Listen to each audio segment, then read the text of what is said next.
轻点，呜，耳边还回荡着那婉转的声音。赵不凡猛地睁开眼，一脸懵逼地看着周围陌生的一切，眼眸一瞬间被眼前的东西吸引。烛光照耀下，宽大的床榻上，一道凹凸有致的身躯慵懒地躺着。这给我干奶来了！玉皇洗脚城，还有这装修，这待遇，我也没充 VIP 啊！作为现代社会软件公司牛马，赵不凡最开心的事情便是每年年底分红后，拿着钱去洗脚城资助那些年轻漂亮又身世可怜的女技师。前2天刚完工了一个项目，公司领导克扣了1半分红。赵不凡气不过，跟领导吵了一架，心情不太好。正巧回家的路上有一家新开张的玉皇洗脚城，正在帮那位年轻漂亮的女技师舒缓压力的时候，突然眼前一黑，头脑一阵剧痛。下一刻，赵不凡呼吸变得急促了，一双眼睛瞪得圆圆的，满脸震惊。卧槽，不就帮女技师放松了一下吗？怎么给我干穿越了？脑海中一股股记忆在疯狂冲击，在脑海中融合。大渊、玄界、百国争霸、万仙来朝、天生废体、三皇子，将一切记忆融合后的赵不凡差点被口水噎死。如今所在的这个世界名为玄界，强者无数，甚至至强者可一步登仙。数以百计的国家在玄界中存在，互相征伐碰撞，而大渊曾是整个玄界最强的国家，只是如今没了顶尖强者的坐镇，变得落魄，泯然众矣。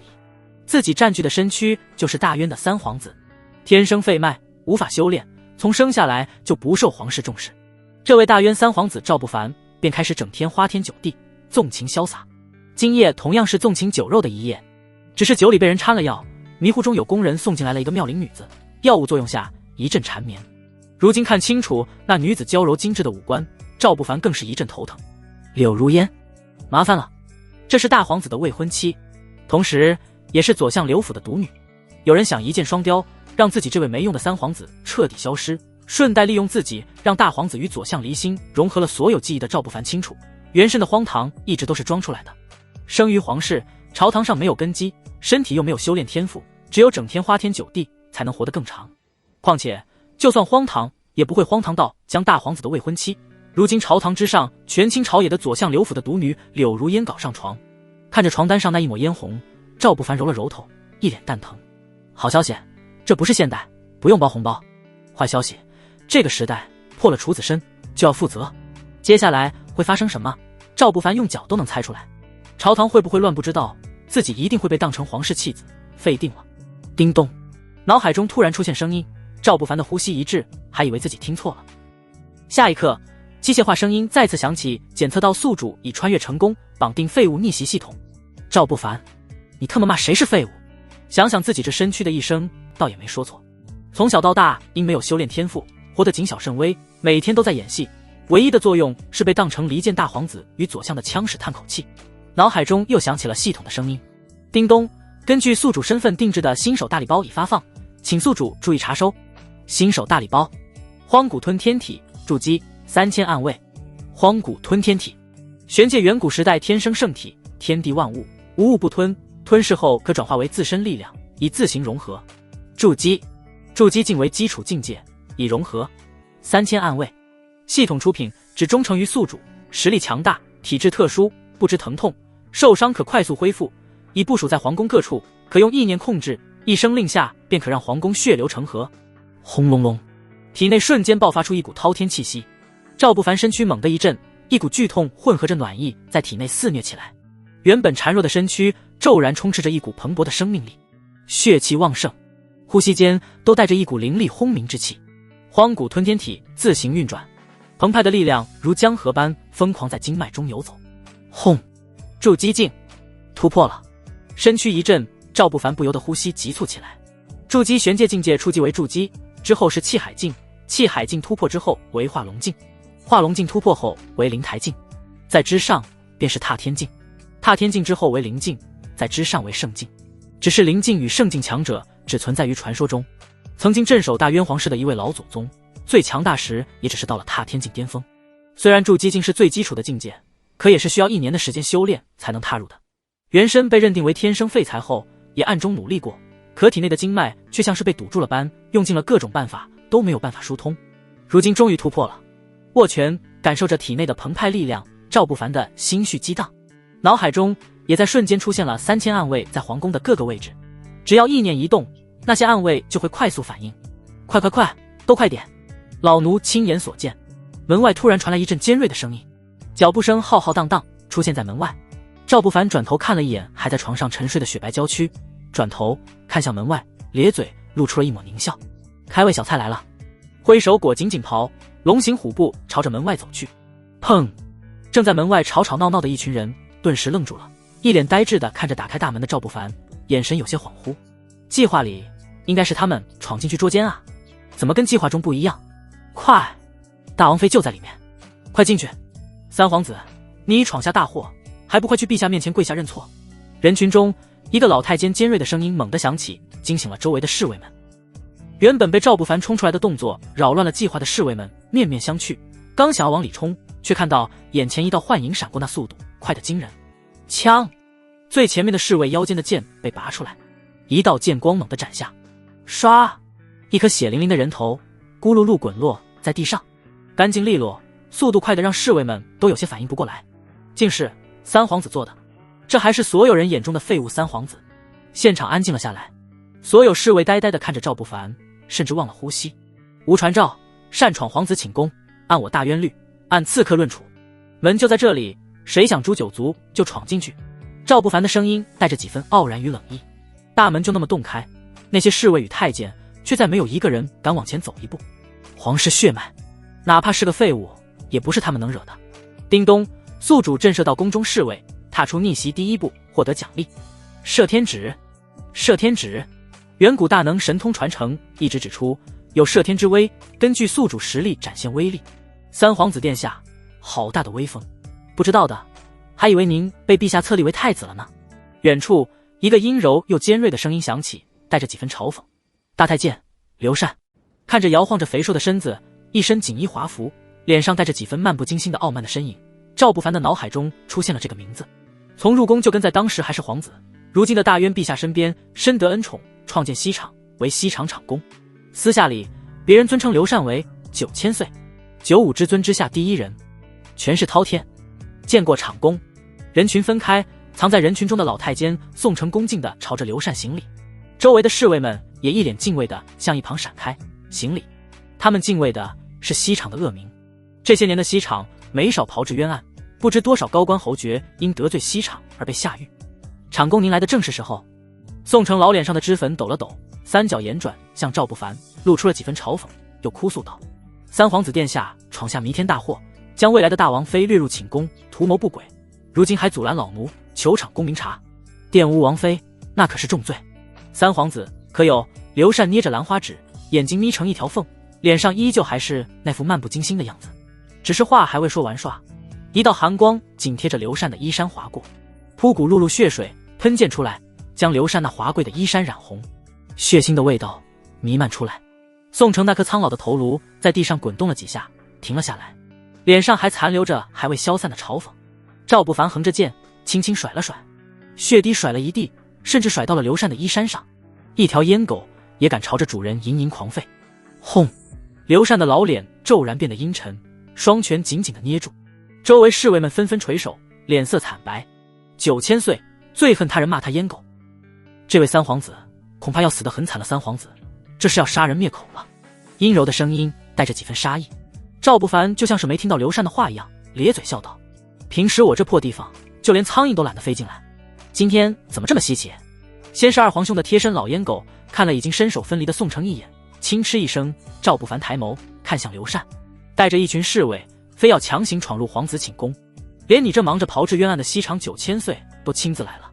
怎么，炮制高官的冤案满足不了，准备要拿我这废物皇子开刀了？赵不凡的唇角带着笑，可却一步一步朝着刘禅走去。这一瞬间，刘禅一阵恍惚，只感觉全身都僵硬了。隐约间，他似乎在这位人称废物三皇子的身上看到了先帝的影子。只有面对先帝时，他才感受得到这样可怕的威压。噔噔噔，一时间竟慌乱地向后退了几步，转眼间又回过神来，想到自己竟被这个废物给逼退了几步，羞恼地朝着身后尖锐地吼道：来啊！三皇子道德败坏，玷污皇嫂，秽乱宫廷，证据确凿，给咱家拿下这厮！若有反抗……那张涂满了脂粉的脸上，原本漫不经心的表情已经变得扭曲，咬着牙不阴不阳地咬牙道：二皇子殿下吩咐了，生死不论，一切由二皇子殿下担着。都到了这个地步，大家都心知肚明，这件事背后是谁在推动。刘禅也不藏着掖着，轰！上百道身影猛地冲进来，每一个都身穿西厂特制锦衣，腰上挎着短刀，动作整齐划一，气势磅礴。这便是西厂短刀卫。听闻每一个都有筑基期巅峰实力，东疆边境叛乱，100名短刀卫出动，直接屠杀了先锋营，吓得叛军当场投降。好可怕的气势！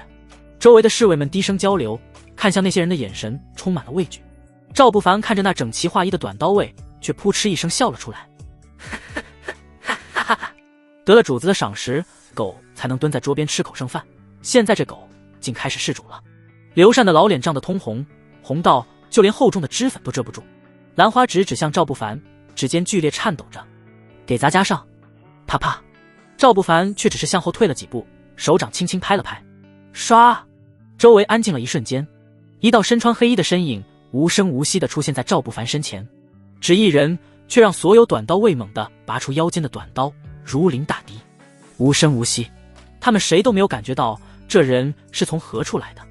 下一刻，黑暗中一道又一道身影缓缓走出，短刀卫身躯都紧绷起来了，密密麻麻的黑影将所有人包围，粗略看去有上千人。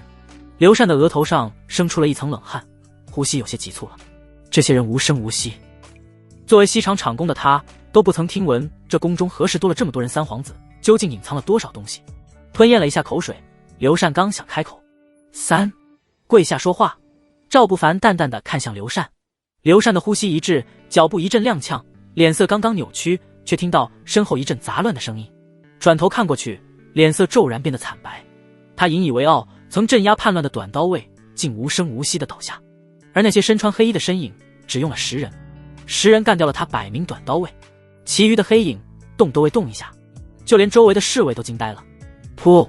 回过神来的侍卫们惊恐的要开口，可一道道寒光闪过，血腥味浓郁起来。最喜欢闻这股味道的刘禅，这一刻全身止不住的颤抖起来，甚至有些反胃，扑通一声跪在地上。能从一个小太监成为人人敬畏的9000岁，他靠的不只是气海境巅峰的实力，还有过人的眼力。那些黑影每一个都看不出真实实力，能隐藏这么深还看不出真实实力来，这个三皇子才是最可怕的。能屈能伸，方为大太监。赵不凡轻轻瞥了刘禅一眼，淡笑着开口道：你说我不争不抢，做错了什么？刘禅慌忙摇头，脸上挤出僵硬的笑。小主子什么都没做错，错的是别人。小主子这个称呼让赵不凡顿时乐了，一脸惆怅的抬头看向二皇子寝宫的方向，叹息一声开口道：那你说他想杀了我，让我死，我该怎么办？刘禅的呼吸一滞，慌忙低下头开口道：奴才只是一条狗，不敢妄议小主。看了刘禅一眼，赵不凡蹲下身子，手掌轻轻拍了拍刘禅的肩头，轻声道：你不敢说，那我说，他不想让我活，我不能不顾兄弟情谊。你去断了他4肢，废了他的修为，让他好好的活一辈子，千万不能死。这是我给他的还礼，就由你送过去，我的人会盯着你做的。说到这里，赵不凡轻轻拍了拍刘禅的肩头，开口道：做的体面点，9000岁，要是你做的不体面，我的人会帮你体面。刘禅的身子一颤，呼吸停滞了，凄厉的惨叫声自二皇子寝宫猛然响起，惊动了整个皇宫。叮咚，收服9000岁刘禅，反击二皇子，开启逆袭嘎嘎乱杀状态，获得系统额外奖励，请宿主再接再厉。系统奖励：气海灵台境体验卡，额外奖励。气海，宿主实力提升至气海境界，已融合。灵台境体验卡使用后可随机得到一位远古灵台境强者的修为与神通手段，时效为3个时辰，结束后可随机融合那位强者的天赋能力。妙啊！感受着体内气海境的实力澎湃，赵不凡一阵心神激动。尤其是看着脑海中那灵台境的体验卡，虽然不是自己真正拥有的力量，可在面对危险的时候使用，绝对是保命的好东西。不远处的床榻之上，却一个娇柔的声音蓦地响起。三皇子隐藏之深，倒是超出了奴家的预料。猛地回过神来，赵不凡看向床榻的方向，看着那张清冷如仙的俏脸，还有披在身上却已经被撕烂的轻纱，脸色多少有些尴尬。那应该是在缠绵时被自己撕烂的轻咳一声。赵不凡起身开口道：皇嫂，此事是个误，做了就是做了。柳如烟作为左相独女，当然是明白这次自己也被算计了，可事已至此，他也有了更好的选择，奴家要做的是太子妃。谁是太子，奴家不在乎。柳如烟的俏脸微微扬起，唇角勾起，露出了一个意味深长的笑容。还是说叫我皇嫂会让你更兴奋？懂得这么多，玩得这么刺激。赵不凡倒吸一口凉气，看着侧着脸看着自己，衣衫褴褛、媚眼如丝的柳如烟，那纤细的手指轻轻撤开披在身上的轻纱，白皙的身子在烛光照耀下生出了一层柔和的光，真是个绝世尤物。这次赵不凡很清醒，既然这么清醒，不做点什么就说不过去了。上一世帮女技师们舒缓身躯疲惫的招数全都用上，整个寝宫内传出一阵阵手掌拍水声。什么声音？大渊国主赵盘猛地从龙榻之上惊醒，呼吸急促，惊疑不定地看向窗外。这些年让刘禅组织了西厂之后，整个皇宫安静了许多，很多危险都被西厂拦截在萌芽中，他太久没有被惊吓醒了。片刻，有太监惊慌失措地冲进寝宫，结结巴巴地开口道：陛下，二皇子殿下寝宫遭遇刺客，除二皇子外，寝宫上下被屠。二皇子他。说到这里，小太监结巴了很久，才哆哆嗦嗦地开口道：二皇子遇刺，四肢被断，舌头被割。轰！五雷轰顶，赵盘只感觉一阵天旋地转，险些直接栽倒在龙榻之上，一双眼眸却猛地变得阴沉。速将所有皇子召来，连他们的寝宫一并封锁，尤其大皇子与三皇子给镇压来。赵盘狠狠地拍打着龙榻，拍得砰砰作响，额头青筋爆出，怒斥道：还有，让刘禅那个狗奴才滚过来！他的西厂在干什么？二皇子今晚要做什么？作为九五之尊的国主赵盘一直都知道，他向来将自己看作大渊掌控一切的神，一切尽在掌握。皇子间的勾心斗角，在他看来，这跟小孩的玩闹没什么区别。只要皇子不受伤，不出人命，在他看来就都不算大事儿。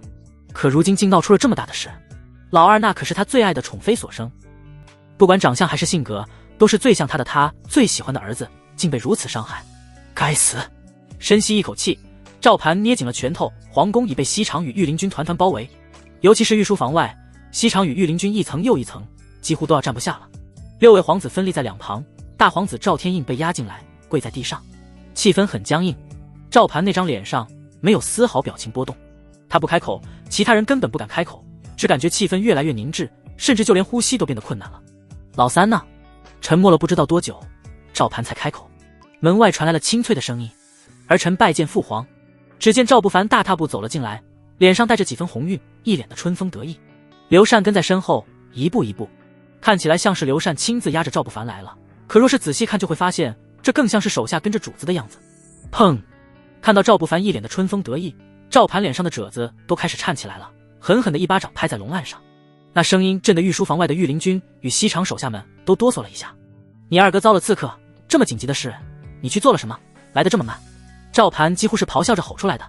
赵不凡下意识地揉了揉后腰，有些无奈地开口道：父皇，儿臣俗世缠身，实在是走不脱啊。柳如烟这女子绝对是天生的尤物，拍拍屁股就知道换姿势，只教一遍就能熟练掌握各种技能，比前世的技师更让人沉迷缠身，太缠身了。看着那一脸的春风得意，赵盘又怎么会不懂他方才在做什么？可他更知道二皇子今夜做了什么，在他殿中的女子又是谁？唰！赵盘猛地抓起手中的砚台，狠狠地朝着赵不凡的额头甩过去。只是那砚台在空中就好像是被什么力量给挡了一下，片刻就歪歪斜斜地砸在了一旁跪在地上的大皇子身上。啊！惨叫一声，大皇子赵天印捂住胸口，脸色苍白，只是愣了一下，赵盘就又沉着脸怒斥道：你二哥遭刺杀，险些身故，你居然还在自己殿中声色犬马。哦，父皇是说儿臣应当知道二皇兄被刺杀之事，提前去二皇兄殿前保护二皇兄，而不是在自己寝宫玩女人。看着赵盘，赵不凡的笑容变得深邃起来，笑得意味深长。今夜要发生在自己身上的事，西厂是知道的。尽管刘禅站对二皇子，可这种事儿也是不敢隐瞒这位陛下的。也就是说，自己这个便宜爹知道今天二皇子要设计废了自己，可他不管，不止不管，还不约束刘禅这位9000岁的出手。那自己算什么？这位高高在上的便宜老爹与他最宠爱的二儿子 play 中的一环。你说什么？逆子！赵盘涨红了脸，手掌狠狠地拍打着桌面。砰砰！巨响震得整个御书房内皇子与太监跪了一地。父皇，陛下息怒！声音齐齐响起，充满惊恐。天子一怒，血流飘杵，谁都害怕波及自己。整个御书房内只有赵不凡还站在原地，像是没有感受到赵盘的愤怒般。这样的表现让赵盘怔了一下，自己的儿子自己清楚，三皇子赵不凡一向都是最胆小怕事的，今日这是怎么了？儿臣倒是有些好奇，二皇兄究竟做了什么，得罪了何人？还有……说到这里，赵不凡脸上堆出疑惑的神色，开口问道：儿臣听闻二皇兄寝宫内并未发现守卫尸体，今夜御林军守卫为何不在二皇兄的寝宫内？赵不凡的话让周围的皇子们都愣了一下，下意识地抬头看向赵盘。御林军守卫虽然实力没有西厂的强，可数量极多，哪怕是有强者来袭，也能在第一时间发出警报。感受着周围皇子们的目光，赵盘的脸色变得更加阴沉了。陛下，求您给块做主啊！还没等赵盘再开口，御书房的门就被推开，一袭白衫素裹，却将那美妙的身姿展现得淋漓尽致，像是一朵白莲花，身上散发出一股清香气，明明很柔和，却迅速灌满了整个御书房。陈贵妃虽已人到中年，却也风韵犹存，那张脸上哭得梨花带雨，我见犹怜，像是一朵白莲花一样冲到赵盘身前，瞬间扑进了赵盘的怀中，哭得上气不接下气。赵盘一脸心疼地揽住陈贵妃，脸上满是无奈。陛下，块儿太惨了，您一定要为块儿做主。一定。那娇柔的声音响起，眼神却带着几分怨毒，愤恨地看向大皇子还有赵不凡的方向。他去看了二皇子，太惨了，四肢被打断，舌头被割了下来，甚至身上的修为都被废掉了。赵不凡脸上面无表情，静静地看着那位陈贵妃表演。刘禅，你这狗奴才，西厂在干什么？还没查出是谁干的？看着自己最心爱的宠妃这副模样，赵盘心疼的不行，怒斥一声。刘禅慌忙跪在地上，额头上生出一层冷汗，颤抖着开口道：陛下，奴才上位，就是大皇子与三皇子他们二人做的，定是如此。话还没有说完，陈贵妃就咬牙切齿地打断了，一双美眸几乎要淬出毒来了。不过更多的目光还是落在大皇子的身上，他的库尔已经是筑基巅峰了，只有更高层次的气海境的高手才能快速镇压二皇子。可三皇子赵不凡一向是个废物，他整天都在花天酒地，不能修炼，手下更没有高手。大皇子赵天印手下却有不少高手投靠，是与二皇子争夺太子之位的最大对手。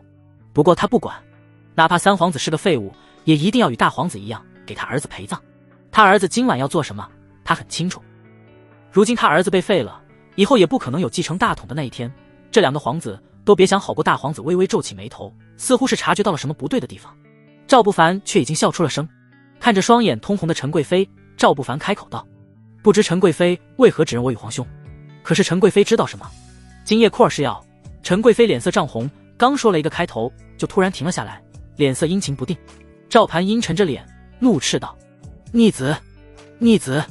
除了骂我逆子，您还能不能说些别的？还是说有些事儿，父皇您羞于启齿？赵不凡摇头一笑，声音风轻云淡起来。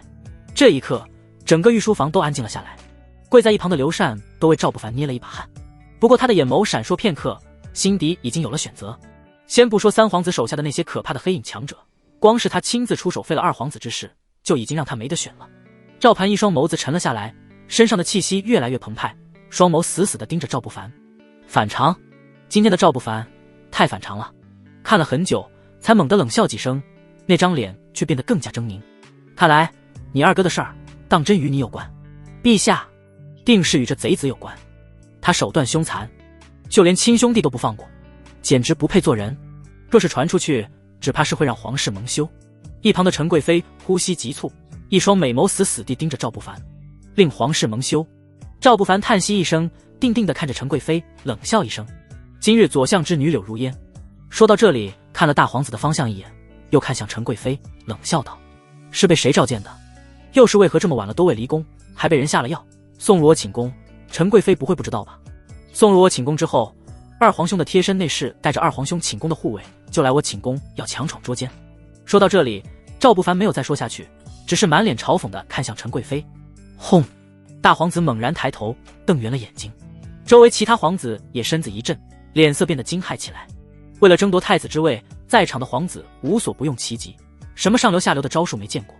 听到赵不凡这话，一瞬间就反应过来究竟发生了什么。二皇子与陈贵妃合谋将左相之女，也就是大皇子的未婚妻迷晕，送入了三皇子的寝宫。一石二鸟，让大皇子失去左相的助力，还能废掉本就被称为废物的三皇子。高官女眷想入宫，只有后宫妃嫔召见才可以。显然，这件事情要是没有陈贵妃，二皇子也没那么容易做到。大皇子的呼吸已经变得急促了，他想到了赵不凡进御书房时跟父皇赵盘之间那奇怪的对话。所谓的玩女人，玩的竟然是他的女人。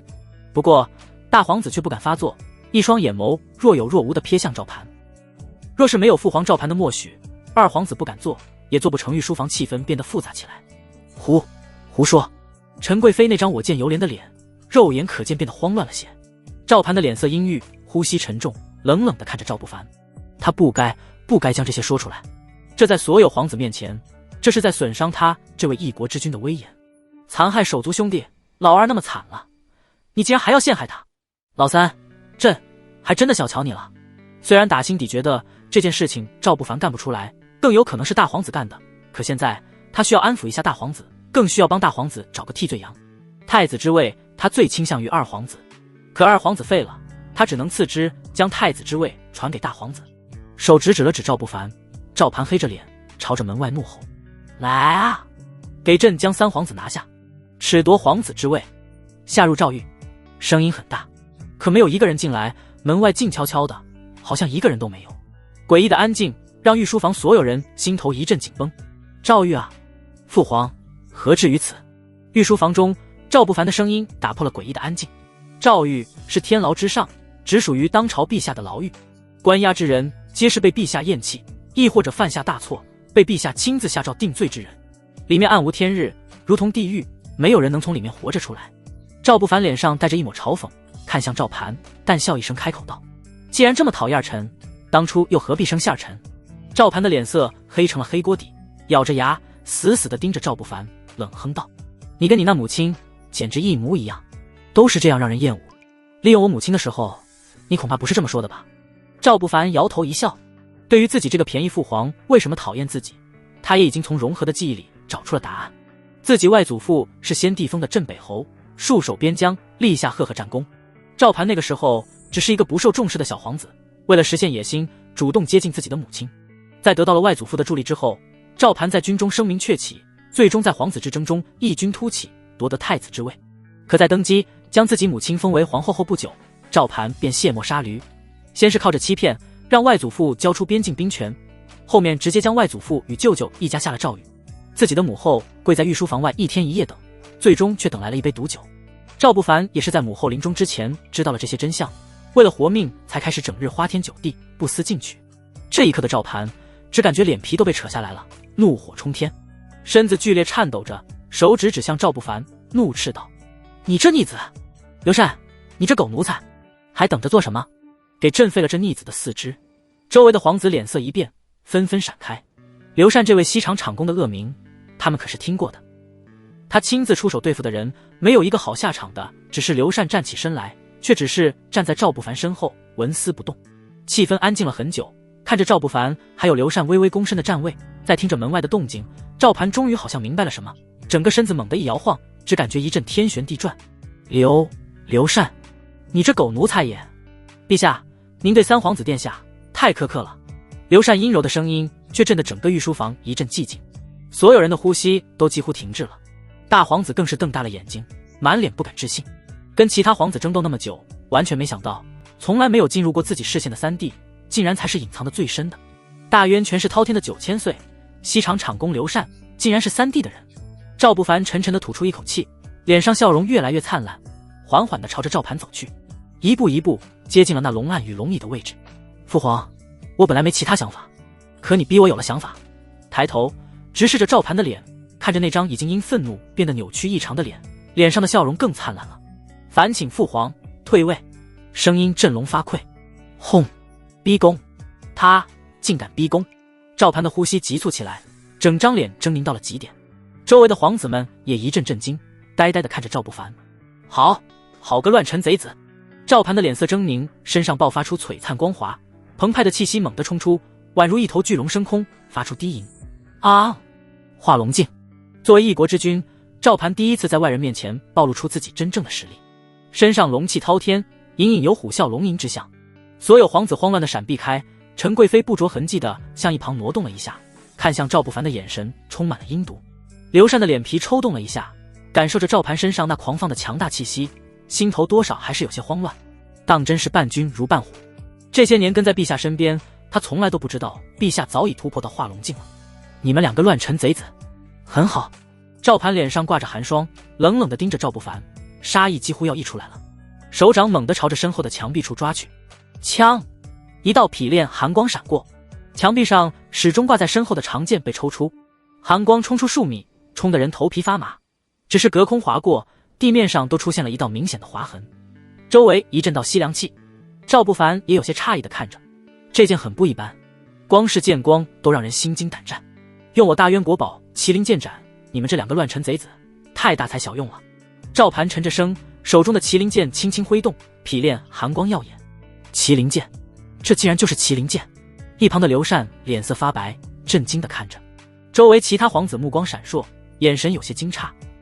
大渊曾经能立足于玄界，造成万仙来朝的盛景，靠的不只是当时大渊强者众多，还因为有一件镇国之宝麒麟剑。传闻大渊的太祖帝开国时被其他国家强者围攻，在明显落入下风的情况下，祭出麒麟剑，眨眼间逆风翻盘，斩杀了数十同境界强者，震慑玄界。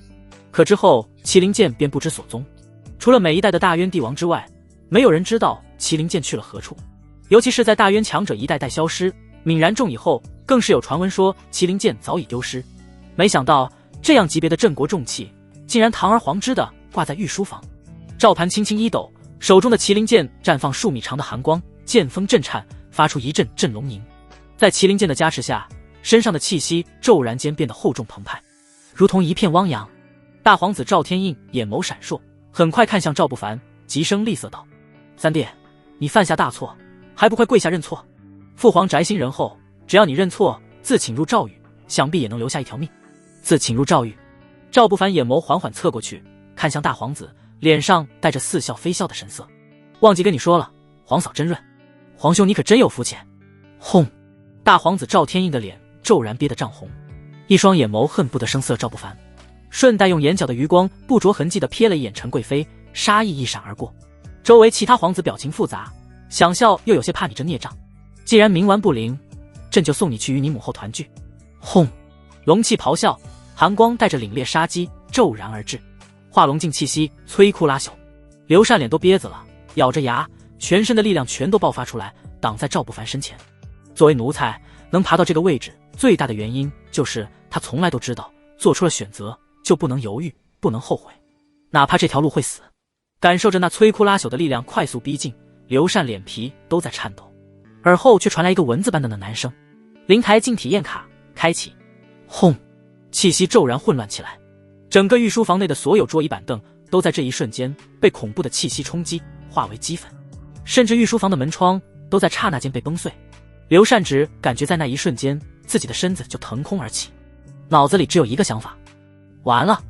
可片刻却没有感受到任何疼痛，睁开眼眸，瞳孔骤然缩紧，龙案已崩碎，厚重的实木一瞬间崩成了木屑，散落了一地，纯金的龙翼都被崩裂了。而那麒麟剑此刻却易主了。赵不凡手持麒麟剑，身上代表皇子身份的华贵衣袍无风自动，而赵盘此刻被轰飞出去，无力地倒在墙角处，墙壁已经崩裂，现场鸦雀无声。所有人瞪大了眸子，震惊地看着赵不凡，一阵口干舌燥。化龙境，陛下可是化龙境？一个手持镇国之宝麒麟剑的化龙境强者，竟一招就被打败了？还是被整个大渊人尽皆知的废物三皇子打败的？你谋逆，大逆不道！赵盘显然没想到赵不凡敢还手，更没想到赵不凡的实力竟然这么强。摸着已经有些微微凹陷的胸膛，喷出一口鲜血，赵盘色厉内荏的怒吼。唰！赵不凡手掌轻轻挽了个剑花，轰！剑气直贯苍穹，整个御书房都一阵晃动，一道深深的沟壑紧贴着赵盘的头顶裂开。所有人再次吞咽口水，这可比他们父皇方才用麒麟剑的时候施展出来的威力大太多了。赵不凡也有些诧异地看向手中的剑，虽然他是使用了系统奖励的灵台镜体验卡，暂时拥有灵台镜修为，可随手就能造成这样的威力，更多的是手中这麒麟剑的原因。收摄心神，赵不凡一步一步朝着已经崩裂的龙椅走去，一边走一边淡然地开口道：父皇，您从来都不适合当皇帝，退位吧。轰！轻描淡写的话在御书房每个人耳中振聋发聩。可在场的皇子们对视一眼，眼底闪过一抹复杂。这话大逆不道，可却是事实。自从赵盘上位以来，不想办法增长国力，反而为了所谓的平衡帝王之术，到处扶持党派，朝堂内结党营私，皇子间争斗不断，甚至为了巩固权力，将那些有功之臣还有戍边将领以莫须有罪名下了诏狱，以此掠夺兵权。明眼人都看得出来。可上行下效，帝王是这样的，下面的人哪怕有清流，也很快就会随着帝王变化。贼子强撑着站起身来，赵盘的发丝都开始有些凌乱了，手指伸出指向赵不凡，剧烈颤抖着。朕绝不可。话还未说完，外面突然响起了一阵沉重的脚步声，哐哐哐，夹杂着重甲的声音让所有人都愣了一下。陛下，听闻宫中出了刺客，护城军守将杨凌特来护驾。一个响亮的声音响起，护城军杨凌这个名字瞬间让赵盘眼神一亮，看向一旁的陈贵妃。杨凌是陈贵妃的胞兄，也是他亲自扶持起来的，特意将拥有巨大权力与地位的护城军将军的职位交给了他。二哥，快让护城军进来。陈贵妃精致的妆容已经有些扭曲了，颤声惊叫。库尔被三皇子废了，现在三皇子还要谋逆谋害陛下。声音传得很远，杨凌的声音在黑暗中响起，带着震怒。三皇子竟敢如此胆大包天！陈杨凌前来救驾。声音落下，哐哐哐，重甲声再次响起。视线穿过御书房已经被冲碎的房门，赵不凡一眼就看到了那身穿黑甲的杨凌，还有身后数以千计身披重甲的护城军。赵盘捂着胸口，脸上露出一抹狞笑，踉跄着朝着门口的方向走去，一边走一边看向赵不凡，冷声道：小小孽障，真的以为朕那么容易受要挟？陈贵妃搀住赵盘，脸上尽显柔弱与悲伤的神色。陛下，求您给臣妾一个机会，留下他的活口，让臣妾好好问问他，为何要对我们库尔那么残忍。问问。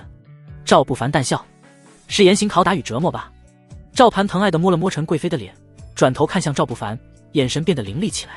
孽障，现在跪下，朕保证留你一命，若是不然。话音落下，手掌轻轻拍动，轰！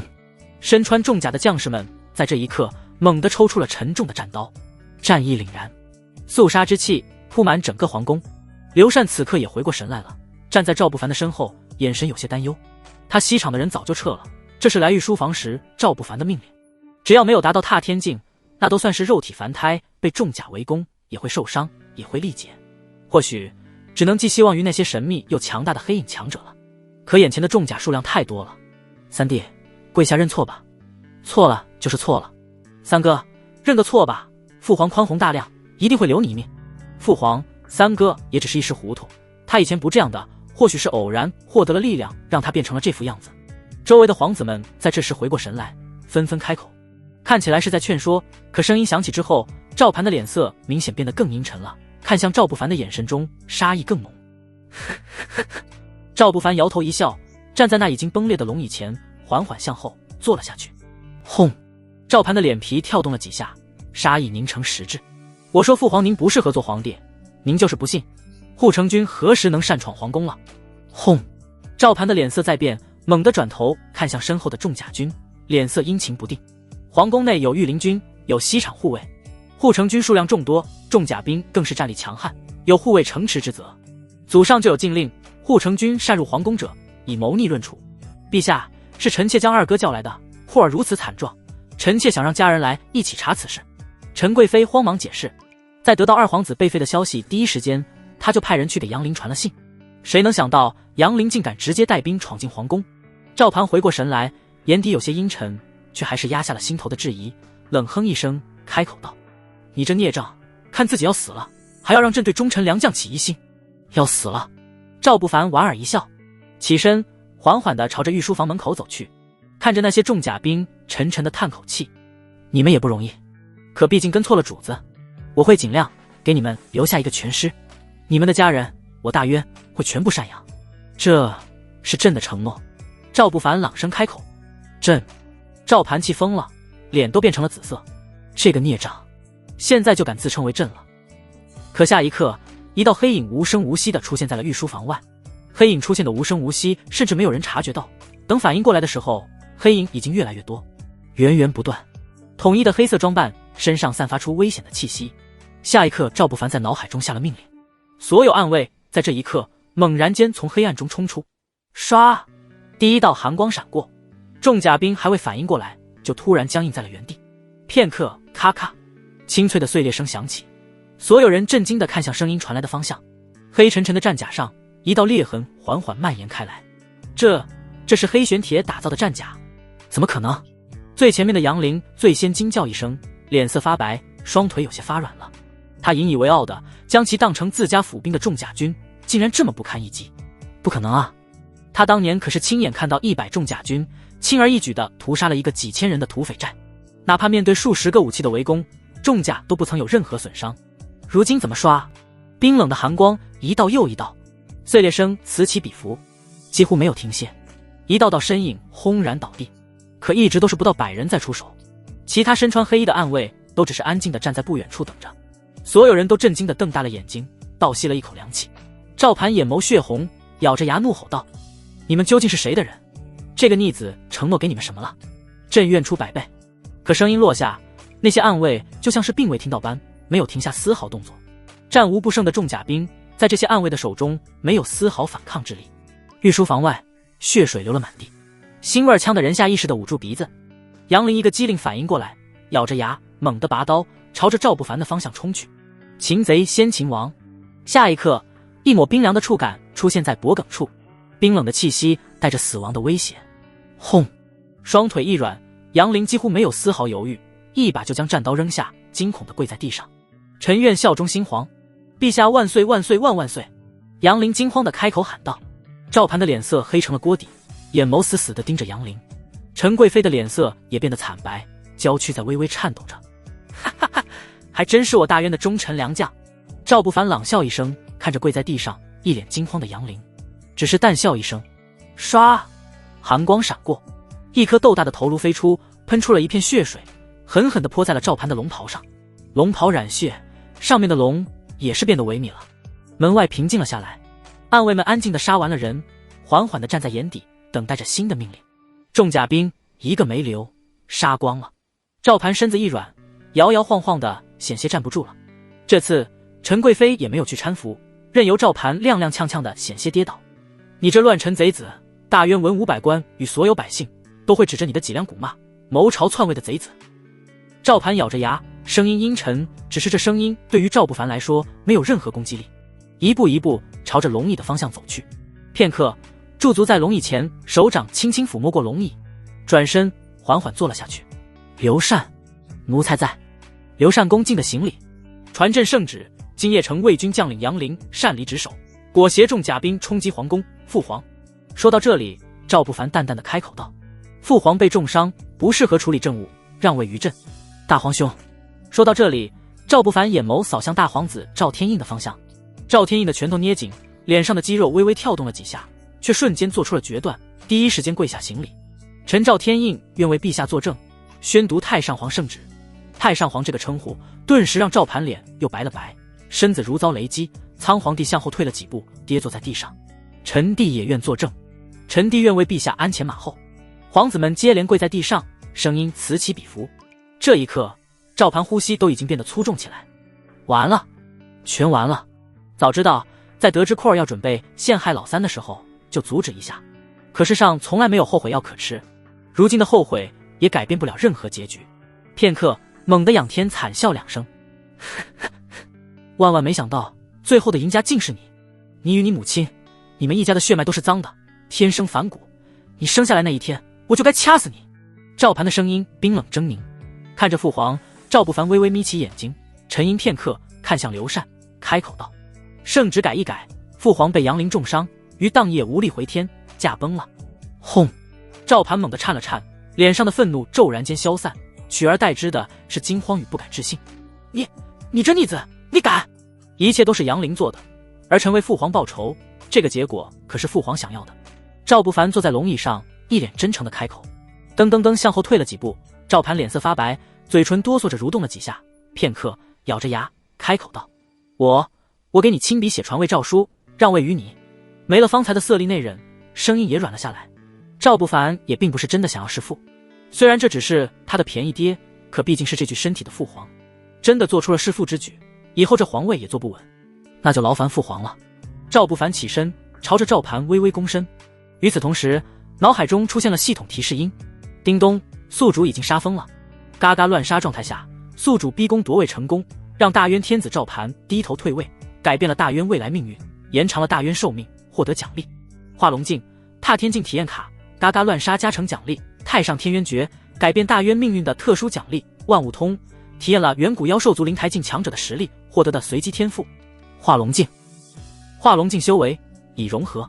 踏天境体验卡使用后，可随机得到一位远古踏天境强者的修为与神通手段，时效为3个时辰，结束后可随机融合那位强者的天赋能力。太上天渊诀，古老种族渊族老祖自创功法，只有渊族血脉后代可以修炼，大渊太祖帝就是渊族血脉，将功法带出了渊族。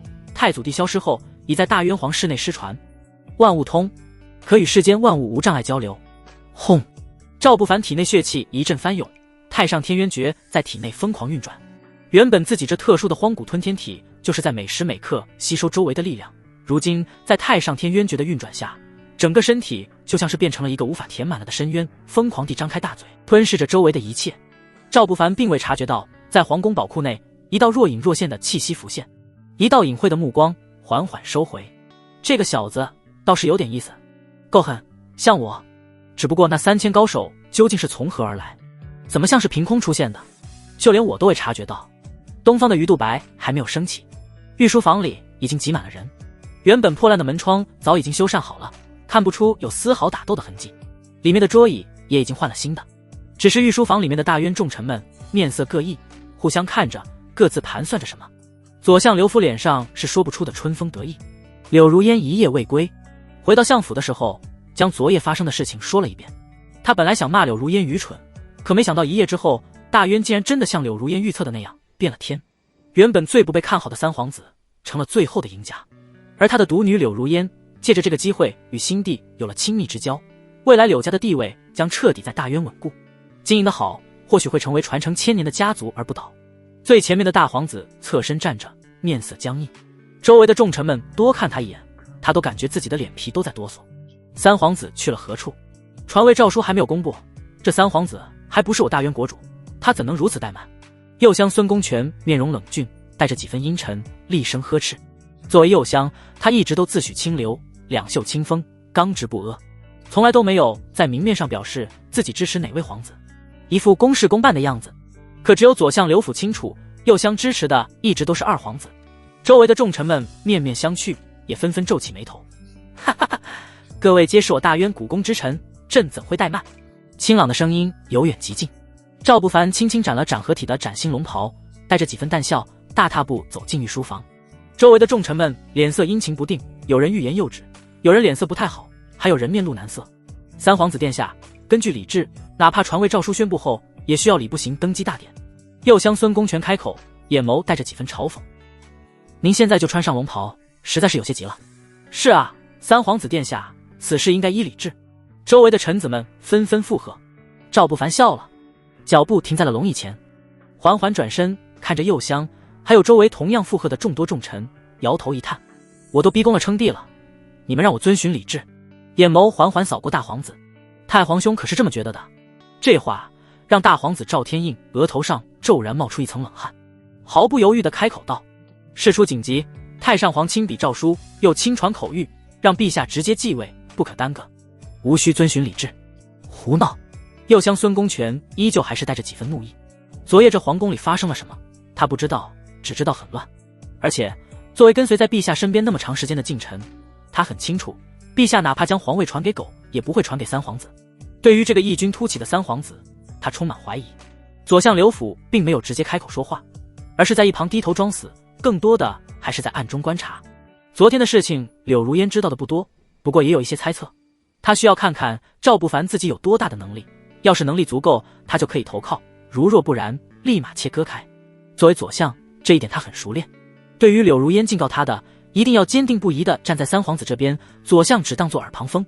扫过喧闹的众臣们，目光在左相与右相的脸上扫过，深深的叹口气，赵不凡一脸悲伤地开口道：看来诸位大渊重臣对朕这个新帝并不满意，不如说说你们心中更适合此位置的皇子，朕愿意听。周围的重臣们猛地一怔，有些诧异地看向赵不凡。朕可是认真的，此事只有一次机会，错过可就没有了。赵不凡一脸真诚。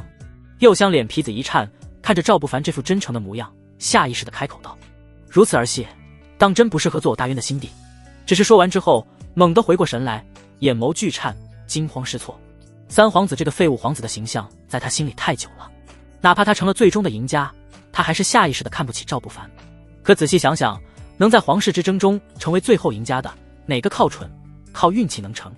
周围的重臣有了右相的领头，没有丝毫犹豫地跟上。没错，我们举荐大皇子做我大渊之主。大皇子德才兼备，更适合做我大渊之主。或许是陛下重伤后头脑不清醒，说错了，传位诏书本该写大皇子吧。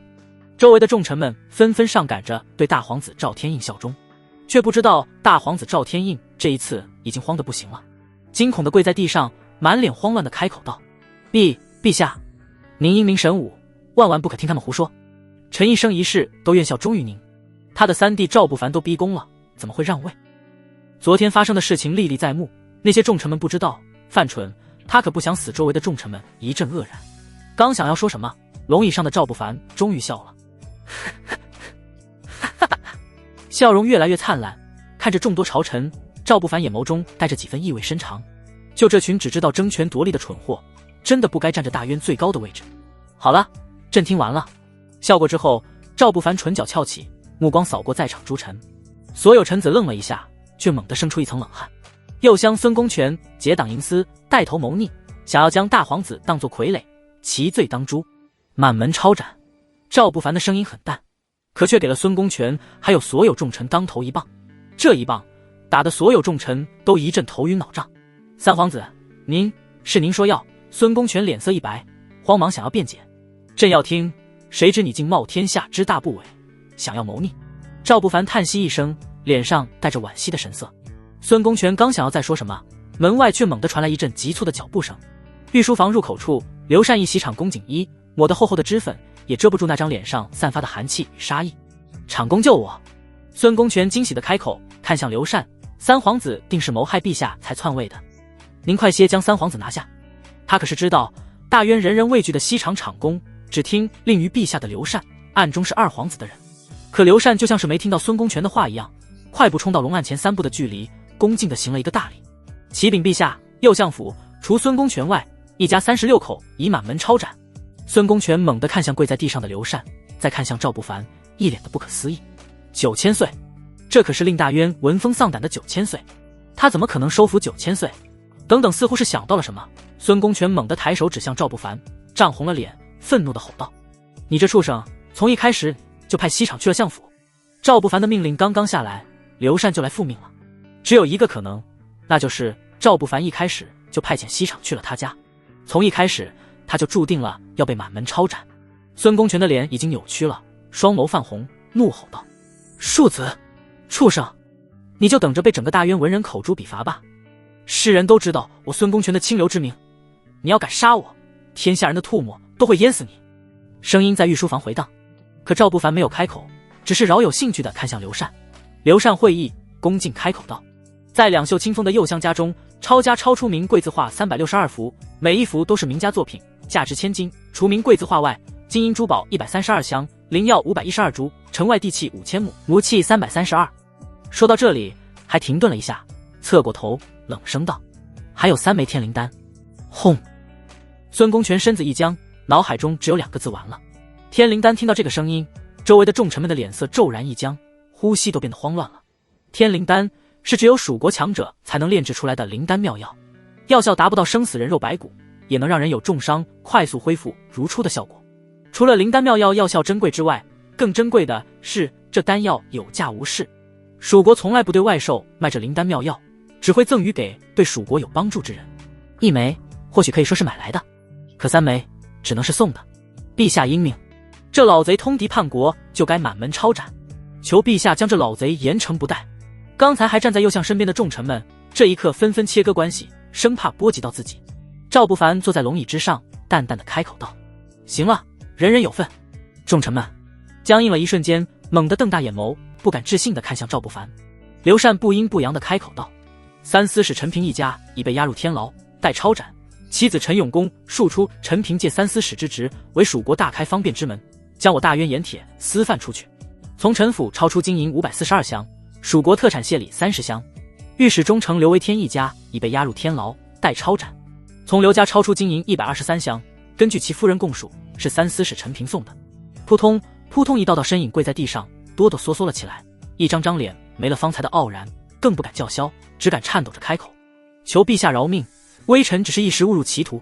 求陛下饶命，都是右相要微臣收下的，微臣不敢不收啊！陛下，微臣错了，微臣悔了，求陛下再给微臣一个机会。”整个御书房跪满了人，左相刘府暗自点头，看向赵不凡的眼神充满了满意，这才值得自己投靠。陛下，这些可都是我们大渊的蛀虫，绝对不能放过他们。此刻刘府终于开口，满脸义愤填膺。赵不凡似笑非笑地看了刘府一眼，淡淡的开口道：“左相，其女柳如烟温文书雅，深得朕心，可入宫为后。”所有重臣猛地抬头看向刘府，他们的目光恍惚，片刻露出了一抹狰狞。凭什么？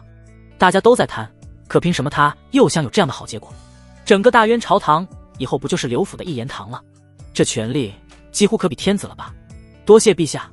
刘府满面红光，刚想要谢恩，却听到赵不凡再次开口：“你老了，朕不忍心看你操劳，左相之位交给别人吧。”轰！原本还在兴奋中的刘府猛地颤抖了一下，脸上的笑容还没有完全消失，就已经僵硬住了。陛下，这是在救你，免得你生出不该的心思，还不谢恩。赵不凡再次开口，淡淡的看向刘府。作为穿越者，赵不凡很清楚，一旦后宫与朝堂被一家人把控之后的结果是什么。他志不在这小小的大渊，也没心思在这朝堂之上跟他们勾心斗角。很快是解决所有麻烦最好的办法。多谢陛下恩典。刘府的脸微微颤抖着，却还是跪下谢恩，一双眼睛里不知道在想些什么，微微颤动着。叮咚，嘎嘎乱杀状态持续中，宿主杀疯了。快速解决大渊朝堂之上的蛀虫，奸臣延续了大渊寿命，请宿主在逆袭之路上再接再厉，获得系统奖励：灵台镜1万金甲将士，嘎嘎乱杀加成奖励。灵台镜巅峰境界已融合，1万金甲将士。金甲将士只听令于宿主，实力强大，肉身强大。轰！体内再次轰鸣。赵不凡已经熟悉了这种感觉，可提升的时候心头还是有些兴奋。仅仅2天的时间就接连跨了这么多的境界，甚至能明显感觉到随着自己变得强大，功法与肉身吸收周围灵气的速度也快了很多。接下来的事就交给西厂了。缓缓起身，赵不凡大踏步朝着御书房外走去。要做什么他已经都安排给刘禅了。整个大渊这几天会掀起腥风血雨，等一切平静之后，赵不凡再接管一切。刘禅恭敬的行礼，目送着赵不凡离开，转头看向在场的重臣们，脸色骤然冷下来：“都给咱家带走。”不阴不阳的声音带着冰寒，冷冷的开口。西厂太监们鱼贯而入，迅速将那些已经没有力气站起来的重臣们架起来。御书房逐渐安静了下来，只有大皇子赵天印还跪在原地，身子微微颤抖着，好像是还在害怕。可低下去的那一双眼睛里已经微微充血，双拳死死地攥着，牙齿咬得咯嘣作响。手中捏着的传位诏书已经捏成了一团，看不出原来的形状了。大渊换了新帝，这个消息传遍了大渊附近10几个国家与势力。当得知换的新帝是人尽皆知的废物三皇子，所有国家与势力在一阵愕然之后，取而代之的是感觉兴奋。要是二皇子还有大皇子，他们还有些担心，可一个废物三皇子还有什么可担心的？大渊的登基大典马上就要开始，快些赶路，好好参观一下。上京城，2个身穿青色长袍的年轻人走在街上，眼眸肆无忌惮地扫视着周围的一切，目光所过之处都充斥着贪婪。师尊他老人家说了，上次他参加大渊的登基大典要了50株灵草，这次让我们要100株。王天一开口，眼眸带着贪婪，看着大渊上京城那些婀娜多姿的年轻女子，吞咽了一下口水。他太久没下山了，作为天竺山弟子，他也算是年轻一代的翘楚，已经达到了气海境巅峰。虽然天竺山不算最大的顶级门派，可也算是大渊的邻居，紧挨着大渊，平时没少进大渊打秋风。这次他们也是被门派出来，打着祝贺新帝登基的名号来这大渊打秋风的。100株不够，还得再去一趟皇室宝库，听说大渊皇室宝库里的宝物不少。张晨收回贪婪的眼神，开口回应王天一的话。周围百姓们敢怒不敢言。这些年大渊的国力一年不如一年，原本是万仙来朝的局面，可如今已经变成了那些大势力时不时就会来大渊打秋风，那些强者对百姓随意凌辱，也不会有人站出来管。如今被人当街这么羞辱，也只是敢怒不敢言。咚咚，巨大的钟声响起，百姓们纷纷朝着皇宫处赶去。皇宫外布置了一个极大的场地，很空旷的场地，只有一座高楼平地而起，龙椅就放在高楼之上。这别具一格的布置让百姓们一脸茫然。不过所有百姓都被挡在了外围，只有朝堂重臣与来自各国与势力的强者们可以进入那片空旷的场地内。所有人仰头看着那龙椅的方向，来自各国与势力的强者们脸色有些阴郁。只是一个废物，倒是挺能摆谱，还敢让我们仰头看。这次要是没有200株顶级灵草塔，这登基大典就别想好了。有人低声咒骂，引起周围其他人的共鸣。陛下驾到！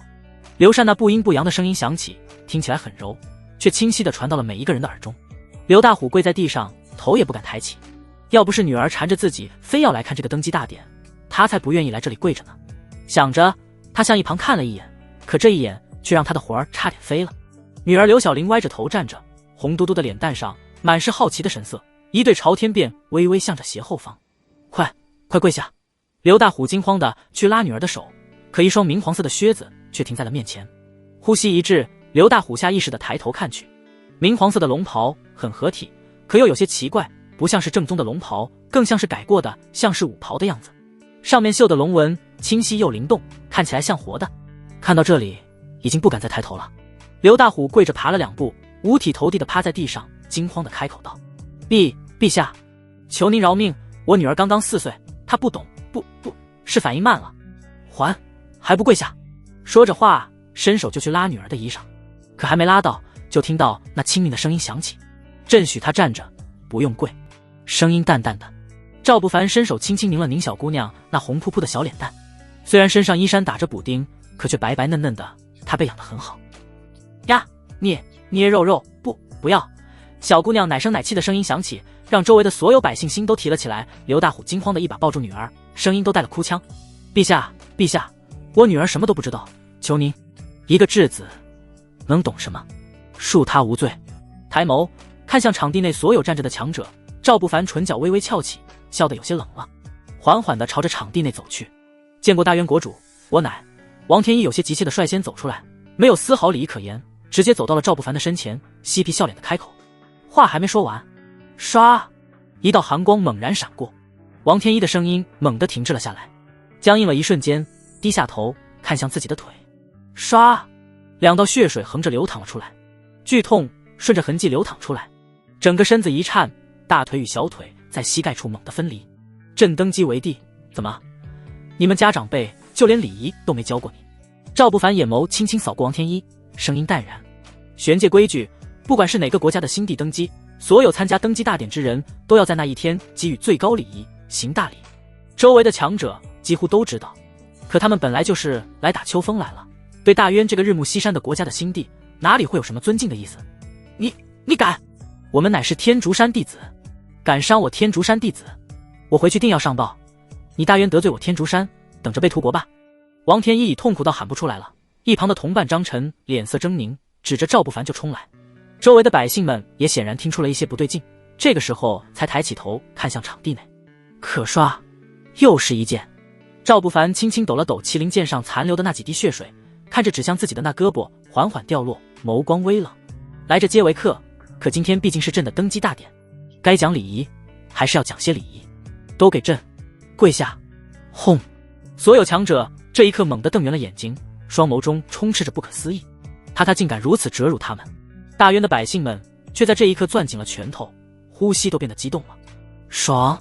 仅仅是听着都爽，这些年他们可没少憋屈。呵呵，这大渊的废物三皇子还真是有意思，人人都说废物，我看不只是废物，还是个傻子。一个嘲讽的声音从人群中传来，人群中一个身材高挑、一袭白色长衫的年轻男子缓缓走出。来自周围各国与势力的强者们对视一眼，默默地让开了路。他们都认出了对方的身份，齐天，天灵宗少宗主。刘禅在赵不凡身后低声提醒对方的身份。赵不凡心头一动，脸上露出一抹意味深长的笑容。怪不得对方这么嚣狂傲慢。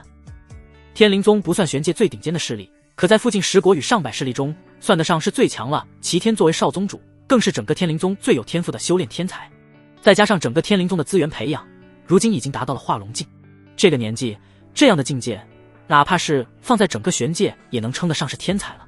扫视着一脸傲然的齐天，赵不凡脸上露出了一抹淡笑，声音缓缓响起：“天灵宗，朕记得天灵宗欠了我大渊20年的岁贡，也是该还的时候了。”这话顿时让齐天那张风度翩翩的脸骤然阴沉下来。曾经的天灵宗是大渊附庸，靠着大渊的扶持才逐渐强大。当时早已定下盟约，大渊周边10国与上百势力以大渊为尊，每年缴纳岁贡，盟约约定时间为100年。可在先帝时，大渊就已经在走下坡路了。直到赵盘这位太上皇继位时，原本缴纳岁贡的诸国与势力同时拒绝缴纳岁贡，甚至还在赵盘继位时前来打秋风。所谓的恭贺新帝登基，不止没有带来恭贺礼，反而还掠夺走了不少资源。对此赵盘还自圆其说，称其为互通有无。如今赵不凡这么说出来，顿时让齐天的脸色变得难看起来，阴沉着脸，眼眸中逐渐生出几分杀意。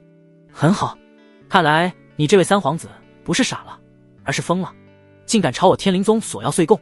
哈哈哈！片刻，齐天仰天狂笑起来，只是身上的气息越来越狂躁。周围的强者一个个看着，面上逐渐露出了嘲讽的神色。这大渊的太上皇是有多蠢，竟然将这皇位拱手让给这种又蠢又疯的蠢材。他不知道大渊国力有多弱吗？这等情况下招惹天灵宗，与找死无异。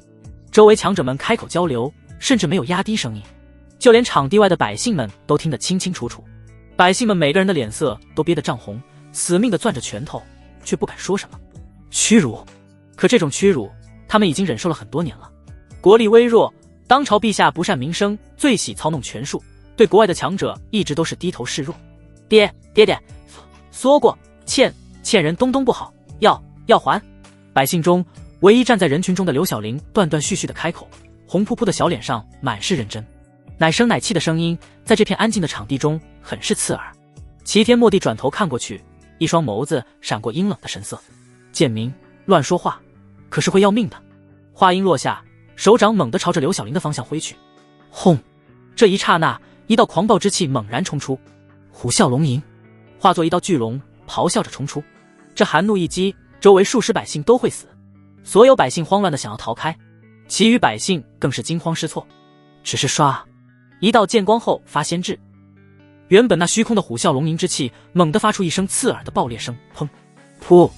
齐天身躯剧颤，脸色惨白，喷出一口鲜血。这一击竟直接反噬了，怎么可能？猛地转身，却又看到了一道剑光。唰！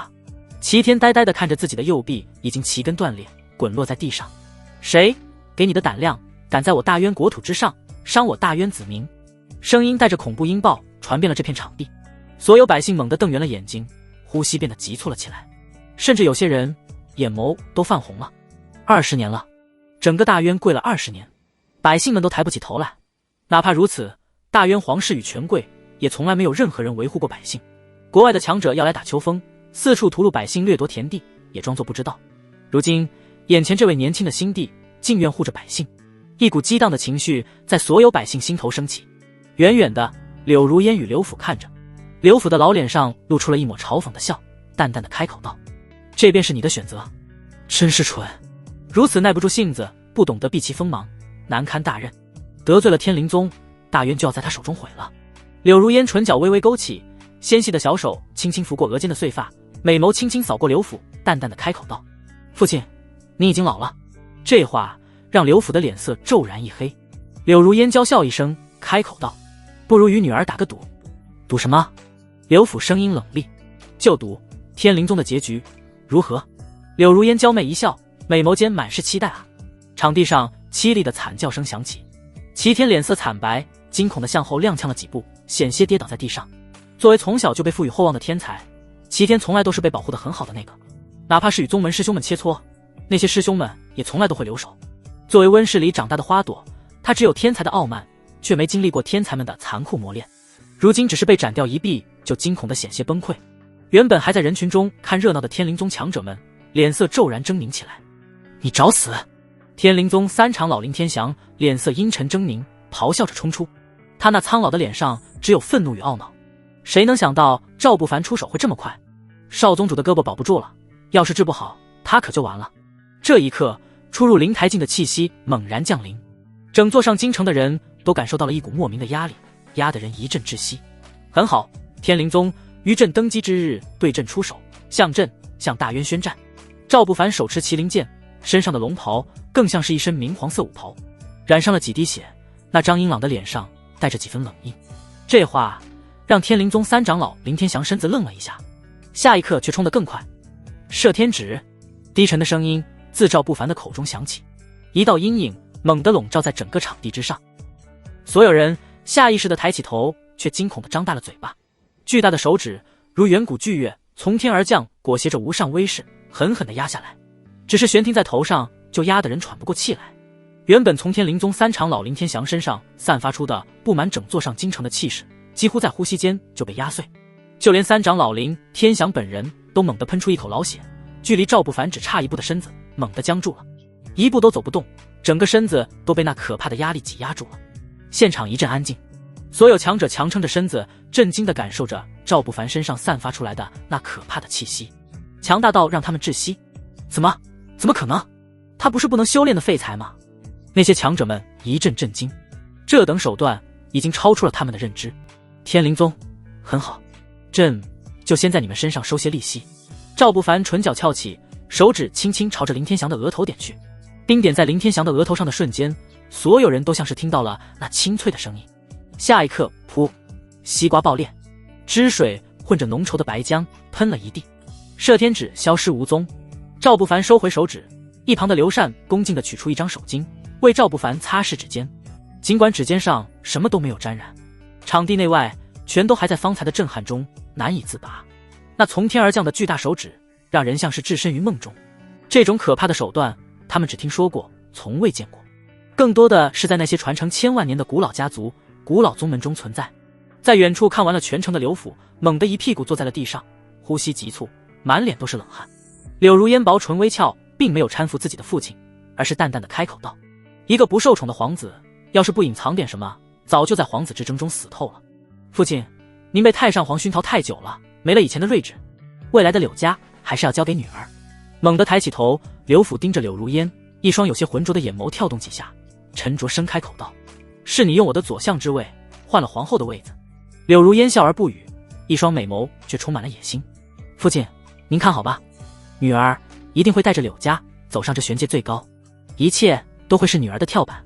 说到这里，看向那场地中穿着龙袍的赵不凡，一脸自信地开口道：包括这位陛下。刘府的身子一僵，呆呆地看着自己的女儿，满是不可思议。他从来没有看清楚自己的女儿原本就痛苦到几乎崩溃的天灵宗少宗主齐天，此刻一双眼睛瞳孔已经放大了，惊恐到呼吸急促，只剩下刺破耳膜的惊恐惨叫。赵不凡轻轻扫了扫龙袍上的血渍，可血渍已经干了，印在龙袍上显得有些暗红。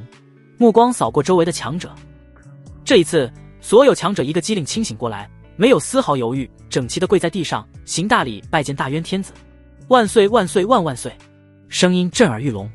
他们是强者，却没有天灵宗强。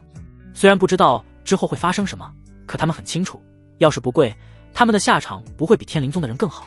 更何况赵不凡刚才的手段，他们可是亲身感受过的。这等可怕的手段，可不是一个化龙境能施展的。周围围观的所有百姓脸色涨红，满脸都是激动的神色。陛下万岁万岁万万岁！声音震耳欲聋，整座上京城都在颤。跟在赵不凡身后的刘禅脸上生出一团酡红，甚至就连那厚厚的脂粉都遮不住。跟在赵盘身边的时候，他面对那些外来的强者，只能卑躬屈膝。这位新帝才是真的让他扬眉吐气了。叮咚，嘎嘎乱杀状态持续中，宿主杀疯了。嘎嘎乱杀状态下，宿主杀死天灵宗三长老，震慑来自周边各国与势力的强者，获得奖励：武神肉身、九转天残诀。嘎嘎乱杀状态加成奖励：武神肉身，远古强者最强体质之一，提升到极致可无敌于世。手撕真龙，以与荒古吞天体融合，提升后肉身3倍增强。九转天残诀，远古大能创造功法，需要修炼者身体残缺，若是生殖器官残缺，修炼速度可提升100倍。脑海中的系统提示音响起，赵不凡的眼眸古怪起来。生殖器残缺，那玩意儿可不兴趣啊。不过眼角的余光扫过恭敬的跟在自己身边的刘禅，心头有了些盘算。这功法倒是可以给刘禅，前提是他真的愿意效忠自己。回过神来，赵不凡转身朝着外面的百姓朗声道：平身，谢陛下。声音整齐，所有百姓们看向赵不凡的眼神，已经与来的时候完全不同了。这个新帝让他们看到了抬头的希望。场地内的文武百官与外来的强者们脸上五味杂陈，只是刚刚起身，那些强者们还没站稳，就听到赵不凡再次开口：“诸位强者，虽来者是客，可毕竟是来助阵登基的，可带了什么贺礼？”赵不凡的声音并不大，却让所有强者们险些一个趔趄摔倒，互相对视，脸色带着几分苦涩。哪里有刚刚登基的皇帝主动索要贺礼的？况且他们是来打秋风的，还想从大渊的皇宫宝库内拿到些好处，谁会想着带什么贺礼？哪怕带了的，也都只是些寻常的小玩意儿，现在可不敢拿出来。献丑只是小事，大渊这位新帝要是发个疯，直接杀了他们，可就得不偿失了。我代表楚国恭贺陛下登基，此乃血液珠，极为罕见，可帮助修炼者稳固气血，提升境界时使用，可避免危险。楚国强者心里都在滴血，不过却还是咬着牙从自己的宝贝中拿出了一个还算珍惜的宝贝。赵不凡微微皱起眉头，片刻才开口道：“聊胜于无罢了，也算是楚国的心意，刘禅收了，记下来。对了，楚国欠的岁贡也该缴纳了。”这话让楚国强者的脸色憋得涨红，却一句多余的话都不敢多说。“是，陛下。”周围的强者也一个个憋红了脸。“陛下威武，陛下万岁！”不知百姓中谁带头喊了一声，片刻，这声音就震得大的都颤抖了起来。坐在高楼之上的龙椅上，赵不凡微微低头扫视过脚下的那些强者。“朕顺应天意，登基为大渊新帝，即日起免除我大渊百姓税赋，不再加征徭役。”轰！此话一出，场地外的百姓们全都僵住了，不敢置信地抬起头。自太上皇登基开始，20年的时间，每年都在增加税赋，加征徭役，百姓们苦不堪言。而这位新帝竟直接免除了所有税赋，还不再加征徭役。外来的强者们此刻表情古怪，看向赵不凡的眼神像是看个傻子。一国之银库的钱从何而来？大头就是百姓的税赋，要是没了百姓的税赋，国库从哪里充盈钱财？虽然赵不凡实力很强，可确实也只是个脑子不太好的强者而已，不适合做皇帝。百官中有人脸色不太好，虽然赵不凡的实力很强，可这么乱来，大渊的财政就会彻底崩了。陛下，万万不可！这个决定也不过是让百姓开心些而已。可我大渊这些年好不容易休养生息恢复的生机，很快就会这样耗尽啊！要是这样，我大渊国库很快就会被消耗一空，没钱了，大渊距离灭亡不远了啊！陛下，您万万不可做亡国之君啊！有朝臣高喊，声音很大，手指轻轻敲打着龙椅。赵不凡脸上笑得很灿烂，看向那些朝臣，开口道：“国库没钱，朕记得光是抄了右相一家，就让我大渊国库充盈了不少。”说到这里，漫不经心地扫了一眼那些强烈反对的权贵与朝臣们，淡笑着开口道：“国库不够，多抄几个贪官污吏的家就够了。”轰！所有权贵与朝臣们的身子一僵，脸色变得惨白。他们已经感觉刘禅的视线朝着他们看过来了，一种莫名的寒意顺着脖颈蔓延到了脊梁上，后背都湿透了。还没等其他朝臣再开口，赵不凡又开口了：“不过贪官污吏总会杀绝了，这可难办。”这话让朝臣们面面相觑，表情复杂。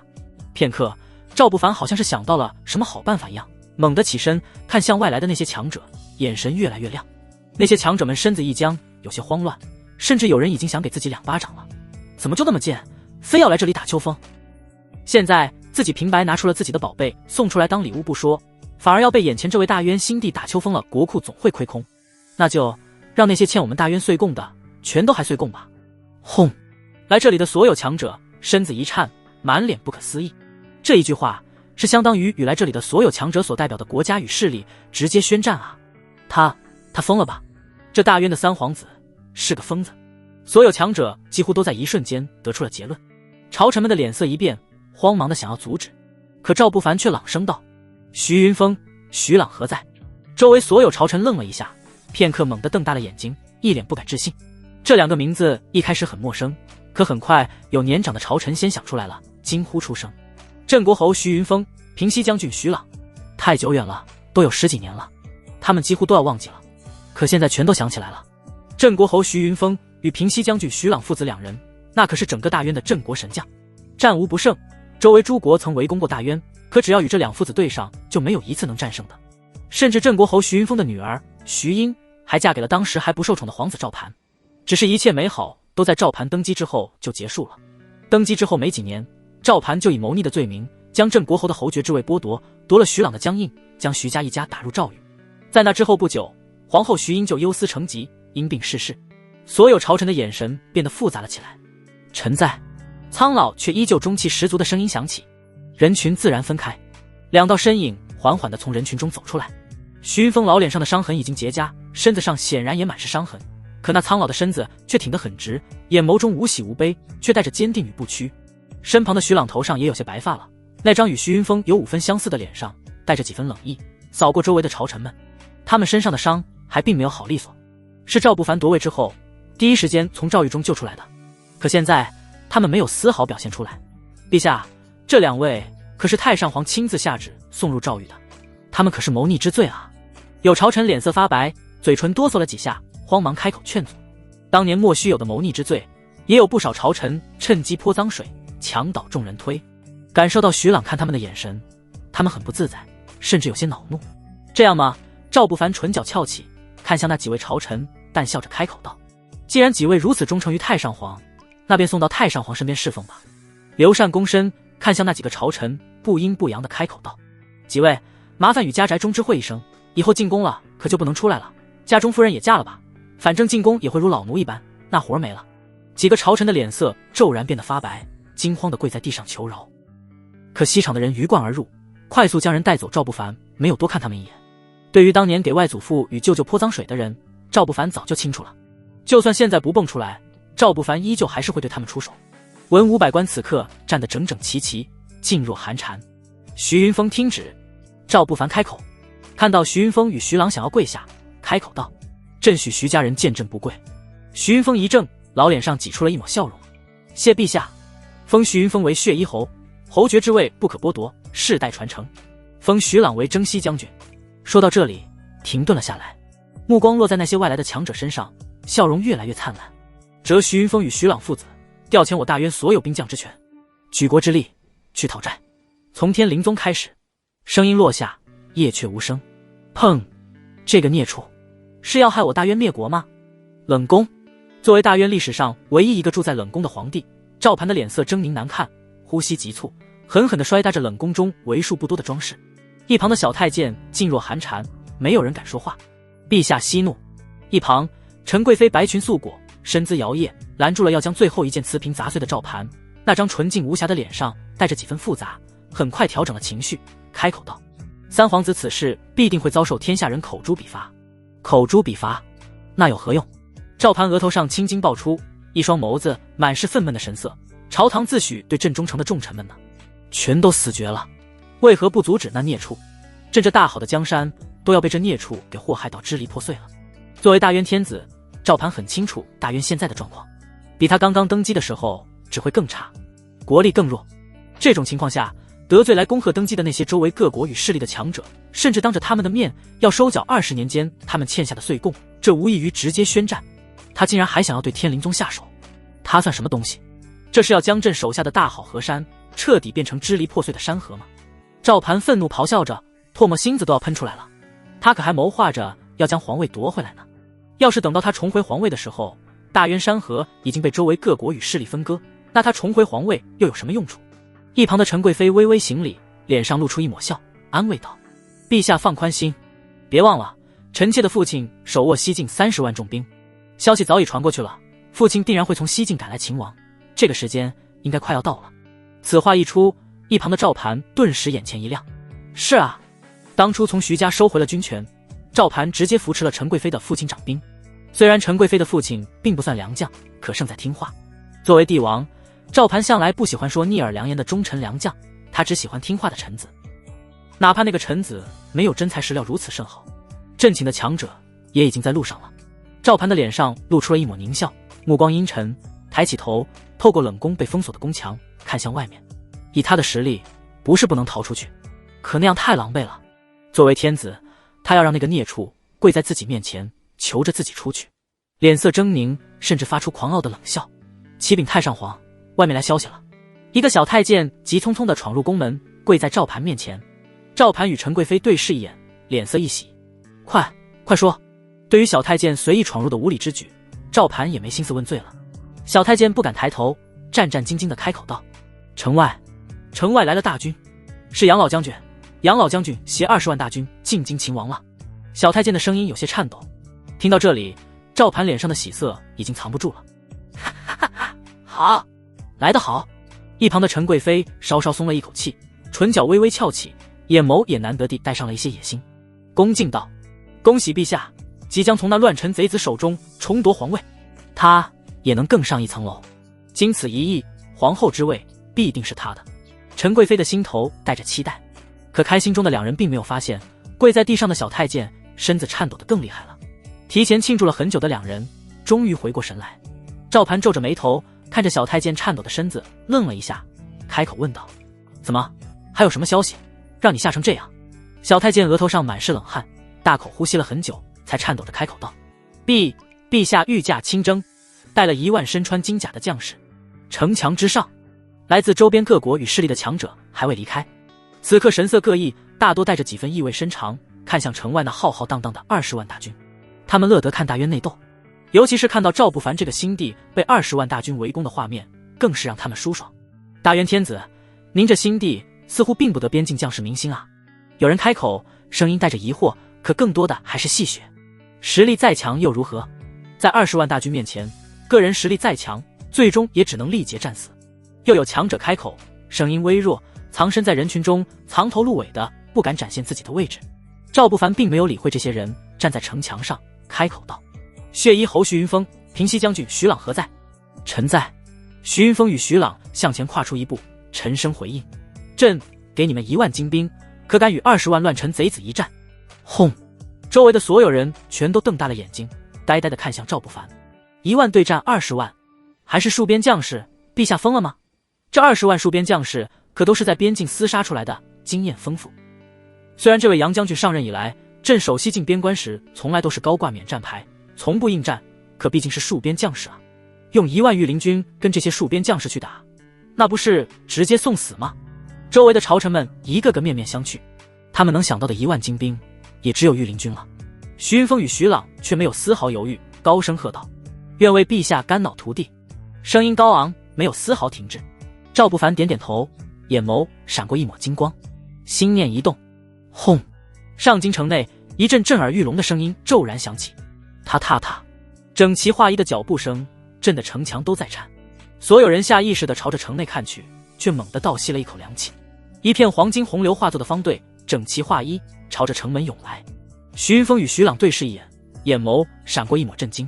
其他人看不出来，作为战场老将，他们只是一眼就能看出这1万金甲将士有多可怕。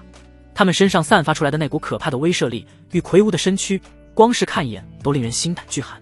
身上那厚重的战甲比大渊的战甲不知道厚重坚韧多少倍。这些将士是从哪里寻到的？众将士听令，随朕御驾亲征！赵不凡高喝一声：御驾亲征！杨北海苍老的脸上蓦地露出了一抹嘲讽的笑，转头看了一眼自己身后那如汪洋般看不到尽头的将士，脸上的笑容逐渐狰狞。无知小儿，敢杀我儿，还敢夺位？那个位置是你能坐的？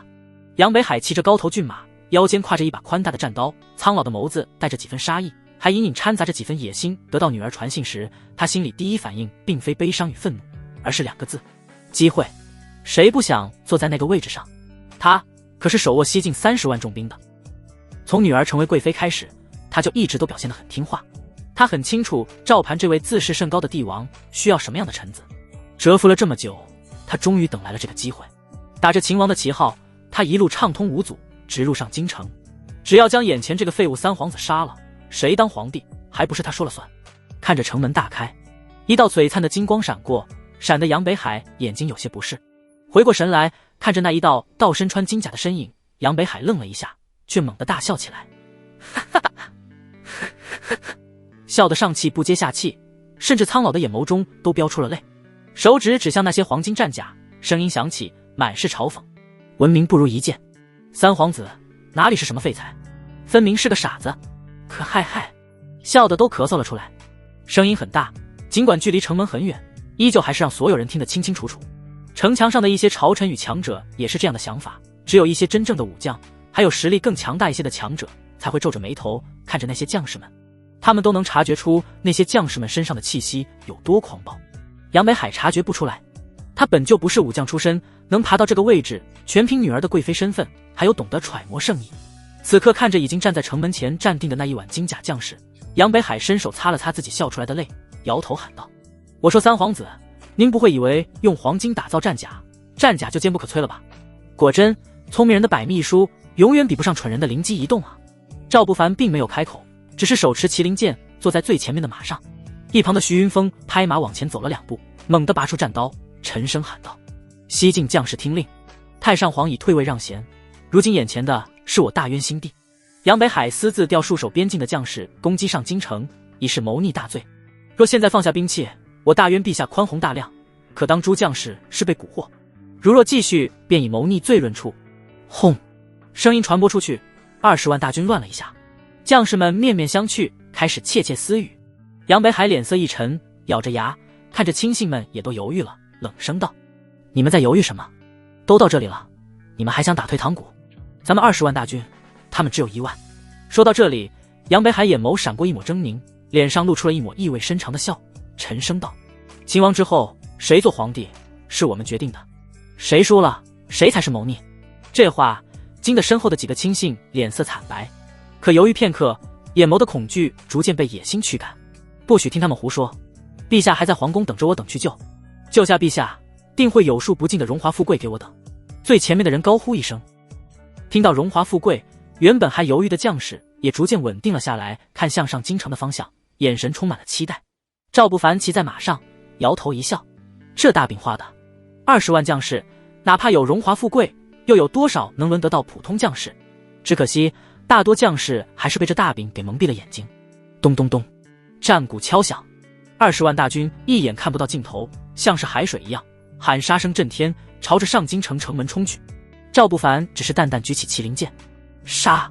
淡淡的声音落下，轰！所有金甲战士像是刚刚活了过来一样，睁开眼的瞬间，这一片战场都颤抖了一下。轰！滔天的气势直冲苍穹，杀！杀！杀！整整齐齐的3个字，哪怕城墙上看热闹的强者们脸色都白了几分。下一刻，轰！那金甲将士以一种肉眼都难以察觉的速度，只是一道幻影闪过，就冲进了那20万大军中。1万对比20万，本应该是瞬间被淹没，可那1万金甲将士不止没有被淹没，反而在冲进20万将士中的一刹那，就直接让那20万大军中空出了一大片，残肢断臂刹那间铺满了地面。金甲将士像是一把巨大的屠刀，所过之处血水喷溅，尸体堆积。徐云峰与徐朗对视一眼，满脸震惊。这1万将士的战斗力太可怕了，能一个照面就直接清空一片区域，这等战斗力，哪怕是以他们2个身经百战经验丰富的老将，也从来没有在任何国家的军中看过。废物，给我上！不上！杀！杀！杨北海脸色阴郁，怒吼一声。虽然被刚才那一瞬间的画面惊到了，可很快就反应了过来，他可是带着20万大军来的，哪怕用人命堆，也能将那1万将士给堆死。可那1万金甲将士的速度太快了，后面的大军刚刚补上，就再次被收割。将士们身上的战甲就像是纸糊的一样，只是一次碰撞就会被直接撕裂。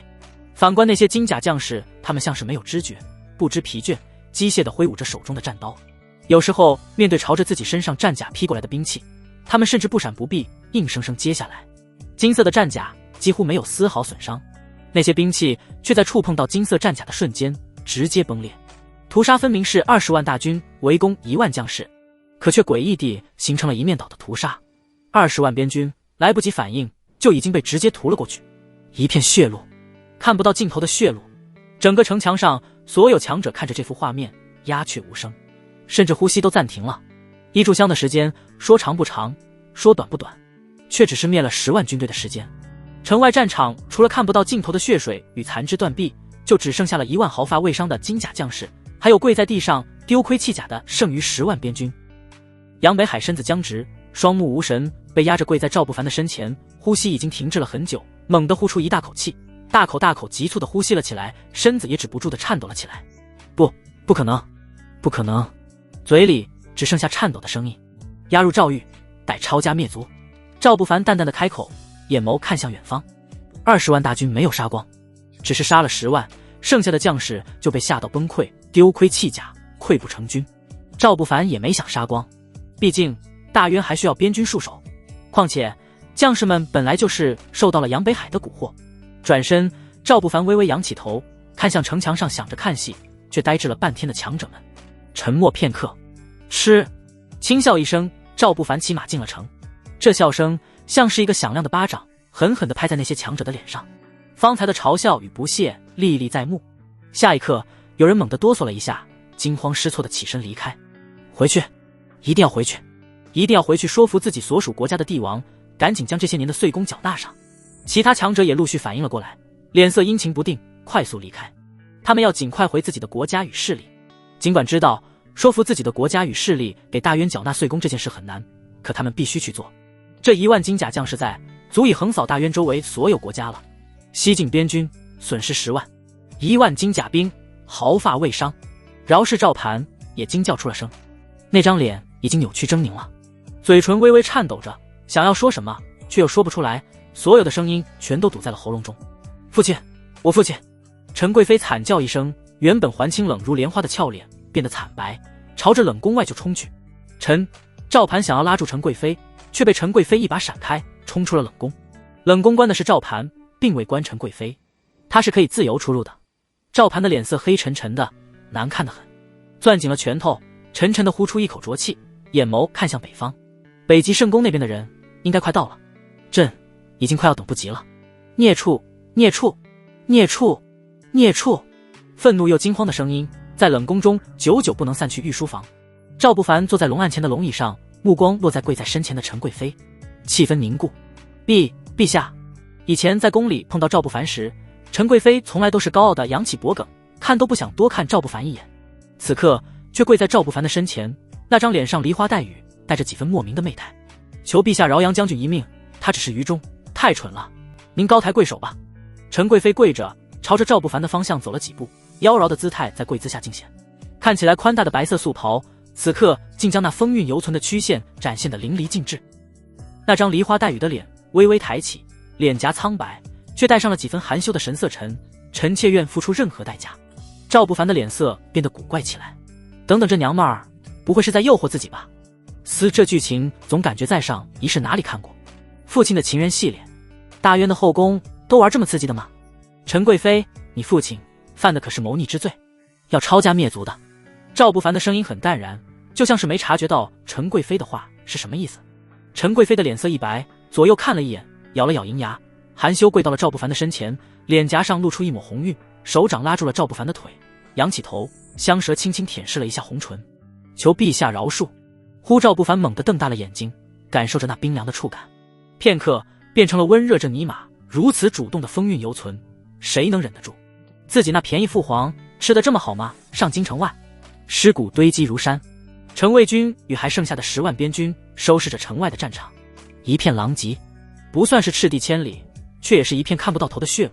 天空中2道身影浮空而立，一老一少，全都穿着雪白的武袍，武袍上还绣着雪花的标志，唯一的区别是那少年人的衣领上还绣着一道金边。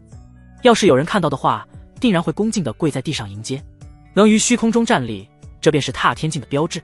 他们雪白武袍上绣的雪花的标志是北极圣宫的代表。作为除了圣地之外最强大的宗门之一，北极圣宫在玄界的地位超然，其本身还暗中掌控着数个国家，势力极大。许宗臣老脸上脸色阴晴不定，看着地面那条长长的血路，心头有些不太好的预感。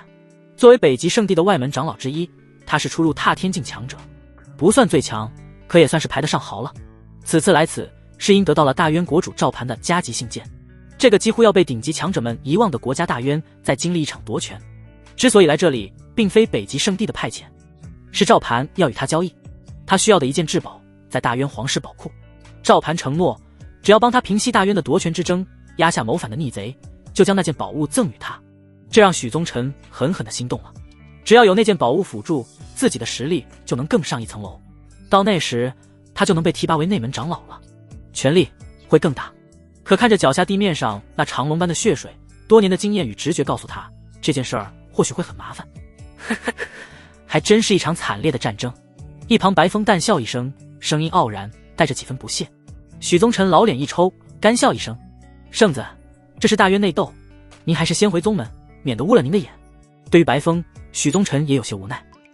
本来他是准备自己来的，可也不知道圣子白风是从哪里得到了自己要下山的消息，一定要跟着自己来。要是圣子在外面出了什么问题，自己别说提位内门长老了，恐怕活着都是奢望。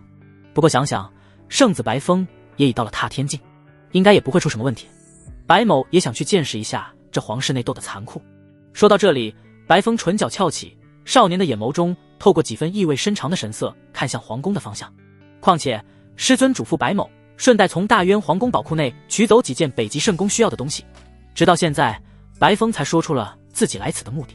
许宗臣的脸色一僵，浑浊的老眼出现了几分懊恼，片刻只能苦着脸跟在白风身后，朝着皇宫的方向踏空而去。叮咚，嘎嘎乱杀状态持续中，宿主杀疯了。嘎嘎乱杀状态下，平息大渊内乱，令诸国强者心生恐惧，降服天生媚骨陈贵妃，获得系统奖励：真龙霸气，持久力增强10倍，嘎嘎乱杀加成奖励。真龙霸气，天地认可的真龙天子才可被赋予的能力，国力、势力越强，吞并的国家越多，威力越强。持久力增强10倍，肉身持久力增强，哪个方面都增强。赵不凡，系统这解释倒是有点意思。看着一旁脸色娇媚，舔舐着香唇，娇柔的身躯已累到无力的陈贵妃，赵不凡的咧嘴一笑，手掌一把将陈贵妃拉过来，乖，把头发盘起来。还来？不行了！陈贵妃娇呼一声，脸上红得几乎要滴出血来了。皇宫之上，却猛地传来一声清冷又嘶哑的声音：大渊国主何在？北极圣宫长老许宗臣求见。那声音很清冷，并不大，却清楚地传遍了整个皇宫，淡然中带着高高在上的傲慢，不像是要求见，语气更像是来兴师问罪的。赵不凡手掌轻轻在陈贵妃那丰腴的身子上撤回，眼眸微微眯起。北极圣宫，记忆中北极圣宫是玄界各大圣地与皇朝之下的超级大宗门之一。这种大宗门的强者来大渊做什么？陈贵妃呼吸微喘着，眼眸间闪过一抹犹豫，片刻咬咬牙，低声道：势必太上皇请的救兵。赵不凡唇角微微翘起，手掌轻轻在柔软的浑圆上拍了一把，淡笑道：这么出卖父皇，你就不怕阵败了？你押错宝。陈贵妃的美眸闪过一抹慌乱，脸颊上的红晕消失了小半。她愿意现身，并不是为了她父亲，更不是为了二皇子，只是为了她自己。能在后宫获得独宠，她也是有些眼力的。赵盘已经败了，她看得很清楚。至于赵不凡，他隐藏了这么多年，如今能一鸣惊人，手段频出，靠的绝对不是运气，背后一定有可怕的强者支撑。他不想就这样陪着赵盘一辈子在冷宫待着。借着父亲被捕的事儿，他成功现身，如今被赵不凡戳破心思，他的心头有些慌乱。如今都是您的人了，陛下，您又何必如此折辱臣妾呢？陈贵妃娇嗔一声，一脸幽怨。赵不凡哈哈大笑一声，起身朝着御书房门外走去。就让朕会一会父皇请来的救兵吧。冷宫，赵盘脸色狂喜，看着站立于虚空之上的两道身影，眼眸中逐渐闪过一抹狰狞。许长老来了，那个孽畜，朕看你怎么跪在朕的面前求朕饶你一命。狞笑着，赵盘脚下一动，身上爆发出一股爆裂之气，化作一条巨龙，身子辗转腾挪，朝着冷宫外冲去。以他的实力，冷宫的护卫挡不住他，几个辗转就已经跳跃过数道宫墙，出现在御书房外。站在御书房上，抬头看向御书房上空那两道身影，赵盘躬声开口道：在下乃大渊国主赵盘，拜见徐长老。说到这里，又看了一眼徐长老一旁同样踏足于虚空之上的那少年，愣了一下，脸上顿时露出了惊喜的神色。若是没猜错，这位便是年轻俊才、金才艳眼，与顶级圣地圣子齐名的北极圣宫白圣子吧？能踏空而行，又这么年轻，还跟许宗臣长老并肩的存在，在北极圣宫也只有一个，那就是北极圣宫的圣子白风。白风脸上闪过一抹傲然的神色，这种称呼他听过很多，可毕竟是少年心性，每次听都还是会不由得生出一股傲慢。许宗臣微微蹙眉，却看向御书房门口的方向。御书房门口已经有御林军与西厂的人护住了。刘禅站在最前面，脸色有些难看。他是第一次见到踏天境的强者，站在虚空之中，除了令人羡慕之外，更多的还是让人心生畏惧。仅仅是感受着对方身上传来的气势，都让人两腿打着颤。可刘禅并没有后退，站在最前面。吱呀，御书房的房门被开启，木门发出有些刺耳的声音。赵不凡一袭明黄色舞袍走出。陛下，小心！刘禅将赵不凡挡在身后，脸上带着凝重的神色。他作为西厂9000岁，见过了太多人，高空中的那两人一眼看过去就知道来者不善，再加上太上皇那殷勤的态度，明显是朝着陛下来的。赵不凡脚下一顿，轻轻拍了拍刘禅的肩头：“退后吧，他们要找的是朕。”刘禅身子一僵，最终还是让开了路。朕乃大渊新帝。赵不凡微微扬起头，淡笑着看向那虚空中的两道身影，不卑不亢，声音带着几分冷意：“不知两位违反我大渊禁令，擅闯我大渊皇宫，有何急事？”违反禁令、擅闯皇宫这两个词，让站在虚空中的两道身影愣了一下，对视一眼，片刻哑然失笑。人在无语的时候，真的会笑。比如现在，一个早已没落的国家国主，竟敢责问北极圣宫的长老与圣子。还站在房顶的赵盘，额头上生出一层冷汗，脸色阴郁，急忙开口道：“许长老，您看到了吧？此次求您来此，就是求您来替在下教育一下这个没有教养的乱臣贼子。此贼用卑鄙手段逼在下退。”还没等赵盘说完，站在虚空中的许宗臣有些不耐烦地开口道：“闭嘴！对于大渊皇室发生了什么，他并没有兴趣，只要将此贼子斩杀，你大渊即可拨乱反正。”许宗臣的声音让赵盘的脸色一阵青一阵红。当着这么多御林军与西厂的人，他们没有给自己留下丝毫颜面，该死！等重回皇位之后，要将在场所有人处死了。回过神来，赵盘连忙点头：“此次本圣子亲自前来帮你解决这个乱臣贼子，你可有什么表示？”白风那张年轻的脸上带着几分故作老成的神色。赵盘愣了一下，显然没有想到这位圣子会这么问，张了张嘴，很快反应过来，爽快开口道：“此事之后，在下必有重谢。此次本圣子来你们大渊，是要从皇室宝库中取走几件东西。”白风再次开口，声音轻飘飘的，不像是在商量，更像是在下通知。赵盘的脸色变得涨红，可下一刻却又卑微的垂下头颅：“只要圣子开心便可。打扰一下，各位似乎忘记问朕答应不答应了。”站在御书房门前，赵不凡的脸上带着笑，手掌轻轻揉了揉脖子，又揉了揉腰，似乎是在活动身体。现场安静了片刻，空中猛地爆发出一阵狂笑：“哈哈哈，有意思，真有意思！本圣子好久没见到这么有意思的蠢人了。”白风笑得上气不接下气，一旁的许宗臣拉着老脸，目光带着几分阴森，上下扫视着赵不凡。他能感受到赵不凡的境界，灵台境很不凡，哪怕他们的圣子白风也不是单纯靠着天赋提升到如今的境界，需要北极圣宫大部分的资源倾斜才能修炼到如今的境界。而眼前大渊的新帝能在如此年纪靠着小小的大渊修炼到灵台境巅峰的境界，在年轻一代中算得上是天骄，可毕竟还是太弱了。挑衅踏天境强者，他就是在找死。本圣子来取走你大渊的东西，你只需跪下配合即可，何须问你意见？白风脸上的笑逐渐收敛，居高临下的看着赵不凡：“普天之下，莫非王土。这大渊的一切都是朕的，朕不同意，谁敢动我大渊之物？”轰！赵不凡怒吼一声，真龙霸气骤然升腾而起。啊！这一刻，上京城一阵震颤，滔天龙气从地下冲天而起，整个上京城上空出现了一条由气形成的巨龙。刘禅的老脸上长得通红，一双拳头死死地攥着，刺激！这等霸气才是他先要效忠的帝王，真龙霸气。他竟得到了天帝的认可，身负真龙霸气。许宗臣见多识广，脸色骤然一变，白风的脸色也变得难看了起来。整个玄界身负真龙霸气的人超不过10个，每一个最后都成了一方霸主，要么是顶级皇朝的帝王，要么便是顶级势力的主宰者。眼前这个身负真龙霸气，他的未来不可限量。当然，真龙霸气的好处不止这一点，更多的是真龙霸气拥有者战力无双，他们甚至可以跨境界战斗，实力远超想象。赵盘的脸色僵硬，双拳攥紧，一双眼眸充斥着阴戾与不可思议。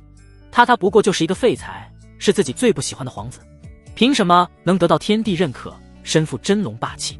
自己兢兢业业在帝王之位上维持大渊平衡，却得不到天地认可，这不公平！这个孽畜，该死！咬着牙，红了眼，赵盘仰头开口道：“两位，解决了这个乱臣贼子，我大渊皇室宝库内的一切都是你们两位的。”轰！原本还有些犹疑的许宗臣与圣子白风对视一眼，脸上露出满意的神色。大渊虽然已经没落了，可当年毕竟是万仙来朝的存在，皇室宝库内皆是稀世珍宝。没有人察觉到皇室宝库内一道隐晦的目光穿透空间，落在那御书房外，微微有些阴沉。这个孽障竟也配做大渊帝王20年，卑躬屈膝，奴仆之相。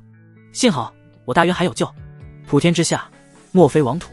好，有老夫当年的风范，若是生死危机，倒是可以出手救一下。听着御书房房顶之上传来的声音，赵不凡笑了。父皇，您现在已是太上皇，皇室宝库与你无关，只要杀了你，朕还是这大渊之主。赵盘恼羞成怒地吼叫一声。好了，此事我们来解决即可。被赵盘那大吼大叫的声音搞得有些烦躁，许宗臣沉声开口，眼眸落在那漂浮在空中的巨大真龙上，眼眸有些凝重，没了一开始的淡然与轻蔑。虽真龙霸气的天地认可，可你这皇位毕竟来得不正。许宗臣声音冷冽，一只手猛地挥出，轰！巨大的手掌遮天蔽日，从天而降，带着摧枯拉朽之势，直冲御书房。乱臣贼子，人人得而诛之！义正言辞地喊了一声，许宗臣身上踏天境气息猛然爆发，轰！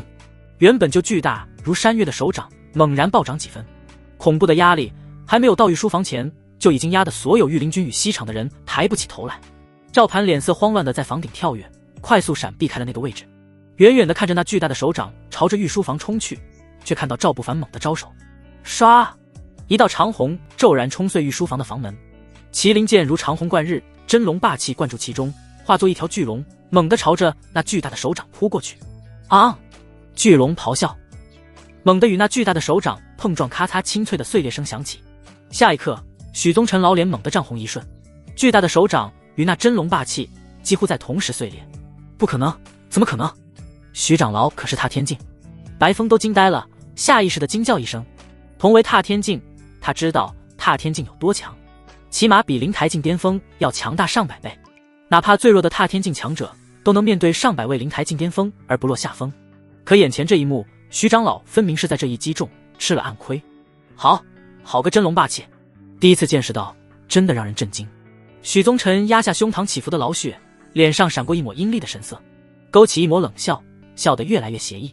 可惜老夫还未出动全力，你死定了。刚才那一招他并没有出动全力，只是为了试探。可以肯定，赵不凡是用了全力的。踏天境，这就是踏天境实力吗？赵不凡微微皱眉，带着几分不解。他也并没有完全出动全力，刚才那一招看起来可怕，可他能感受到其中蕴含的力量并不是很强。对于赵不凡的话，许宗臣的老脸骤然阴沉下来。该死，果然如你父亲信中所说，是个狂妄的孽畜。这话分明就是在嘲讽他的实力不够。下一刻，整个皇宫都被笼罩上一股寒气，原本晴空万里的天空被厚重的阴云笼罩，甚至一瞬间气温都降低到了冰点。一双眸子睁开，已经变成了雪白，身上散发着冰寒气息。许宗臣一双手掌对准了赵不凡，脸上依旧带着狞笑，只是一个轻轻的男声响起，踏天境体验卡开启。下一刻，一股来自远古的气息骤然间降临，咚咚，好像是什么可怕的东西复苏了般。许宗臣一怔，目光游移不定。刚才那一瞬间，他感觉自己的心脏都被捏住了。那股来自远古的气息究竟是什么东西？还没有等回过神来，身前却突然出现了一道身影。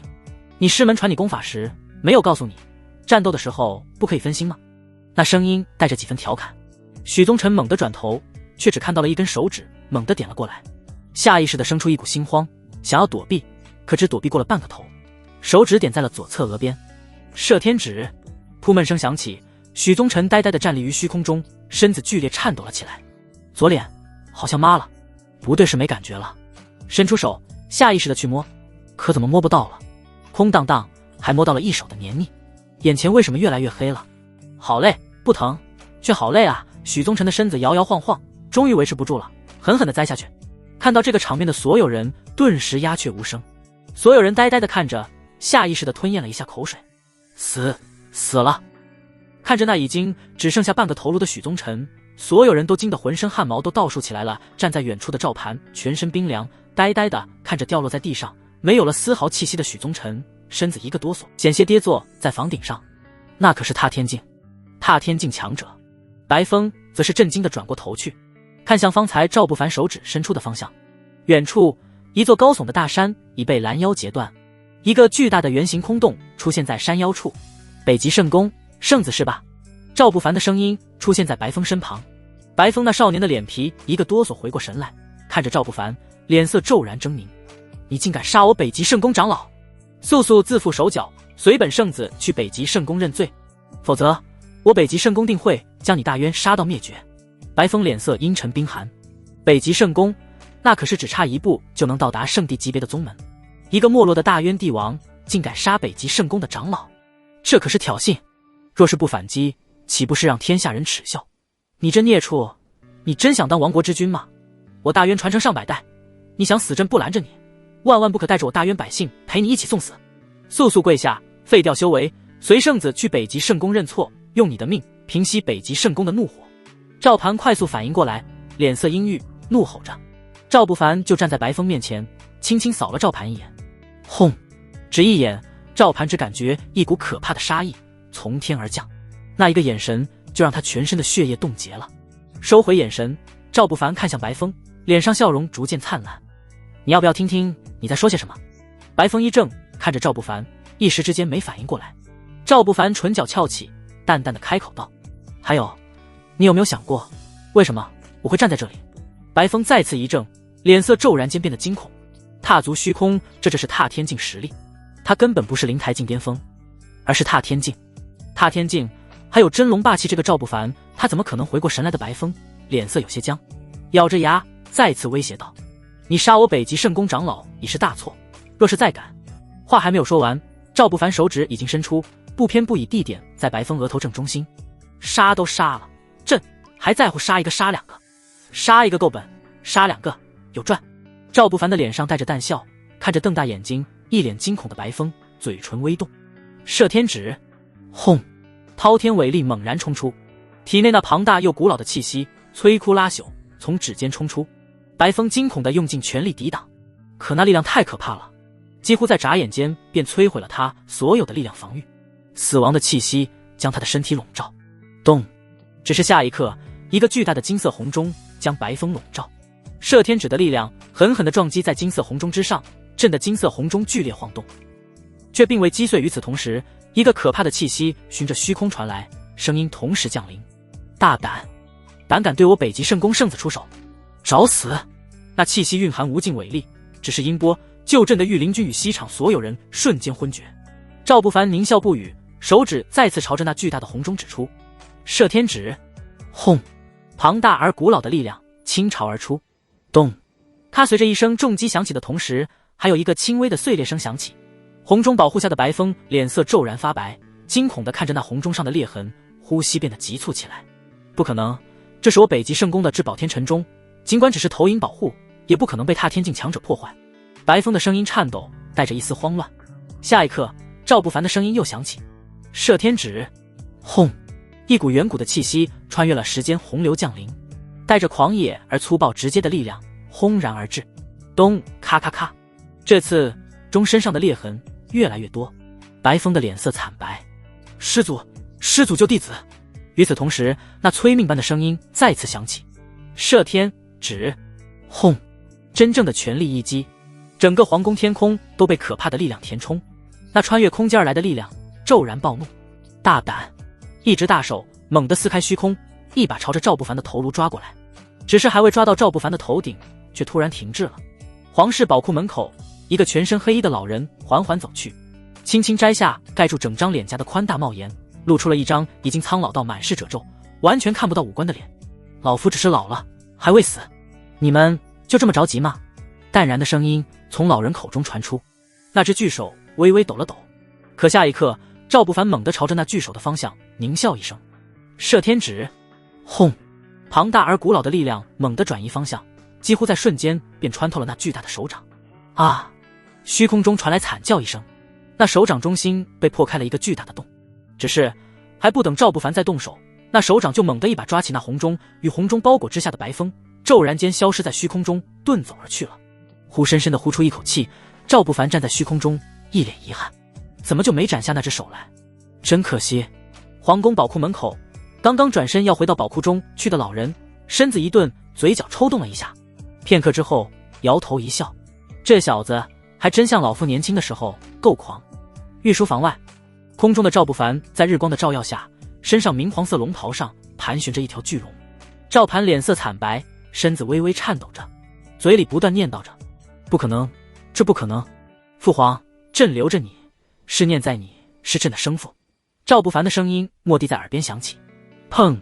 那道身影落在赵盘身旁，脚下的大殿都颤抖了一下。赵盘的呼吸一滞，转过头去，心脏猛地距颤离得远，还没有太多感觉，可现在离得近了，能感觉得很清楚。赵不凡身上缭绕的那条巨龙带着无边的霸气，就像是一条活过来的巨龙，只是一双龙眸看过来都带着一种震慑心神的力量，让人下意识地低头不敢直视。看着眼神有些闪躲的赵盘，赵不凡沉沉地开口道：大渊已与你无关了，今天你用我大渊皇室宝库之物讨好北极圣宫之事，算是耗尽了你我父子之情。朕不杀你，即日起废掉修为，禁足冷宫，终生不得出宫。话音落下，赵不凡甩出衣袖，半透明的巨龙骤然间冲破桎梏，狠狠地穿过赵盘的身躯。噗！一口鲜血喷涌而出，赵盘的身子猛地一颤，脸色惨白的软倒，顺着大殿的房顶咕噜噜滚落了下去。御林军与西厂之人都看到了，却只是眼神复杂的看着。他们效忠于皇室，可也清楚必须要效忠的是当朝陛下，是当朝陛下给了他们权力与地位。况且刚才发生的事情他们都看得清清楚楚，太上皇引北极圣宫强者来，是要用大渊皇室至宝换那些强者出手杀了陛下。先不说这是皇室内斗，光是太上皇对待那些强者卑躬屈膝的奴相态度，就令人不由得一阵作呕。如今陛下这样处理，已经算是一代人君了。父皇，只要你安心做你的太上皇，朕会护你一生无恙。摔倒在地面上的赵盘死死地盯着赵不凡，喉咙嘶哑，低吼着：你话还没说完，一旁御书房的门缓缓打开。吱呀，声音吸引了赵盘的注意。陈贵妃脸上还残留着些媚态，衣衫有些凌乱地从御书房走出来。看到这个画面的赵盘脸色一僵，整个心脏猛地像是被重击了一下。他太熟悉陈贵妃这副样子了，她在御书房衣衫不整，那个孽畜也在御书房，他们该死。强烈的愤怒与不甘涌上心头，那张脸狰狞扭曲，手指指向陈贵妃，怒吼道：贱婢，你这贱婢，你竟敢！后面的话根本说不出来，气得身子再不断起伏。噗！再喷出一口鲜血，两眼一翻，昏厥了过去。气急攻心，加上被废掉了修为，如今的赵盘已虚弱到了极致。赵不凡挥挥手，刘禅会意，开口道：太上皇不小心从大殿上跌落，受了内伤，你们几个还不快些将太上皇抬回冷宫，好生侍奉。这个借口让赵不凡哭笑不得，脑海中又传来了系统提示音：叮咚，嘎嘎乱杀状态持续中，宿主杀疯了。在嘎嘎乱杀状态下，宿主斩杀北极圣宫长老许宗臣，打伤北极圣宫太上老祖的手掌，获得奖励踏天境初阶灵境体验卡，嘎嘎乱杀加成奖励。踏天境修炼境界达到踏天境，已融合初阶灵境体验卡，使用后可体验随机一位远古灵境强者的实力，在真龙霸气与宿主的特殊体质加持下，可发挥灵境巅峰的实力。一炷香时间体验，体验后可获得随机一位远古灵境强者的感悟。叮咚，恭喜宿主在踏天境体验卡中获得一位远古强者的特殊天赋。悟道，远古特殊种族天赋，亲近天地，获得天地认可，对天地力量有天生的熟悉感，可快速熟悉天地规则，领悟天地伟力。脑海中的一连串声音让赵不凡的呼吸变得急促起来。大风烧啊，妙妙妙！挥了挥衣袍，赵不凡朗声大笑着朝着御书房走去。刘禅，随朕入御书房。御书房内，刘禅跪在地上，脸颊上满是惶恐的神色。求陛下降罪，老奴实力低微，保护不了陛下，还要陛下您亲自出手。曾经的刘禅是大渊9000岁，人人畏惧，可随着赵不凡登基，他见识到了更多可怕的存在。他也明白了，自己这个9000岁也只能是在普通人面前威风一下，在顶级强者面前就连一个屁都不算。如今只恨自己修炼天赋不够强，修炼功法也只是普普通通。他心中也有一团火，跟在赵不凡身边，他看到了大渊角逐天下顶尖皇朝的希望，可他实力太弱了。赵不凡看着眼前的刘禅，唇角微微勾起，开口道：你想要变强吗？刘禅猛地抬头，那张脸上满是渴望的神色。想，奴才做梦都想，只有奴才变强了，才能跟在陛下身边保护陛下，侍奉陛下。很好。赵不凡手指猛地点在刘禅额头上，这一瞬间让刘禅想到了刚才看到的那一幕，心脏猛地哆嗦了一下。要知道，赵不凡那一指头点出去，直接就要了一个踏天境强者的命。可他强忍着恐惧，身子虽然打着摆子，却硬是站稳了。赵不凡唇角翘起，淡淡的开口道：那你就跟随在朕身边，好好侍奉吧。话音落下，指尖闪过一抹柔光，轰！刘禅脑海中一阵轰鸣，一股庞大的信息流冲入。九转天残诀，灵机九变，一转一登天。那古老的气息缭绕之下，刘禅体内的力量猛然轰鸣起来。随着那修炼功法的变化，气息也在陡然间发生了变化。一股古老而又澎湃的力量自刘禅身躯爆发。轰！几乎在眨眼间，刘禅就已经突破了。气息还在不断的上涨，速度奇快无比，快到让赵不凡都有些发愣。阶儿残缺，果真能让这个功法修炼速度快上10倍啊！只可惜自己不打算割掉那玩意儿。与此同时，皇宫宝库内的老人猛地抬眸，惊疑不定地看向门外。奇怪，好古老地功法，那小子是从何处搞到这么古老的功法的？倒真是让老夫越来越期待了。看样子，老夫亲手创造的大渊，怕是要在这小子的引领下角逐顶级皇朝之位了。哈哈哈哈！天竺山顶峰天竺殿，王天一与张晨一个断掉了双腿，一个断掉了胳膊，此刻脸色惨白的将在大渊上京城的遭遇添油加醋的说了一遍。那大渊心地巨傲，一上来就让我等跪下。我师兄弟代表的可是天竺山，怎么可能归那种存在？他竟还叫嚣要领兵灭了我天竺山，让我天竺山将这些年所欠下的岁贡用命偿还。王天一的声音愤怒，脸色扭曲，用力吼叫之下牵动了腿部的肌肉，刚刚包扎好的断处又渗出了一些鲜血，疼得龇牙咧嘴。砰！天竺山大长老王申抬手狠狠的一巴掌拍在桌子上，一双眸子已经满是阴冷了。庶子，就算是赵盘在位时都不敢如此对待我天竺山，他竟敢如此！天竺山所有弟子听令。话还未说完，远处就传来一个惊慌失措的声音：不好了，不好了！一个弟子疯狂地冲入大殿，手中举着一张纸，那是天竺山下游历的弟子传来的消息。大殿内的所有人全都怔了一下，毛毛躁躁的，有什么消息值得我天竺山害怕的？大长老王申开口，脸色阴郁。那弟子吞咽着口水，跪在地上，颤抖着递出了自己手中的纸。王申皱眉接了过去，只是看清楚上面写的东西后，身子猛地僵住了。大长老，是什么消息？是啊，什么消息？周围其他长老纷纷开口问道。王申的脸色青红不定，沉吟片刻后，脸色骤然变得阴沉，看向王天一与张晨，怒骂道：两个成事不足败事有余的孽障，让你们二人去大渊恭贺新帝登基，你们竟敢对大渊新帝不敬！即日起废除修为，逐出我天竺山！整个大殿内顿时鸦雀无声，所有人怔怔地看着王申，眼神中带着一丝不解。大长老，我们……王天一的脸色变得惨白，惊恐地要开口，却又被王申粗暴地打断。还不快！执法堂的长老反应迅速，毫不犹豫地将王天一与张晨提起来，丢出了大殿。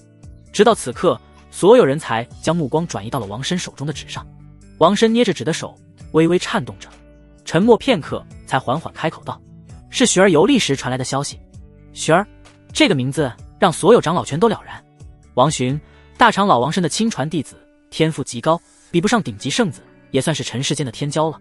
他发回来的消息必定是加急的。大长老王申再次开口，声音有些颤抖。雪儿说，大渊遭遇了内乱，20万边军围攻上京城。这话让周围长老们眼前一亮。可接下来，王申声音变得颤抖了起来。新帝赵不凡御驾亲征，带着不知从何而来的1万精甲军，一炷香的时间屠杀了10万边军。精甲军毫发未伤。轰！整个天竺殿内鸦雀无声。一炷香屠杀10万边军，精甲军毫发未伤，这些词分开都能接受，可加在一起就让人震惊了。哪怕是天竺山强者倾囊而出，想要屠杀10万边军，也需要1天的时间。况且那还是被20万边军围攻的情况下，要是被围攻，天竺山弟子都要损失不少。雪儿还说到这里，王申的声音微微颤抖。赵不凡他派徐云峰与徐朗领兵讨伐天灵宗了。轰！这个消息更是重磅炸弹，惊得大殿内所有人一阵惊愕与不敢置信。天灵宗那可是大渊周围最强大的宗门了，这个赵不凡他不是大渊最有名的废材皇子吗？他怎么敢的？周围一阵倒吸冷气的声音，一个废材能那么轻松砍掉王天一的腿？王申脸色阴晴不定，目光闪烁，想到王天一那平滑无比的切痕，就一阵心慌。沉寂了很久之后，猛地抬眸，沉声道：即刻开始准备厚礼。说到这里，又沉吟了片刻，再次开口道：盯住天灵宗的变化，随时来报。周围长老们对视一眼，纷纷点头称是。待所有长老全都离开之后，大长老王申才捏紧了拳头，目光盯住大殿深处那宗主宝座上，一脸焦急。宗主，快些出关吧，事情有些出乎预料了。天灵宗，齐天被送回来，同样回来的还有林天祥的尸身。找死！大渊好大的胆子！咆哮声充斥着整个天灵宗，所有强者身上爆发出恐怖的气息。天灵宗的实力在玄界不算太强，可在这偏居一隅之地，算是一方豪强了。虽然一开始是靠着大渊发家，可后面大渊顶级强者消失之后，天灵宗逐渐崭露头角，甚至开始瞧不起大渊了。可如今大渊竟敢将他们天灵宗的长老杀死，甚至还砍下了齐天的手臂，这等行径简直就是挑衅。新帝说，我天灵宗在他登基之日对他出手，是向大渊宣战，他已派兵来此，要灭我天灵宗，收回我天灵宗欠下的20年岁贡。岁贡这个词一出，顿时让天灵宗长老们脸色变得更加阴郁。曾经天灵宗实力低微，需要求着大渊保护，给岁贡不算什么，可现在物是人非，岁贡这2个字在他们心中就是耻辱。大渊竟还敢提岁贡，好个大渊新帝，好个废材皇子赵不凡，可当真不凡。长老们都在沉着脸，若非宗主受邀去了大齐皇朝观礼，定要请宗主亲自去大渊走一遭。我等已经有1年没有去大渊掠夺些天才地宝了，看来这大渊都不知道我天灵宗的恐怖了。周围长老们对此丝毫不在意，依旧在嘲讽。只是还未等长老们说完，门外猛地传来了一阵沉闷的鼓声，咚咚咚。这鼓声听起来像是战鼓的声音。在长老们愣神的时间，一阵整齐划一的声音刺破苍穹，杀杀杀啊！凄厉的惨叫声传遍了天灵宗，长老们身形急速冲出大殿，却看到了目眦欲裂的一幕。山门下已经被血水染红，一片身着金甲的将士整齐地朝着山上冲来，所过之处地面染红了。摧枯拉朽，不管多强的弟子冲上去，都只是一瞬间便被撕碎。该死！是谁？哪个国家？莫非是得罪了某个皇朝？该死！如此强大的兵将，我天灵宗怕是要有一场恶战了。先去交涉。长老们脸色难看，那些金甲将士们的实力太强了，他们就像是不知疲倦一样，弟子们的攻击打在他们身上，甚至就连他们身上的金甲都穿不透。相反，天灵宗弟子们的身躯在金甲将士们的兵刃下，就像是纸糊的，瞬间被撕裂。且慢动手！所有天灵宗弟子全都退下。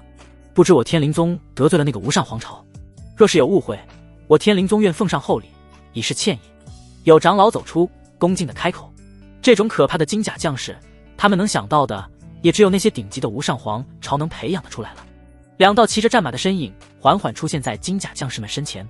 徐云峰挺直了腰背，苍老的脸上带着振奋之色，厉喝道：天灵宗，你们欠了我大渊20年的岁贡，老夫徐云峰携子徐朗奉我大渊天子之命来此讨债。轰！所有长老们都僵硬了一瞬间，呼吸都有些停滞了。什么？这么强大勇猛的军队竟是大渊帝？金甲军在冲锋！徐云峰也并未再多说什么，沉声怒吼，像是要将这20年来大渊所有遭受过的憋屈，还有自己身上遭受过的一切折磨全都发泄出来。这一刻，整个天灵宗都乱了，有弟子在奋力抵抗，还有弟子吓得四散飞逃。长老们脸色阴郁，却还是冲上去抵挡。可冲到金甲将士中，他们才发现他们错的有多离谱。他们引以为傲的实力，在那坚不可摧的金甲将士身上根本发挥不出半点威力。强大的攻击斩在金甲上，根本破不开，而围攻之下，他们的攻击也完全施展不开。那些将士们本身实力也极其恐怖，甚至在短短的时间内，就已经有长老惨叫一声，身躯被撕裂。短短一炷香的时间，天灵宗上安静了，1万金甲将士依旧毫发无伤。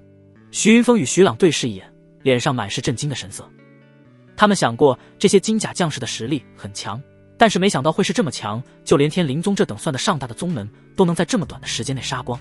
去，带我们去天灵宗宝库，欠了我大渊20年的岁贡，就用你们天灵宗的宝库来抵债。徐云峰淡淡的看了一眼已经被打到重伤的长老，这是他特意吩咐留下的活口。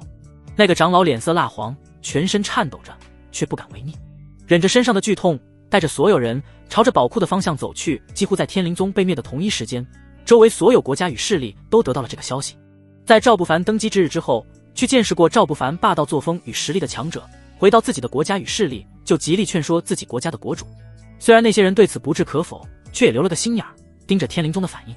没想到仅仅1天的时间，天灵宗就被灭了。天竺山上的大长老王申，整个身躯都僵硬了。身上的肌肉不自觉地颤抖着，惊恐地开口道：“速将之前准备的厚礼。”不对，说到这里，又像是想到了什么，再次开口道：“快些算算这20年来，我天竺山少缴纳了多少岁贡，老夫亲自押送往大渊上京城。”周围的长老与弟子们慌乱地答应了，快速去准备了。与此同时，周围其他的国家也开始慌乱地准备了。天灵宗是周围所有国家与势力中最强的了。赵不凡说发兵就发兵，说灭宗就灭宗，这让所有国家与势力都生出了恐惧之心。曾经那种被大渊支配的感觉似乎又回来了。速去准备，不止这20年欠下的岁贡，还要再备上厚礼。朕要亲自去送，表达大渊新帝登基时的朕的无礼。楚国国主杨震脸色发白，心头生出了一些庆幸，幸好自己国家的强者还算识相，第一个献礼大渊又热闹了。从四面八方涌入大量车队，甚至有些是各国的天子亲自押队进入大渊境内。所过之处的百姓们都在惶恐逃避，亦或者远远的围观。这些年，周围各国与势力没少进大渊境内打秋风，欺凌大渊百姓，随意掠夺杀戮，惹得天怒人怨。可陛下与朝廷就像是不知道一样，从来都是不管不问，百姓们都习以为常了。可这次好像不同了。牛老三赶着驴车，脸色惨白，额头上黄豆大的汗珠滚落，看着越来越近的车队，上面悬挂的是楚国的旌旗，手中的鞭子抽得越来越狠。走啊，快走啊！可抽得越狠，驴越倔，死活就是不动。周围的百姓们也慌了。牛老三，你快点！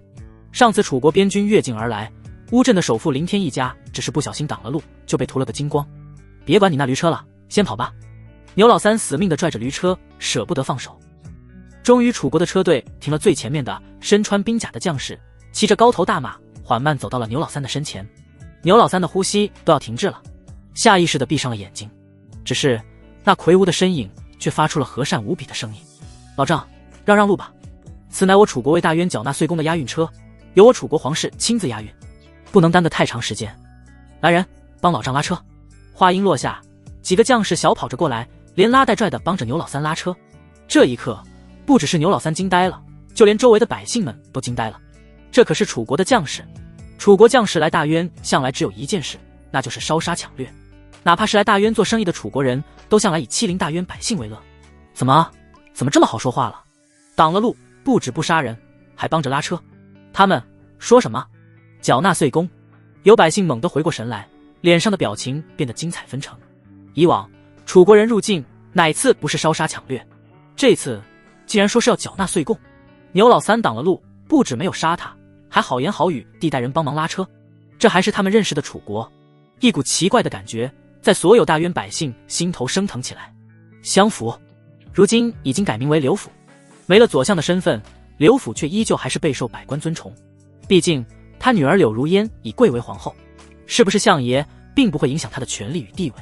密室内，刘府侧卧于榻上，苍老的脸上没有丝毫表情，看了一眼坐在一旁有些拘谨的大皇子赵天印，语气带着几分疏离：“誉王殿下，您能来寒舍，令寒舍蓬荜生辉，可您不该来此。如今老夫已没有了官身，帮不上什么忙的。”大皇子赵天印已被封为誉王，此刻那张俊逸的脸上闪过一抹阴冷狰狞，呼吸微微沉了下来，看向刘府，开口道：“您老甘心如此？”刘府脸皮子不自觉地抽动了一下，好不容易位极人臣，谁能甘心放下那么大的权力？若誉王殿下只是来说些不该说的话，还是请回吧。刘府沉着脸，声音也带上了些愠怒。说到这里，刘府缓缓起身，那张老脸上逐渐生出几分冷厉。陛下行事张狂霸道，短短几天的时间平息内乱，屠灭天灵宗，誉王殿下还是息了不该生出的心思吧。作为朝堂之上的老狐狸，刘府当然知道誉王来是做什么的，他也不甘心，可那又能怎样？上京城内乱，20万大军围城，可赵不凡只出动了1万精甲军，1炷香的时间就解决了这个麻烦。天灵宗更是被精甲军屠灭。这短短的几天时间，整个大渊都变得陌生了，陌生到让刘府都不敢乱动了。誉王赵天印眼底闪过一抹阴沉与忌惮，可很快就沉沉一笑，看向刘府，开口道：“您老身在皇宫之外，可能还不知道，我们这位陛下何止是行事张狂霸道，他惹下了灭国之祸。”刘府身子一僵，看向赵天印，眼睛眯起来，开口问道：“誉王何出此言？”赵天印想到接下来要说的事，就不由得深深吸了一口气，压抑住自己心头的恐惧与那一丝莫名的兴奋。北极圣宫，北极圣宫的长老与圣子前来，要在大渊皇室宝库取走2件东西，却被咱们那位霸道的陛下当场拒绝，甚至杀了那位北极圣宫长老。圣子被北极圣宫顶级强者出手救走。话到这里戛然而止，赵天印也不知道后面发生了什么，但是能猜得出来接下来要发生什么了。砰！刘福猛地起身，一双眸子充血，满脸狰狞地开口道：他疯了，他疯了吗？北极圣宫那是何等的庞然大物，也是大渊能招惹的。此刻他担心的已经不是自己的地位，而是自己的命了。强者一怒，伏尸百万，血屠千里，哪里会管你是什么相爷还是百姓？誉王的脸上露出一抹笑，起身缓缓地开口道：本王曾被北极圣宫内门5长老指点修炼，算是北极圣宫的俗世弟子。此事之后已与北极圣宫取得联络，此事北极圣宫极为重视，已派遣5位内门长老携上1000弟子赶来。说到这里，脸上的笑容逐渐狰狞阴沉。此事必须死足够多的人才能平息北极圣宫的怒火。那1万金甲军是赵不凡的依仗，实力太强了，强大到足以横推一切麻烦，堪比顶级皇朝的强大禁军。他们不死，誉王面前就永远都会横着一座难以逾越的高山。对视一眼，誉王与刘府心照不宣地笑了笑。待解决了麻烦，本王登基之日，柳相便是我大渊唯一的相爷。如烟也是被迫的，本王不怪她，她依旧还是后宫之主，唯一的皇后。誉王的声音带着几分疯狂与阴戾。皇嫂很润，想到赵不凡对自己说的那些，脑海中就不由得出现柳如烟那娇柔的身躯被赵不凡骑在身下蹂躏驰骋的画面。他很介意柳如烟被赵不凡碰过，可他很清楚，这个时候他需要刘府，只有借助刘府在朝堂之上的影响力，他才能更容易把控朝堂。老臣谢誉王殿下隆恩。刘府躬身行礼。密室内一阵和谐的笑声响起，逐渐飘远。陛下，您还来。钦点。后宫一阵激昂的交鸣后，赵不凡长长的舒出一口气。龙榻上，柳如烟身上一层薄薄的白纱被汗水浸湿，粘黏在凹凸有致的身躯上，白皙中透着粉红的肌肤透过白纱轻颤着，那张娇媚的脸，满脸享受的神色，无力的抽泣着。起身，赵不凡穿上龙袍，一阵神清气爽。果然，体质与耐力提升之后，一夜酣战都这么精神抖擞。不过柳如烟倒是被自己滋润的越来越润，技术也越来越好，之后倒是可以试试前世看过的高难度动作。陛下，慵懒无力的声音响起，带着些鼻音。柳如烟的美眸几乎要拉出丝儿来了，看着赵不凡的背影。今日臣妾能否与陛下一同上朝，共襄时国来朝盛举？那双美眸中满是期待的神色。缓缓转身，赵不凡定定地看着柳如烟，沉默片刻，蓦地露出一抹笑。自然可以，不过……说到这里，赵不凡缓缓地朝着柳如烟走去，手掌轻轻在那娇躯上抚过，轻轻滑到光洁的下巴上，轻轻托起头颅。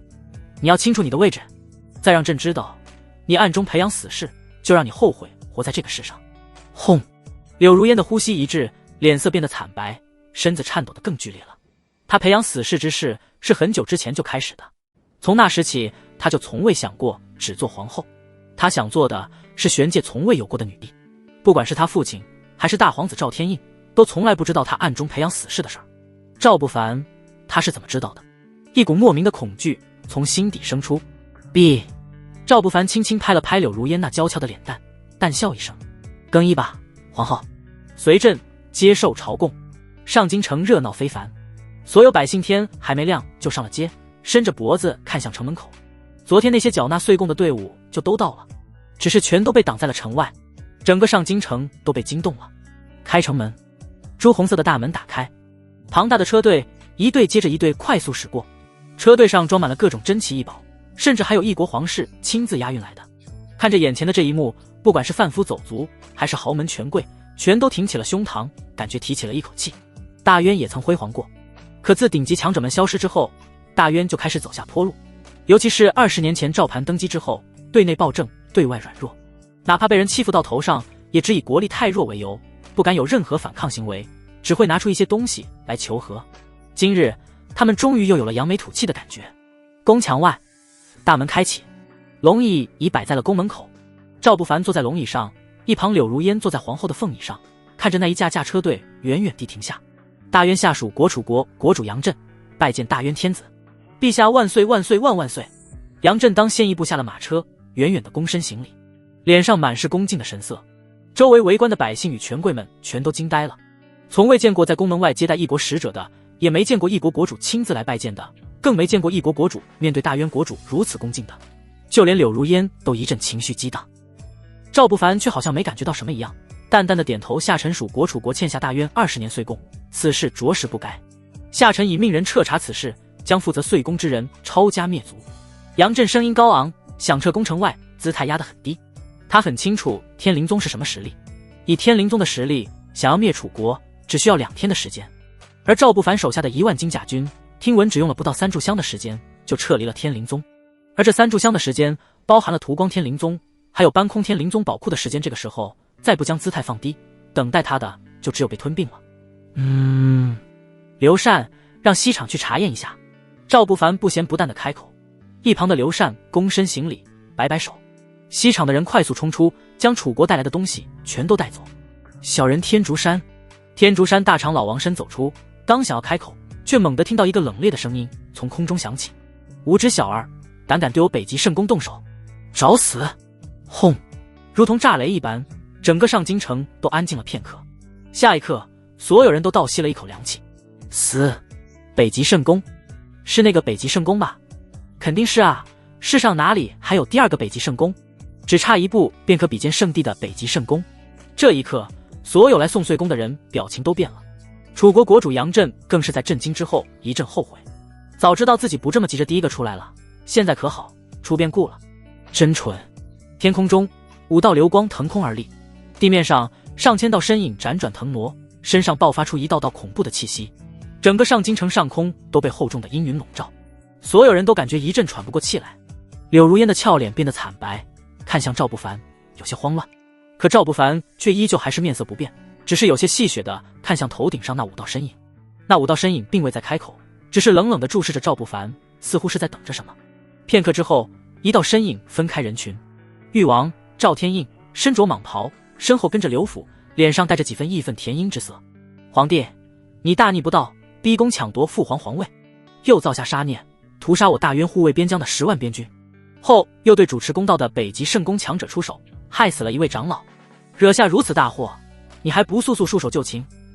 难道要让我大渊百姓为你陪葬？本王已与北极圣宫诸位强者解释过了，此事皆是皇帝一人之错，与百姓无关，快些认错。那声音无比清晰，传遍了上京城。周围围观的百姓与权贵全都瞪大了眼睛，满脸都是不敢置信。押送岁贡前来的人表情复杂，片刻似乎做出了什么决定。片刻，有人开口道：竟是如此吗？我等还说要还岁贡呢，这大渊的新帝竟来得这么不正。既然如此，那岁贡之事之后再说。没错，身子不正还犯下杀孽，这种人怎敢自称为天子？声音越来越多，来送岁贡的人看到了北极圣宫的强者，相对比之下，他们自然清楚自己该选哪边。柳如烟脸色有些发白，看着跟在誉王身后的刘府，脸色更白了。陛下，此事与臣妾无关。臣妾不知父亲会。赵不凡轻笑一声，拍了拍柳如烟的胳膊，缓缓起身，目光扫过周围。巨大的龙影猛地从身体内冲出，整个上京城的龙气猛然爆发，一头巨龙冲天而起，真龙霸气。所有有见识的强者都在同一时刻脸色一变，那股霸气骤然间席卷整个上京城。这股气势，普通人只是有些心悸，察觉不到什么，越强大的人受到的影响越大。北极圣宫来的那上千弟子都在一瞬间感觉像是心脏被人捏住了，动弹不得。站立于高空之上的5道身影更是脸色一变，纷纷出手抵抗这股气势。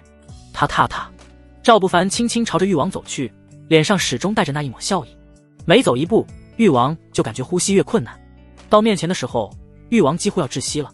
太皇兄看来很不喜欢朕，可皇兄不是说只效忠于朕吗？怎么说话当放屁了？赵不凡的声音很淡然，却让誉王几乎要跪下来了。死亡的气息在心头缭绕。赵不凡，你不想解释一下吗？你做的那些事儿。刘府在一旁怒吼一声，满脸正色。赵不凡看着刘府，却猛地仰天大笑2声。解释？你让朕给你一个解释？朕做什么还需要给你解释？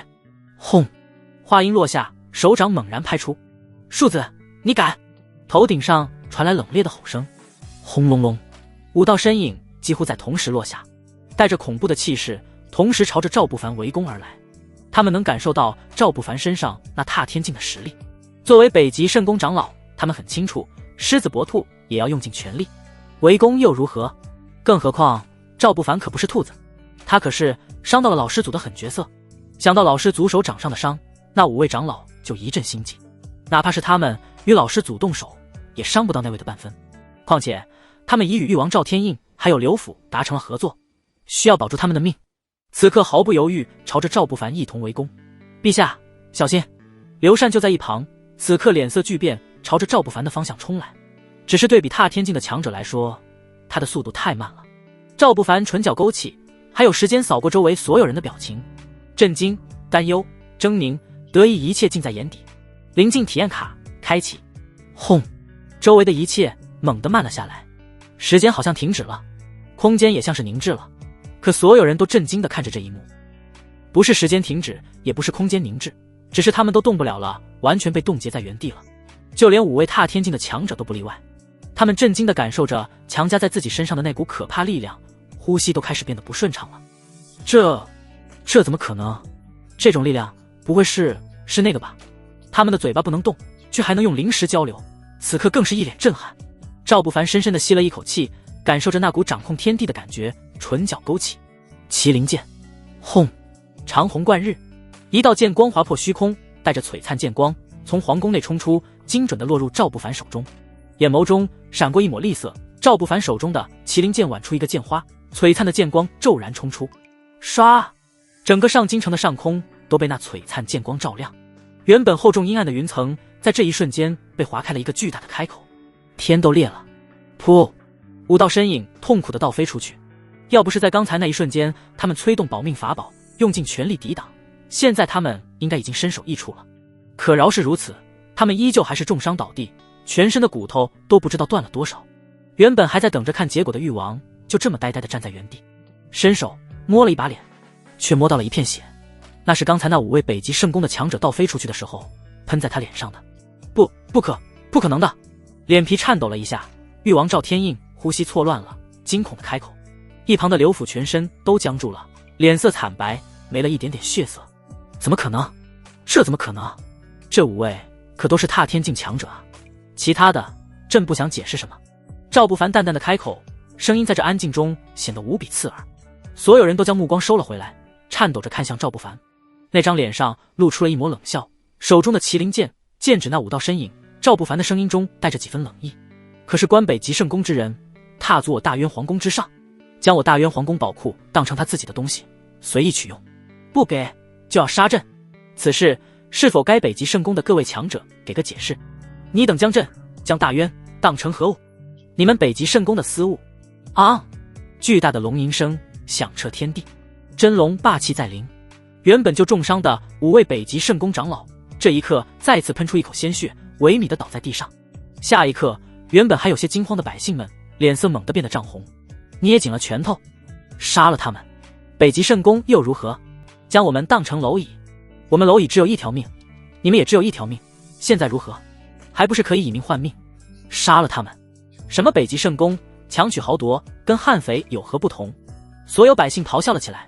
曾经的他们一直都在被异国压迫，没有人为他们出头，他们只能忍气吞声。如今他们已被压抑到了极致，刚刚看到了曙光，却又险些被人给打压下去。他们本可以一直忍受黑暗，可却看到了一丝光明，那股冲动就没有办法让他们再骗自己。杀！杀！杀！喊杀声震天。这一刻，整个上京城的百姓出奇的一致。5位长老脸色发白，惊慌地看着提剑的赵不凡。你要想清楚！最前面的长老低吼，目光阴沉。上千弟子也在这一刻反应了过来，纷纷冲上来挡在了长老们身前。赵不凡咧嘴一笑，略带嘲讽地开口道：想清楚？想清楚什么？不要做绝了，得罪你们北极圣宫。要不要听听你们在说些什么？来杀朕！被朕打伤，还要朕想清楚，不要得罪你们北极圣宫。说到这里，猛地大笑起来。哈哈，你们当朕这大渊是想来就来，想走就走的？犯我大渊者，虽远必诛！轰！麒麟剑高高扬起，临近出阶的力量骤然间灌注其中，真龙霸气收拢，一道巨龙身影化作璀璨光华，猛地从剑锋冲出。啊！巨龙咆哮，剑影穿透苍穹，唰，血水在这一刻染红了大地，所有的声音都安静了。上千弟子被拦腰斩断，5位踏天境强者身首异处。赵不凡算着时间，稍稍松了一口气。这一炷香的时间不算长，也不算短，幸好林静的实力足够碾压，不然恐怕自己今天要麻烦了。周围的百姓们这一刻却脸色涨红。啊！犯我大渊者，虽远必诛！这才是我大渊的帝王，这才配做我大渊的帝王。声音嘈杂，震得上京城都在颤。誉王赵天印呆呆地看着眼前的画面，甚至都要忘记了呼吸。直到赵不凡的脚步停在了他的身旁，淡淡的开口道：皇兄，朕给过你机会，可你偏偏要勾连北极圣宫，出卖大渊。朕不杀你，可出卖大渊，百姓不会放过你。上京城完全陷入了一片寂静，所有看到这个画面的强者吞咽了一下口水，满脸都是惊骇的神色。他们想象过赵不凡强大，却从未想象过赵不凡会如此强大。一招灭了上千北极圣宫弟子，还有5位踏天境长老，这可是他们一生都难以企及的境界，只是被赵不凡一招就杀光了。他多强？这个传闻中的大渊废材3皇子究竟隐藏了多少东西？没有人敢多想。楚国国君杨震第一个回过神来，心头狂喜。大渊天子英勇无敌，斩杀来犯之敌，顺应天意。万岁万岁万万岁！我楚国愿终生供奉，永世为大渊下属国。杨震的声音响彻上京城，周围其他国家的强者与皇室之人脸色全都变得慌乱起来。刚才他们可是都说了些不该说的话，现在想想恨不得一头撞死在这里。可他们很清楚，哪怕他们撞死在这里也改变不了什么。赵不凡饶有兴趣地看了楚国国主一眼，手中持着的麒麟剑随手轻轻一挥，咻！麒麟剑骤然间化作一道流光，回到了皇宫内。楚国不错，愿做我大渊的下属国，朕很欣慰。说到这里，淡淡的看向周围的其他人，声音提高了几分。除楚国外，所有国家与势力每年的岁贡增加5倍，3日内不送到我大渊上京城。说到这里，赵不凡手指轻轻点向那些人的方向，声音一字一顿的开口道：朕亲自去讨要。轰！所有人的脸色变得煞白，有人慌乱的跪地求饶，可赵不凡并未多看他们一眼。刚才北极圣宫强者到来的时候，他们说过什么，做过什么，历历在目。赵不凡不小气，可是人总得为自己说过的话负责。若是下属国2面3刀，跟墙头草一样，来个强者他们就倒向对方，那留着他们也没什么用处。说得好，非我国人，其心必异。刚才他们还敢对陛下阴阳怪气，活该。如此爱憎分明的天子，才是我大渊最需要的天子。陛下万岁万岁万万岁！周围百姓与权贵的声音越来越响亮，震得苍穹都在颤抖。誉王颓然地瘫坐在地上，脸色蜡黄，只剩下了一脸无力又麻木的苦笑。刘府全身颤抖，打着摆子，眼神恍惚。誉王勾结大渊外敌，意图谋害朕，抢夺大渊皇室至宝，褫夺王位，贬为庶民。从今日起，不得再入上京城。赵不凡的第2个命令响起，誉王赵天印喉结一阵滚动，长久之后却只能发出一阵惊恐的咳嗽声。他看到周围百姓们那仿佛要扒了自己皮的眼神，猛地抬头，赵天印目眦欲裂，环视周围那些狂热的百姓，在嘈杂的喊叫声中冷声开口道：你手段见不得光，逼宫退位之事早晚都会暴露，瞒不过天下人，你一定会被天下人唾弃。缓缓地蹲下身子，看着一脸不甘的赵天印，赵不凡咧嘴一笑，开口道：你可知道朕与你们的区别？赵天印愣了一下，你们这个称呼他大概猜得出来指的是谁。他大皇子、2皇子还有父皇朕，愿为大渊开万世太平，愿让大渊成为玄界顶尖甚至唯一的皇朝。你们只愿守着你们的破地方，坐在百姓与权贵头上拉屎拉尿。赵天印呼吸一滞，喉结滚动，只感觉一阵口干舌燥，看着赵不凡总是有一种莫名的陌生感。你他想说什么，可那些话又一个字都说不出来。说到这里，赵不凡似乎有些意兴阑珊，挥挥衣袖，缓缓起身。只是转身的一刹那，淡淡的开口道：逼宫夺位如何？润了皇嫂又如何？待大渊成为这玄界最强甚至唯一的皇朝时，自会有大儒为朕辩经。轰！赵天印身子一颤，如遭雷击，脸色惨白的软倒在地上。周围依旧还是百姓们狂热又嘈杂的声音，赵天印的嘴唇在颤抖。不知道过了多久，才猛地嗤笑一声，喃喃自语道：错了，都错了。父皇，您从一开始传授给我们的就是错的。泪水顺着眼角狂涌而出。可现在后悔，似乎已经晚了。皇宫宝库内，老人身穿黑袍，坐在一个破藤椅上，一双眸子闪过一抹异彩。好小子，为大渊开万世太平，比老夫口气都大。不过老夫倒是想看看。说到这里，一双眸子冷冷地落在虚空的方向，嘶哑的声音从喉咙中传出：老东西，晚辈的事情就要让晚辈们去解决。老夫寿命将尽，刚好有些寂寞，哪个不长眼的老东西敢插手小辈的纠纷，老夫可会带着你一起上路。虚空原本还在波动的方向骤然间安静了下来。范大渊者，虽远必诛。好霸道的大渊新帝。北极圣宫，看着摆在地上排成一排的尸体，宗主骆永寒面沉似水，咧嘴一笑，笑容显得有几分阴森可怖。宗主，我北极圣宫传承上千年，从未受过如此奇耻大辱啊！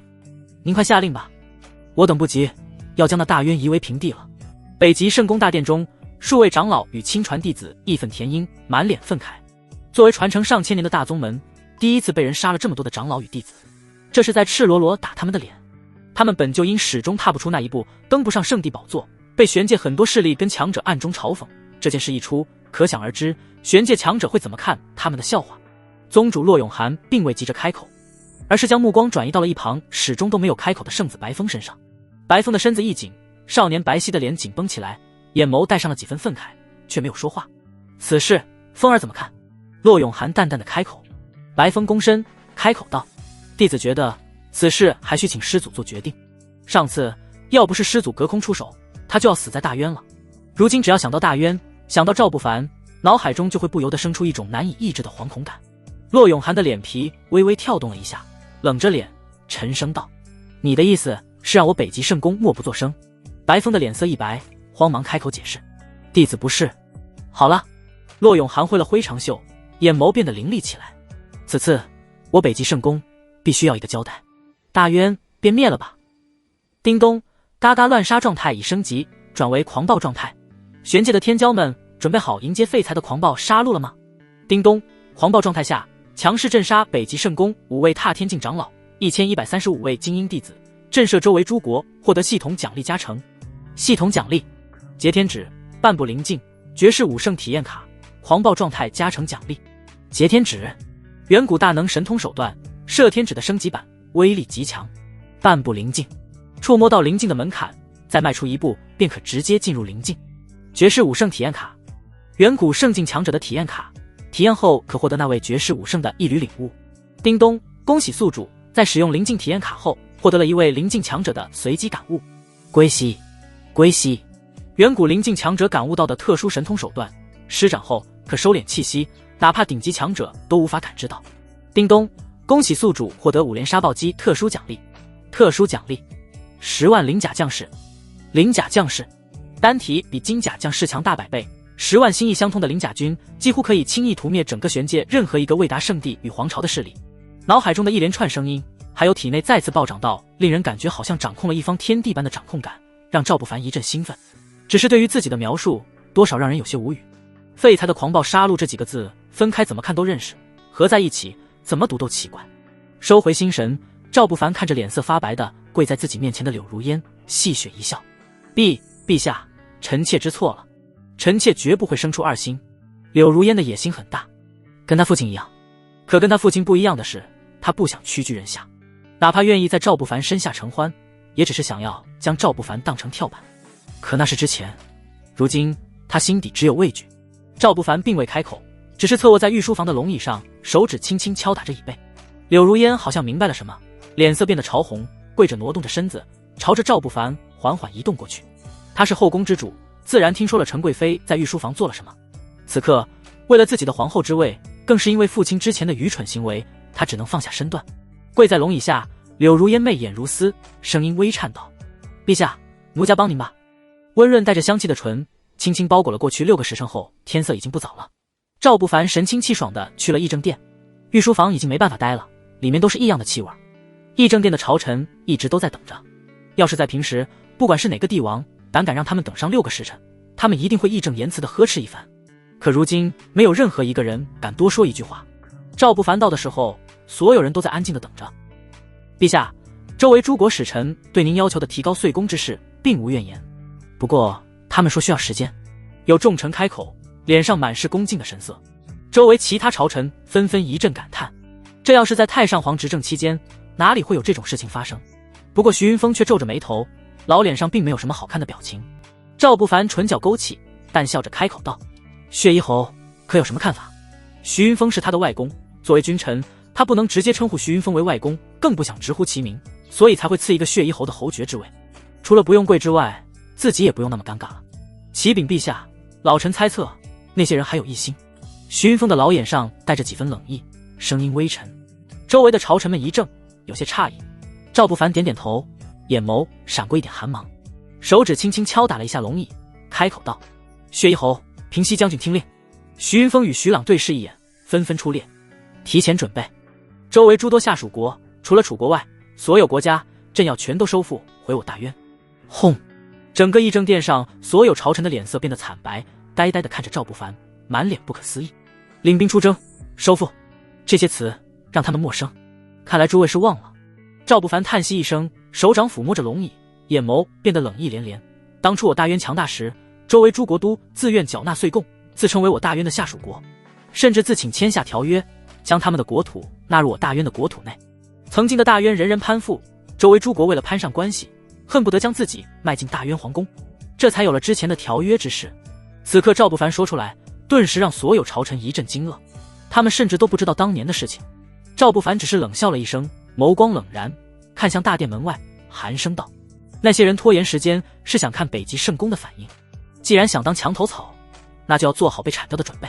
这话一出，顿时让周围的朝臣脸色大变，他们瞬间明白了那些使臣们为何会想尽办法求他们拖延时间。拖延的不是他们的时间，是大渊的时间。接下来北极圣公若是倾巢而出，大渊兵败，彻底消失在玄界之上，那他们的岁贡也不用缴纳了。若是北极圣公没什么反应，他们再去准备岁贡也不迟。那些该死的东西们！周围的朝臣们一个个脸色难看，恨不得将那些求到自己身上的使臣们的肉吃了。打主意都打到他们身上了。不过不急，赵不凡的脸上却露出一抹冷笑，声音再次响起，只是这一次声音变得冷冽起来。还有更重要的事要做，更重要的事要做。所有朝臣都有些诧异地抬起头。赵不凡目光微微凝起，淡淡地点着头，手指轻轻敲打了一下龙椅，声音变得低沉起来：出兵攻北极圣公。轰！整个议政殿上的朝臣全都鸦雀无声。下一刻，几乎是所有人都倒吸了一口凉气，满脸惊恐。主动进攻北极圣公，陛下是疯了，这是所有人心底最真实的想法。可看着赵不凡那认真与决绝的脸色，那些朝臣最终还是没有开口。北极圣公，宫门外巨大的场地上，数十位踏天境长老站立于虚空之上，他们的脸上带着阴沉的神色，而在他们的身下，则是一眼望不到头的弟子。所有人一水的白色锦袍，身上绣着冰晶的纹饰，那些弟子们的脸上也满是狰狞与愤怒。宗主骆永涵眼眸扫过依旧躲在不远处，始终不愿过来的白风，沉沉地呼出一口浊气，将心头的不安与烦躁压下去。我北极圣公绵延千年，如今却被一个破落的大渊给欺负到了头顶上。我北极圣公只不过去为大渊主持公道，却被逼宫上位的新帝赵不凡报复。先是一位外门长老被斩杀。说到这里，本想说圣子，可最终看了一眼白风，宗主骆永涵又冷了脸，开口道：后面5位内门长老还有1000名宗门弟子被屠，此仇不共戴天。周围的弟子猛地齐声怒喝：此仇不共戴天。骆永涵满意的点点头，看向那些弟子们，再次开口道：此次要将那胆敢犯我北极圣公的大渊彻底灭掉，一路屠过去，一个不留，要让世人知道犯我北极圣公者虽远必诛。骆永涵高呼一声，周围的所有弟子红了眼，激动地攥紧了拳头，怒吼道：犯我北极圣公者虽远必诛。白风在一旁脸色发白，有些复杂的看了骆永涵一眼。这个虽远必诛还是赵不凡喊出来的，如今就这样赤裸裸的借鉴，多少有些不要脸皮了。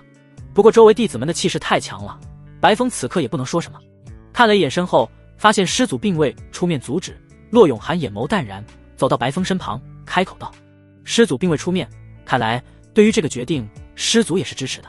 白风没有开口，那张少年的脸上却带着些谨小慎微。他记得当初被师祖救回来之后，师祖就说过他不能多管那些事儿，但是提醒自己暂时不要再去招惹大渊那边，再去招惹会有大麻烦。这些话他是记得清清楚楚的，所以才会在之前的大殿上反对直接对大渊动手。可如今看着宗主跃跃欲试的模样，白风还是没有说出口。出！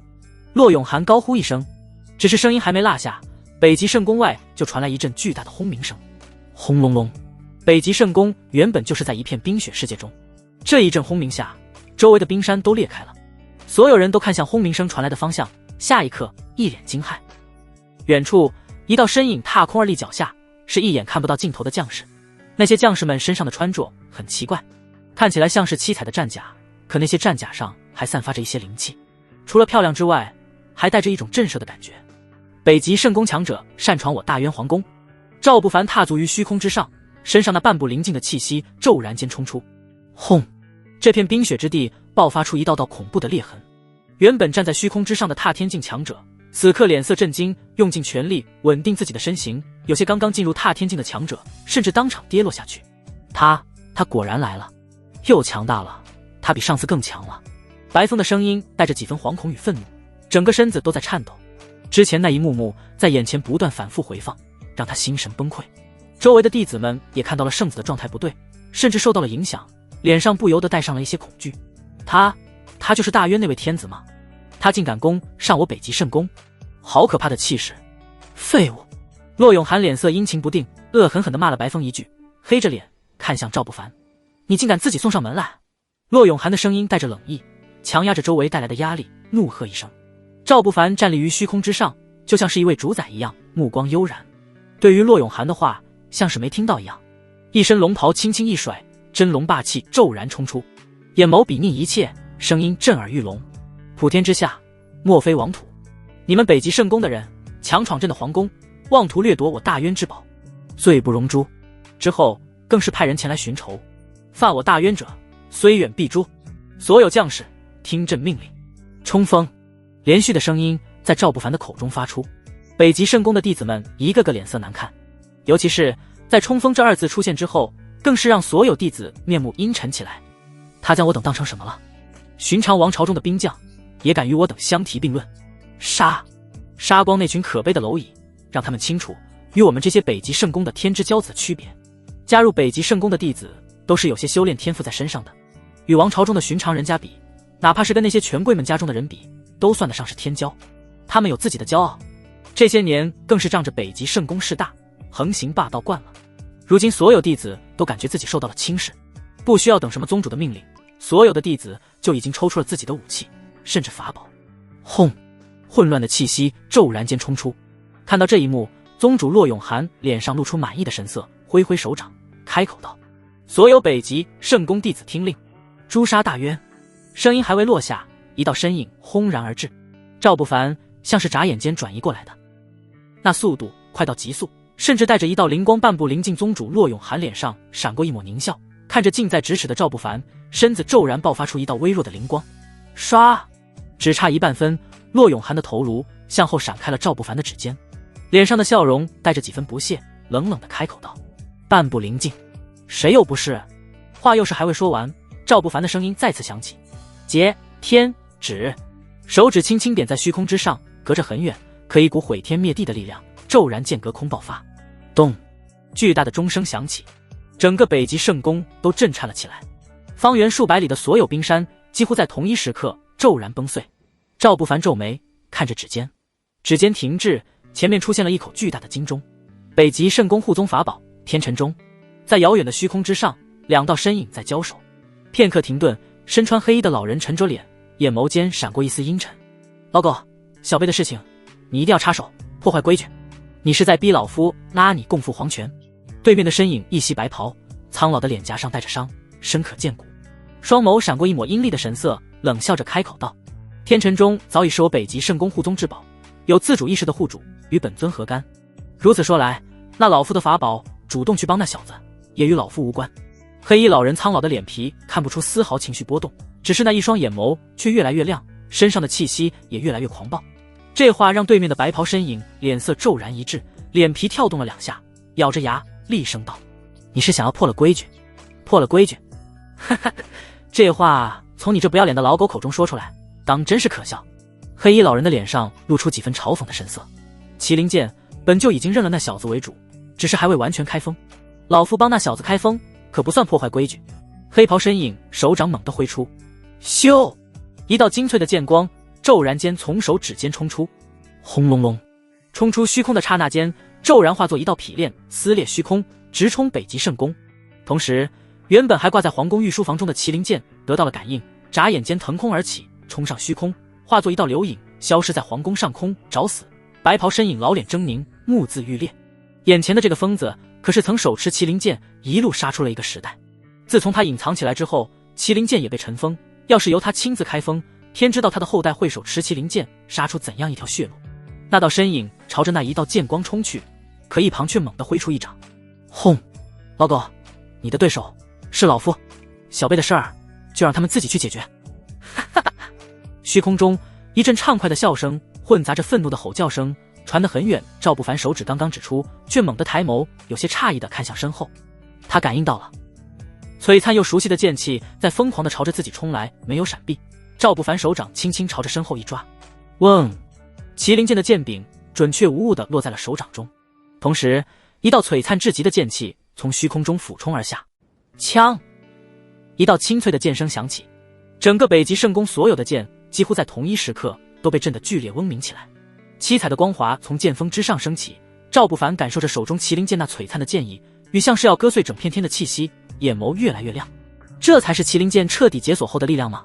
之前他使用麒麟剑就察觉到了，麒麟剑似乎一直都在被一股力量限制，无法发挥到完美。可现在完美了。赵不凡手持麒麟剑，一部分力量灌注其中，真龙霸气降临。啊！巨大的咆哮声通天彻地，北极圣宫那巨大的冰宫都开始出现了坍塌。手中的麒麟剑微微一颤，几乎是在眨眼间朝着身前猛地刺去。龟壳再硬，也永远只能是龟壳。枪！麒麟剑直抵巨大的天辰钟，巨大又刺耳的声音传遍天地。修为低下一些的弟子直接被那声音震破了耳膜。咔咔！一个清脆的声音骤然出现，所有弟子与长老们身子一僵，震惊地抬起头，看向那个方向，满脸都是不可思议。那剑尖之下，一个细微到几乎难以察觉的裂痕出现，可那么细微，却又那么清晰。被天辰钟保护下的宗主骆永涵嘴唇微微颤抖着，呆呆地看着自己眼前的天辰钟，内壁上那细微的裂痕在一点点震颤着，没有扩大，却依旧还是令人震撼。这便是白风经历过的。回过神来，骆永涵也终于明白了白风为何在面对赵不凡的时候，哪怕听到对方的名字都会心生恐惧了。太可怕了，这可是天辰钟，传闻中能与圣地至宝相提并论的防御至宝，可只是一击就刺穿了。他的攻击力简直强得可怕，强行压住自己心头的惶恐。此刻躲在天辰钟下的骆永涵却猛地露出一抹狞笑，冷声道：你再强又如何？你大渊只有你自己够强，你护不住整个大渊。今日你带来的这些兵将都要被我北极圣宫屠戮殆尽。声音传遍整个北极圣宫，弟子与长老们也如梦初醒，猛地回过神来，朝着赵不凡带来的大军冲去。骆永涵藏在天辰钟内壁下，双手抵住内壁，全部的力量猛地涌入天辰钟。轰！原本那细微的裂口此刻开始缓缓愈合，甚至发出更加璀璨的光。看来你是准备好好当一次王八了。赵不凡咧嘴一笑，看着那巨大的金钟，眼眸轻轻眯起。你有那份实力突破本座的防御。骆永涵狂笑一声，声音带着嘲讽与挑衅。他担心赵不凡会不耐烦，对北极圣宫其他强者出手。只是一个交手，他就知道除了自己之外，北极圣宫其他强者根本不是赵不凡的对手。对于骆永涵的想法，赵不凡心里清楚，却也懒得戳破。眼眸淡淡的扫了一眼那10万大军的方向，便轻轻收回，手中的麒麟剑剑光再次璀璨，轰锋锐的剑光割裂虚空。你对你们北极圣宫太自信了，也太小看朕了。话音落下，手中长剑猛地落下，轰隆隆。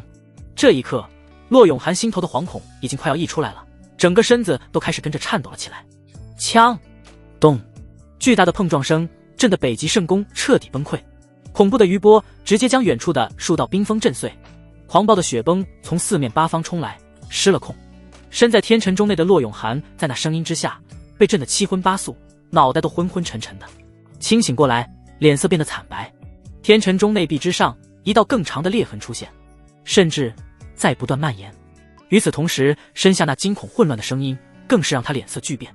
那些惊恐的声音都是北极圣宫的强者发出来的。猛地低头，目光穿过天尘中空洞的底部看过去，画面更是让骆永涵目眦欲裂。血，尸体遍地都是，可没有一个是那些身穿七彩鳞甲的将士的。那些将士们就像是不知疲倦、不知疼痛一样，狂暴的力量不断蜂拥出来，在他们手中，北极圣宫引以为傲的防御手段就像是单薄的白纸，轻轻一挥就被撕碎了。不，这怎么可能？北极圣宫的弟子不算是顶级天骄，也已都算得上是尘世间的天才了。之前曾面对过强大的王朝军队，北极圣宫的弟子们曾一夜之间将那个王朝军队到百姓所有人屠杀殆尽。如今的大渊早已日薄西山，根本算不上的一个王朝势力，只能算得上是个小国。他怎么可能拥有如此可怕实力的军队？宗主，您快出手降服那个贼子，我等快坚持不住了。惨叫声此起彼伏，甚至就连踏天境的长老们此刻都惊恐的怒吼。他们的实力很强，可10万大军数量太多了。那些将士们心意相通，动作整齐划一，配合连贯，几乎没有破绽。哪怕是以踏天境的实力被围住了，也难以脱困，甚至身上很快就出现了一些伤。听到求救的骆永涵脸皮微微一颤，捏紧了拳头，看了一眼天尘中内壁的裂口，还有那似乎嵌到天尘中身上的麒麟剑，眼眸猛地爆发出一道寒光。唰，身躯骤然从天尘中下方钻出，一道璀璨的白芒自体内钻出，这片天地就像是被冰封住了，巨大的冰柱从天而降，连通天地。骆永涵像是主宰这片冰雪世界的主宰者，一双眸子闪耀着冷冽与冰寒，一双眸子都变成了纯白色，两道长满了尖刺的巨大冰锥出现在身前，只是看一眼都像是要将人的身躯冻结。不知你用了什么办法，能以这个年纪踏入半步灵境的层次？本座要奉劝你一句话，拔苗助长，得到的只是虚妄而已。高高的昂着头，骆永涵的脸上尽显傲慢，如此年纪就达到半步灵境的实力，堪称妖孽。玄界内修炼天赋极高的妖孽与天骄虽稀有，但不是没有，可他不相信这个日薄西山的大渊里能出这样一个妖孽。要知道，哪怕是妖孽也需要足够的资源堆积才能提升到可怕的境界，大渊不可能有那么多的资源了。他能想到的唯一的可能就是另一种捷径，吞服丹药。吞服丹药确实能让人快速提升，要是体质能承受的话，甚至能通过吞服丹药冲入灵境。可那太蠢了，丹药提升的境界都是虚妄的境界，没有夯实根基，跟真正修炼过来的同境界强者相差太多。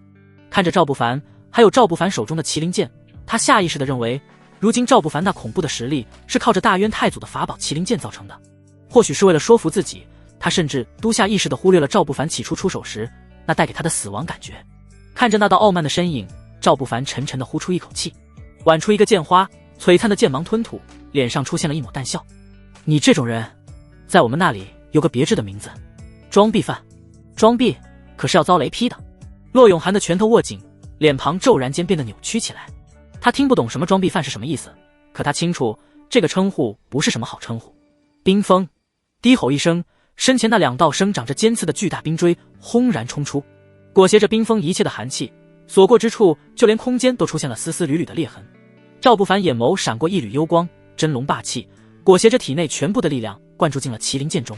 轰隆隆，这一次所有人都察觉到了不同，麒麟剑很安静，安静到了诡异的程度，看起来就像是一柄寻常的剑，甚至就连吞吐出去的剑芒都已经收了回来。只是天地变得昏暗下来，以麒麟剑为中心，只是稍稍震荡一下，一道道空间涟漪泛起。这一次赵不凡用了全力，手中的麒麟剑朝前挥出，唰，一道并不华丽也并不璀璨的剑光从剑锋中冲出，看起来比北极圣宫寻常弟子施展剑术时候挥展出来的剑光更暗淡。可在那剑光出现的瞬间，周围的空间像是镜子一样发出了一阵阵刺耳的碎裂声，咔咔咔，寒气也被冻结。骆永涵全身僵硬，汗毛倒竖起来，他下意识地想要闪避，可却惊恐地发现自己的身子完全被锁定，动弹不得。唰，那剑光轻松地穿透那两个巨大的冰锥，原本威力巨大的冰锥就在这一道剑光之下缓缓消融，直到那剑光缓慢地穿透骆永涵的身躯。唰，骆永涵的身躯僵硬了一瞬间，片刻瞪大了眼睛，呆呆地低下头看向自己的身躯，一道血线从下身开始蔓延，直到了自己的脖颈处，不，还在蔓延，只是看不到了。一股无力感蓦地袭上心头。骆永涵的身躯剧颤，张着嘴，伸出手指向赵不凡，颤抖着开口：“你究竟……”声音停止了，身躯从中间分开，被那道剑光劈成了2段，满脸的不甘也就这样彻底僵硬在了脸上。北极圣宫所有人全都呆呆地看着这一幕，太突然了，突然到让所有人都不敢置信。只是一剑就斩杀了北极圣宫的宗主，他赵不凡究竟有多可怕？咚！巨大的天尘中发出轰鸣声，此刻好像才刚刚反应了过来，发出一阵疯狂的轰鸣声。可骆永涵已经死了，赵不凡却看向那巨大的天尘中，唇角微微勾起，露出了一抹邪笑。差点都忘了，还有你。天尘中像是听懂了赵不凡的话，终身竟抖了一下。下一刻，赵不凡已再次持着麒麟剑冲到天尘中前，全部的力量再次灌注其中。嗡！这一次，就连天尘中身上的光芒都被压得暗淡了下去。不！虚空之上传来了一声嘶哑又愤怒的巨吼，只是那剑光以摧枯拉朽穿过了天尘中终身。咔咔咔，咔咔咔碎裂声清晰无比，在天地间回荡。可这清脆的声音落在北极圣宫所有人的耳中，无异于催命符。杀！喊杀声在继续。北极圣宫所有强者都像是被霜打了的茄子，甚至有些强者已经没了反抗的心思，转身就开始逃。庶子尔敢！暴怒的声音自虚空之上传来，一道身穿白袍的苍老身影，须发皆白，长发飘飘，只是脸上还有身上都出现了一道道惊心动魄的伤痕。那张老脸气急败坏，看着赵不凡更是杀意凛然。他已经甩开了那个老不死，尽力往回赶了，没想到还是没来得及。手掌往前伸出，一股牵引力从手中发出，朝着天尘中冲去。老师祖，是老师祖，老师祖快出手救我们，杀了此贼啊！惊喜的呼声在北极圣宫强者们的口中响起，他们看向赵不凡，眼神中充斥着怨毒与愤慨。北极圣宫之所以能够被称为圣地之下的顶级宗门，就是因为其宗门内除了数十个踏天境强者，以及一位位天才弟子外，还有一位活着的灵境老师祖。真正的灵境不是半步灵境，平时老师祖从来都不问世事，只有宗门遭遇劫难时才会出手。只是老师祖如今这副模样，多少有些狼狈的感觉，像是从什么地方逃出来的一样。赵不凡微微抬眸，片刻却嗤笑一声，手中的麒麟剑没有丝毫停顿，再次扬起，挥下。轰隆隆，原本就已经出现的裂痕的天尘中再也难以抵挡，轰然崩裂，碎片就在眼前崩飞。北极圣宫老师祖僵硬地站在虚空之上，手掌还在往前伸着，牵引力牵引着那一片片碎片冲到他身前。那张老脸上表情已经僵硬，额头上青筋剧烈滚动，脸上的脸皮也在无意识地微微颤动着。该死该死的东西，跟大渊的太祖一样，都该死啊！双眸猛地泛起红光，杀意几乎要穿透天地了。以北极圣宫为中心，数千里范围内，不管是建筑还是山石树木，都在这一瞬间猛然爆裂。啊！老师祖息怒，我等皆为北极圣宫弟子啊，求老师祖饶命，弟子还在啊！惨叫声此起彼伏，北极圣宫的弟子也被无差别气势攻击了，此刻痛苦哀嚎，有些甚至已经喷血而亡。而赵不凡带来的灵甲将士们却好像对这种气势完全忽略了，只是身上的战甲微微颤抖了几下，没有受到其他任何影响。赵不凡强行抵挡着这股力量，牙齿都要咬碎了，身上真龙霸气在怒吼，全部的力量强撑起来，竟依旧站在虚空之上，没有后退一步。看到赵不凡竟能在自己的力量威慑之下站着，北极圣宫的老师祖显然愣住了，一双眸子杀意更浓。灵境与半步灵境是一个巨大的分水岭，踏入灵境便已经脱离了凡胎，可赵不凡竟然用半步灵境的实力硬生生抗住了自己灵境的气势，此子必除。一双眸子充血，一只大手猛地扬起，轰隆隆。这一刻，天空中猛地出现了一个遮天蔽日的大手，那大手掌心中一道道雷光涌动，比刚才强大100倍的压力骤然间压在赵不凡的身上。嗡！身体一阵轰鸣，体内血液在疯狂运行，气血冲天而起，与真龙霸气融合，化作一道血龙，狂吼着。赵不凡咬着牙，嘴角边已经渗出了血，脸上却露出了狂笑。顶住了，还有一些反抗的余力。孙墨真，你这老东西敢对老夫后人动手，老夫一定会拉你上黄泉。轰！就在赵不凡咬牙准备反抗的时候，头顶上再次响起一声嘶哑的怒喝。轰！这一刻，麒麟剑猛然从手中冲出，一道身穿黑衣的身影挡在了赵不凡的身前，身材有些佝偻，满头白发，可挡在赵不凡身前，手持长剑，却有一种一夫当关，万夫莫开的恐怖气势。赵不凡只感觉身前一松，原本强压在自己身上的气势骤然没了。不是没了，而是被身前的老人接下了。赵天，你这后人毁我北极圣宫，杀我北极圣宫宗主，如此深仇大恨。被称为孙墨真的老师祖双眼含煞，毫不犹豫，手掌狠狠地挥下来，遮天蔽日的手掌朝着赵不凡的方向拍下来。赵天、赵不凡此刻却没有反应过来，片刻惊呼一声：“太祖，您！”名为赵天，说自己是他的后人，整个大渊只有一个，那就是大渊开国始祖，手持麒麟剑杀出了一个万仙来朝的太祖帝赵天。此刻的赵天苍老的脸侧过来，留给了赵不凡一个紧蹙的笑。片刻，手中的麒麟剑朝着虚空划开。轰隆隆与赵不凡用尽全力不同，这轻描淡写的一剑刹那间穿破虚空。轰隆隆，巨大的手掌轰然崩碎，消弭于天地之间。所有人都恍如隔世，眼神复杂地看向赵天。北极圣宫的强者们回过神来之后，脸色变幻片刻，疯狂逃窜。老祖疯了，连他们都杀！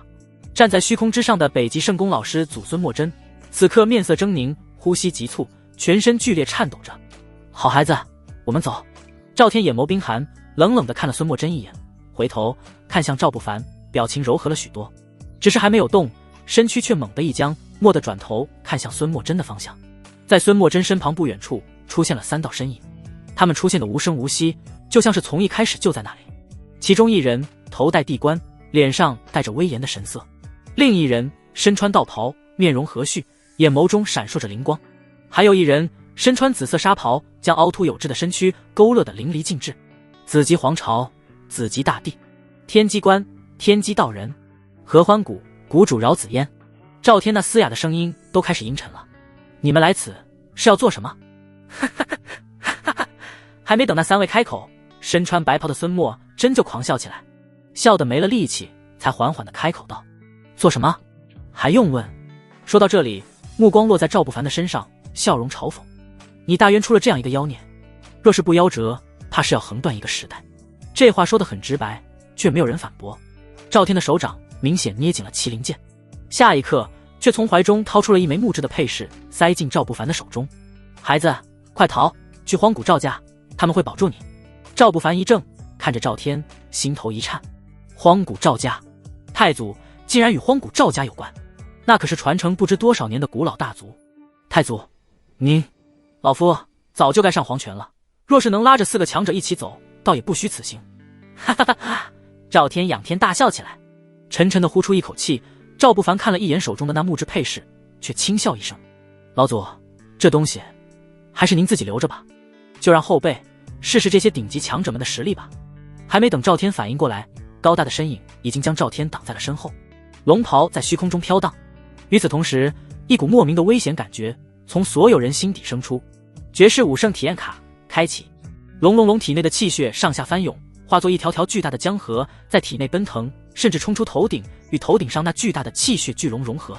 巨大的声音震聋发聩。后面赶来的3道身影脸色变得难看起来。你这……大渊太祖赵天站在赵不凡的身后，一双苍老的眸子满是不可思议的神色，呼吸变得急促起来，声音也带上了些兴奋感。这气息远超灵境。圣境，尽管他现在已经从圣境跌落到了灵境，可毕竟也曾在圣境停留过很长一段时间，他很熟悉这股气息代表的境界。这3位应当都是老前辈，太祖您便歇息片刻。赵不凡站在赵天身前，感受着体内澎湃的力量，蓦地一脚迈出，声音淡然：就让后人来替您会一会这3位老前辈。轰！天地动荡，一步登天。赵不凡的身躯砰的一声，骤然便出现在了那位同样身穿龙袍、头戴龙冠的大帝面前。紫极大帝那张威严的脸微微一颤，身上的真龙之气爆发出璀璨金光，盘成一条金色龙身，龙身盘在身上，化作密不透风的防御。可轰！赵不凡举拳狠狠落下，砰！看起来平凡的拳头，就在这一刹那间狠狠地落在紫极大帝的右脸。嗡！时间被冻结了，紫极大帝身上璀璨的金光骤然扭曲，那一拳裹挟着无尽伟力，只是呼吸间就击碎了那引以为傲的防御。身上的金色巨龙咆哮一声，是想反抗，可一条血红巨龙腾空而起，张开血盆巨口，狠狠地朝着那条金龙的头颅咬下去。啊！痛苦的哀嚎声猛然间响起，紫极大帝面色狰狞，整个身子骤然间弹射出去，狠狠地撞击在大地上。轰隆隆！冰雪冰冻的大地刹那间被撞击出了一个深有数千米深的巨坑。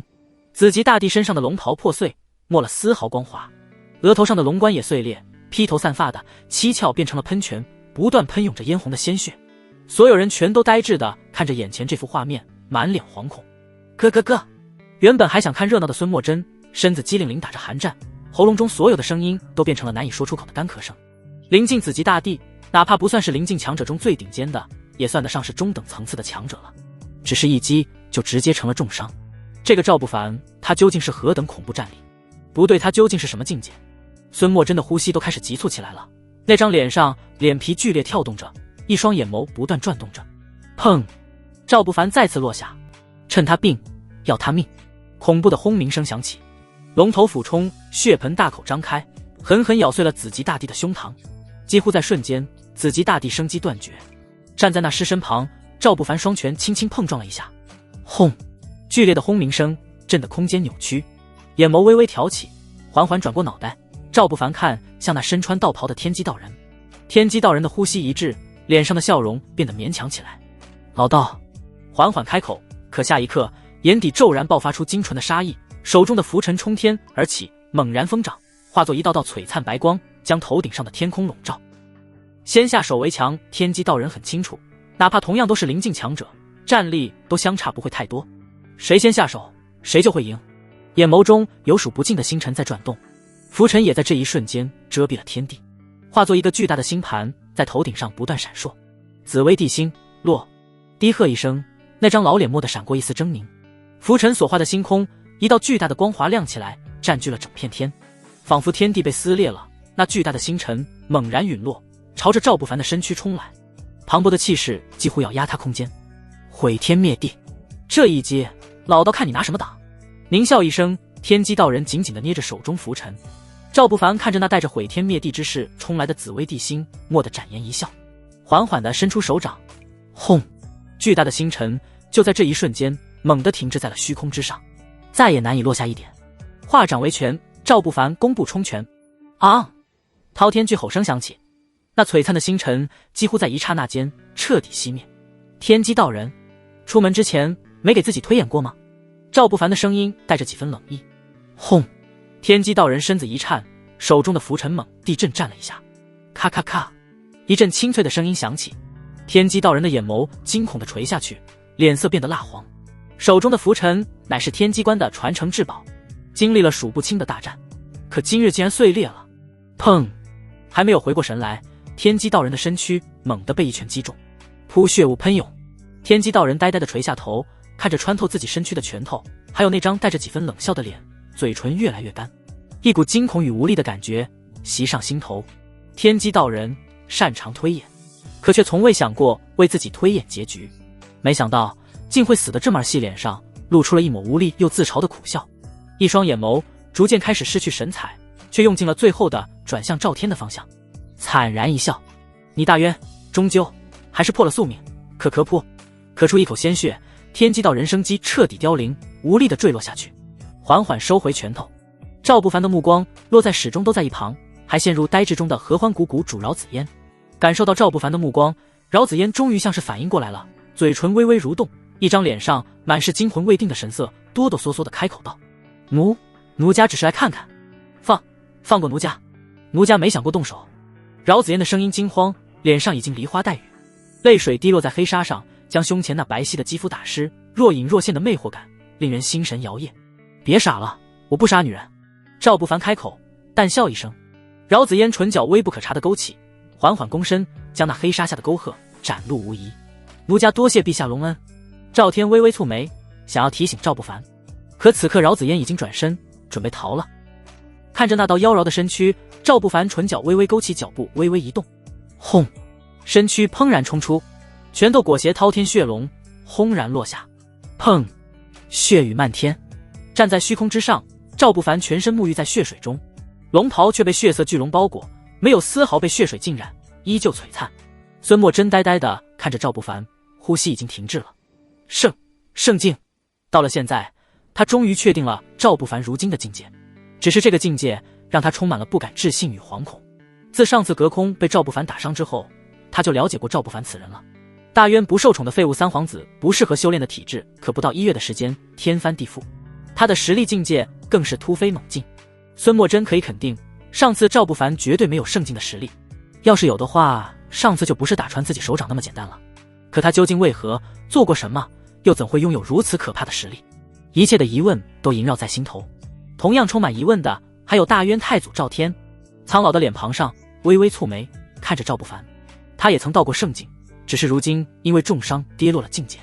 他了解圣境有多恐怖，世上也有可以通过燃烧精血与寿命的秘法来提升战力的手段，可那些手段提升出来的境界都很不稳固，甚至表面上是提升了境界，实际上战力虚浮，发挥不出标准境界的1/10的力量。如今赵不凡展现出来的战力绝对有圣境巅峰的战力，而且很稳固，没有丝毫强行提升的感觉。不过看着赵不凡，赵天的老脸上露出一抹温和的笑。谁又没有几个秘密呢？就如他不也有很多秘密吗？呼出一口气，手中的麒麟剑指向孙墨真，赵天的呼吸也已经平稳了下来。孙墨真，接下来该轮到你了。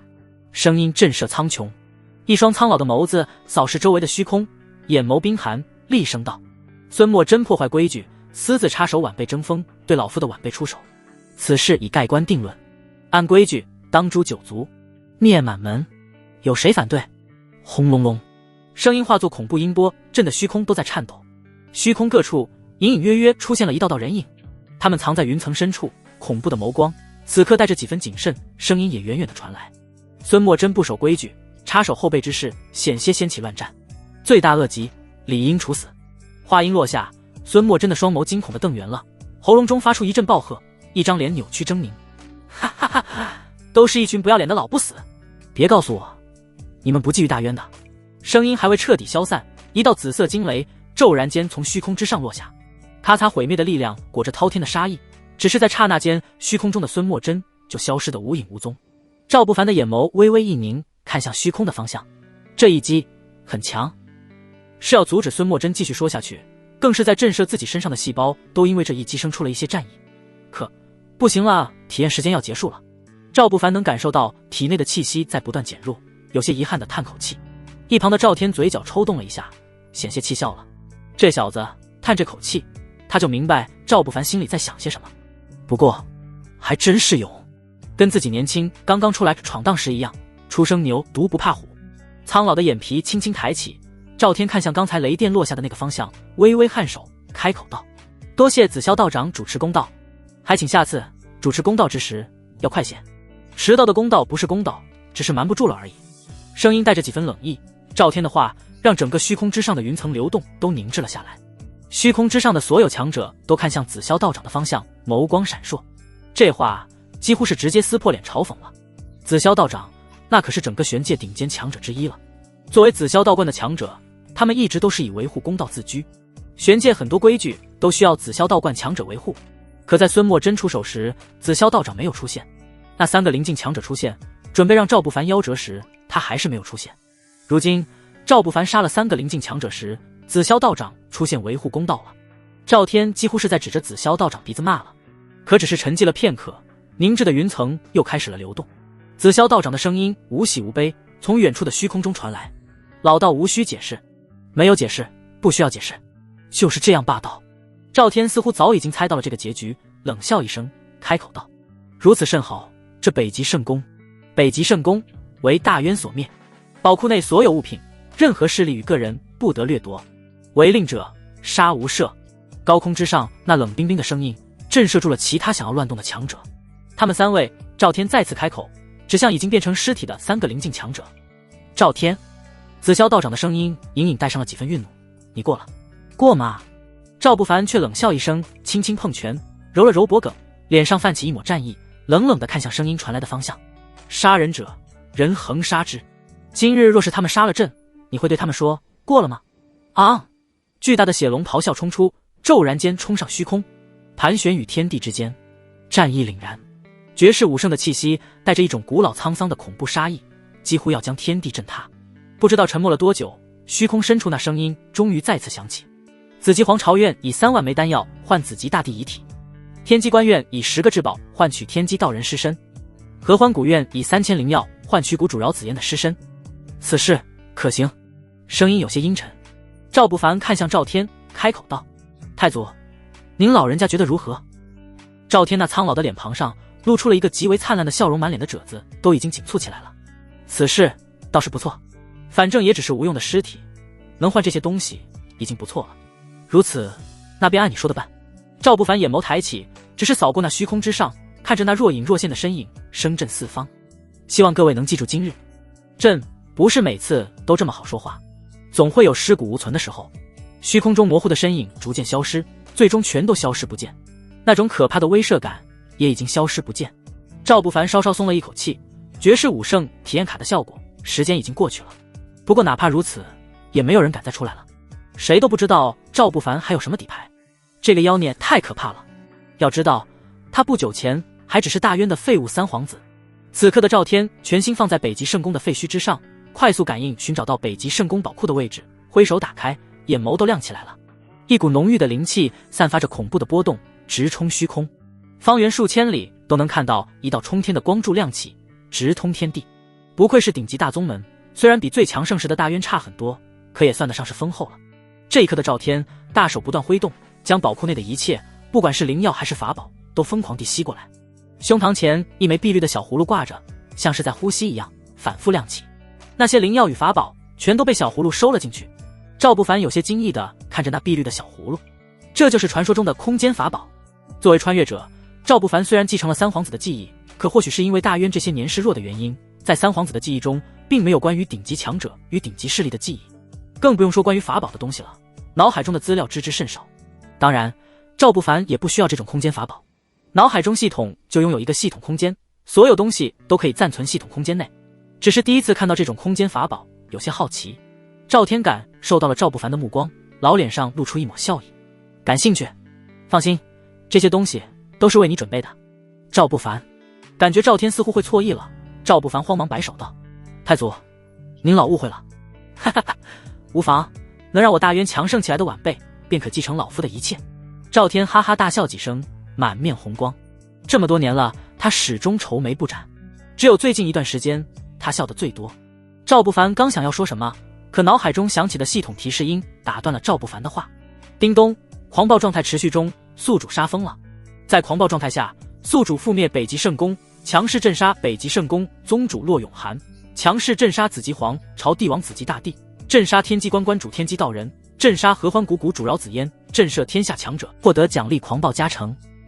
临近巅峰，无尽丹星耗时，无上剑尊体验卡，狂暴状态加成奖励。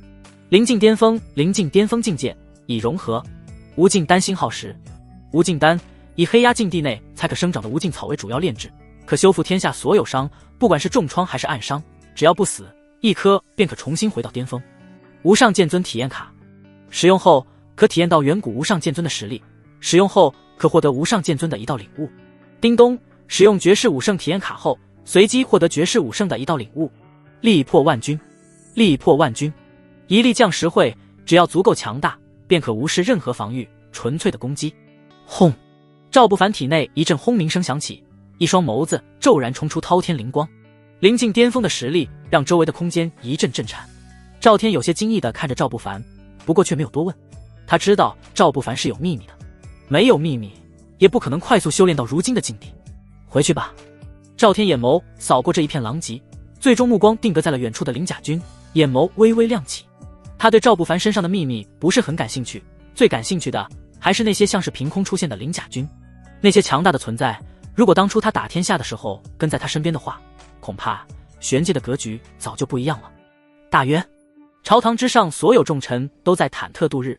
刘禅站在龙椅旁，眼眸带着阴冷的神色，将那些窃窃私语，甚至带着些不臣之意的臣子全都记了下来。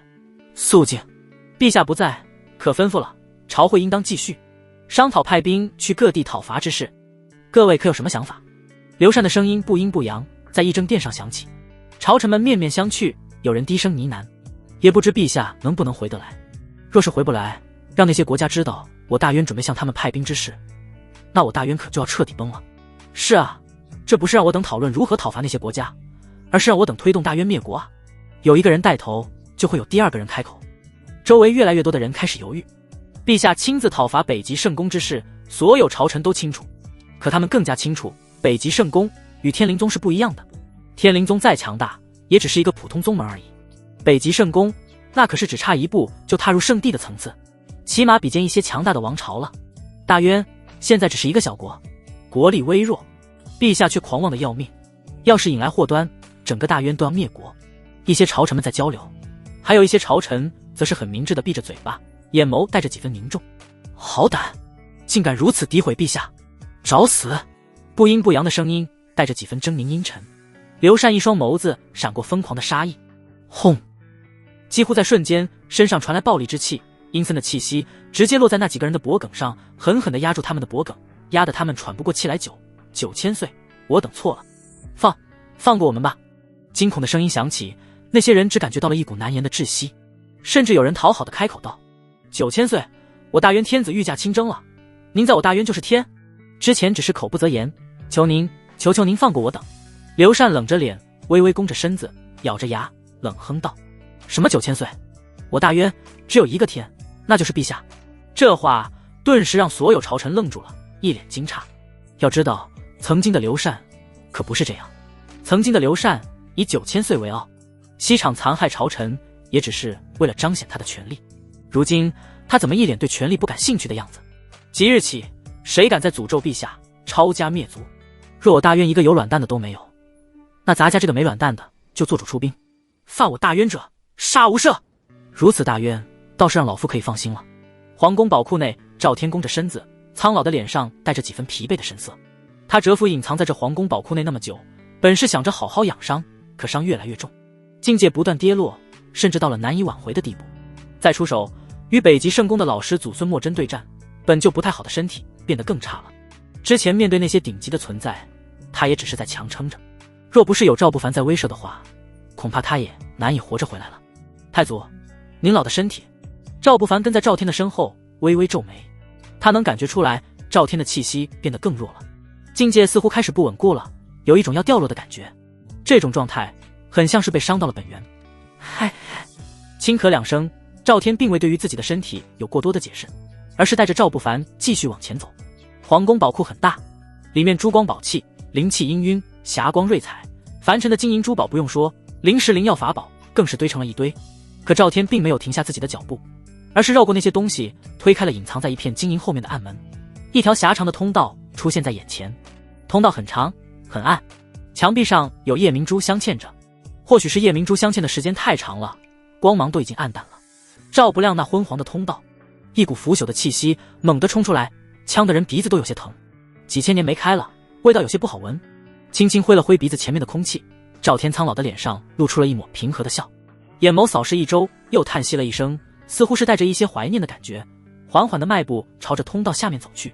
通过狭长昏暗的通道，赵不凡能感觉到这通道在不断向下延伸，不知道走了多久，才终于又看到了一扇门。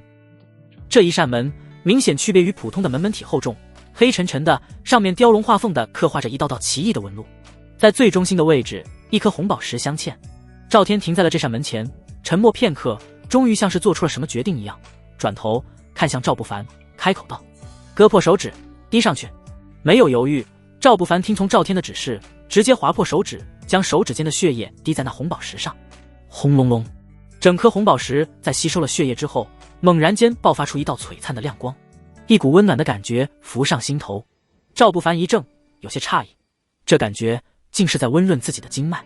咔咔咔，还没等反应过来，赵不凡耳边猛地传来一阵清脆的响声，眼前的门像是活了过来，那一颗红宝石竟然像是眼睛一样眨巴了一下，门上的纹路一阵战栗，片刻升起一层细密的裂痕，看上去就像是不规则的鳞片，微微颤动。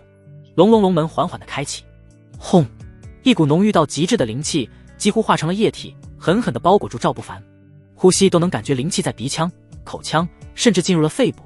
赵不凡一脸不敢置信地看向那扇门，呼吸有些急促。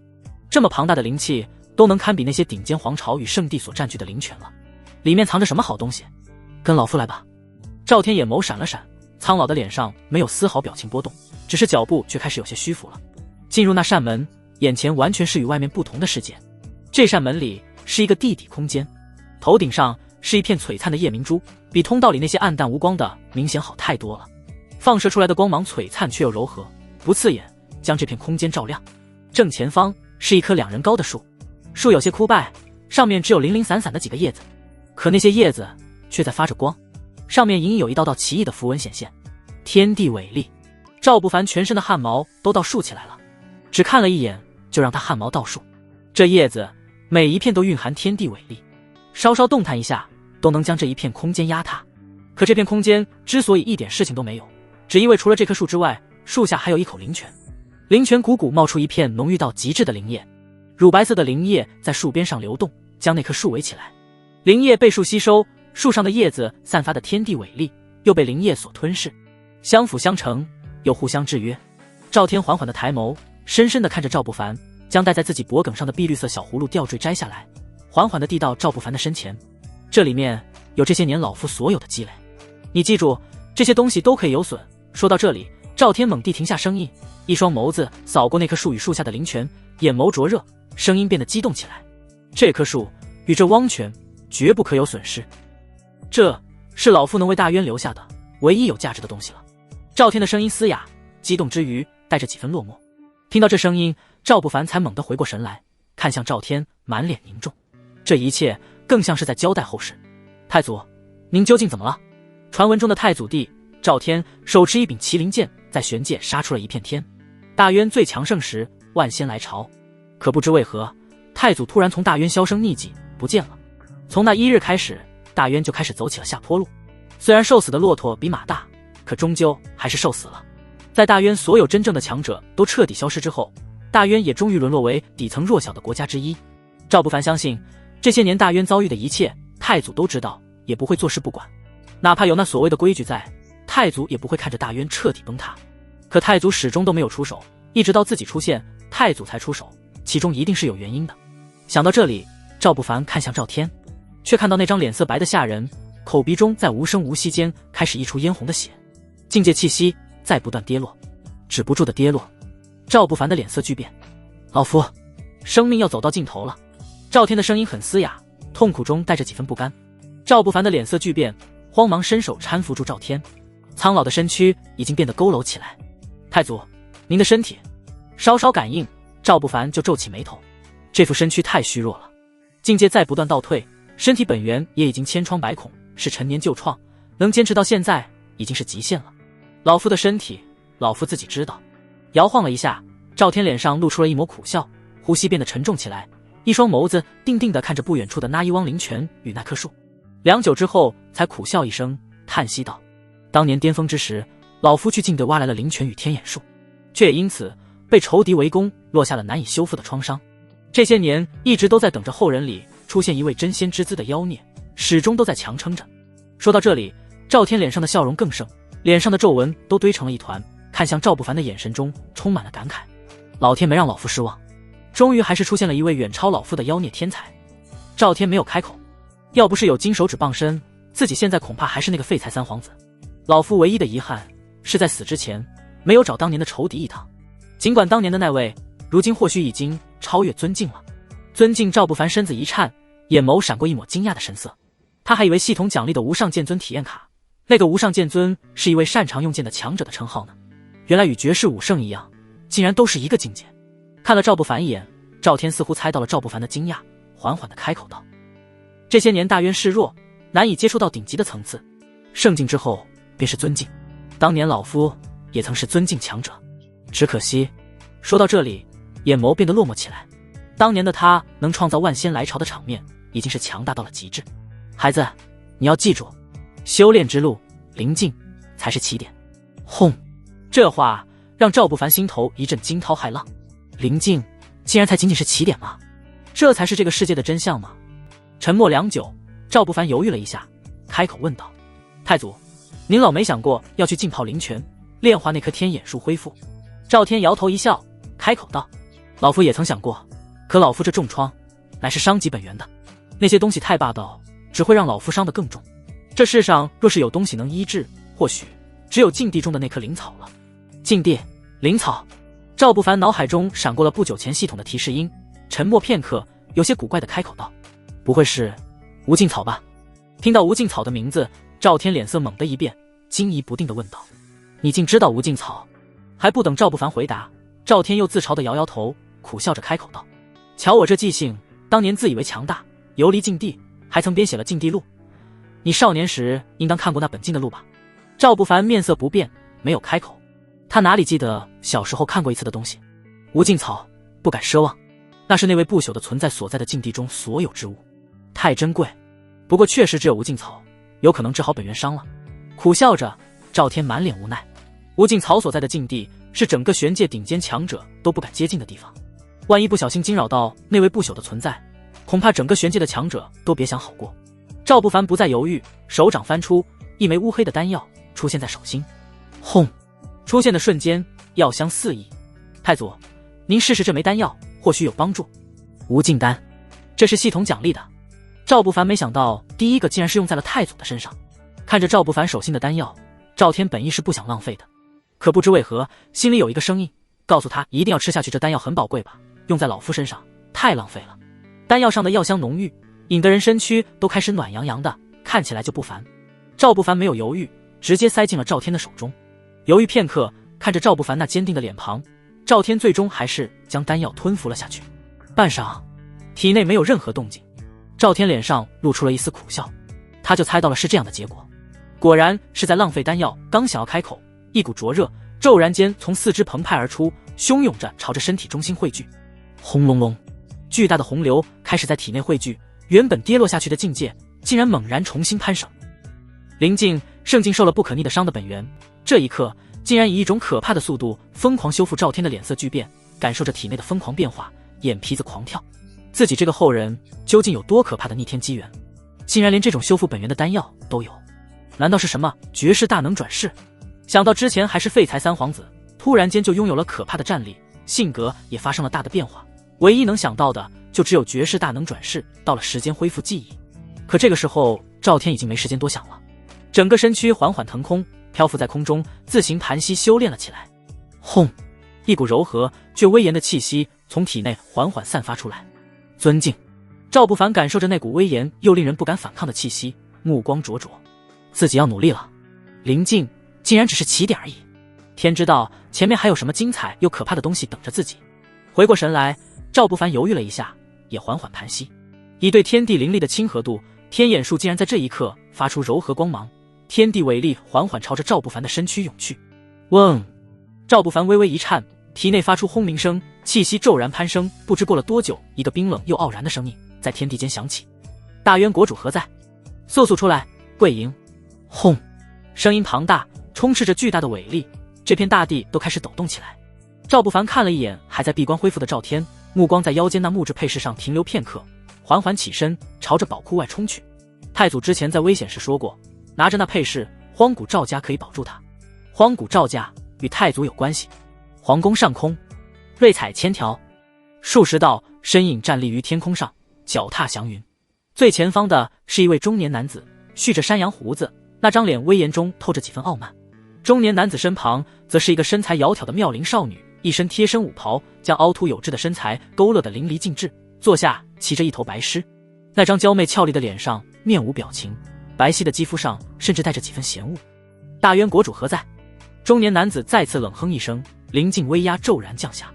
轰隆隆，天地一阵轰鸣，皇宫剧烈抖动下，一道道身影惊慌地冲出来。刘禅脸色发白，可却还是咬着牙走到最前面。老奴乃是大渊陛下身侧随侍，诸位若是有事，请移步养心阁，待我大渊陛下回归，自会见各位。明显有些畏惧，可声音强撑着，带着几分强硬。如此站在我大渊皇宫之上，实属……说到这里，咬着牙，刘禅用尽全部的力气吼出来：对我大渊陛下大不敬！这一刻，天地安静了。荒古赵家的十几道身影面面相觑，片刻却猛地沉下了脸。大不敬！荒唐！我荒古赵家别说踩在这皇宫之上，哪怕是踩在你们大渊陛下的脸上，他也得求着让我等多踩两脚。莫卵蛋的东西也敢冒犯我等！最前面的中年男子脸色愠怒，冷冷地盯着刘禅。这老太监分明还没有到踏天境，竟敢对他们如此叫嚣！该死！冷哼一声，临近威压猛地降下。轰隆隆，滔天巨掌狠狠地朝着刘禅冲去。完了！刘禅感受着那滔天巨力，却咬着牙，硬是没挪动一步。陛下给了他重生的机会，让他活得像个真正的男人，他就不能在死前最后一刻丢了男人的脸？将狼狈逃跑的后背留给敌人，还不如自裁去呢。轰！巨大的轰鸣声响起，狂暴的气流卷得刘禅身上的太监服一阵撕扯，就连身子都退了几步，险些跌倒在地上。恍惚间睁开眼，刘禅的瞳孔一缩，顿时变得激动起来。陛下！赵不凡没有回头，一只手捏那中年男子挥出的手掌，声音淡然：在朕的大渊，杀朕的人，你有几条命？中年男子的脸色一阵涨红，一双眸子闪过狰狞的杀意，冷喝道：你便是大渊新国主赵不凡？你可知我等是何人？轰！还未等中年男子说完，赵不凡猛地挥动另一只手掌，砰！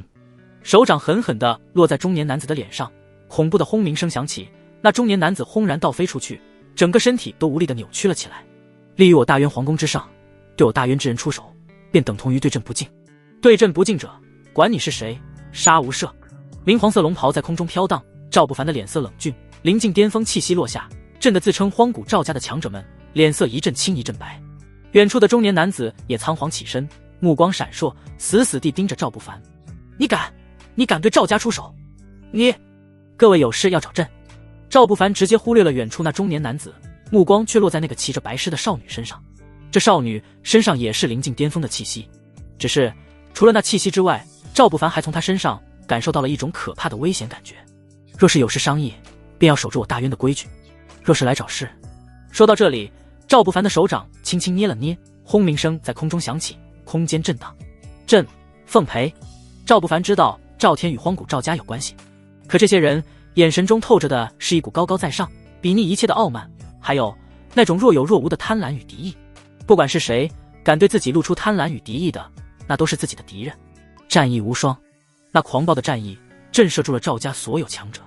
他们见过狂的，见过疯的，没见过又狂又疯的。知道他们是荒古赵家，却没有丝毫犹豫就动手。咯咯喽，大渊倒是出了个有趣的人儿。银铃般的笑声在少女口中传出，美眸微微挑起，落在赵不凡的身上，只是那美眸中的神色依旧冰冷傲慢。不过此次我等代表荒古赵家来，是要谈忽悠你大渊之事。你如此蛮横出手，是准备将我赵家的好意拒之门外。少女的声音平淡，却带着满满的杀意。忽悠？赵不凡看着眼前的少女，唇角勾起。这么多年没有忽悠，如今刚刚发生了那么大的事，灭了北极圣宫，赵家就来忽悠了。如何忽悠？赵不凡开口问道，脸上一副感兴趣的模样。少女微微扬起下巴，白皙光洁的肌肤在日光的照耀下微微闪着柔光。你大渊宣布成为我荒古赵家附属国，虽然你身上哪怕血脉稀薄，可总归也是沾着我赵家的血脉，算得上是我赵家旁支。日后对我赵家俯首称臣，我赵家会派人坐镇大渊，守护大渊一方安宁。声音落下，现场却陷入了诡异的安静中，沉默了很久，直到那少女有些耐不住了，赵不凡才终于捧腹大笑起来，笑的眼泪都要出来了。骑着白狮的少女一阵气结，看着赵不凡这副模样，银牙咬紧，冷着脸怒斥道：你笑什么？这么多年不忽悠，怎么如今忽悠起来了？赵不凡收起了笑，脸上的表情变得意味深长起来。大渊是弱时不派人忽悠，现在自己强大起来，将北极圣宫灭了，他们来忽悠了。野外的果子就让它野蛮生长，等到有了结果就顺便摘走，反正也不会影响他们本身。这个荒古赵家还真会摘果子，恐怕除了让朕俯首称臣之外，皇室宝库内的东西也要尽数上缴到荒古赵家吧。赵不凡笑眯眯地开口问道。自然，既已经成为我荒古赵家附属，那大渊内的一切都应属赵家。少女的脸色不变，坐下的白狮好像察觉到了什么，张开血盆巨口，朝着赵不凡发出一阵充满敌意的低吼。赵不凡一阵沉默，看着眼前的少女，一脸无语。朕一直觉得要不要脸跟美丑无关，现在你印证了朕的想法。说到这里，赵不凡沉寂片刻，再次张嘴冷喝一声：滚！轰隆隆，吼声震得所有人耳膜生疼。荒古赵家不只是要摘果子，还要趁火打劫。大渊太祖赵天受了重创之事他们都知道，只是因为赵天还未死，隐藏起来了，没有人知道赵天究竟是什么状态。不管是因为名声有损，还是对赵天的实力忌惮，荒古赵家没有站出来。之前北极圣宫那一战，赵天出现，让荒古赵家了解了赵天的状态。事情刚刚结束，他们就等不及来趁火打劫了。赵天要死了，他已经护不住你了，太愚蠢了，他怎么会将自己亲手打造的天下交给你这等蠢货？咆哮声从不远处出现。刚才被一巴掌打飞出去的中年人脸色羞恼地冲天而起，眨眼间便已经冲到赵不凡身前，灵光璀璨，化作一柄如山高的厚重大刀，当头朝着赵不凡的脑袋劈下来。轰隆隆，天空骤然被劈开，地面的皇宫承受不住可怕的压力，轰然倒塌，一条笔直的沟壑出现。赵不凡眼眸微亮，扫过近在咫尺的那中年男子，冰冷的眼神让那男子身子颤抖了一下，劈斩下来的力量也停滞了片刻，旋即反应过来，眼眸充满了恼怒的神色，自己竟然被一个眼神给吓到了一瞬间。死之前告诉你，本尊乃荒古赵家旁系护法臣。话还没有说完，一根手指已经点在了他的额头上，温润的触感却带着一种冷冰冰的杀意，直刺颅顶。中年男子嘴唇微微哆嗦了一下，他感受到了死亡的凝视。死人的名字朕不想知道。劫天指轰，沉闷的声音响起，噗无声无息间，中年男子的头颅骤然炸裂，血水裹着粘稠的肉末喷溅在了所有人的脸上，包括那少女，还有她坐下的那头白色的狮子。粘稠的感觉混着腥臭的气息，让少女的精致脸庞上表情有些僵硬。恍惚间缓缓地转头，除了看到了一个无头尸体之外，还有一根巨大的手指从天而降，头顶上凌厉化作的厚重的巨刀也几乎在眨眼间碎裂崩塌。轰，磅礴的毁灭力摧枯拉朽，扑身后的那些赵家人弱小一些的已经喷出鲜血，一脸惊恐地跌落在地上，被气势压得动弹不得了。白尸上的少女脸上还沾着血水，脸色惊慌中带着几分愤怒。下一刻，巨大的手指狠狠地朝着头顶落下，轰隆隆，那股远古巨月般的力量骤然降在少女身上。轰，少女身上衣衫陡然亮起，一道柔和的光芒将少女保护在其中。这看起来简单的衣衫是一件防御性法宝。荒古赵家果然财大气粗，一件衣衫都能堪比北极圣宫的护宗法宝了。赵不凡一阵感叹，很快就将杂念甩出脑海，伸出的手指微微用力。轰，少女坐下那巨大的白狮就在这一瞬间承受不住可怕的压力，粗壮的四肢猛地折断扭曲。嗷！惨叫一声，白狮哀嚎着跌落虚空，轰然砸在地面之上。少女咬着银牙，白皙的脸上满是愠怒的神色，一双美眸里也填满了愤懑。力量倾囊而出，可身上的衣衫却开始逐渐发出一阵阵令人牙酸的声音。咯咯咯，似乎是已经不堪重负了。我可是荒古赵家神女，你敢如此欺辱于我，赵天护不住你的，你会死。咬着牙，声音都开始变得微弱，听起来更像是撒娇，已经快要坚持不住了。他不明白，赵不凡同样是灵境，为何发挥出来的实力会这么可怕？压得同境界的他根本没有反抗之力，甚至加上族中长老为他炼制的防御至宝，都抵不住。看起来我用的力气还是小了，你竟然还有余力开口说话。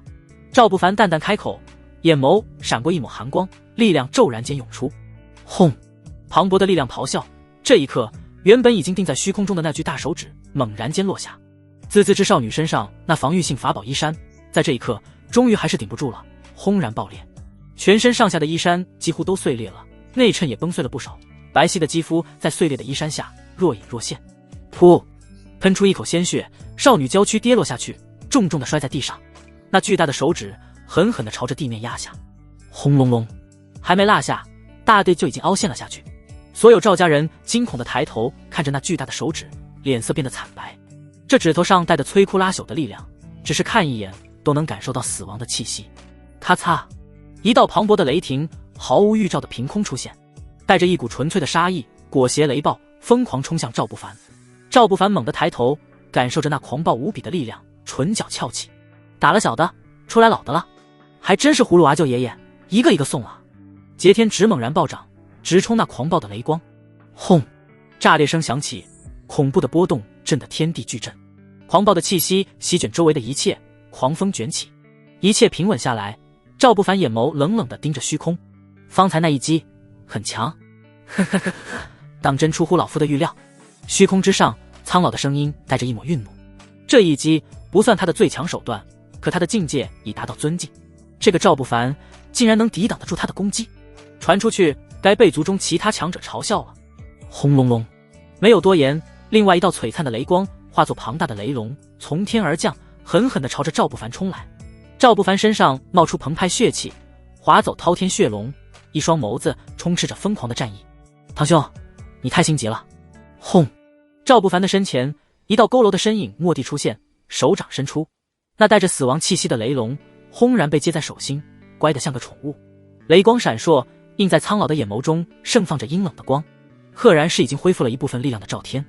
与此同时，一股滔天的气息从天而降，头顶上昏沉的天空，黑压压的云层落下，一张遮天蔽日的脸出现在虚空之上。那是一张与赵天眉眼间有3分相似的脸，出现的瞬间，强大的气息席卷天地。这种感觉远比面对圣境的强者更可怕。难道是尊敬的强者？赵不凡的眼眸闪过一抹异彩，身上的血龙没有丝毫畏惧，依旧在朝着虚空之上咆哮。赵天，为兄已知晓，你身体快要坚持不住了。为兄只是不想让你的努力成为历史的尘埃，帮你护住你留在人世的最后的东西而已。巨大的声音带着几分温和与怜悯，可一股股更加可怕的压力裹挟着一道道巨大的雷霆从天而降，狠狠地朝着赵天的方向涌动而来。赵天抬眸看着头顶上那巨大的脸庞，扑哧一声笑出声来。堂兄，几千年不见，你还是一如既往的无耻。只是这大渊自有老夫的后人来守护，堂兄你还是要自重。话音落下，那佝偻的身躯骤然间挺直了几分。轰！磅礴的气息从体内席卷天地，从天而降的雷霆与气息骤然一致，下一刻轰然碎裂，消散于虚空之间。你怎么？那张脸明显有些诧异，眼眸瞪圆了。赵天身上的气息竟然到了尊境初期，这不对，很不对。他分明已经受了本源伤，跌落了境界，怎么可能？难道是在燃烧最后的寿命，回光返照？轰！赵天的身躯拔高，冲天而起，直朝着虚空中某个方向冲去。晚辈的事儿就让他们自行解决。轰！天地一阵轰鸣，下一刻，虚空中爆发出一阵阵恐怖的裂隙。虚空之上，天地伟力在波动，震得人心惊肉跳。只是赵不凡却收回目光，唇角勾起，看向地面上的所有赵家人。你要做什么？你别乱来。赵天很快就会死，他死了，你定然不会有好下场。赵家人色厉内荏，脸皮有些扭曲。赵不凡缓缓地朝着这些人走去，每一步都让脚下的地面出现了一些裂痕。身上血龙咆哮，那是真龙霸气与身上旺盛的血气结合后的异象，震人心魄。你别过来，趁现在还未造成难以挽回的结果，还有收场的机会。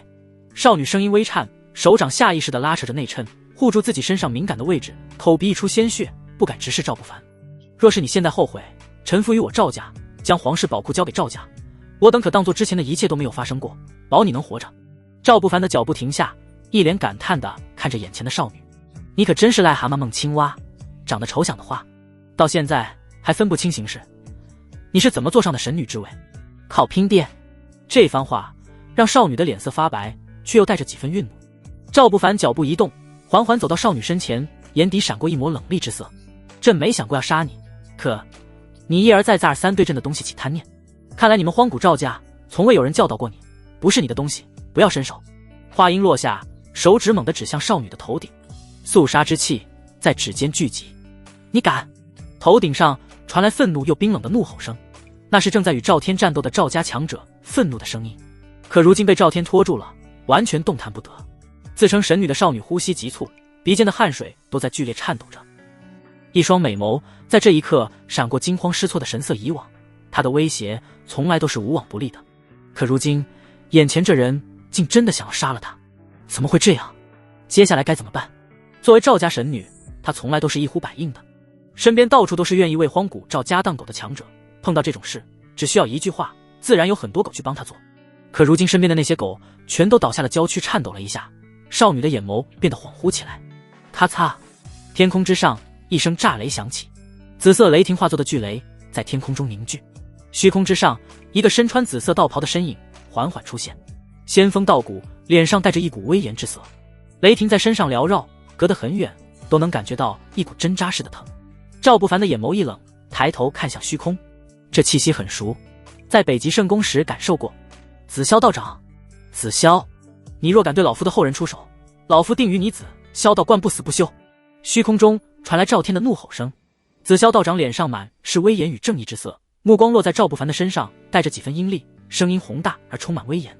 此事本尊本不想多管，毕竟是荒古赵家内部之事，可此事事关天地公道，本尊来此是为了维护公道而来。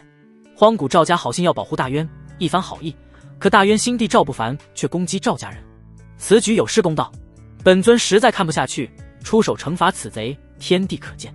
紫霄道长的声音威严无比，声音传遍了整个大渊境内。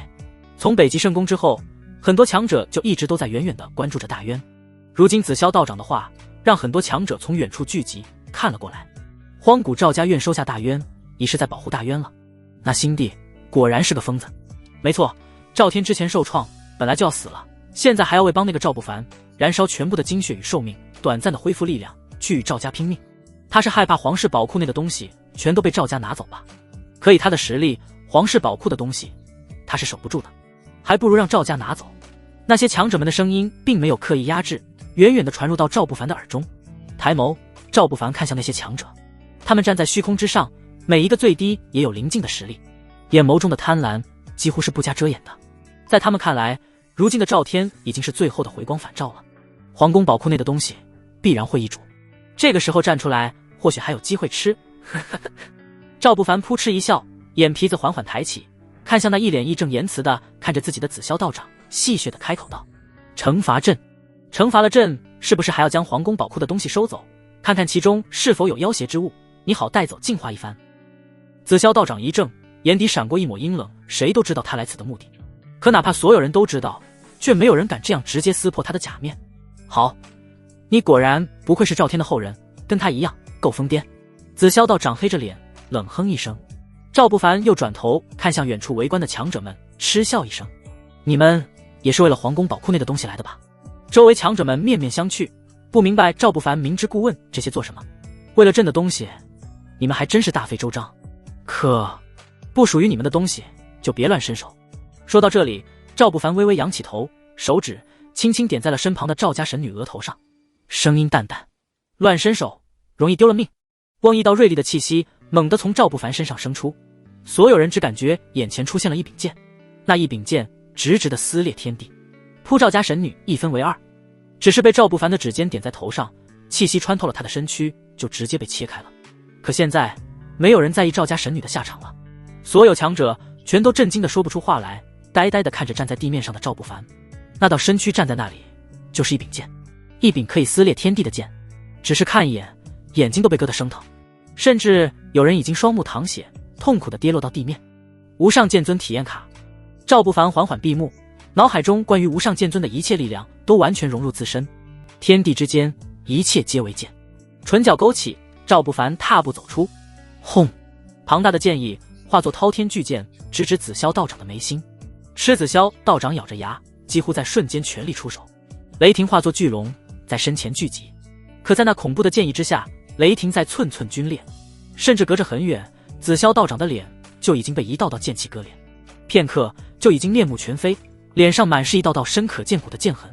瞪大了眼睛，紫霄道长脸色狰狞起来，心头在狂吼：这怎么可能？该死！他怎么可能是尊敬的实力？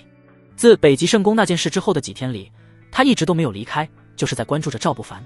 经历了北极圣宫那件事之后，赵天出手一定会死，这是所有强者都知道的。谁都想从大渊身上啃下一块肉来，尤其是那块被赵天隐藏最深的肥肉。他等了很久，也在远处观望了很久，直到赵家人出现，赵天再次出手。虽然赵天实力恢复到尊敬，让他有些意外，不过这更是一个机会。赵天被拖住了，只要他出手，那东西必然是要落在他的手中。可感受着赵不凡身上散发出来的尊敬气息，还有那几乎要让自己身躯崩溃的剑气，紫霄道长都慌了神。低吼一声，脸色变得涨红，紫霄道长双眸闪过一道金光，额头上猛地生出一道金色的雷霆印记。五方神雷！轰隆隆！天地翻涌出五颜六色的雷光，这一刻猛然间聚集，化作一道五彩雷霆，带着恐怖的毁灭气息轰然落下。这一招乃是紫霄道观的祖传神通手段，其中蕴含天地伟力，哪怕同境强者也不敢应接。赵不凡像是没有察觉到这道雷霆一样，再次迈出一步。枪！这一刻，天地间响起一声拔剑出鞘声，一剑开天。赵不凡声音淡然，双指并拢，化为指尖，轻轻地朝着那雷光划过。他原本轰然落下，带着天地伟力的雷光，在这一刻冻结在了虚空之上。一声脆响之后，竟像是冰晶一样迅速裂开。嗡！原本就是强撑着的紫霄道长猛地瞪大眼睛，一脸不敢置信地看着赵不凡，七窍淌出嫣红的血水，嘴唇颤抖了一下，下一刻惊恐地开口惊叫道：“不对，你这气息是旧时代的古老强者的气息，你是转世大能？”声音惊恐，接近崩溃。能够将他的五方神雷击碎的力量，除了很强之外，还有一股远古的气息，陈旧却强得可怕，那是上一个时代的气息。赵不凡身上沾染着这股气息，不会是转世强者吧？紫霄道长的脸色惊恐，整个身子在剧烈颤抖。作为顶级强者，还得了紫霄道观数十万年的传承，他知道很多东西。远古时代的那些顶级强者，在经历过一场天地浩劫后，几乎全军覆没，剩下的顶尖的存在摸索出了两条不同的路。走上第一条路的，入主玄界各个禁区，成为了禁区之主，不能招惹的禁忌。还有一些强者走上了第二条路，转世活出第二世。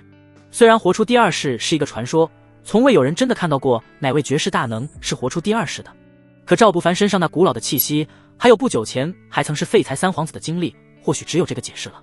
紫霄道长脸庞剧烈颤抖扭曲着，身上的气息都开始混乱了。赵不凡并未解释什么，既然误会了，那就误会下去也无妨。朕不管什么前世，只知今生为大渊天子，谁敢动大渊，便是与朕为敌，与朕为敌者，杀无赦。轰！天地伟力骤然暴动，古老的气息缭绕在赵不凡的身躯周围。紫霄道长脸色惨白，咬了咬牙，朝着赵不凡低吼一声：“求前辈饶恕，晚辈日后一定会携厚礼道歉。”话音落下，手指掐诀，身躯猛地化作一道道雷光，朝着四面八方冲去。万剑！赵不凡眼眸一冷，沉吟一声：“嗡！”天地猛地凝固，那些朝着四面八方溢散的雷光，也在这一刻凝滞在了虚空之上。这片空间之上，一柄柄蕴含着天地伟力与古老气息的剑快速显现，密密麻麻，遮天蔽日，在赵不凡的身后聚集，化作一个巨大的圆盘，在缓缓盘旋。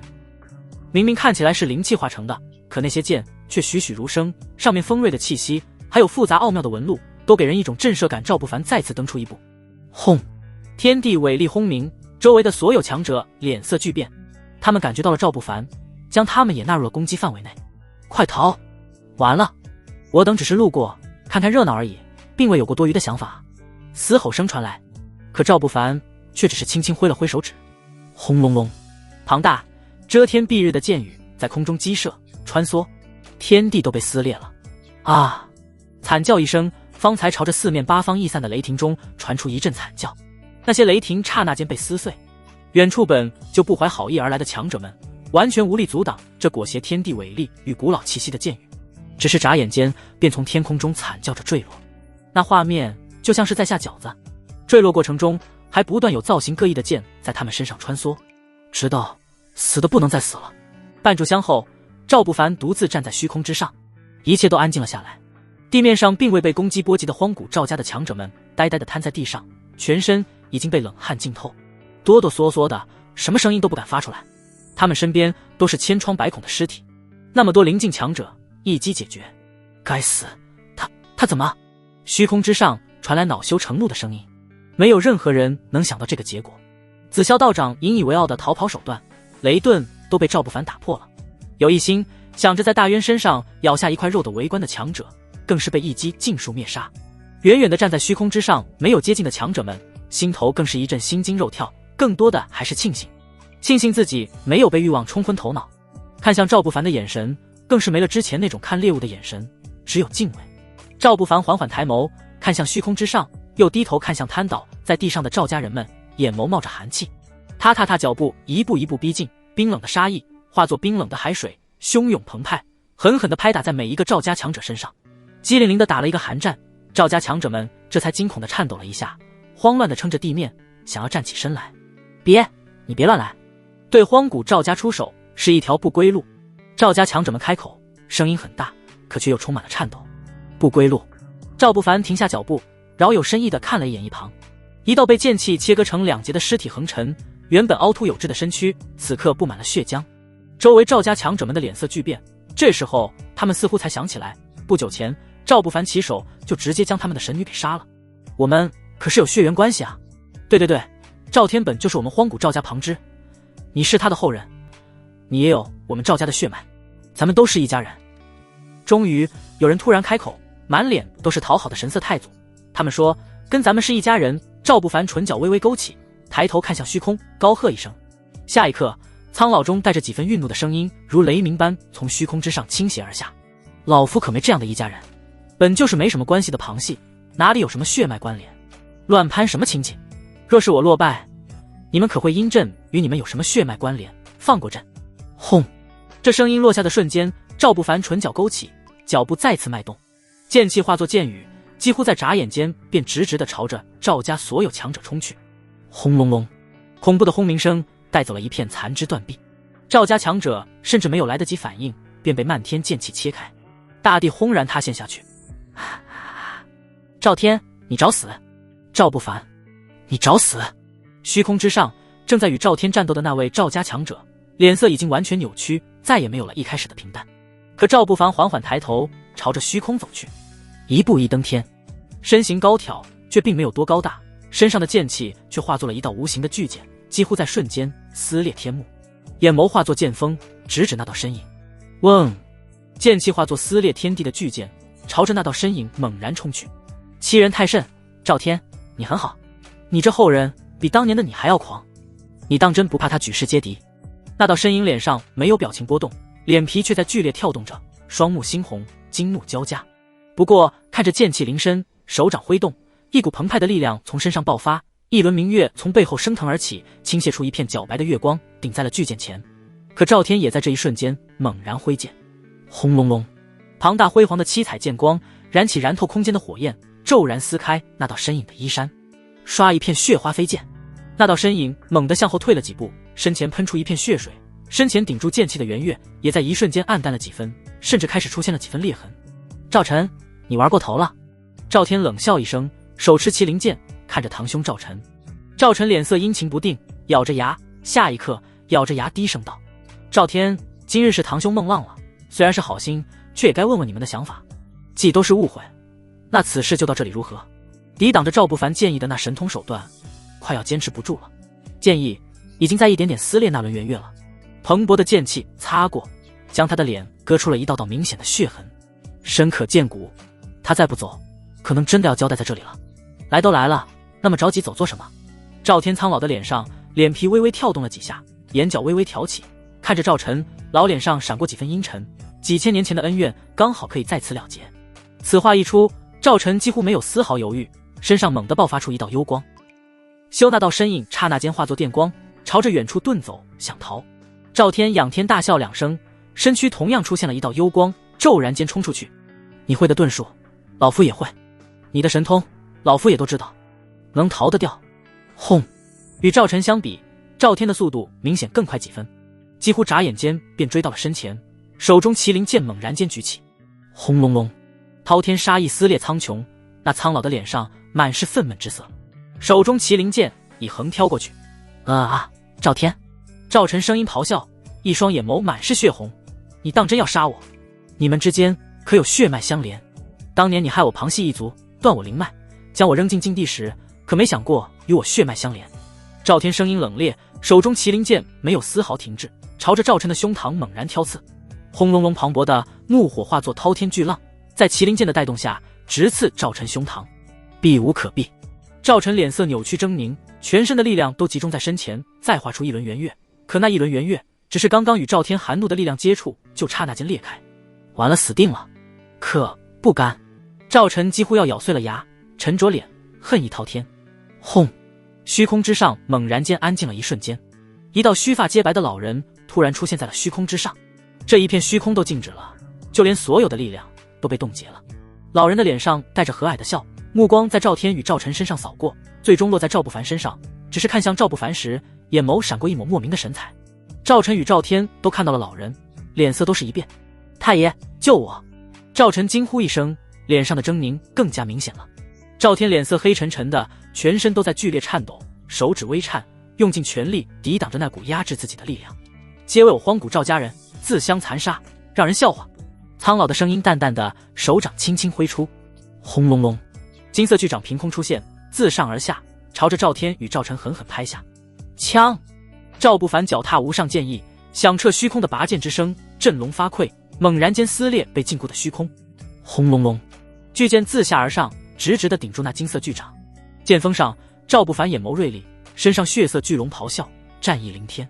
这是两个人的恩怨，就该让他们自己了结，谁也别想插手。轰！滔天血龙冲天而起，与剑意结合，真龙霸气，绝世剑意，加上尊敬的力量，轰然冲出。那坚不可摧，如远古巨岳般的金色巨掌，居然在一瞬间被剑锋点出了一道裂痕，寸寸皲裂。老人一脸惊异地看着这一幕，这可是他1/10的力量。下一刻，唰，轻响声响起，赵晨惊恐地捂着自己的脖颈，脸色惨白，一道血线顺着脖颈往上劈开，整颗头被从中间劈裂。太爷，救！声音没有发出，却缓缓停滞了。赵天手持麒麟剑，再次刺出，轰隆隆，滔天火焰将那道身影包裹。赵晨全身的生命力都在这一刻彻底消散，整个身躯在火焰中疯狂扭曲挣扎，化作一片灰烬。赵天大口喘着粗气，握着麒麟剑剑柄的手掌微微颤动着，一双眸子闪过一抹湿润，微微仰起头，似乎是在缅怀什么。只是片刻就回过神来，手中的麒麟剑骤然间爆发出更加璀璨的光芒，没有丝毫停留，猛然冲到赵不凡身前，气势滔天，朝着那巨大的金色手掌冲去。轰！金色巨掌在这一瞬间轰然崩碎，两道身影，一老一少，就站在虚空之上，眼眸里没有丝毫畏惧的神色。许久不见，太爷还是这样老当益壮。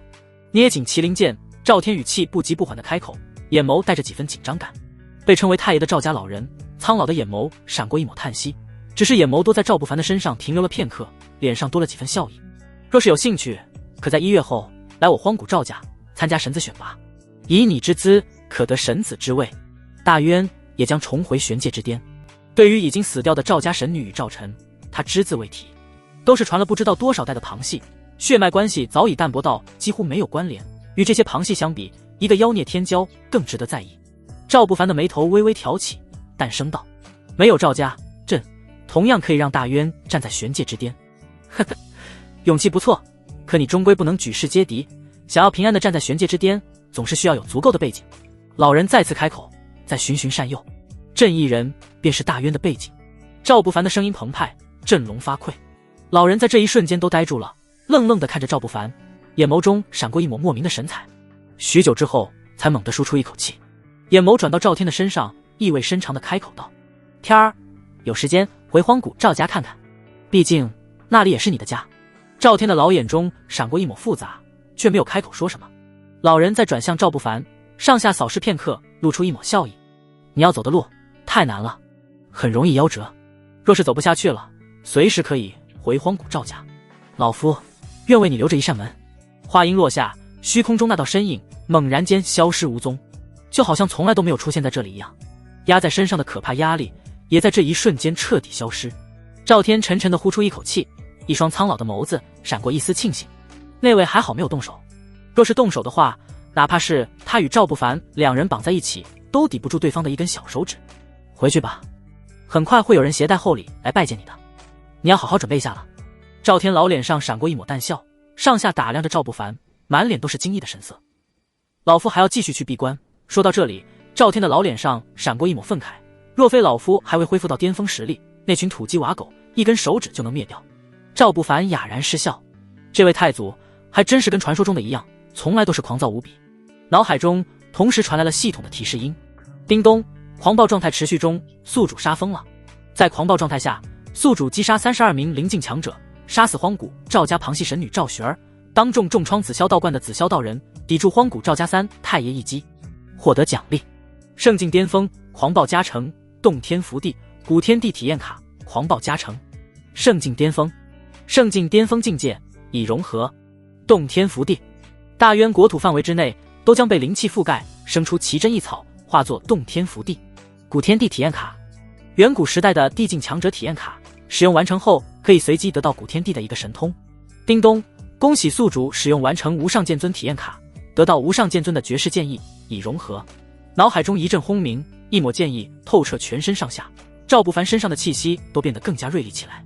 之前施展过的那些手段，更是在记忆中变得清晰了很多。无上剑尊的手段，在那无上剑意的融合下，变得更加融会贯通。只是稍稍回忆，便已经引起了空中一丝剑意波动。片刻，回过神来，赵不凡的眼神中又闪过一抹异彩。整个大渊都将会变成洞天福地，那岂不是会被整个玄界的强者们当成香饽饽争抢？那可太棒了！玄界土地无边，虽然势力多，却也不是站不下，可依旧还是有很多势力与强者在互相征讨、争夺土地。不只是因为野心无止境，更多的还是因为洞天福地。真正的顶级势力占据的地方都是玄界中的洞天福地。在洞天福地中，修炼速度远超普通土地上数倍乃至数十倍，甚至在洞天福地里生长出来的普通植物都是带有灵气的灵草。整个大渊要是变成了洞天福地，恐怕很快就会被其他强大的势力当成一块大肥肉了。唇角勾起，赵不凡开始期待了起来，不过很快就又皱起眉头，思索着系统提示的那些，眼眸闪过一抹凌厉的光，当众重创了紫霄道长。难道那个紫霄道长还没有死？咔嚓，九霄封顶，一道微弱的紫色雷霆闪过，砰！一个身穿紫色道袍的身影轰然砸在地上，全身都是深可见骨的剑伤，身子微微颤抖着，被划出千疮百孔的伤痕的脸上满是狰狞的神色。正前方就是紫霄道观，门前的2个守门弟子看到这一幕，脸色变得惨白。关主，您怎么了？2道身影飞奔而出，慌忙的去搀扶紫霄道长。紫霄道长被搀扶起来，踉踉跄跄的朝着里面走去，每走一步都会留下一个血脚印。这是紫霄道长第一次受到如此重创，在殿内吞服了一枚疗伤丹药，又在其他师兄弟们的帮助下恢复了1天1夜，紫霄道长才终于恢复了一些精神，只是身上的伤依旧还是那么深可见骨，难以恢复。大渊，新帝赵不凡，转世大能。在大殿内，紫霄道长将发生的一切详细讲述了一遍，让整个大殿都陷入了安静中。紫霄道长回忆起那些，还是不由自主地打了个寒战。若不是我提前分出了一丝雷霆之力，恐怕用上雷遁也要死在赵不凡的手下。那绝世剑意定是古老的一位无上剑尊的转世。紫霄道长声音微颤，开口道。这番话让在场的所有师兄弟面面相觑，皱起眉头。虽然他们都相信紫霄道长的话，可毕竟太离奇了。活出第2世之说在世上传了很久，可从来没有一个人真的见到能在人世间活出第2世的人。与此同时，在紫霄道观的后院禅房内，3位身穿青衣道袍的老人盘坐在3个颜色不同的蒲团之上。最胖的一位老人面白无须，脸上的赘肉很多，却难掩老态，声音瓮声瓮气的开口道：活出了第2世的转世强者，你们怎么看？一侧的身材瘦小的老人一脸萎靡不振的样子，佝偻着身子，声音也很小。太久没有去大渊了，或许是时候去走一遭了。趁着还未真正成长起来，从他那里得到转世重修之术，我等也能再活出第2世了。另一侧身材同样瘦小，满脸皱纹，昂首挺胸的老人开口。很快禅房内安静了下来，不过安静了没多久，那身材肥胖的老者又瓮声瓮气的开口了。大渊似乎被荒古赵家盯着，那人毕竟是赵家人，我们就这样去不太好。有何不好？赵家又如何？说到这里，那佝偻着身子的老人猛然间眼眸一亮，脸上露出了一抹狞笑，声音也变得阴沉起来。将那人是活出了第2世的强者的消息传出去，自然会有人替我们打前站。世上总是不缺寿命将近的老不死，他们会忍不住的，哪怕被荒古赵家追杀，他们也要铤而走险。阴冷的笑声在整个后院中响起，却很快就消失无踪，没有任何人听得到这3人的声音。紫极皇朝大皇子，胁伯里参见陛下。大殿之上，所有朝臣一脸惊愕地看着那摆满大殿之外箱子，眼神之中充斥着茫然。他们并不知道外面发生了什么，只知道赵不凡出去了一趟，去讨伐北极圣宫。可回来之后不久，皇宫之上又发生了一场大战，甚至皇宫都有不少宫殿塌了。然而紫极皇朝的皇子就派人来了。紫极皇朝啊，那可是皇朝之一，比大渊国力不知强大多少倍的存在，竟然派大皇子亲自来此，还带着这么多的礼物来了。朝臣们的呼吸都变得急促了起来，看向赵不凡的眼神变得越发恭敬。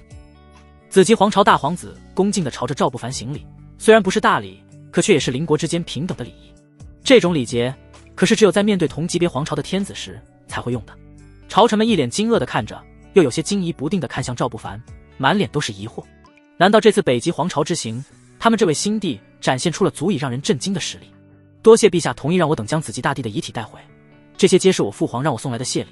日后大渊便是我紫极皇朝的朋友，谁敢对大渊不敬，便是对我紫极皇朝不敬。这些话更是震得所有朝臣茫然起来。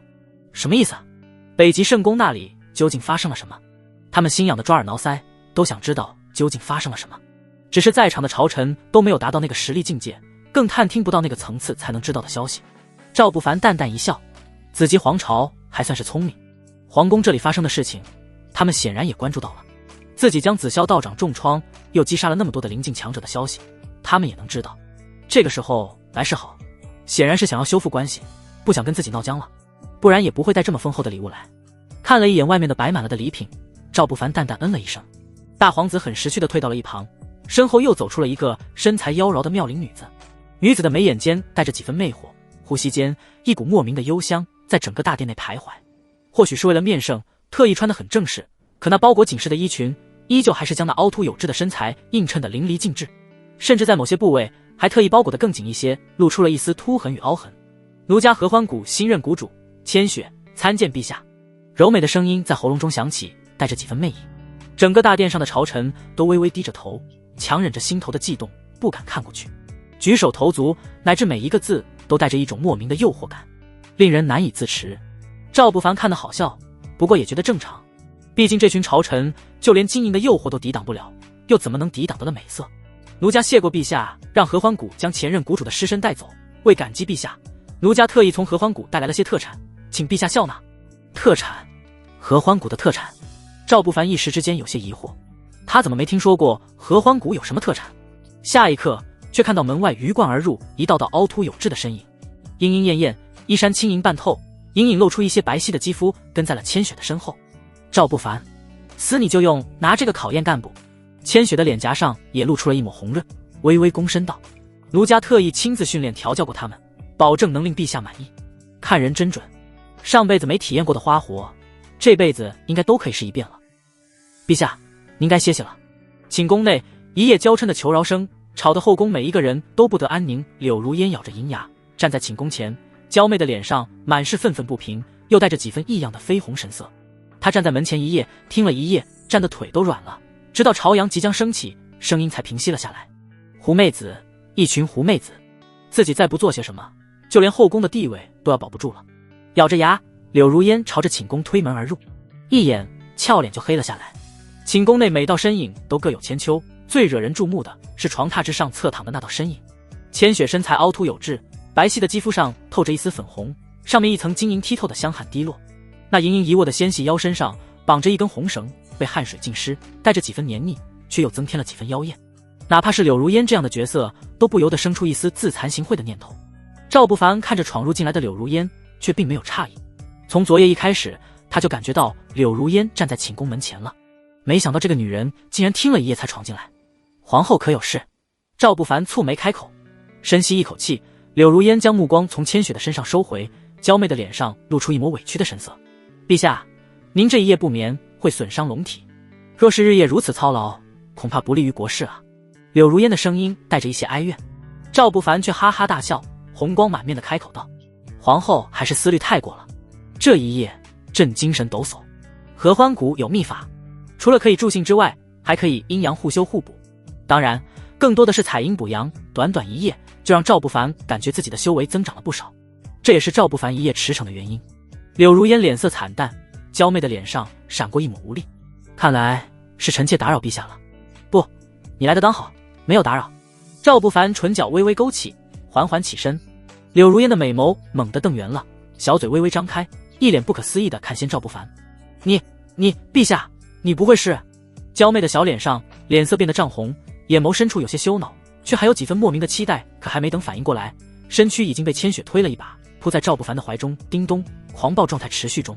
宿主在狂暴状态下大展神威，令合欢谷修士臣服，令柳如烟臣服，获得奖励。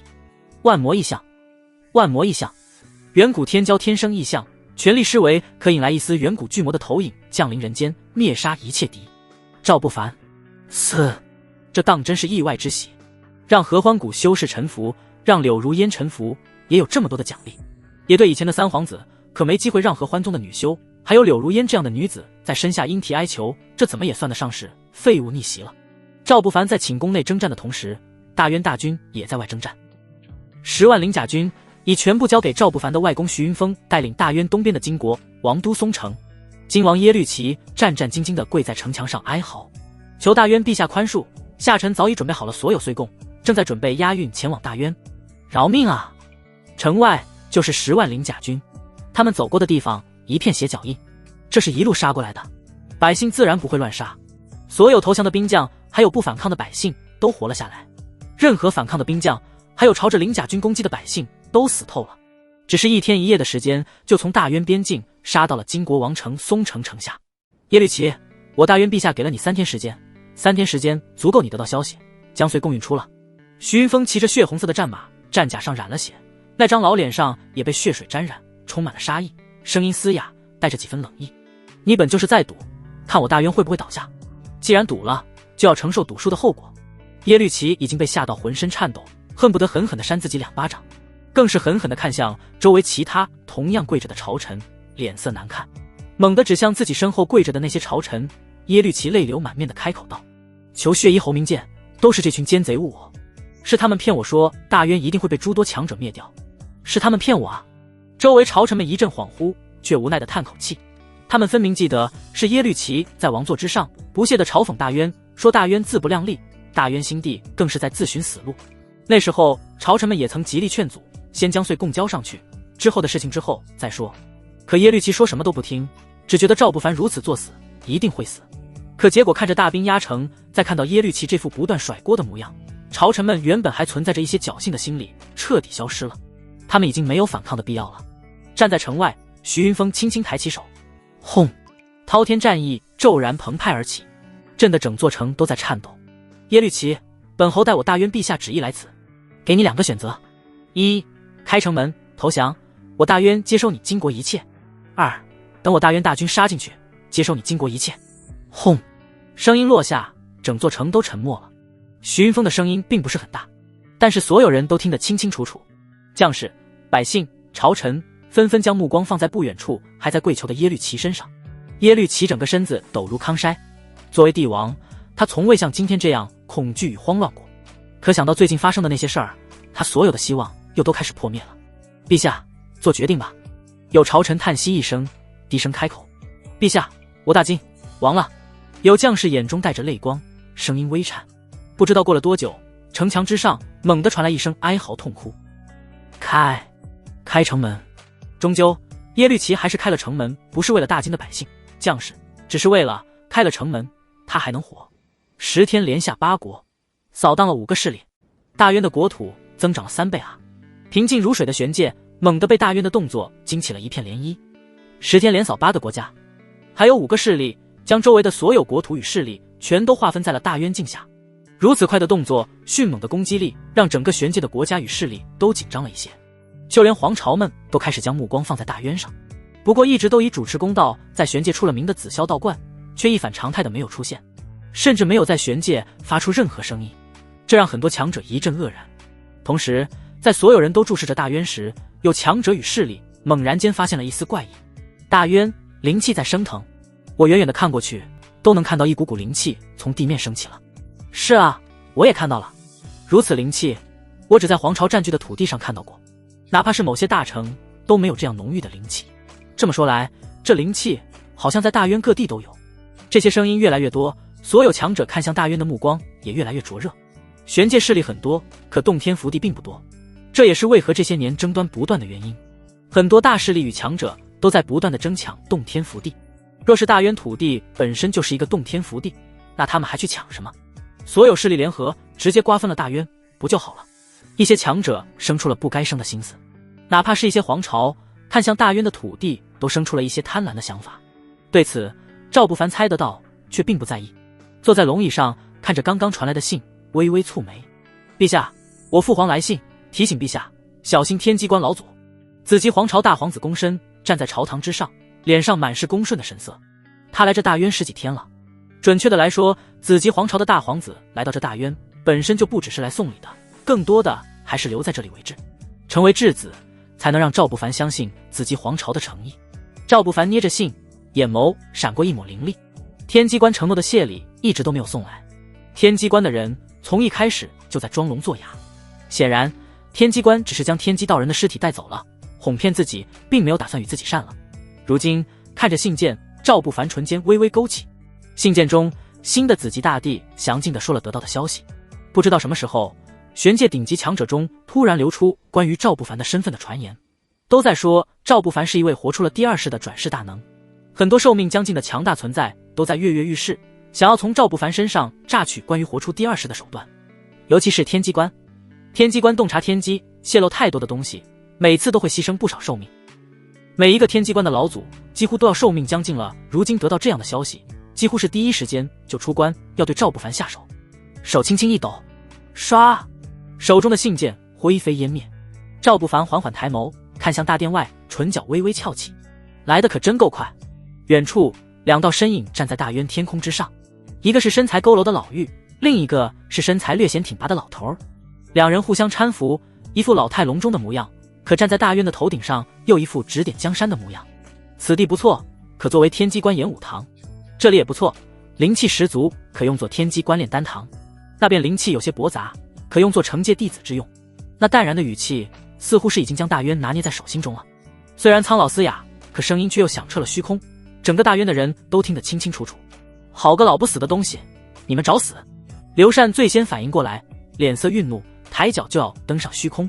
他的修炼速度极快，再加上整个大渊这段时间开始化作洞天福地，修炼速度更上一层楼，如今已经登上了踏天境。慎言，这是天机关有名的黑白老祖。一旁的紫极皇朝大皇子开口，小心提醒，像是在提醒刘禅，不过实际上是在提醒赵不凡。黑白老祖已经活了不知多少年月，听闻已经是尊境初级。再次开口，紫极皇朝大皇子很快就闭上了嘴巴。远处那两道身影已经将目光转移到了他的身上。紫极皇朝自身难保，还敢掺和这些杂事，当真是有趣。老人脸上满是皱纹，此刻微微跳动了几下，露出了一个似笑非笑的表情。苍老浑浊的眼眸隔空爆发出一股恐怖的威势，震得整个皇宫都开始摇晃起来。赵不凡唇角勾起，手指轻轻敲动着龙翼，发出清脆的声响。当当当，清脆的声音在这安静的世界下显得格外刺耳。黑白老祖对视一眼，有些愕然。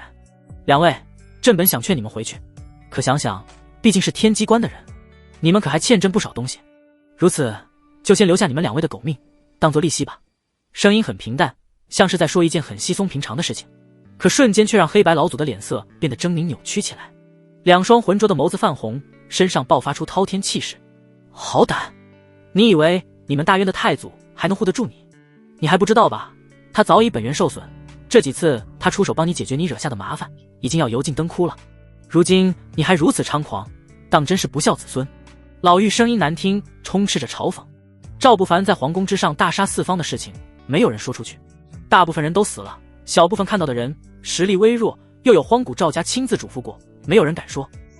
所有人都只以为那些强者都是被太祖赵天杀的朝臣们，顿时惊骇地转头看向赵不凡，满脸都是惊愕。太祖还活着？这怎么可能？最近几天发生的事情太多，朝臣们基本都不知道，他们的实力与地位也接触不到这种事情。此刻的赵不凡敲打龙椅的手止顿住了，缓缓起身，一步一步踏出。轰！每走一步，身上就爆发出一道滔天血气，直到走到殿外，血气已直冲虚空。啊！真龙霸气缠身，剑气滔天，三种不同的气此刻诡异地融合到了一起。云层崩裂，圣境巅峰。天机阁的黑白老祖对视一眼，眼眸中闪过一抹惊骇。惊世骇俗，如此年纪竟然是圣境。哪怕是那些圣地的圣子，家族的神子，从小被各种天才地宝灌注，也没有这样妖孽吧。对于赵不凡是活出第二世的大能的消息，更幸福了几分。那两人对视一眼，浑浊的眼球动了动，满眼都是贪婪的神色，心头都是对生的渴望。到了这个层次，他们算不上最顶尖的，却也舍不得自己现在拥有的一切，他们要永远活着享受这些。好，既然没有人教导过你何为礼貌，就由老道将你带走，好好以道法洗净你的魂魄。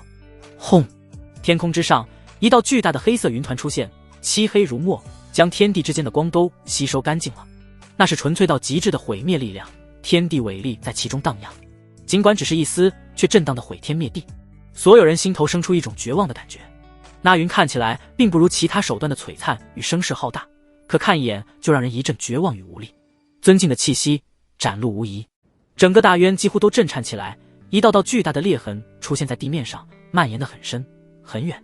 又是如此，真将朕的大渊当成随意毁坏的战场了。赵不凡沉着脸，大手挥动，轰隆隆，无上剑意，真龙霸气，滔天血气猛然化作一股血色光柱。啊！低沉的吼声自光柱中冲出，咆哮着，轰然与那黑云撞击在一起。呵呵呵，还真是愚蠢。圣境与尊敬之间是一座不可逾越的大。老妪在一旁淡笑一声，脸上的皱纹在微微颤动，笑得很是嘲讽。只是话音还未落下，身躯却猛地一僵，一双眸子里映出的只有一片血红，那纯粹的毁灭气息几乎在一刹那间就被击碎。什么？这怎么可能？老妪的声音尖锐，原本没有什么表情的脸骤然扭曲，满脸的皱纹像是菊花一般紧簇在了一起，五官都被脸皮遮挡了。圣境，哪怕是圣境巅峰又如何？只要不到尊境，就永远无法触摸到尊境所能理解的力量。那种天地伟力是不可触碰的，可那血红色的光柱中竟然蕴含着比他们还要多的天地伟力。这真的是圣境能掌控的力量。转头却看到了黑老祖那张老脸上的冷汗，脸上的褶皱在剧烈跳动着，一双眸子充斥着震惊的神色，唇角溢出一丝血迹。不可能！老人也在喃喃自语，到现在他的体内还在不断沸腾，那是反噬的力量。他竟被一个圣境巅峰的后辈给一招击伤转世，他是转世大能。如此说来，若是我们转世重修，我们的实力也会如他这般，能跃进战斗了。猛地，黑老祖看向一旁的老妪白老祖，声音变得兴奋起来。白老祖也瞬间反应了过来，脸上满是激动的神色。赵不凡，这俩货可真会想美事，朕劝你们一起出手，不然会死得很快。回过神来，赵不凡再次踏出一步，轰隆隆，天地伟力暴动。这是他体验过的力量，如今靠着无上剑意、真龙霸气、滔天血气与自身对天地伟力的亲近，调动了更多的力量。这片天被切割开了，一道裂天的巨剑锋锐而巨大，直指黑白老祖的眉心。死亡的气息几乎将两位老祖完全笼罩，哪怕被欲望冲昏了头脑，此刻的黑白老祖也反应了过来，脸色微微一变，没有丝毫犹豫，两人双手互相搀扶结印，一股难言的压抑感从两人身上迸发。轰隆隆，纯粹的毁灭力量出现在空中飘荡，片刻凝固在两人身前。又有一股纯粹的生机出现在毁灭力量中生出，缓缓旋转。轰隆隆，一个远古巨月般庞大的巨大阴阳鱼出现在了空中，挡在了两人身前。阴阳鱼在缓缓旋转，像是天地间的一切，毁灭中生出生机，生机中蕴含毁灭。天地伟力被引动了一丝，包裹在阴阳鱼之上。枪！赵不凡手指猛地点出，轰隆隆，巨大的光柱化作巨剑，狠狠地冲撞在那阴阳鱼之上。轰隆隆，天地伟力暴动，阴阳鱼颤动了一下，隐隐出现了一丝裂痕，可裂痕并没有扩大，巨剑定在那阴阳鱼之上，就这样僵持了下来。老道承认，你有两下子，可这太极之术乃是我天机关顶级防御之术，你当真破得了？你我之间有不可逾越的鸿沟，还是放弃吧，乖乖随着老道去天机关，老道会用道法洗去你身上的凡尘污秽。嘶哑苍老的声音里掩饰不住的贪婪与兴奋。赵不凡没有开口，脸上闪过一抹厉色，一只持着那滔天巨剑，另一只手指向那裂痕处，声音冰寒：劫天指轰！带着远古气息的巨大手指轰然冲出，虚空裂开，那手指所过之处碾压一切。叮！点在那阴阳鱼的裂痕上，发出一个清脆的声音，裂痕扩大了。黑白老祖脸色一白，厉喝一声，全身都燃起了一团火，力量猛然澎湃了几分，强行抵住，可脸色已经变得涨红，扭曲起来。赵不凡没有停下，全身的血气将衣衫吹得鼓起，双眸爆发出一道凛冽的光，手指收回，攥成拳，低吼声像是远古传来的声音，带着凛冽的杀机。力破万钧！轰！弓步冲拳，很简单的一拳，纯粹的力量让这片虚空安静了一瞬，轰然冲出，咔嚓，拳头碾压虚空，纯粹的力量狠狠地锤在早已裂开的阴阳鱼上。咚！一声闷响，安静了一瞬间，一道波纹骤然从空中升起，像是泛起的涟漪，以阴阳鱼为圆心，化作一个巨圆，朝着四面八方波动。虚空扭曲，噗！黑白老祖在这一刻猛然间喷出一口鲜血，身前的阴阳鱼骤然爆开，化作虚无，两道苍老的身躯几乎要萎靡的抽晕过去了，全身都在颤抖。赵不凡微微蹙眉，看着这两道身影，眼底闪过一抹寒光。不对，哪怕是尊敬，这两人也太虚弱了。他们是儿？嗡！猛然间，一股莫名的危险感让赵不凡后背的汗毛都倒竖起来。一道气息悄无声息地出现在身后，还真是小看你了，赵不凡，浪费了我天机关2位老祖。轰！赵不凡没有丝毫犹豫，回手一道滔天血气冲出，隆隆隆，巨响声震天，真龙霸气化作的滔天巨龙停滞在了虚空之上，正前方遮天蔽日的白色浮尘，丝线一道道割裂虚空，编织成巨网，散发出自然的柔光，挡在巨龙身前。赵不凡的眼眸微微一冷，直视那浮尘后方，这是一位老道人，看起来很清瘦，一袭青灰色道袍，上面还打着补丁，苍老的脸上褶子多到看不清五官，不过却带着一种莫名和善的感觉。此刻看向赵不凡，脸上满是褶皱的肌肤在微微跳动了几下，挤了挤，挤出了一个看起来并不算和善的笑。老道天机关无极道人，见过赵小友。微微颔首，无极道人的声音带着几分嘶哑。大殿的朝臣们已经全都站在了大殿外，一脸呆滞地看着眼前的画面。天机关无极道人，这个名字让所有朝臣都腿软了，就连紫极皇朝大皇子的脸色都变得震惊。天机关真舍得下本钱，这位顶级老祖都请了出来。喃喃自语着，大皇子的眼眸闪烁，不知道在盘算着什么。哪怕大渊朝臣们对于天下顶级强者不太了解，却也知道顶级势力之一的天机关还有无极道人这个名字。传闻这位曾是天机关开关时那位顶级的存在最小的关门弟子，往日里默默无闻，可天机关在遭受某个皇朝攻击的时候，这位无极道人一招出手，神像异象天降，一只大手便覆灭了半个皇朝。从此整个玄界都知道了无极道人这位强大的存在。所有朝臣的脸色已经发白了，虽然赵不凡的战力远超他们的想象，甚至将天机关黑白老祖打成重伤，可那位无极道人威慑力更强，陛下怎会惹出这样可怕的存在？是啊，若是有误会，还是好好解释清楚吧，万万不可与天机关为敌啊！有朝臣脸色苍白的开口，谁也不想与玄界顶尖强者为敌，尤其是这种曾一招灭了半个皇朝的可怕存在。噗！一声闷响，方才说话的朝臣已骤然爆裂。刘禅沉着脸，锦衣染血，脸上的脂粉微微抖动着，不阴不阳地开口道：诸位皆为我大渊朝臣，若再说不利于陛下之言，等同谋逆，陛下给了咱家先斩后奏的权利。周围的朝臣脸色巨变，纷纷闭上嘴巴，可看向虚空之上的那2道对立的身影，眼底却充满了惶恐。无极道人立于赵不凡对面，缓缓挥动浮尘，轰！滔天巨龙与漫天浮尘轰然碎裂，消失无踪。目光瞥了一眼已经吐血倒在远处的黑白老祖，回过神来，无极道人看向赵不凡，老道推算过，今日宜交友，请小友随老夫去天机关走一遭吧。来得好，天机关只有你吗？为何没有倾巢而出？可别杀了你，又来一个老邓。赵不凡大笑2声，声音带着几分嘲讽。尊境巅峰的气息强大无匹，赵不凡只是圣境巅峰，这样的差距绝对是以大欺小，更何况天机关先是黑白老祖出现，被打败后却又有一个天机关无极道人在后出现。小友，你话太多了。无极道人的脸皮耷拉下去了很长，拉着脸，眼眸闪过阴沉的神色。话音落下，一道璀璨金光猛地从体内冲出，化作巨大神像，看起来与无极道人的脸还有身形完全一致，手中持着巨大的拂尘，金色道袍绽放璀璨神芒，如谪仙降世。这是神明异象，当年无极道人镇压皇朝时便施展过。大殿外的紫极皇朝大皇子声音微微有些凝重，眼眸死死地盯着天空。异象皆是天生的，只有天赋到了极致的妖孽才会天生拥有。神通或许能换来异象，可与天生异象的威力相比，完全不可同日而语。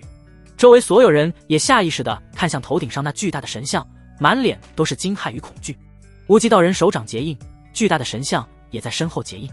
天罗地网，低沉的声音从喉咙中响起，巨大的神像手中浮尘织就的巨网密密麻麻，所过之处空间扭曲，密密麻麻的丝线裂开云层。尊境巅峰，甚至已经要触摸到更高层次了。巨大的神像毁天灭地，带着无上威势。赵不凡咧嘴一笑，身上那圣境巅峰的气息在缓缓攀升，一层又一层，血气疯狂涌动。面对尊境巅峰的无极道人，赵不凡不止没有胆怯，反而生出滔天战意。万魔异象，轰隆隆，漆黑的魔气缭绕在头顶之上。呼呼，粗重的呼吸声从那漆黑如墨的魔气中出现。在那魔气之下，一道山岳般庞大的身躯出现，一股古老而沧桑的气息在那魔气中涌现。只是一个呼吸，就让那遮天蔽日的巨网停滞下来，波动了一下。无极道人的呼吸一滞，有些不可思议地看向赵不凡身后的那巨大身影，竟然也是异象。那庞大的身躯，全身包裹在魔气中，自远古传来的气息，隔着无尽的时间长河，依旧令人心神战栗。可咬着牙，无极道人身上爆发出璀璨金光，身后的巨大神像神光湛湛，浮尘化作的巨大之网再次膨胀，猛然朝着赵不凡笼罩而去。一只巨手从那裂缝中猛然间出现，粗大的手指狠狠地抓住巨大的织网。轰！巨大的冲击力让这片虚空都扭曲了，一道道涟漪掀起，狂暴的压力压得天空闪过一道道子黑色闪电，几乎要撕裂了天空。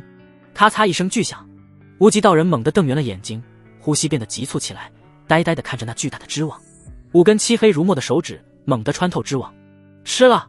那几乎要将天地覆盖的天罗地网，就在这一瞬间，如单薄的纸张，刹那间被撕扯开。轰隆隆，巨大的黑色闪电几乎将天空覆盖，遮天蔽日的织网轰然间碎裂。巨大的浮尘这一刻化作了一片金色的碎片，溢散在虚空之上。一口腥臭涌上来，无极道人脸色憋得涨红，身躯一颤，肉身几乎要崩裂。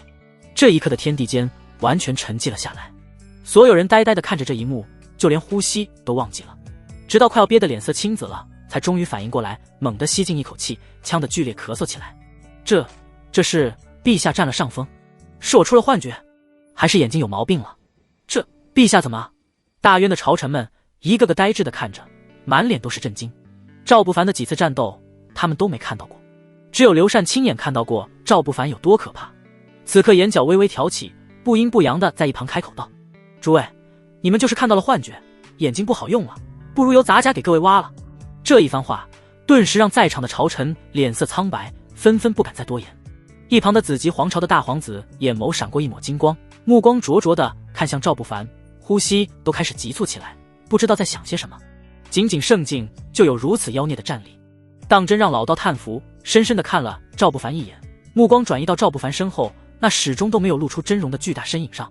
无极道人的呼吸变得沉重，伸手擦拭了嘴角的血迹。越强大的境界，每一层与一层之间相隔的战力都如同天堑。到了如今这个层次，哪怕尊境初期与尊境中期之间都隔着难以逾越的巨越，可他是尊境巅峰的存在，竟然在圣境巅峰的赵不凡手下吃了亏，传出去他的脸都不用要了。如此看来，老道一定要与你交这个朋友了。无极道人狂笑两声，身上蓦地燃起一层幽冷的火光，背后的神像也在这一瞬间爆发出滔天火焰，这片天地都被照亮了。燃烧出巨大火焰的神像像是活了过来一样，一双眼眸骤然爆发出璀璨的神采，尊敬气息滔天冲出，身躯猛地冲出。轰隆隆，天地都开始震颤，狂暴的力量倾泻而出，威压压的人脸皮都在颤抖。赵不凡咬着牙，眼眸却越来越灼热，身上的气息狂暴涌出。轰隆隆，魔气中的巨大魔影在这一刻轰然动了，远古的气息在天地之间肆虐，魔气收拢，一张与赵不凡模样相似的脸庞出现，身上披着一身残破的战甲，看起来很古朴，却又带着一股令人畏惧的血腥气，像是在战场上厮杀归来的魔将。真龙霸气猛然冲出，化作一条滔天巨龙，在那巨大魔影身上盘旋，最终盘在魔影左臂上，龙头落在那左手手背之上。枪！无上剑意化作遮天巨剑，割裂苍穹，剑柄落在那魔影手中。魔影始终都闭着眼，直到左手真龙，右手巨剑，眼眸终于缓缓睁开了一条缝隙。嗡！缝隙中一抹毁天灭地的远古气息出现，天地伟力骤然暴乱，就连无极道人的神像都在这一刻颤抖了一下。畏惧了？怎么可能？无极道人脸色巨变，惊骇地瞪圆了眼。这神像作为他的天生异象，与他心意相通，从来都没有生出过情绪，可今日面对赵不凡身后的魔影异象，竟然产生了畏惧的情绪。这不可能！脸皮剧烈颤抖着，无极道人咬紧了牙关，全部的力量骤然投入到异象中去。那神像终于没有了恐惧的情绪，猛地拍出一掌，狂暴的力量倾泻冲出，手心一道滔天雷龙冲出，直劈向赵不凡与那魔影。轰隆隆，大渊被这一道巨大的雷龙彻底照亮，甚至地面上都生出了一片片雷电区。赵不凡却突然一怔，有些惊诧地看向头顶上的万魔异象，不知是不是错觉，他竟从这异象中感受到了一股失望的情绪。还没反应过来，那巨大的魔影突然动了，唰！与那巨大的神像笨拙缓慢的动作不同，巨大的魔影身躯几乎是在眨眼间就直冲那庞大的雷龙。咆哮盘旋，那雷龙轰然与魔影撞击。轰隆隆，这一刻，雷光炸裂，天空中的光刺得人睁不开眼，哪怕闭着眼都不敢抬头。有些人的眼睛甚至淌出了血泪，痛苦地捂住自己的眼睛哀嚎。直到亮光缓缓散去，所有人才终于小心翼翼地抬起头，可却猛地张大了嘴巴，一脸呆滞地看着虚空之上的那一幕。两道巨大的身影已经错身而过，可魔影没有丝毫变化。无极道人的巨大神像却呆立在原地，胸口被洞穿了一个巨大的口子，脖梗更是被直接切开。轰隆隆，只是片刻，那巨大的神像轰然碎裂，化作一片金色碎片在虚空之上飘散。无极道人身躯剧颤，面色如金纸，整个身子爆出一道道裂痕，满是皱纹的脸在剧烈颤抖着，喉咙中发出一阵困兽般的嘶吼。不可能，怎么可能？赵，你噗！血水一股一股从口中涌出，已经止不住了。无极道人身上出现了一道道裂痕，脸越来越狰狞扭曲，全身的肌肉在不断痉挛着。轰片刻，猛然无力的颤抖一下，眼眸逐渐暗淡下来，朝着地面落下。刷，一道苍老却挺拔的身影骤然出现在虚空之上，无极道人的身躯轻飘飘地落在了那身影怀中。赵不凡浑身的汗毛骤然竖起，脸色变得凝重起来。这气息太强了，强到让人生不出丝毫反抗的想法，甚至他站在虚空之上，就像是与这片天地的力量完全融合在了一起。无极，你这又是何必？为师寿命将尽，此乃顺应天意而为。你既是天机关后人，理应看得开些。那张脸老态龙钟，看起来没有情绪波动，可眼眸里闪过几分泪光。师傅，无极道人身子微微抽动着，无力的惨笑一声，徒儿不想看您归于天地。对不起，给您丢脸了。无极道人的老脸剧烈颤抖着，声音也在颤抖。没想到徒儿败给了圣境巅峰。声音越来越微弱，那张脸却逐渐变得安详了起来。拖着无极道人身子的老人呼吸一滞，片刻伸出手，缓缓地拂过无极道人的眼皮。师父，这个称呼让天地安静了一瞬间。这不会是创建天机关的那位第一代天机关关主天一道人吧？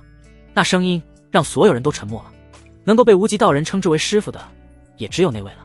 可传言中这个级别的存在，要么进入禁地再也没有出来过，要么已经消失于天地之间了。这位竟然还活着。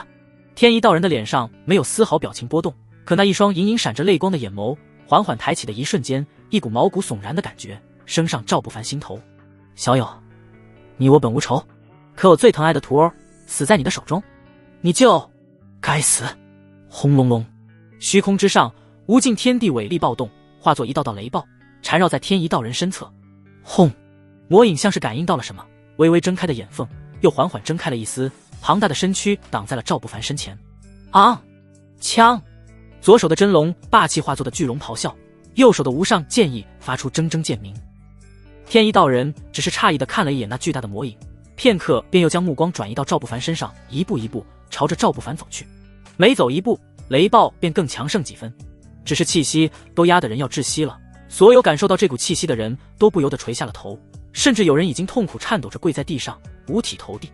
赵不凡全身的肌肉隆起，血气滔天，高昂着头。那巨大的魔影异象身上爆出一道道凛冽魔气，滔天战意升起，没有丝毫退缩。天一老狗，这些年你还是没变，一大七小都能被你说得这么正义凛然。轰！同样的雷暴骤然出现在虚空之上。雷暴前，赵天一身黑色锦袍，苍老的脸上带着几分阴冷。你那徒儿以大欺小，以多欺少未成，被反杀，你竟还有脸站出来说要为你徒儿报仇？真当我赵天死了？轰！庞大的雷暴撕裂虚空，天地伟力狂涌，像是捅破了天。所有看到这一幕的人全都惊呆了。赵天，大渊太祖赵天，他竟还活着！太祖竟然还活着！不只是大渊朝臣们震惊，远远地注视着大渊的那些顶级强者们也在震惊。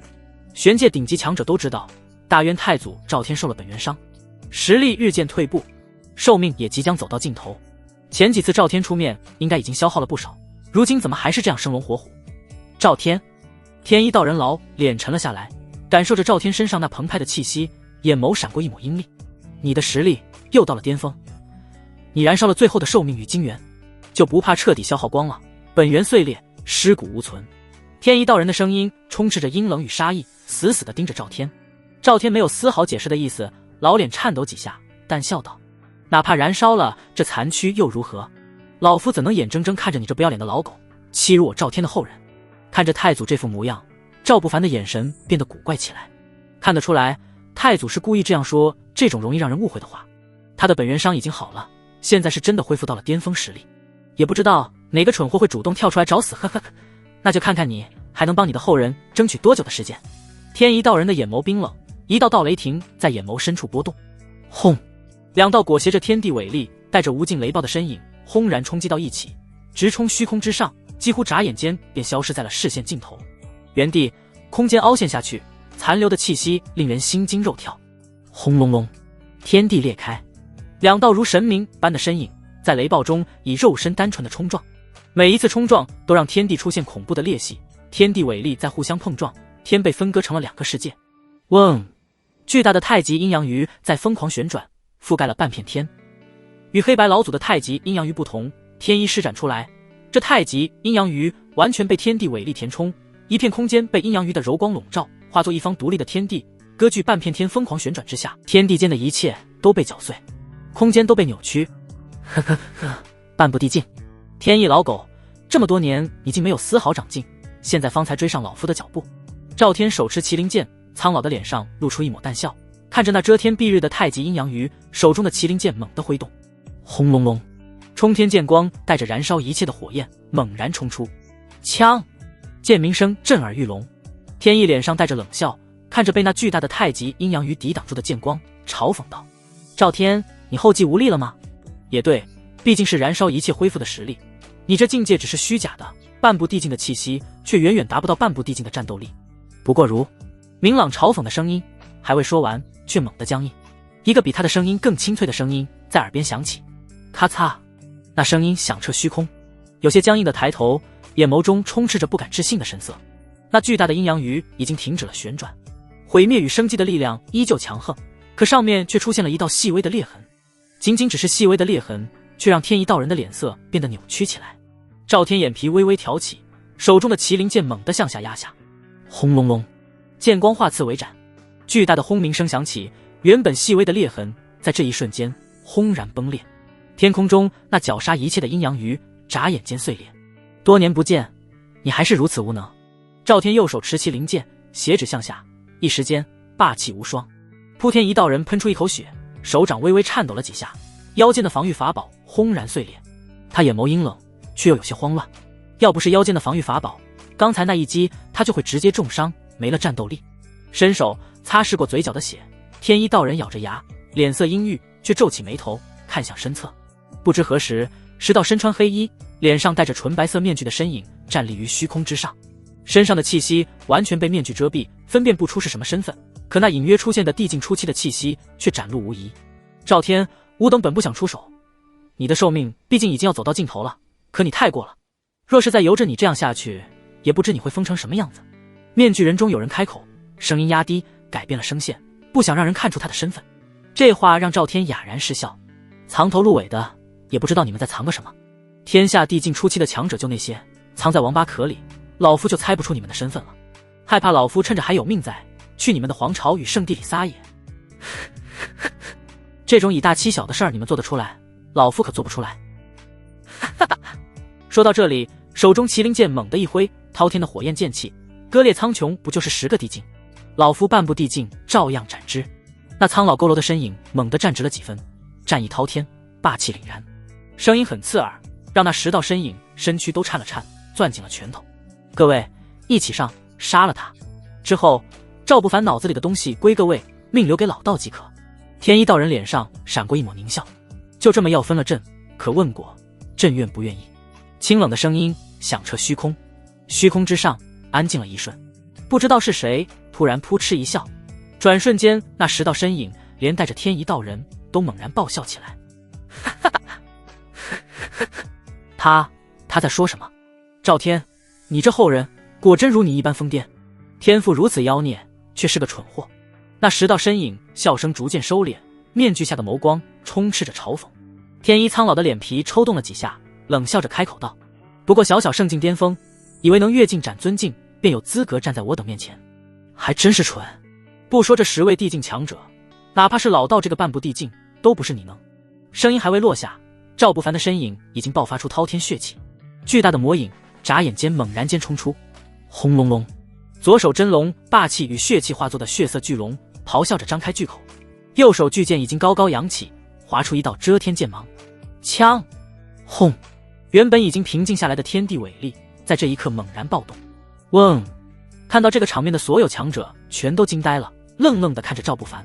他竟真的对半步地境的强者动手了，一股难言的震撼感袭上心头。天一道人的脸已经完全阴沉下来，与其他人的震撼不同，他心里只有滔天的怒火。明知道自己是半步地境，他依旧还是动手了。这不是蠢，而是没把自己放在眼里。该死的东西！牙齿都要咬碎了。天一道人双眸喷火，没了之前那冷淡的表情，身上黑白之气缭绕，双手掐诀，毁灭与生机在身上盘旋而出，碾压虚空。咚咚，像是心脏跳动的声音，虚空之上，一个巨大的太极阴阳鱼出现。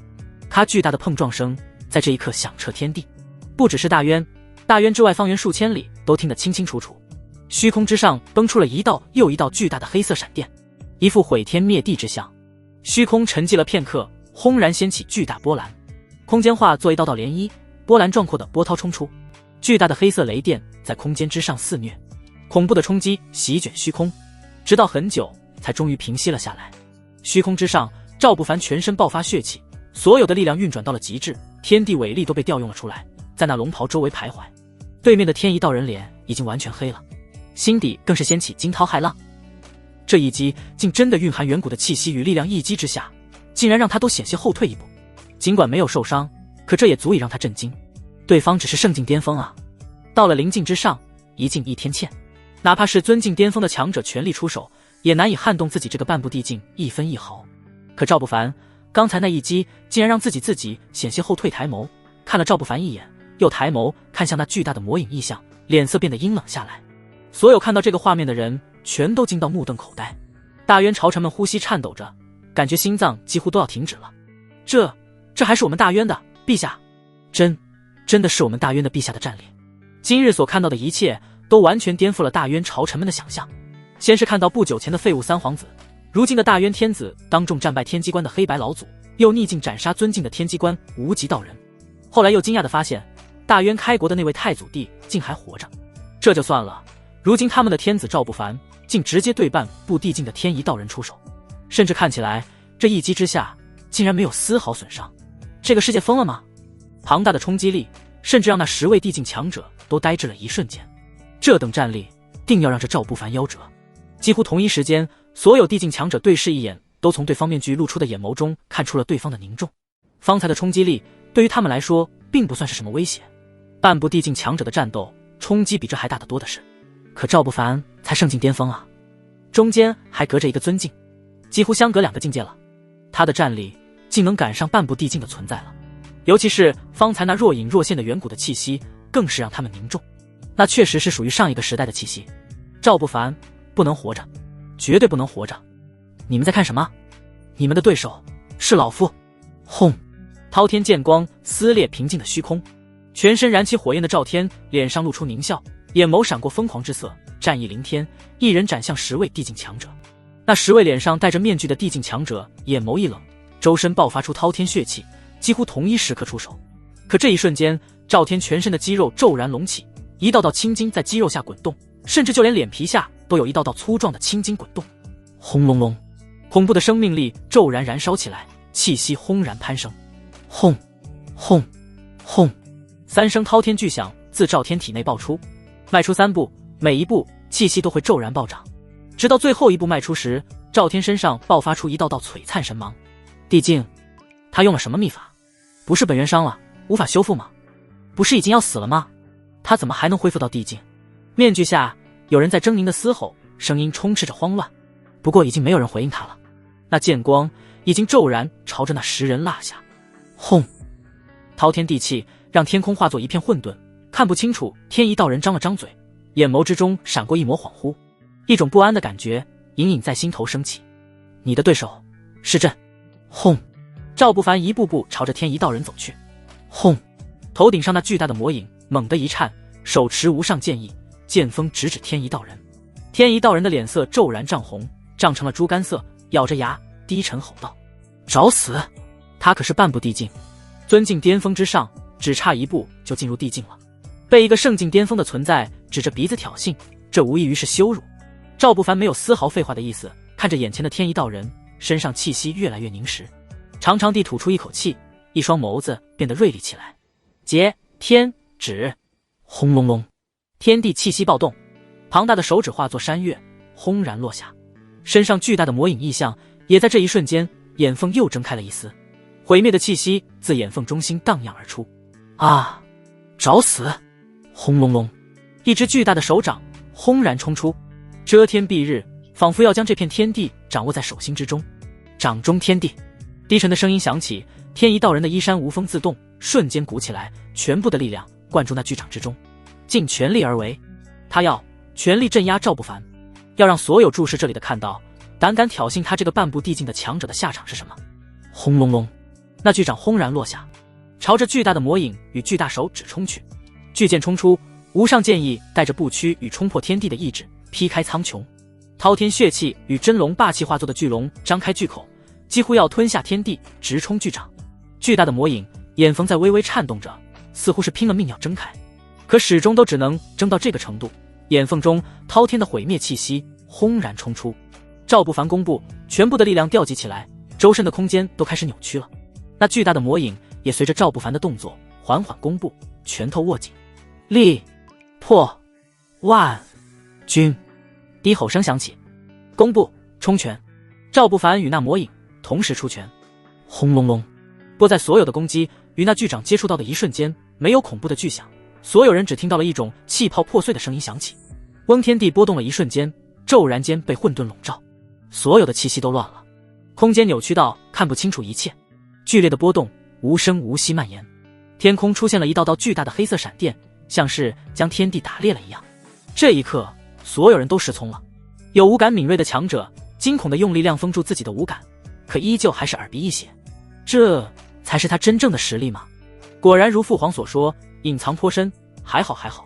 紫极皇朝的大皇子站在殿外，眼眸闪过一抹金光，呼吸急促，目光灼灼地看着天空之上的画面。后宫，千雪搀着柳如烟站在寝宫前，美眸中都闪过一抹异彩，远处观望的强者纷纷面露复杂的神色。这一击已经不是他们能够承受的了，太强了。不管赵不凡胜了还是败了，他都将会成为整个玄界100年来最妖孽的天才，镇压整个玄界年轻一代一个时代，绝不可能有年轻一代的天骄超过他，哪怕那些圣地的圣子都远远不如。虚空之上的波动在持续，只是两道身影已经显现出来了。赵不凡的衣衫上染血，身上一道道巨大的裂痕，深可见骨，耳鼻满是鲜血，看起来凄惨得很。可天一道人并不比他强多少，身上的衣衫已经破碎，一道几乎贯穿胸膛的剑伤，还有腰腹处一道完全贯穿的洞，看起来血淋淋的。可嗨，喷出一口血，天一道人脸色惨白，可却依旧在狞笑。一道白光闪过，生机盎然，那伤口处在缓慢的愈合。呵呵呵呵，你输了，只要不是致命伤，老道没那么容易死。天一道人脸上满是狞笑，赵不凡伸手在脸上抹了一把，抹下了一把血水，咧嘴一笑，森白的牙齿被血染红了，另一只手猛地出现了一粒药丸，缓缓地送入口中。嗡，轰，那看起来可怕的伤痕在这一刻猛然间颤动了一下，血气澎湃，所有的伤就在这一刻骤然消失，就像是从来没出现过一样。赵不凡咧嘴一笑，笑得很是灿烂。对，你赢了，朕去灭你天机关时会这么告诉你的徒子徒孙。轰，庞大的魔影再次出现，真龙霸气，无上剑意再次出现，弓步庞大的攻击再次重复攻击一遍。这一次的天一道人脸色惨白的看着那攻击临身，却猛地露出了一抹笑。那要是什么？轰隆隆，一道璀璨的白从他的身躯中迸发而出，身躯在缓缓裂开。赵不凡那冷冰冰的声音在他耳边响起：无尽丹。嗨，喷出一口血，周围的声音安静了下来，空间都像是静止了。天一道人恍惚间看着周围，心绪在这一刻无比安宁。原来如此，无尽丹啊，没听说过，但听起来就很厉害，也不知我还有没有来生。来生再也不要做修炼者了，这一生好累啊，终于要休息了。做头猪吧，起码不累。痛感已经消失，生命力在疯狂流逝。天一道人心绪宁静无比，可就是在这一刻，猛然间瞪大了眼睛，死死地盯着天空。濒死之际，他看到了天地伟力的真正奥妙，地境近在咫尺，只要自己踏出那一步，就能彻底踏入地境。可不行了，他只能无力地伸出手指，僵硬又不甘地从空中轰然坠落，天地寂静无声，就连虚空之上被赵天一人缠住的10个地境都呆滞住了。他杀了天一道人，是他干的。沉默让所有地境强者眼眸中杀意越来越强。圣境巅峰，赵不凡只是圣境巅峰，他越境斩杀尊境已是让人震惊了，如今竟然杀了半步地境的天一道人，怎能让他再成长起来？若是再成长起来，世上还有他们的位置。杀了他，一定要他死！恐怖的杀意在滋生。我大渊，后继有人，老夫可以放心的去了。赵天在狂笑。赵不凡，太祖他又在挖坑了，本源都已经修复好了，寿命都已经恢复了，去哪里？那旺盛的生命力，恐怕只有去禁地，才有可能再面临生死危机了吧？速速解决这老不死的！杀了赵不凡，不能让他活着。面具下有人低吼，轰！剑气猛然朝着那人落下，惊恐后撤，堪堪躲过，险些一剑斩在他的脸上。饶是如此，半张面具也被斩裂，脱落了一半。看着那半张苍老的脸，赵天咧嘴一笑。天山圣地太上五长老张弛，老夫就知道一定有你。张弛眼角抽动了一下，索性也不再隐藏，随手将另外半张面具摘下，露出了那张略显阴沉的老脸。既然如此，是你逼我的，师兄出手吧！轰隆隆，天地变色，一道身穿白衣的老者脚踏一朵金莲远远飞来，所过之处落下一层春雨，万物疯长。只是磅礴的气息让另外9位面具人的眼眸都一颤。地境中期，天山圣地太上大长老陈州。赵天咬着牙，身上血气澎湃，死死地盯着那道身影。有些麻烦了，可也不是不能一战。捏着麒麟剑的手微微紧了紧，远处却猛地再次传来了声音：陈道兄怎么走得那么急，可忘了我们了？3道身穿道袍的身影远远地飞来，一人身材肥胖，脸上的褶皱都被肥肉撑起来了，另一人身材干瘦，浑身没有3两肉，像是一阵风都能被吹走。还有一人同样身材干瘦，精神状态却是最好的。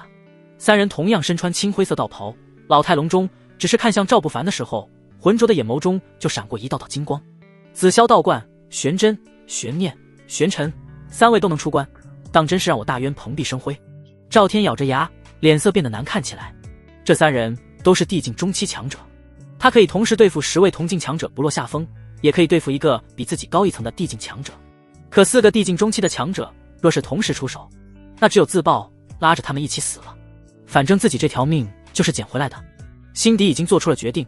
赵天侧过头看向赵不凡，苍老的脸上露出了一个和煦的笑。这里就让老夫应对，他们几个土鸡瓦狗而已，你去荒谷赵家避一避。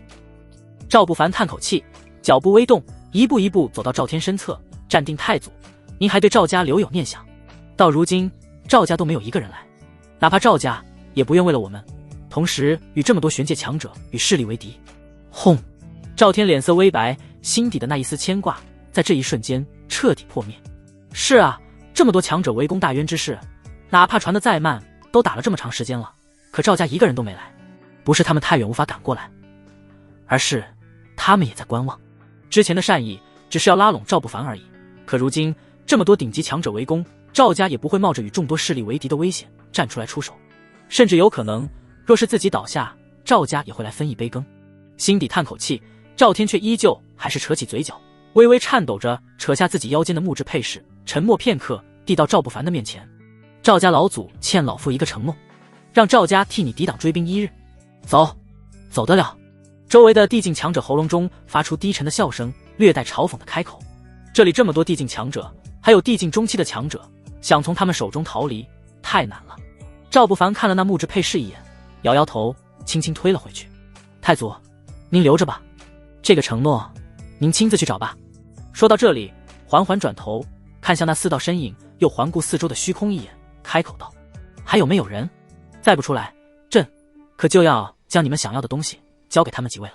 这话顿时让虚空沸腾了起来，很久都没有人站出来，直到周围地境强者都准备出手了，远处一个身穿白色僧袍的僧人拄着一个比自己高一个头的禅杖缓缓走来。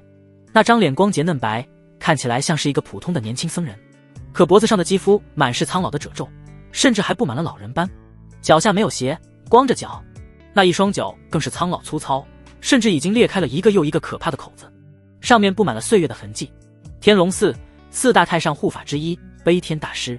赵天捏紧了剑，声音低沉，一双眼眸冷冷地落在那怪异僧人身上。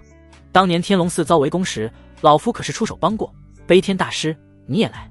被称为悲天大师的僧人缓缓躬身，单手竖在胸前，那张光洁的脸上做不出丝毫表情来，声音嘶哑地开口道：施主错了，帮了他人是你的善举，求他人的回报便是贪念，就让老僧以佛法度施主的贪念。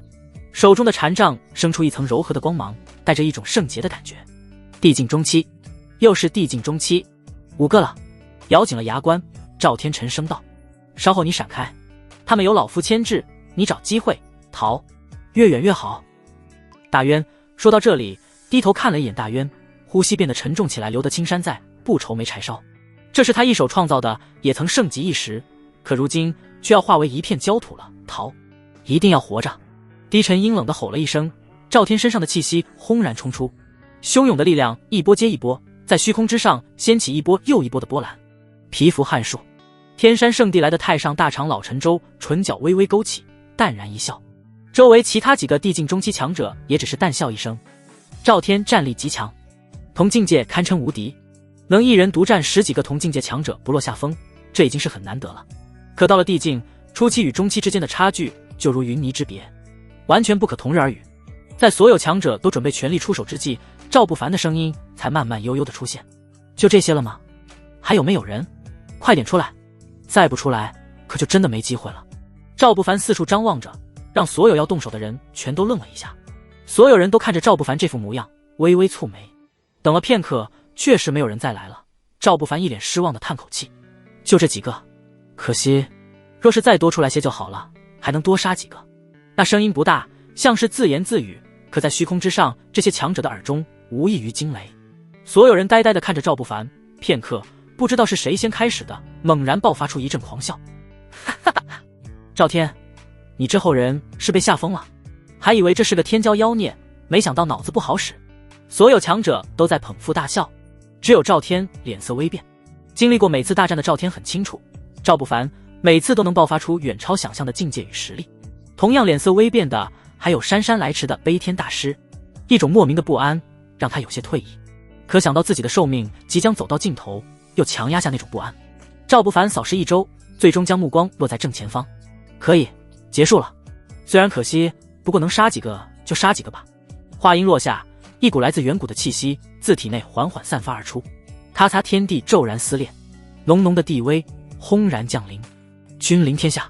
一股臣服的感觉让在场所有地境强者几乎一瞬间就低下头去，不敢直视。那10位地境初期的强者，双腿甚至不自觉地弯下去。古天地体验卡开启，翁赵不凡眼眸缓缓抬起，那一刹那，天地暗淡，一双眼眸看起来很平凡普通，却让这片天地化作一片汪洋，波涛澎湃。所有地境强者几乎在瞬间便被那空间挤压，随波逐流，甚至窒息的难以喘息。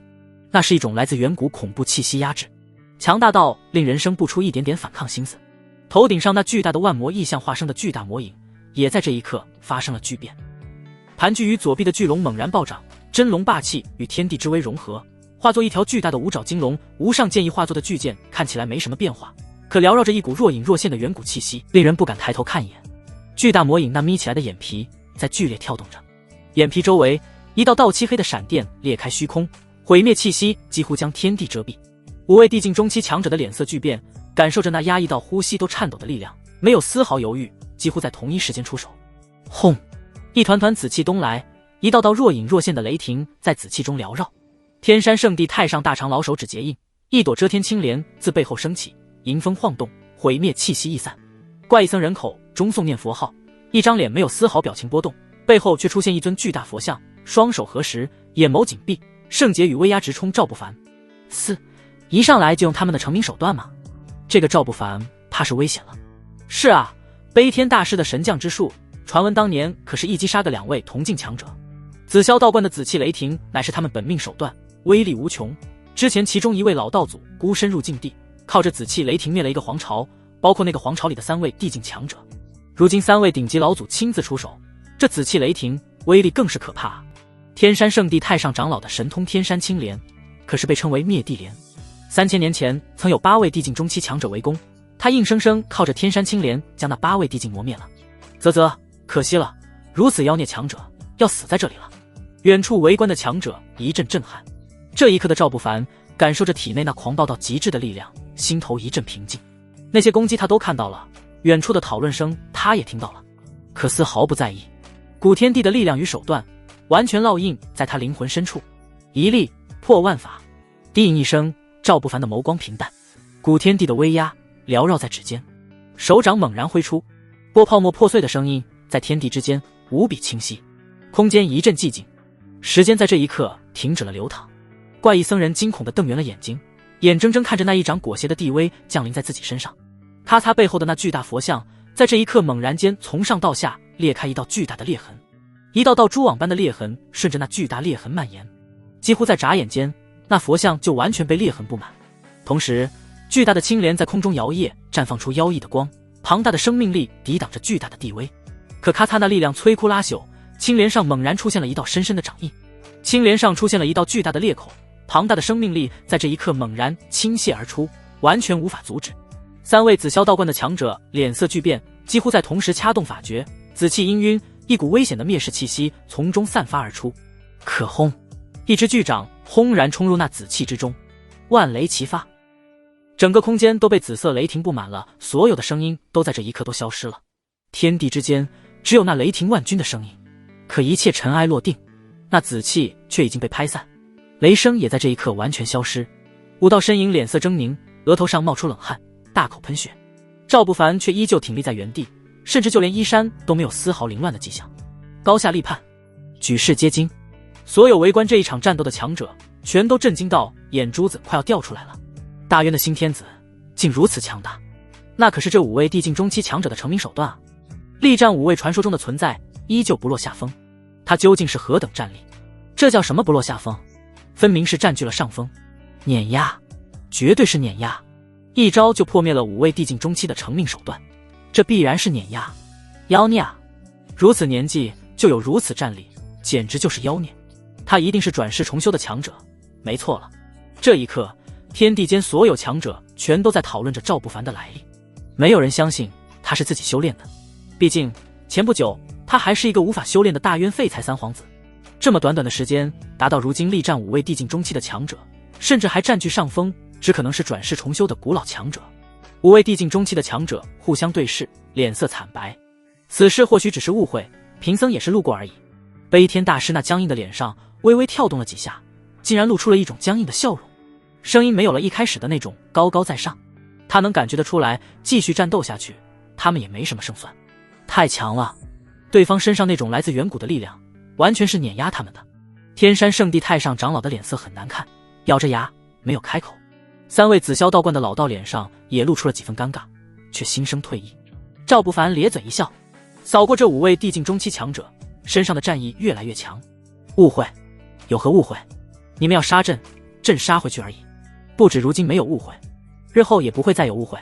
天山圣地、紫霄道观，还有看着那露出僵硬笑容的僧人，赵不凡淡笑道：天龙寺，朕会御驾亲征。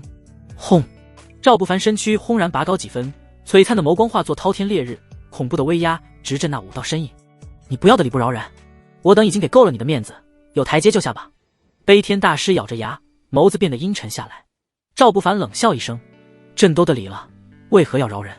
面子，背信弃义之辈也有脸。轰！滔天地气化生出裂天黑雷，撕裂虚空。扑悲天大师站在佛像之后，让佛像承受了所有的攻击。这一刻，佛像再也承受不住了，彻底崩塌，喷出一口鲜血。悲天大师没有丝毫犹豫，转身就逃。该死！你别想逃，留下来与我们一起对敌。紫霄道观的3位强者脸色狰狞，咆哮一声，没有丝毫犹豫，朝着那悲天大师的方向就追去。天山圣地的太上长老也咬着牙，朝着悲天大师的方向冲去，不是逃，而是要将战场引过去。他们5人本就只是为了对付赵天与赵不凡而来，一个都不能少，少一个生存的机会就更少了。要生一起生，要死一起死，谁都别想逃。咬着牙，悲天大师那张僵硬的脸都开始扭曲了，死死地看着追上来的那4人，恨得牙都要咬碎了。逃的了！赵不凡双眸闪过一抹冷芒，猛地张开手掌，轰隆隆，巨大的魔影猛然间睁开眼眸，庞大的身躯轰然暴涨，几乎在一眨眼间便化作了一道通天彻地的巨人身影。巨大的手掌与赵不凡一样，缓缓张开，咔嚓，空间发出一阵阵碎裂的声音。下一刻冰冻，时间与空间几乎在同一时间变得凝滞起来。巨大的手掌覆盖之下，这片空间被完全掌握。赵不凡就是这一片空间的主宰，感受着主宰这片空间一切强者生死的感觉，赵不凡一阵心潮澎湃。这只是自己体验的这位古天地的力量中不足1/10的力量释放出来的结果，难以想象全部的力量释放出来之后会有多强。呼出一口浊气，赵不凡的眼眸逐渐冷了下来，看着完全被冻结在手掌覆盖的这片空间内的那5道身影，手掌缓缓攥紧，灭！嘎嘎嘎，令人牙酸的声音响起。那5道身影竟在空间之中被挤压、扭曲，所有的力量都被封印在了体内。啊！凄厉的惨叫声响起。这些地境强者有力量护身，很难体验到纯粹的肉身折磨了。可如今所有的力量都无法施展出来，完全被封锁在体内了。所有的折磨是直接作用在肉身之上的，他们的身躯像是被一只手掌狠狠地攥住了，扭曲、压缩出一团团血雾，轰然爆开。5位地境中期就这样轻飘飘地死在了所有强者的视线中。现场安静了一瞬间，所有强者头皮发麻，全身都僵硬了。这可是传说中的顶级存在啊！地境中期他们竟然就这么被杀了。脸上戴着面具的那些地境强者手脚发麻，呼吸都开始不顺畅了。不知是谁第一个反应过来，转身就逃。其他地境强者也猛然间反应过来，朝着远处的虚空腾跃而去。逃！赵不凡唇角微翘，手指轻轻点出，砰！口中发出一声轻声，砰！手指正对的那道身影轰然爆裂。地境初期的存在，他甚至不需要动用神通手段，单纯的力量就已经足以。其他的地境强者脸色惨白，辗转腾挪，在虚空之上不断变换位置逃跑，可并没有什么用处。他们的速度在赵不凡的眼中太慢了。砰砰砰，手指缓缓地点向不同的方向，那一道道身影轰然爆裂，血雾在空中炸裂，同样也在每一个目击者的脑海中炸裂。所有人看着这一幕都忘了呼吸。这还是地境强者？怎么就这么轻易被？所有强者呆滞地看着。地境在凡俗中已经算是顶尖了，哪怕地境初期都能让一个大国成为皇朝，一指就能灭掉一个国家，可竟然被赵不凡一指杀一个这么轻松。所有强者都在这一刻机灵灵地打了个寒战，看向赵不凡的眼神也逐渐变得敬畏了起来。一切尘埃落定，虚空之上除了赵不凡与赵天还在之外，只剩下了一片血雾，似乎是在提醒远远地看着的人们，刚才发生的一切不是错觉。即刻出征！天机关、天龙寺、天山圣地、紫霄道观，犯我大渊，必诛之！声音震得天地一阵轰鸣。以前听到赵不凡这么说，或许所有人都只会嘲讽，可如今看着虚空之上那一团团爆裂的血雾，所有人只觉得遍体发寒。对于赵不凡的话，没有人怀疑。赵天深深地看了赵不凡一眼，眼眸闪过一抹欣慰的神色。还有9个势力，老夫都知道是哪个势力，有老夫带路，一个个全都灭掉。轰！原本还在远处围观的强者再次脸色大变。之前出现的那10位戴着面具的强者，赵天显然是已经在战斗中感受到了他们的气息，知道了他们的身份。其中或许有强者是围观强者所属的势力。一时之间，所有强者人人自危。即刻出征！赵不凡的目光扫过周围的虚空，眼眸中的地威凌天，声音阴厉。若是在朕出征期间，谁敢对我大渊出手，便等着朕出征征讨。轰！声音如雷鸣，传遍大渊各地。大渊皇宫大殿外，所有朝臣眼神复杂的看着虚空之上那身穿染血龙袍的赵不凡，心绪起伏不定。这才应该是我大渊的天子。不知过了多久，有朝臣低声开口，有些朝臣攥紧了拳头，脸色涨红，声音颤抖着开口道：没错，我大渊本该如此。刘禅捏着兰花指，脸上的兴奋之色几乎难以掩饰了。这才是我等应当效忠的陛下。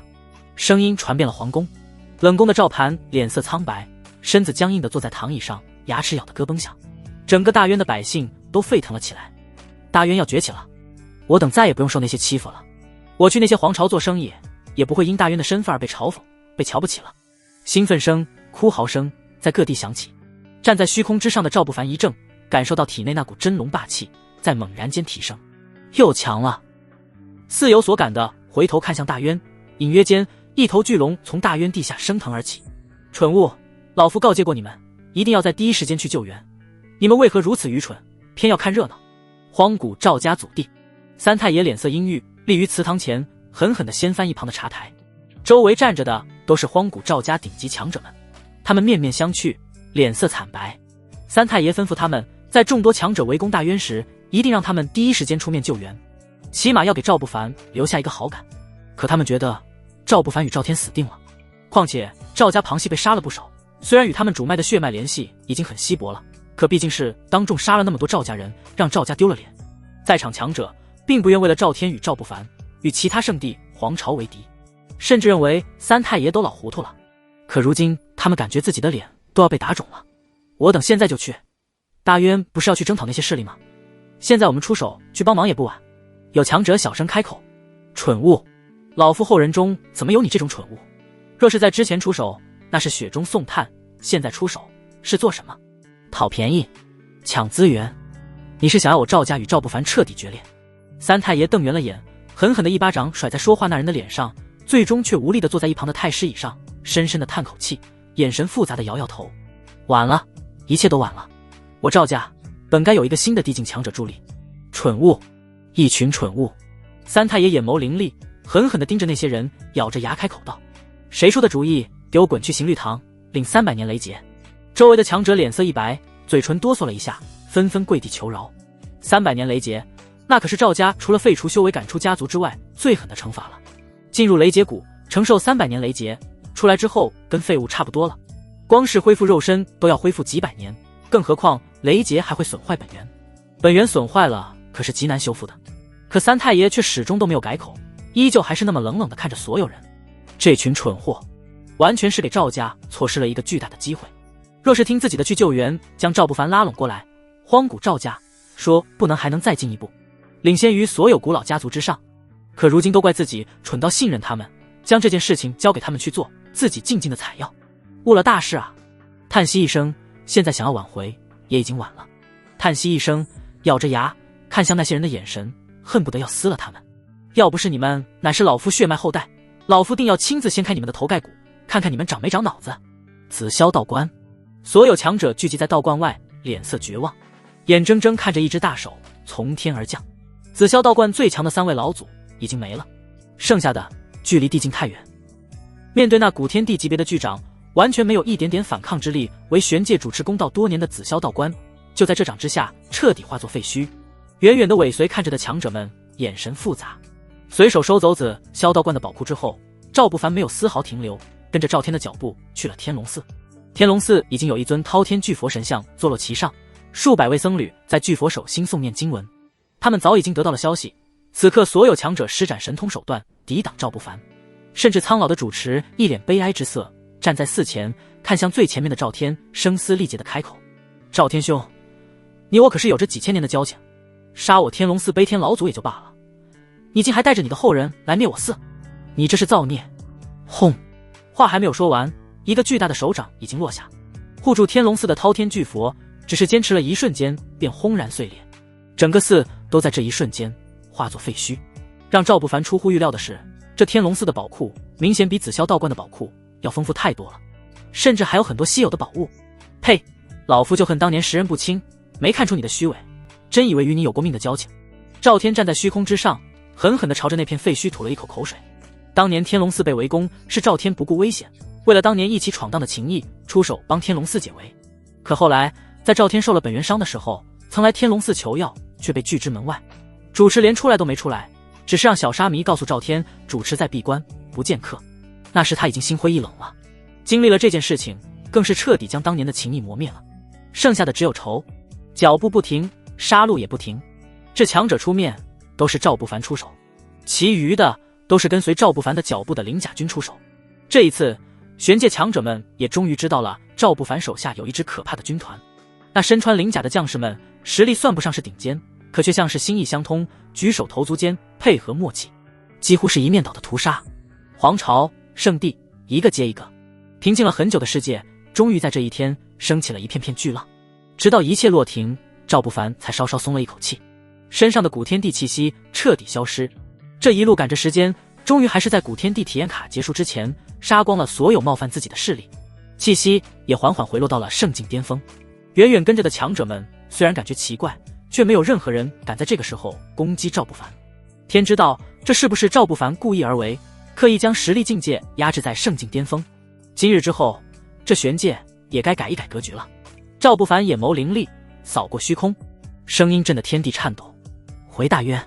龙椅之上，赵不凡脸上带着似笑非笑的神色，唇角微微勾起，看着跪在太祖身前哀嚎哭诉的赵盘，眼眸戏谑。刚刚回到大渊，父皇就来了一把抱住太祖的大腿，当着大殿众朝臣的面就开始添油加醋地描述自己逼宫废帝之事。太祖，众玄孙完全不知您还活着，要是知道您还活着，我朕定会让您主持公道啊！求求您一定要好好惩治这个不孝子孙。赵盘泪流满面，一脸委屈的哭诉。可太祖赵天面无表情，只是沉沉地呼出一口口浊气。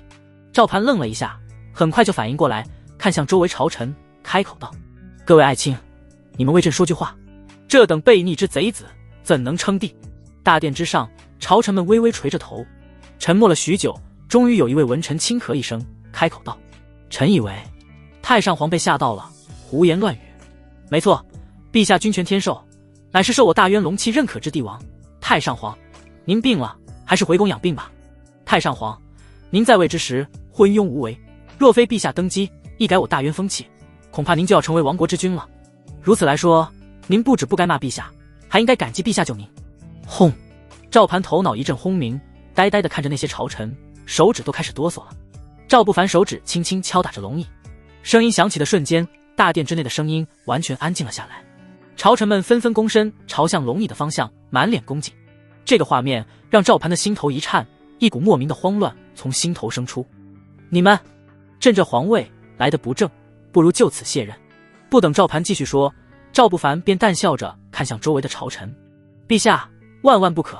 殿前一位苍老的文臣出列，满脸都是义愤。太上皇在位之时，民不聊生，您取而代之，乃是顺应天道。作为天子，行为不端，自然应当有德性完满之人代替。说到此处，那文臣躬身恭敬道：陛下您德性完满，远超太上皇，理应取而代之，此乃大义。谁敢说您的皇位来得不正？老夫第一个不同意。若有同意者，老夫带着门下3000门生，亲自为陛下辩经。轰！赵盘的脸色更加发白了，手指指向那老臣，一双眼眸充斥着红血丝，嘴唇都在颤抖着。当初他登基之时，就是这老东西将他夸出了花。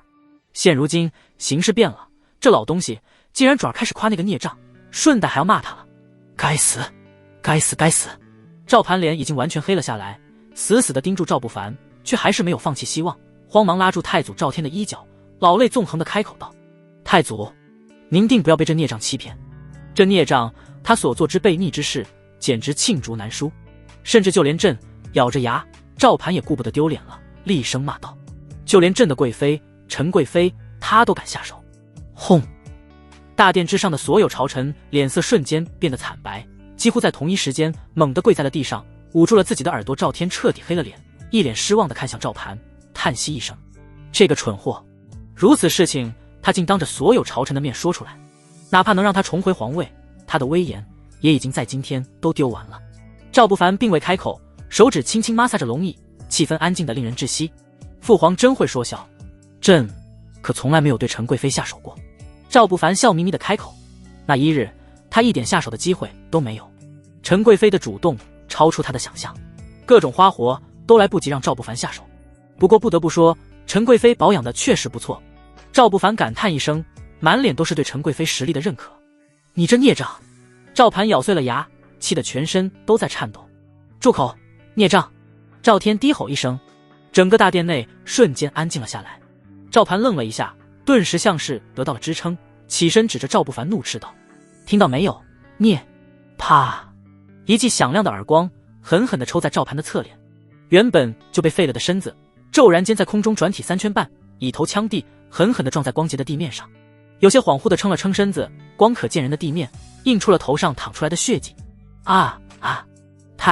太祖，您……赵盘的声音尖锐，整个身子都开始剧烈颤抖了起来。老夫一直都在皇宫宝库内藏身，这20年，你做过什么？需要老夫帮你回忆一遍。赵天的声音很沉，沉得让赵盘的心都压上了一座山岳，喘不过气来，脸色变得惨白。赵盘张了张嘴，口中却还是有些倔强的自言自语着，声音极低。可他悖逆逼宫啊！他不敢再多说了。这些年，他自己清楚自己做过什么。作为一国之君，他面对敌国挑衅，入大渊欺辱百姓，掠夺杀戮，只是一味的装作耳聋眼瞎。甚至那些强者来大渊，打着做客的名义，每次他都要送出一大批灵药与财宝，才将他们打发走。对外唯唯诺诺，对内自然是要重拳出击。为了巩固自己的地位，他令从小跟随在他身边的刘禅创建了西厂。西厂的每一次捏造冤案，都有他这位一国之君的手笔。那些被捏造冤案之人，才是真正的大渊栋梁。为了大渊发展，提出各种国策，却因在朝堂之上与他这位一国之君的意见相悖，便被他赵盘授意。西厂去满门抄斩掠夺民脂民膏，肆意欺辱民女，甚至将在面对其他强者受的气撒在后宫妇人身上。这些年，因他虐待而死的后宫妃嫔不在少数，一条条，一桩桩，赵天这位太祖敢说，他都不敢听。老夫留下的祖训，你究竟看过没有？赵天的声音沉甸甸的，震得赵盘脸皮都在颤。凡我大渊帝王，不得欺辱平民百姓，不得冤杀忠臣义士，不得割让土地给一国，不得对强敌低头。赵不凡坐在龙椅之上，手指轻轻敲打着龙椅，声音轻盈，为祖训者，天下人皆可斩之。这是赵天从小就让所有皇子一遍遍背诵的，可每一样赵天都没有做到。赵天老脸上的褶皱在微微跳动，强忍下了杀心，反而废了你的修为，让你终生在冷宫养老，已经是仁至义尽了。如若不然，老夫也要斩你这孽障。声音震得大殿之内一阵轰鸣，赵天惨白地跪坐在地上，全身无力地剧烈颤抖着，一双眼眸有些无神，呼吸开始变得急促起来。噗！许久之后，再喷出一口鲜血，整个身躯软软地倒在地上，那张脸变得木然起来，身子开始无意识地抽搐。他早已经被废掉了，又被气到身体虚弱，这段时间一直都没有养过来。本来还有些希望，可如今太祖所说的那些，让他所有的希望都彻底破灭，甚至还险些死在太祖手中。情绪激荡起伏，终究还是承受不住了。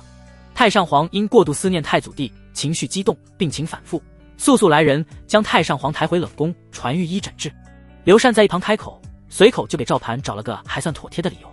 满朝文武依旧跪在地上，双手捂住耳朵，有些话他们不该听，也不能听。大殿还未完全安静下来，一个小太监慌慌张张地冲进了大殿内，还未站稳，便猛地跌倒在地上，滚了几下，才又跪下了，声音颤抖着开口道：“陛下，荒古赵家在皇宫外求见。”大殿内朝臣纷纷面面相觑，脸色发白。刚刚经历了一场大战，尽管他们都知道他们的陛下已经强大到能跟地境硬刚了，可那毕竟是赵家，荒古赵家真正传承了不知多少年的古老家族，玄界顶尖势力，努力积攒，还是有机会踏入圣地与皇朝的势力中的。可古老家族不同，古老家族虽然表面上与圣地还有皇朝相差无几，可内部潜在的底蕴是圣地与皇朝完全无法比拟的。传闻荒古10大家族都是从远古那个动荡的年代传承下来的，他们的底蕴与实力难以想象的深厚。荒古10大家族，赵家排前3，大渊如今百废待兴，经不起再来几场大战，让他们在殿门前等着。赵不凡淡淡的开口，看向赵天，开口问道：“太祖意下如何？”赵天脸色阴郁，冷冷地看了殿外一眼，冷声道：“就让他们等等吧，该来的时候不来，不该来的时候倒是来得挺快。”声音传出去，皇宫外的赵家众多强者自然是听得清清楚楚的，可所有人都只是在太监们的带领下，站在了大殿之外，安静地等着。如此的平静反应，让大殿中的朝臣们全都瞪圆了眼，所有人都一脸的不可思议，这可是荒古赵家，他们不该闹一场吗？要知道，哪怕是面对那些圣地与皇朝，赵家都从来都不假以辞色，如今怎么对视一眼？有些朝臣在赵天与赵不凡的身上扫视一周，似乎猜到了什么。传闻中，太祖赵天本来就与荒古赵家有血脉联系，这2位或许是荒古赵家都要拉拢的。若没有血脉相连，那更可怕了。荒古赵家都要忌惮他们的陛下与太祖，这么一想，更是让联想到这些的朝臣们脸色变得激动起来。他们或许能亲眼见证大渊再次崛起了。大殿之上安静了下来，所有朝臣都在面面相觑。赵天黑着脸，没有开口，赵不凡也没有开口，只是也没闲着。脑海中传来系统结算的提示音，叮咚，狂暴状态持续中，宿主杀疯了。宿主在狂暴状态下灭杀天机关，击杀天机关所有强者，灭杀紫霄道观，击杀紫霄道观所有强者，灭杀天山圣地，击杀天山圣地所有强者，灭杀天龙寺。声音持续，让赵不凡听得都有些不耐烦了。系统的声音才终于停顿了。获得狂暴加成，奖励：尊敬巅峰，远古不朽天地体验卡，天池灵泉，不朽龙脉。尊敬巅峰，修为境界已融合。远古不朽天地体验卡，使用后可短暂体验远古天地境界实力，使用完成后可随机获得远古天地的一个神通手段。天池灵泉，无上灵泉，比洞天福地灵气更足，灵泉内的水有无上妙用，与洞天福地互相配合，可良性循环，令大渊土地升级为禁地。不朽龙脉，大渊地下觉醒龙脉，可获得真龙护国，若有强敌来犯，龙脉可形成巨大真龙真身，抵挡强敌。赵不凡呼吸一滞，表情变得复杂起来。不朽天地，这便是地境之上的境界吗？听起来就很强。至于关于那天池灵泉的解释，更是让赵不凡充满了惊讶。这大渊竟然还能升级为禁地，难道玄界那些所谓的禁地，竟然全都是一个个不同的势力？轰！还未等赵不凡继续思考，整个大渊的大地猛然震颤了一下。啊！狂傲的龙吟在地面下升腾而起，一道庞大的巨龙虚影直冲虚空之上，化作一道金光，将整个大渊笼罩。龙脉，竟然是不朽龙脉！朝臣们不知道是怎么回事，可赵天与大殿外的那些候着的荒古赵家强者们却全都瞪圆了眼睛。龙脉，他们也见过，很多皇朝都会将国都选在龙脉之上，以求风调雨顺，国力昌隆。可如此庞大的龙脉，史上都从未有过。这条龙脉完全贯穿了整个大渊，将大渊的所有国土都囊括其中，也只有传说中在远古的时代出现过的不朽龙脉能解释了。与此同时，赵不凡在脑海中控制，随意将灵泉放在了自己的寝宫外。嗡！这一刻，大渊的天地震颤了一下，轰隆隆，磅礴的灵气冲天而起，与大渊各地的洞天福地交相辉映，化作了一道道灵气风暴，滋润整个大渊。而在大渊上空盘旋的龙脉，这一刻也再次膨胀了几分，身影都开始变得凝实了。如此国力，怕是要让整个玄界都变了天。站在殿外，赵武真眼皮子剧烈跳动着。作为荒古赵家直系血脉，他很难理解为何三太爷让他带人与厚礼来此，更是开出了一些在他看来无比丰厚的条件，与大渊联合。可如今他似乎明白了，如此国力，还有大渊这遍地的洞天福地，恐怕过不了多久，大渊便会直接碾压那些圣地与皇朝了。当然主要的还是有一个赵不凡还有赵天在。站在殿门外，深深地看了赵天一眼，赵武真眼神有些复杂。玄界所有强者都在盼着赵天死，好死后瓜分大渊。可每次赵天都一副要死的模样，拼了命的杀敌，如今依旧还是生龙活虎的活着。三太爷都猜着赵天当年受到的本源伤或许早已经好了，如今他看着应该也是如此。来者皆是客，各位荒古赵家的客人请进。赵不凡回过神来，抬眸看向大殿外。赵武真回过神来，面色凝实了一些，带着赵家人大踏步走进了大殿中，先是朝着赵天躬身行礼，躬声道：六堂叔，好久不见。赵天沉沉地呼出一口气，只是微微颔首，见过大渊天子。对于赵天的反应，赵武已经有了准备，此刻朝着赵不凡的方向微微拱手。赵不凡点头，淡笑道：赵家此刻前来，恐怕是想要与我大渊修复些关系吧。赵家所有强者的脸皮一阵抽搐，就连朝臣们的表情也变得复杂起来。哪家的陛下说话不是高深莫测，字字珠玑？怎么这赵不凡说话就这么直白，就连一点脸都不给别人留？赵武真嘴角抽动了一下，不过很快就仰起头看向赵不凡，开口道：我荒古赵家发现了一处远古遗迹，还未化作禁地，想邀大渊陛下与六堂叔一同探索。轰！全场皆静。远古遗迹，这可是整个玄界最令人疯狂的地方。玄界浩渺无边，这么多年从来没有人知道玄界的边界在何处，哪怕是顶尖强者也只是在不断探索。不过这些年强者们也探索出了一些规律，有些地方不能进，乃是禁地，里面沉睡的可怕存在，还有生存的强大生物，都是他们不能惹的。除了禁地之外，还有一些古老的遗迹，有些遗迹被埋在地下，有些埋在水中，还有一些埋藏在深山中，在不断探索中被找到。而那些遗迹中虽然存在一些危险，却能从中得到不少好处。很多皇朝与圣地都在通过探索遗迹得到不少古老的法宝与传承，才逐渐崛起的。可以说，一个遗迹便可让一个普通势力快速崛起，成为圣地级别的存在，这可是大机缘。所有朝臣的眼睛都亮了，就连赵天都眼前一亮，目光变得感兴趣起来。赵不凡眼眸不定，饶有兴趣地看向赵武真，开口问道：“探索遗迹，获得的好处该怎么分？”赵武真的眼皮一跳，一阵无奈，哪里会有人问得这么直接？他肚子里打好的副稿也全都白费了。面对赵不凡，他往日里应对那些强者们的话全都没用了。所得好处若是单独获得，自然是各自归各自的，若是共同看到，便可五五分。此乃三太爷特意嘱咐的。赵武真多说了一句，说到这里又停顿了一下，再次开口道：“此次来此，不只是为了邀请大渊陛下一同探索远古遗迹，还有一事。”抬头，赵武真满脸严肃地开口道：“之前大渊遭受攻击之时，三太爷早已吩咐了我赵家后人支援，可赵家后人却因个人原因没有前来支援。此事三太爷很是懊恼，已对那几人做出惩罚。这些是你们赵家的事儿，与朕无关。”赵不凡摆摆手，叫停了赵武真。对于赵武真的话，赵不凡并不在意，哪怕他说的是真的又如何？赵家毕竟是没有来，如今再来修复关系，多少有些晚了。起码锦上添花，永远不如雪中送炭。赵不凡可以不敌视赵家，却始终都是隔着一层薄膜。此次三太爷让我带来了些礼物，希望可以帮大渊快速恢复元气。赵武真也并没有在这个话题上多说，而是直接拿出了一个木质的储物盒。之前的大战多少还是波及了大渊，如今百废待兴，还望大渊天子收下。赵武真再次开口，将手中的储物盒双手捧出。赵天沉着脸，随手打开了储物盒，脸皮微微跳动了一下，强忍着转头看向赵不凡，微微挑了挑眉。赵不凡苦笑一声，眼眸却生出了一丝感兴趣的神色。对于这所谓的礼物，他不是很感兴趣，毕竟借着古天地体验卡的力量灭了那么多圣地与皇朝，赵不凡也从他们的宝库里拿到了不少好东西。他更感兴趣的还是那所谓的远古遗迹。此次远古遗迹除了赵家还有谁去？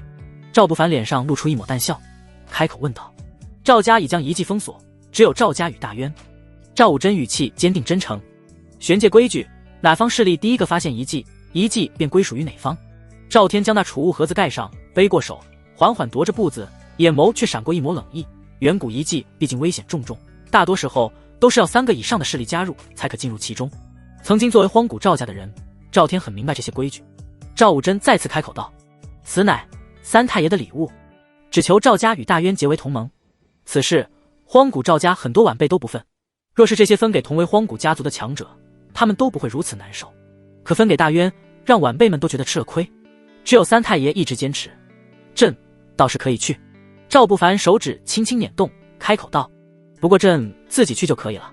太祖他老人家早就受了本源上，这次为了帮朕，还强行燃烧寿命于本源，此刻已是虚弱至极，恐怕不能去了。”赵不凡的这番话让在场所有人的眼皮子都在狂跳。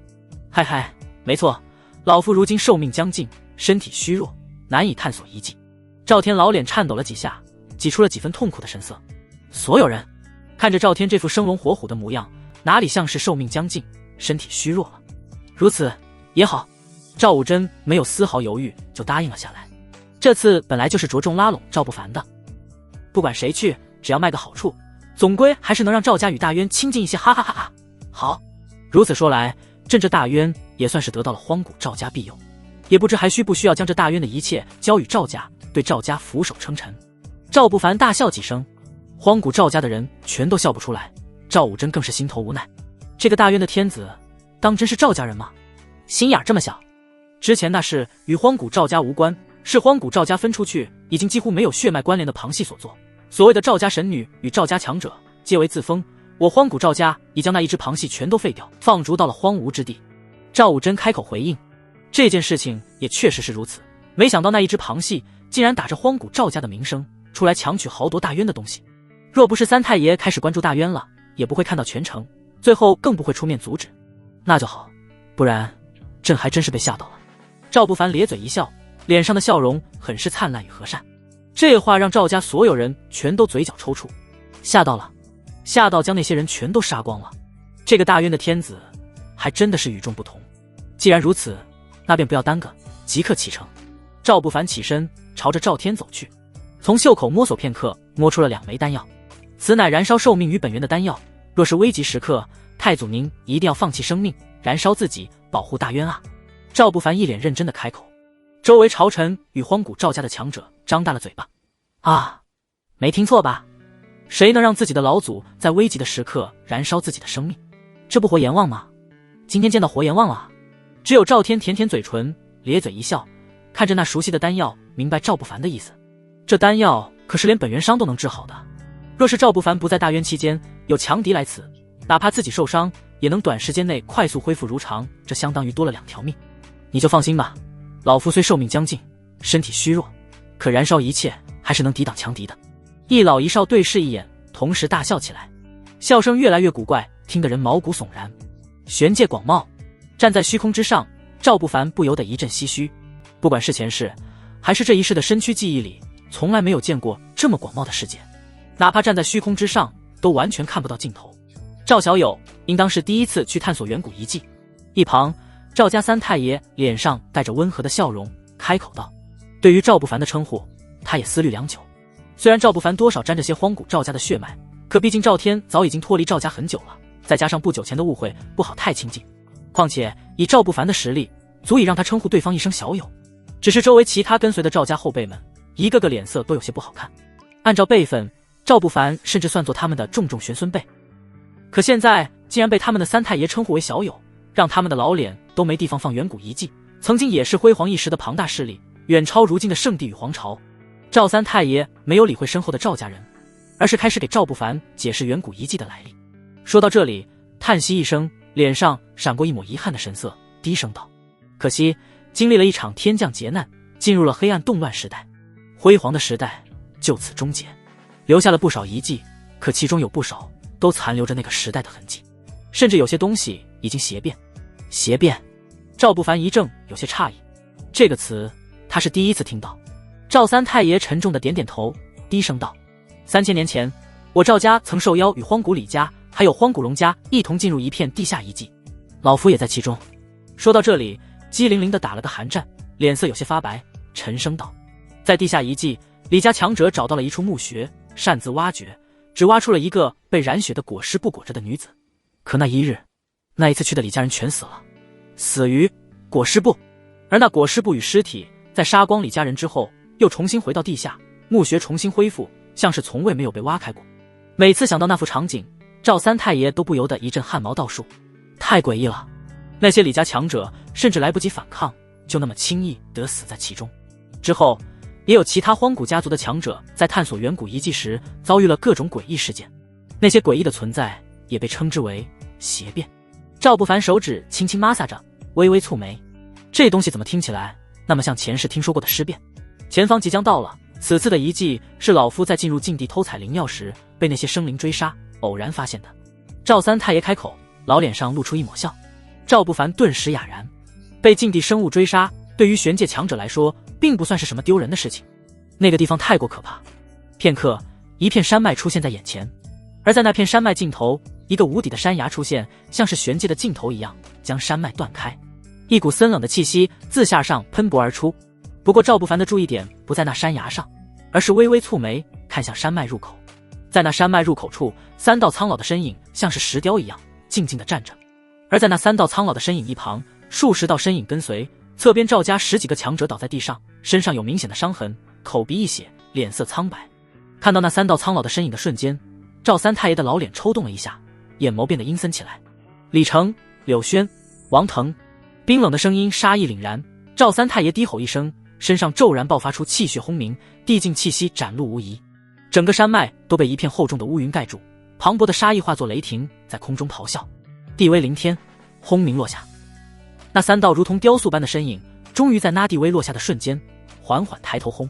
3道同样强悍的地威轰然冲出，咔嚓4道地威轰然碰撞，虚空一阵扭曲，扭曲的雷霆从碰撞处轰然四散开。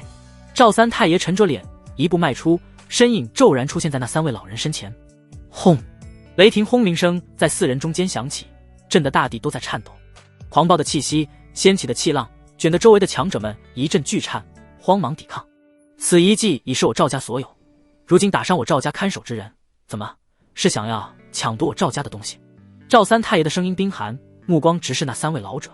为首的老人脸皮布满褶皱，眯着眼，看不出那眼缝下的眼眸究竟在看哪里，单薄的嘴唇有些发紫，喉咙中发出一阵怪异的笑。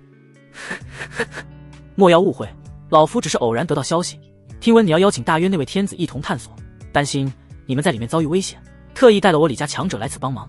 老夫亦是如此，特意带来了我柳家精英来此帮助。一旁身材佝偻的直不起腰，始终拄着一根拐杖的老人开口。另一边身材魁梧一些的老人面上露出淡笑，开口道：王某亦是得到了消息，带人来此，未曾想竟碰到了2位仁兄，便在此一同等候片刻。轰！赵三太爷的眼眸如电，蓦地转头看向跟随自己而来的赵家人，呼吸变得沉重起来。是谁？自己站出来！这个地方已经是在无限接近禁地的地方了，若非偶然，他也找不到这个地方。这3位明显是得到了赵家人的消息，才赶来这个地方捡便宜。知道这个地方具体位置的，也只有自己身后带着的那些赵家人了。片刻，人群中一道身影走出来。赵洛，你怎么？赵武真一脸惊诧，周围其他赵家人也有些惊讶。被称为赵洛的男子脸上没有丝毫做错事的样子，反而带着几分坦荡，理所当然地开口道：三太爷，此事确实太过于危险，往日都是我们3个大家族共同进退，此次若只是来一个，看向赵不凡嗤笑一声，只来一个大渊的天子，太过危险，况且那般好处全都给了他，他配吗？声音带着不屑。虽然周围赵家人都纷纷皱起眉头，可实际上大多人心底还是同意他的话。一股难言的怒火烧得赵三太爷喘不过气来。这个蠢货，蠢货！此次就是专门为赵不凡准备，要让赵不凡吃些甜头，才能慢慢修复关系的。日后若是能认祖归宗，赵家的实力将再上一层楼啊！这个蠢货，要是在赵家，他定会将这个赵洛扔去承受几千年雷劫之苦。赵兄，你赵家后人也是为了赵家好。他说的没错。大渊，李成老脸上没有丝毫表情波动，只是轻颤2下，单薄的唇角勾起，毕竟太弱了。此次有我等帮忙，得到的好处，看在你赵家的份上，分给他半成即可，半成也足以让他大渊鱼跃龙门。声音落下，场面安静了下来。赵不凡看好戏一般看着这3人，尤其是最前面的李成，唇角翘起。这话的意思是准备分走本该属于朕的好处。嗡！地威轰然炸裂，3位地境老者眉头皱起，身上的地威狠狠地朝着赵不凡压过去。赵不凡如今展现出来的气息只有尊敬，哪怕之前不知用了什么秘法斩杀了地境中期强者，可秘法毕竟是秘法，况且他们也不是地境中期。啊！滔天血龙腾空而起，尾巴缠绕在赵不凡的身躯周围，龙头咆哮。这一刻，真龙霸气骤然膨胀数倍，3位地境强者的地威竟被抵挡在真龙霸气之外，不得寸进。李成的老脸一颤，心头掀起惊涛骇浪。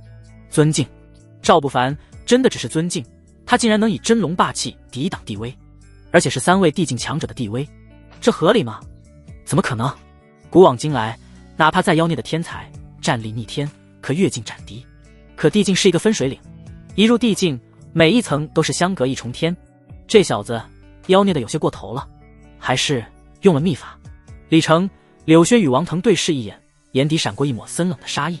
很快回过神来，李成收起气势，脸上依旧还是面无表情，可语气柔和了许多。看来小友也是有些实力，既然如此，那从这远古遗迹中带出的所有法宝与灵药，赵家3成，我们3家出了这么多强者，各2成，小友1人占据1成，如何？这近乎施舍的话让赵不凡笑了，淡淡的看了赵三太爷一眼。赵不凡开口道：赵三太爷可有想法？赵三太爷的脸阴沉，冷冷的看了一眼出卖赵家消息的赵洛，又看了一眼倒在一旁重伤的赵家人，咬着牙厉声道：此次3位并未受我赵家邀请，擅自来此，还打伤我赵家后人，还望3位给个说法。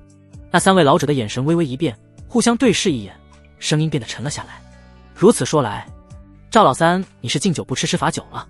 李成的声音阴厉下来，眼眸中闪过森冷的杀意，原本没有丝毫表情的脸上，脸皮颤抖了几下，挤出来了一个怪异的笑，环视一圈，淡淡的开口道：此次应赵家邀请，我3家一同探索远古遗迹，没想到大渊天子不小心惹出邪变，害得赵家全体覆灭，我等深表歉意，会按玄界规矩分出1成交给赵家。一旁的柳轩淡笑一声，身上已生出一层柔和的青光，杀意很明显了，甚至就连杀光赵家之后的理由都想到了。赵家所有人的脸色骤变，赵洛的脸色也变得惨白起来，嘴唇颤抖着，慌乱的开口道：李四太爷，当初您可不是这么说的，您说了要与赵家一同探索，李成单薄的唇挑了挑，脸上的老人斑跟着颤抖一下，眼角斜斜的瞥了赵洛一眼，淡淡的开口道：“你是什么心思？老夫不懂。为了我李家后人出卖赵家，你这等龌龊之辈也配得上我李家后人？”赵洛的身子一颤，呼吸变得混乱起来。周围其他赵家人冷冷地看了赵洛一眼，眼神冰寒。自前几次与李家共同探索远古遗迹之后，赵洛便喜欢上了李家的一位旁系家族的神女。只要与李家有关的事情，他经常会很殷勤地亲自去做。这些事儿所有人都看在眼里，只是没有想到赵洛竟然会出卖赵家的消息给李家，只是最终还是图做小人而已。为了一个女人，就连自己的家族都能出卖的人，谁能信任？李成，你当真要动手？赵三太爷的脸已经彻底阴了下来。从看到那些赵家后人被打伤时，他已经猜到了这三位来者不善了。哪怕在外面没动手，进到远古遗迹里面，他们也会动手。只是没想到，他们还真是忍不住。来的时候就想好了，赵家这些年走得太快了，我们这些荒古家族应当互相扶持，共同进步才对。李成冷笑，眼眸中的杀意已经完全不隐藏了。赵三太爷的脸完全阴郁下来。荒古家族这些年表面上都很和气，可他很清楚，涉及到利益的时候，谁下手都不会留情。尤其是这些年，赵家一直都在暗地里发展，直系血脉中的天骄越来越多，其他大家族早就坐不住了。如今只是早些撕破脸而已。始终拄着拐杖的柳轩蓦地抬起拐杖，指向赵不凡，抬头，那满脸的褶皱挤成了一朵菊花状，眼眸阴冷，寒声道：“此子交给老夫。我柳家耗费心力在大渊周围扶持的那些大国与势力，全都被这贼子毁了。”原来是柳家。赵不凡唇角翘起，看着那佝偻的柳轩，眼眸中没有丝毫笑意，只有冰寒。看来柳家对我大渊早有邪念。玄界规矩，顶级势力不得对弱小势力出手，很多顶尖势力都会扶持弱小的势力，去帮他们做一些他们明面上不能做的。我李家安插的一些人也被杀了，我王家亦是如此。李成与王腾同样冷冷地看向赵不凡，这一次他们就是要彻底灭杀这个妖孽天骄，之后再去灭了大渊，将赵天藏的那2件东西全都取出来，那才是他们真正想要得到的。三位要不一起上？朕刚好试试朕的战力极限在何处。找死！赵不凡那轻飘飘的语气顿时让在场的3家强者眼眸全都变得阴沉下来，3位老者更是杀意凛然。这个狂妄的小子竟将他们3位地境巅峰的强者当成了试剑石。枪！无上剑意冲天而起，赵不凡没有丝毫犹豫，全力出手。轰！气息骤然混乱起来，所有强者几乎在同一时刻动了。李成与王腾第一时间冲出，将赵三太爷缠住。柳轩则是冷笑一声，手中拐杖微微一顿，一株巨大的柳树轰然冲出，遮天蔽日，柳条千丝万缕垂下，绿意盎然。啊！血龙与无上剑意轰然冲下，那巨大的柳树发出一道道青光，千丝万缕垂下的柳条轰然冲天而起。轰隆隆，碰撞之下，风暴席卷整片山脉，一座座高山轰然倒塌，巨大的裂痕顺着大地直冲数10里之外，化作了一道道深不见底的深渊。小辈，你太狂妄了！小小尊敬，靠着秘法斩了几个不入流的地境中期，便以为能叫板地境巅峰强者。今日老夫便告诉你，何为地境巅峰。柳轩狂笑2声，手中拐杖再次一顿。轰！巨大的柳树刷下一道道青光，青光将柳轩笼罩，也将柳家的所有强者笼罩。原本还在碰撞中的庞大血龙与无上剑意，这一刻骤然被反弹出去。赵不凡脸色不变，看着那巨大的柳树，眼眸带着几分犹疑。这便是地境巅峰的力量。那声音带着几分质疑，这力量与自己体验古天地的力量时相比，差得太远了。哪怕如今赵不凡都能感觉到自己拼尽全力也能一战。柳轩的老脸骤然黑成了锅底，咬着牙，手中的拐杖再次顿了顿。轰隆隆，庞大的青光冲天而起，垂下的柳条化作青色丝线，直冲虚空。无尽的天地伟力以柳条为媒介，轰然冲下，天地化作一片洪流，所有人只感觉自己在汪洋大海中不断沉沉浮浮，完全无法反抗。赵不凡感受着包裹身躯的天地伟力，脸上却露出了一抹冷笑。万魔异象！轰！天地伟力停滞了一瞬间。轰隆隆，一道通天彻地的身影轰然出现在赵不凡身后。巨大的身影魔气缭绕，逼得周围的天地伟力都开始避让。原本还有些虚幻的身躯，此刻竟凝实了很多。身躯上那略显古旧残破的战甲，竟出现了一道道奇异的符号，一股远古的气息缓缓出现。蔓延数千里。柳轩的脸皮跳动了一下，呼吸微微有些沉重。异象同样是异象，与柳家的异象不同，这异象像是来自远古传说中的存在。这个赵不凡难道真的是转世而来的大能？柳轩想到了关于赵不凡的传言，一瞬间有些恍惚，只是很快就回过神来，冷笑一声，声音嘶哑地开口道：小辈以为能召唤出异象便能逆斩地境巅峰，可笑可笑。话音落下，滔天柳条猛然化作一道道璀璨剑锋，裂开虚空，猛地朝着巨大魔影的方向冲去。巨大魔影的眼皮缓缓地睁开，咔咔咔，所有人都听到了像是冰冻的冰面裂开的声音，只是那个声音是从巨大魔影的眼皮处传来的。下一刻，咔嚓，以巨大魔影的眼皮为中心，方圆数千里骤然裂开了一道道恐怖的黑色闪电，天地被黑色闪电撕裂。那一双眼眸睁开了一半，无尽魔影自眼眸深处咆哮挣扎，数不尽的血海在睁开眼眸的瞬间轰然落下。轰！天地伟力骤然被冲击到停滞，甚至倒退。柳轩的心头一颤，可却咬了咬牙，低吼一声，额头上青筋暴起，身上升腾起一股滔天血气。背后的巨大柳树轰然暴涨，轰隆隆，通天彻地。巨大的柳树扎根于虚空之上，根茎完全深入了虚空，将天地伟力抓在根茎下，坚如磐石。广袤的树冠似乎是要将那巨大魔影覆盖在柳条下，数不尽的柳条化作剑锋轰然冲出，遮天蔽日，漫天都是那柳条。赵不凡此刻却陷入到了一种奇异的状态中，魔影所能感应到的一切，看到的一切，甚至体内那狂暴到几乎能撕裂天地的力量，赵不凡完全都能感同身受，甚至能感觉到魔影似乎不是死物，可以沟通。轰！体内全部的力量冲出，这一刻，魔影的眼眸猛然再次睁开了一些，呵，口中竟出现了一声低沉的笑声。话音落下，那粗壮的手臂猛然冲出，轰！咔咔咔，摧枯拉朽。那数不尽的柳条猛然被那巨大的手掌狠狠地抓在手中。时间停滞了片刻，所有人都呆呆地看着这一幕。下一刻，吼！赵不凡与魔影几乎在同一时间狂吼出来，狂暴的力量轰然涌动，轰隆隆，手掌狠狠地拽动，那巨大的柳树就在这一刻轰然摇动起来，扎根于天地之间的根茎这一刻轰然断裂。噗！撕裂的感觉让柳轩喷出一口鲜血，整个身子都开始颤动起来。天生异象与他身躯相连，一荣俱荣，一损俱损。咬着牙，他的身子都开始燃烧了起来。一团璀璨的氢气从巨大的柳树上生出，似乎要强行稳定下来。可赵不凡却猛地松开手，巨大魔影也松开了手，与赵不凡心意相通，大踏步迈出。轰！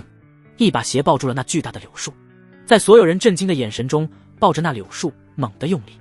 轰隆隆，天地伟力被来自远古的气息荡开，原本抓得很牢固的根茎在这一刻轰然断开，整棵通天巨木被魔影骤然拔起来，举上头顶。一切都安静了，所有强者都呆呆地看着这个画面。柳轩却稍稍松了一口气，拔出来总比毁了好，可这口气还未松开，一种不妙的感觉突然生出。咔嚓，巨大的魔影双手卡在巨柳的树干上，猛然用力，清脆的声音传遍天地。轰！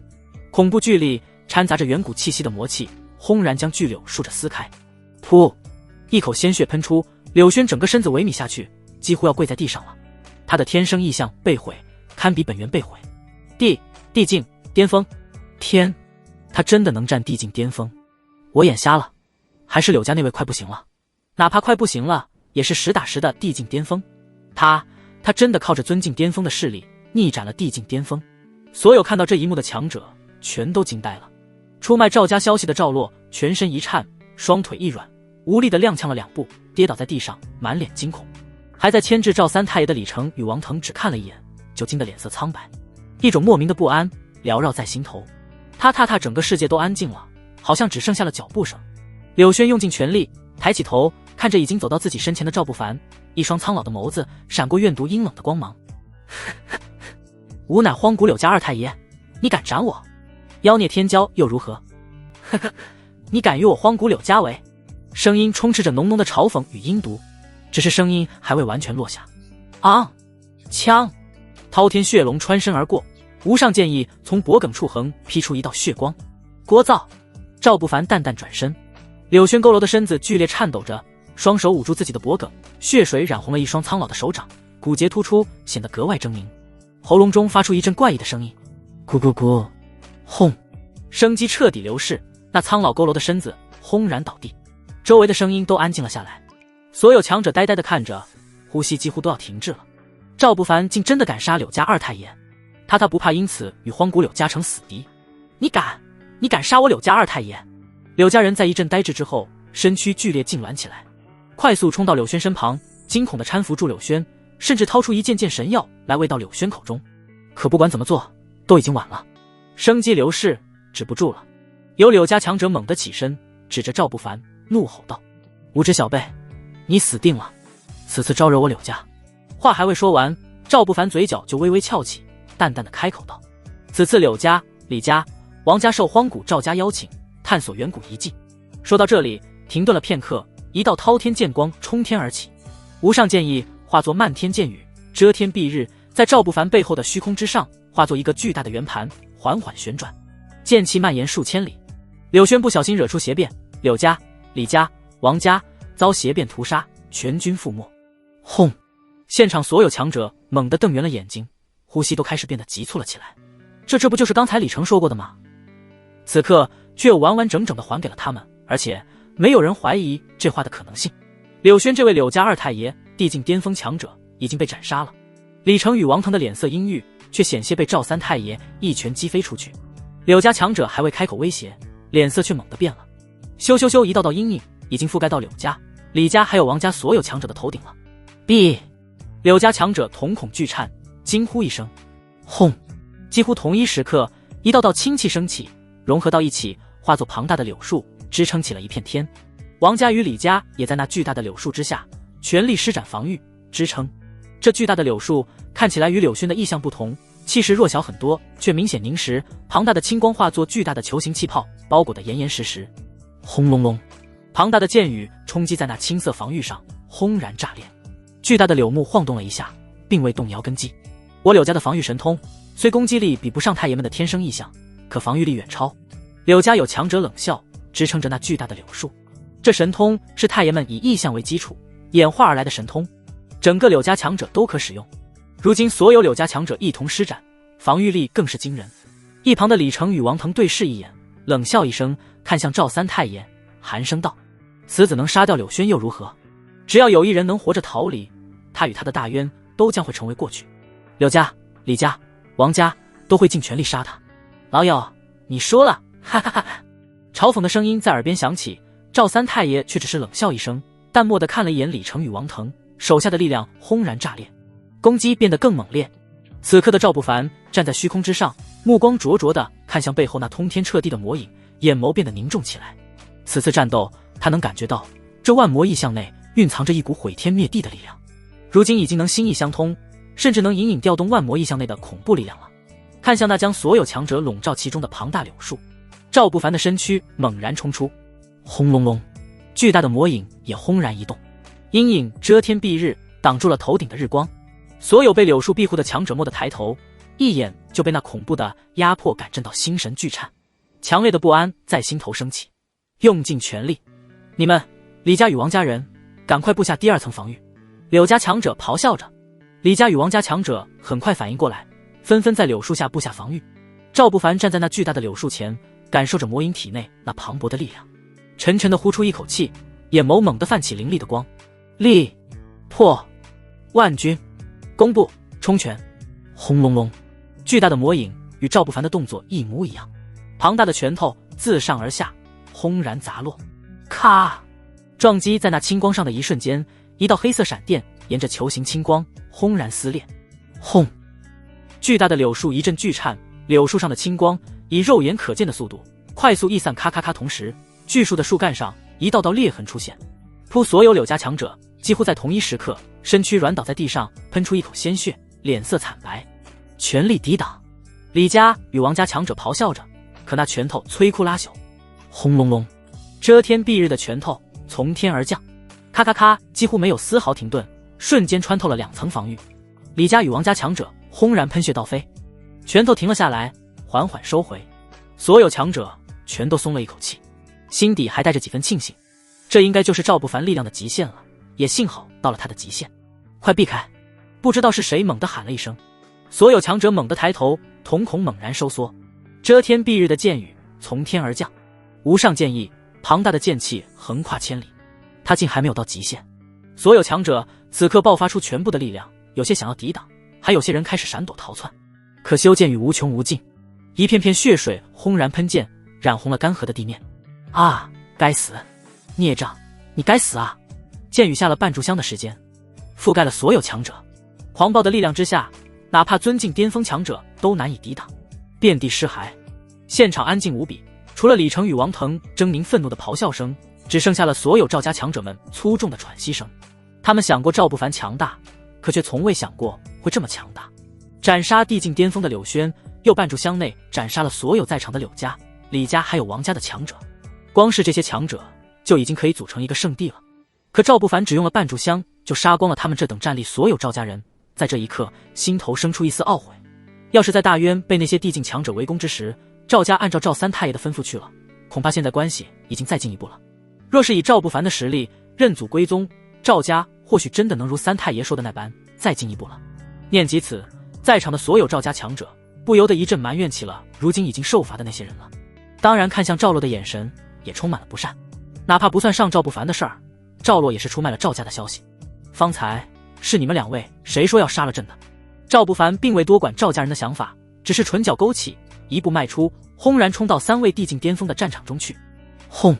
李成没有丝毫犹豫，咬着牙一拳轰出。一旁的王腾在抵挡住赵三太爷一拳后，随手朝着赵不凡一掌拍出。咔嚓，庞大的魔影手掌化作巨月，轰然落下。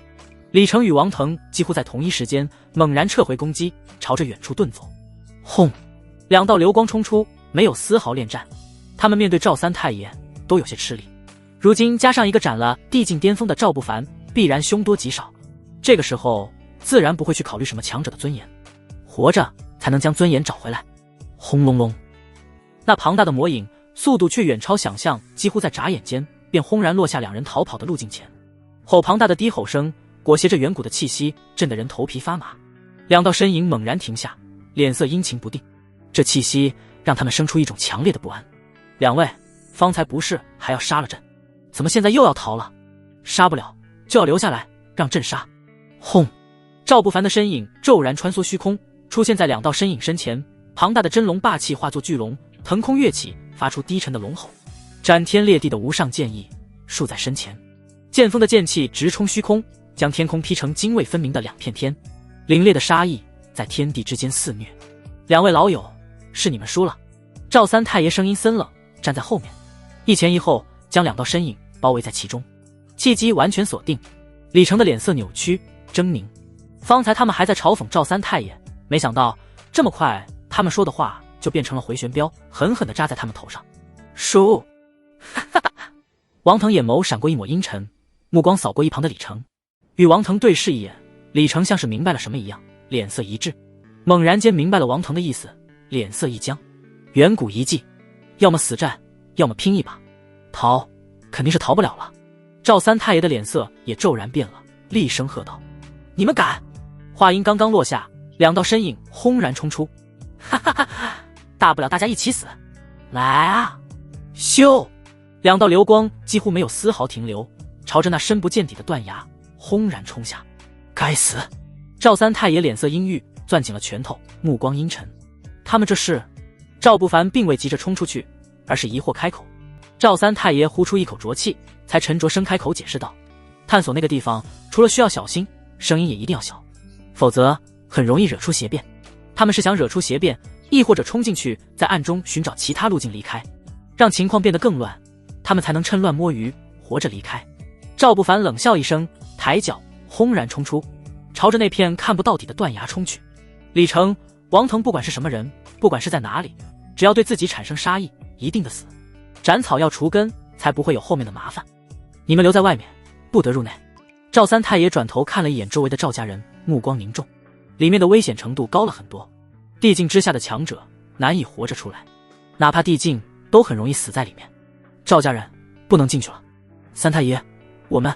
赵武贞在一旁有些不甘地开口。从一开始到现在，赵家强者一直都没有机会出手，完全是靠着赵不凡解决的麻烦。此刻迫切想要出手，可赵三太爷却只是冷冷地瞥了赵武真一眼，声音变得更冷：“怎么，老夫的话不用听了？”赵武真脸色一白，慌忙的垂手轻轻瞥了始终无力的跪在地上的赵洛一眼。赵三太爷冷声道：“看好他，待回归祖地，按家法处置。”赵洛的脸色变得更白了，全身上下抖动个不停。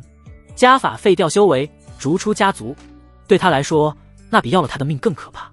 话音落下，赵三太爷身影化作一道流光，跟上了赵不凡，冲下深不见底的悬崖深渊。赵家人留在地面上，目光扫过周围，看着那一座座崩毁的山，还有满目疮痍的大地，以及一片尸体，不由得打了个冷战。那位大渊的天子究竟是何境界？如此战力，已经堪比地境巅峰了，可分明只有尊敬的气息啊！赵家人有一搭无一搭地聊了起来，却并没有人发现，一道身影无声无息地站在不远处的一块巨石上，身穿粗布麻衣，头戴干草编的斗笠，斗笠下的脸缓缓抬起，那张脸上竟生着一道道鳞片样的纹路，眼眸更是与常人不同，瞳孔细小，几乎看不到。那身影很明显，分明只要看一眼就能看到，可所有赵家人不知道在那个方向看了多少眼，都完全忽略了那道身影。细小的瞳孔扫过遍地尸体，那张脸上鳞片一样的纹路轻轻颤动着，自言自语地开口道：“老族请我出来找的人，可是他，赵不凡，大渊天子，很有意思。”赵武真像是听到了什么，猛地转头，可视线中只有远处的一块巨石，黑，像是永恒的黑。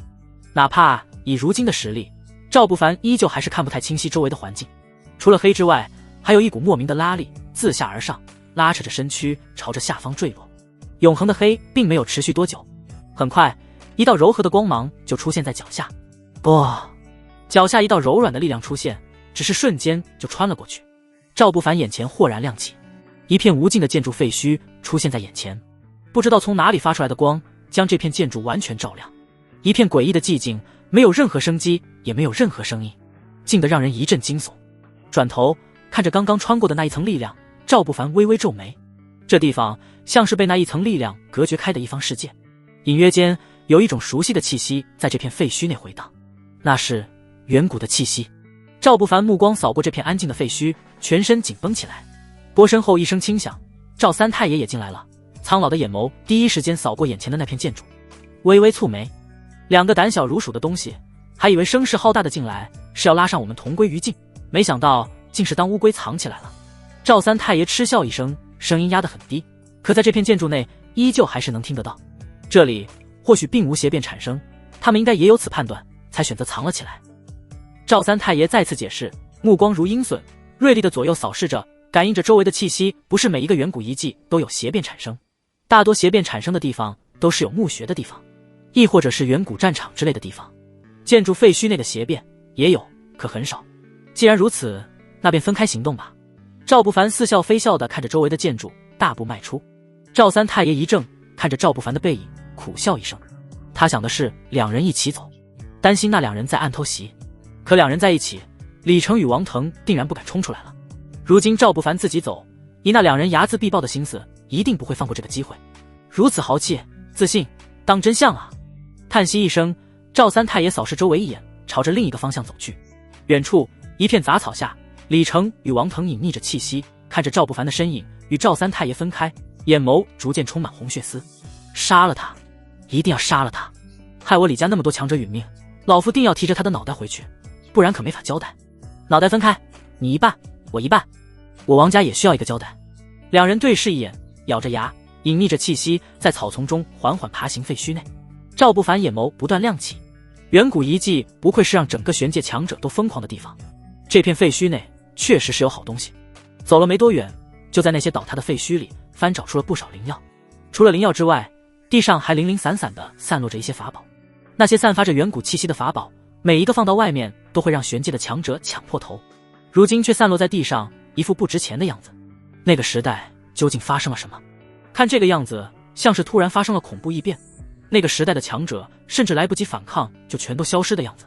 赵不凡蹙眉，只觉得一阵古怪，转头看了一眼，这片建筑太大了，如今已经走出了几十里地，完全丢失了赵三太爷的气息。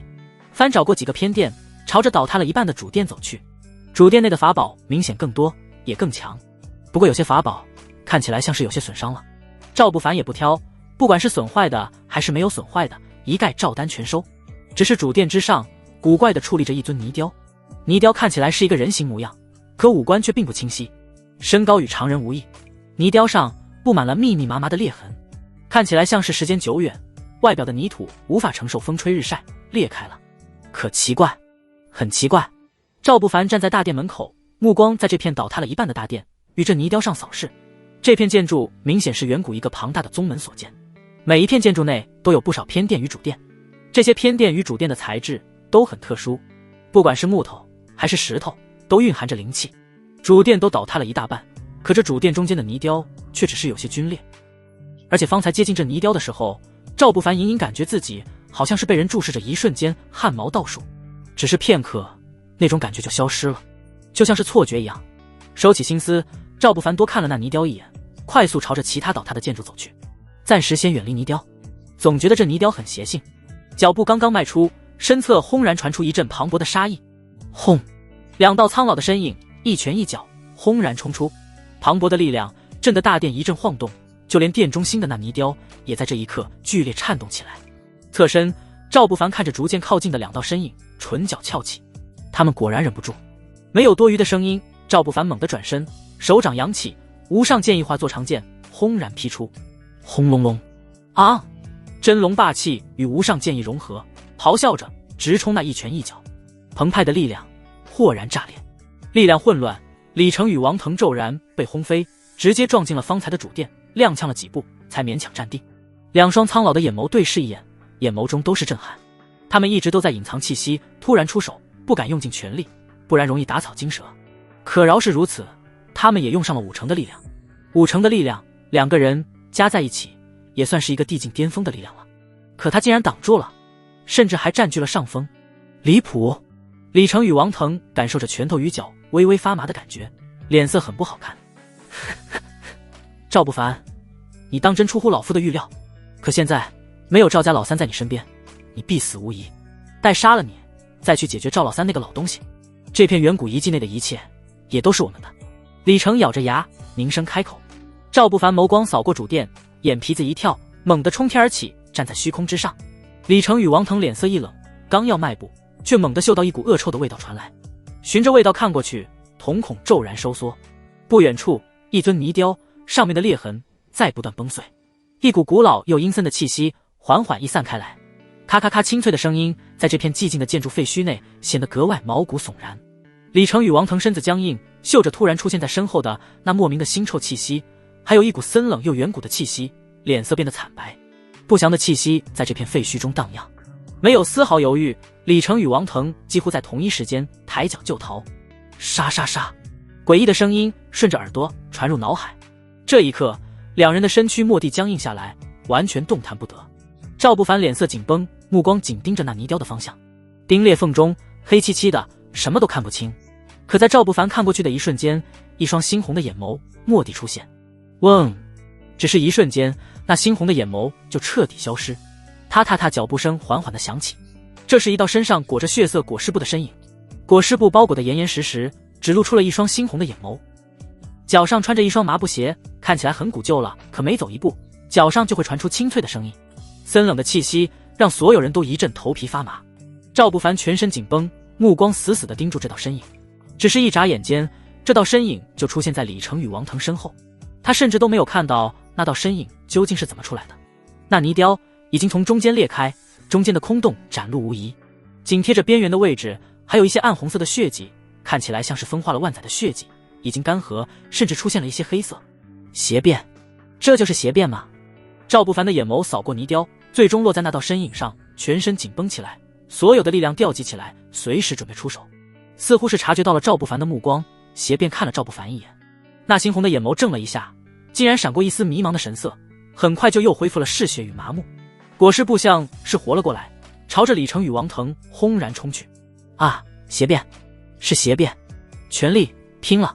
李成咆哮一声，那张老脸上的皱纹皱成了一团，泛黄的牙齿都要咬碎了。轰隆隆，地威降临，汪洋般的力量顺着拳头轰然冲出，一座巨月若隐若现，带着无可匹敌的力量，朝着身后的邪变砸去。王腾脸色阴郁，可却毫不犹豫，趁着李成全力动手之际，抬脚就逃。李兄，抱歉了，算我王家欠你一回。回去之后，我会还给李家。王腾的声音带着几分庆幸。李成目眦欲裂，可却已经不能逃了。眼前就是那一双冰冷猩红的眼眸。后槽牙都要咬碎了，身躯都燃烧了起来。他本想让王腾跟他一起出手，当然他也想过王腾现在做的事，只要王腾与邪变缠斗起来，他就有活命的机会。可没想到竟然是王腾先他一步逃了，现在后悔也没用了，只能全力战斗，不然只能等死。轰！拳头裹挟着滔天巨月，轰然震落。只是他踏裹着裹尸布的邪变，脚步不停，甚至都没有多看一眼那拳头裹挟的巨月。嗡！直到那磅礴的力量临身的前一刻，那邪变身上的裹尸布猛地震颤了一下。嗡！一股来自远古的力量缓缓延展，这片空间像是水面一样骤然生出一道道涟漪。咔咔咔，拳头与那滔天巨月被冻结在虚空之上，甚至出现了一道道裂痕。李成的老脸骤然一僵，脸色变得惨白，没有丝毫犹豫，趁着现在抬脚就朝着王腾逃离的方向冲去。邪变并未急着追，而是缓缓抬头，一双猩红的眸子直直地看向李成还有逃得远一些的王腾的身影。下一刻，裹尸布轰然冲出，遮天蔽日。只是一瞬间，裹尸布就覆盖了这片空间。原本应该无瑕的裹尸布上血迹斑斑，看起来像是过了千万年，充满了岁月的气息。王腾厉声惨叫，接触到那裹尸布的一瞬间，苍老的身躯就被腐蚀了一大片，此刻也知道自己逃不掉了，只能拼命。咬着牙，身上冒出一团璀璨金光，低吼一声，双眸中都亮出了金光。一双冰冷的眸子蓦地出现在身后，那眸子像是穿越了空间，隔着空间散发出无上威严。太上神木，低沉的声音响起。冰冷威严的双眸带着无上天威，仅仅是一缕眸光便让周围的空间颤抖起来。李成咬着牙，很不想跟王腾合作，可如今也不得不合作了。身上泛起一道道神光，从身上的神光中伸出一道道触须般的细线，缓缓蔓延天地间。一道道细线交织，织成了天罗地网。封神网！低吼一声，李成咬着牙，身躯都燃起了火。如今已经受伤了，他想要发挥出巅峰的力量，只能靠着燃烧自己的精元与寿命。吃拉天罗地网与那太上神木轰击而去，可那在赵不凡看来都威力十足的力量冲击到裹尸布上，却悄无声息地消失了。李成与王腾都呆住了，怔怔地看着眼前的画面，一脸的不敢置信。这可是他们的巅峰权力，也是他们压箱底的神通手段了。哪怕是同境的地境巅峰，面对他们的权力手段都要躲避，可就连这邪变的裹尸布都破不了。一股浓浓的绝望出现在心头。赵不凡也一脸惊讶，不过身侧却猛地出现了一只手。快逃，别看了！赵三太爷不知道什么时候隐匿气息，到了赵不凡身旁，拉着赵不凡就要逃。轰！裹尸布遮天蔽日，蔓延了整片空间，几乎在瞬间就朝着赵不凡与赵三太爷冲来。该死！狠狠地朝着李成与王腾的方向骂了一句。赵三太爷身上泛起璀璨神光，气息滔天。赵不凡也在这一刻施展全力。轰隆隆！真龙霸气化作血龙盘旋于身上，无上剑意剑锋直指虚空。万魔异象魔影巨人顶天立地，眼眸半睁，凛冽的黑色雷电劈裂苍穹。来自远古的气息与力量在赵不凡的身躯中缓缓流淌。邪变猛地愣住了，呆呆地站在原地，一双猩红的眼眸中下意识地看向赵不凡的方向。你是谁？裹尸布下嘴巴处微动，嘶哑难听的声音传入赵不凡的耳朵，好像是很久不说话了，说这三个字都用了很久。轰！这一刻，李成、王腾还有赵三太爷全都惊呆了。邪变竟然会开口说话，这是以往从未有过的。他是大渊天子赵不凡。李成抢先开口，苍老的脸上闪过慌乱的神色，似乎是抓到了救命稻草一样。可还没等李成继续说什么，裹尸布轰然落下。轰！李成与王腾两道苍老的身影，甚至没有丝毫反抗之力，便被裹尸布裹了起来。嗡！只是一瞬间，裹尸布就收回，那两道身影就像是被消化了一样，完全消失。裹尸布下依旧还是那道人形邪变，一双猩红的眸子落在赵不凡的身上，充满了恍惚与沉思的神色。熟悉的气，我是谁？不知道过了多久，那难听的声音再次响起，充满了疑惑。赵不凡全身紧绷，目光紧紧地盯着那道身影。可很快，裹尸布下的邪变像是完全忽略了赵不凡与赵三太爷，一步一步又朝着主殿处的泥雕走去。被白布包裹的手掌轻轻抚过裂开的泥雕，沉思了很久，最终又将那泥雕按压在自己身上。隆隆隆，一阵轰鸣声响起，那泥雕再次恢复了原来的模样。要不是刚才李成留在地上的血，甚至会让人以为刚才发生的事情都是幻觉。此地，你全部带走。嘶哑的声音再次响起，赵不凡怔了一下，有些诧异地看向泥雕的方向。一旁的赵三太爷脸色狂喜，开口道：“这位是要将这里的法宝全都交给你，让你带走。”这些年，他每次探索远古遗迹都小心翼翼，看到邪变都要躲得远远的，直接就逃。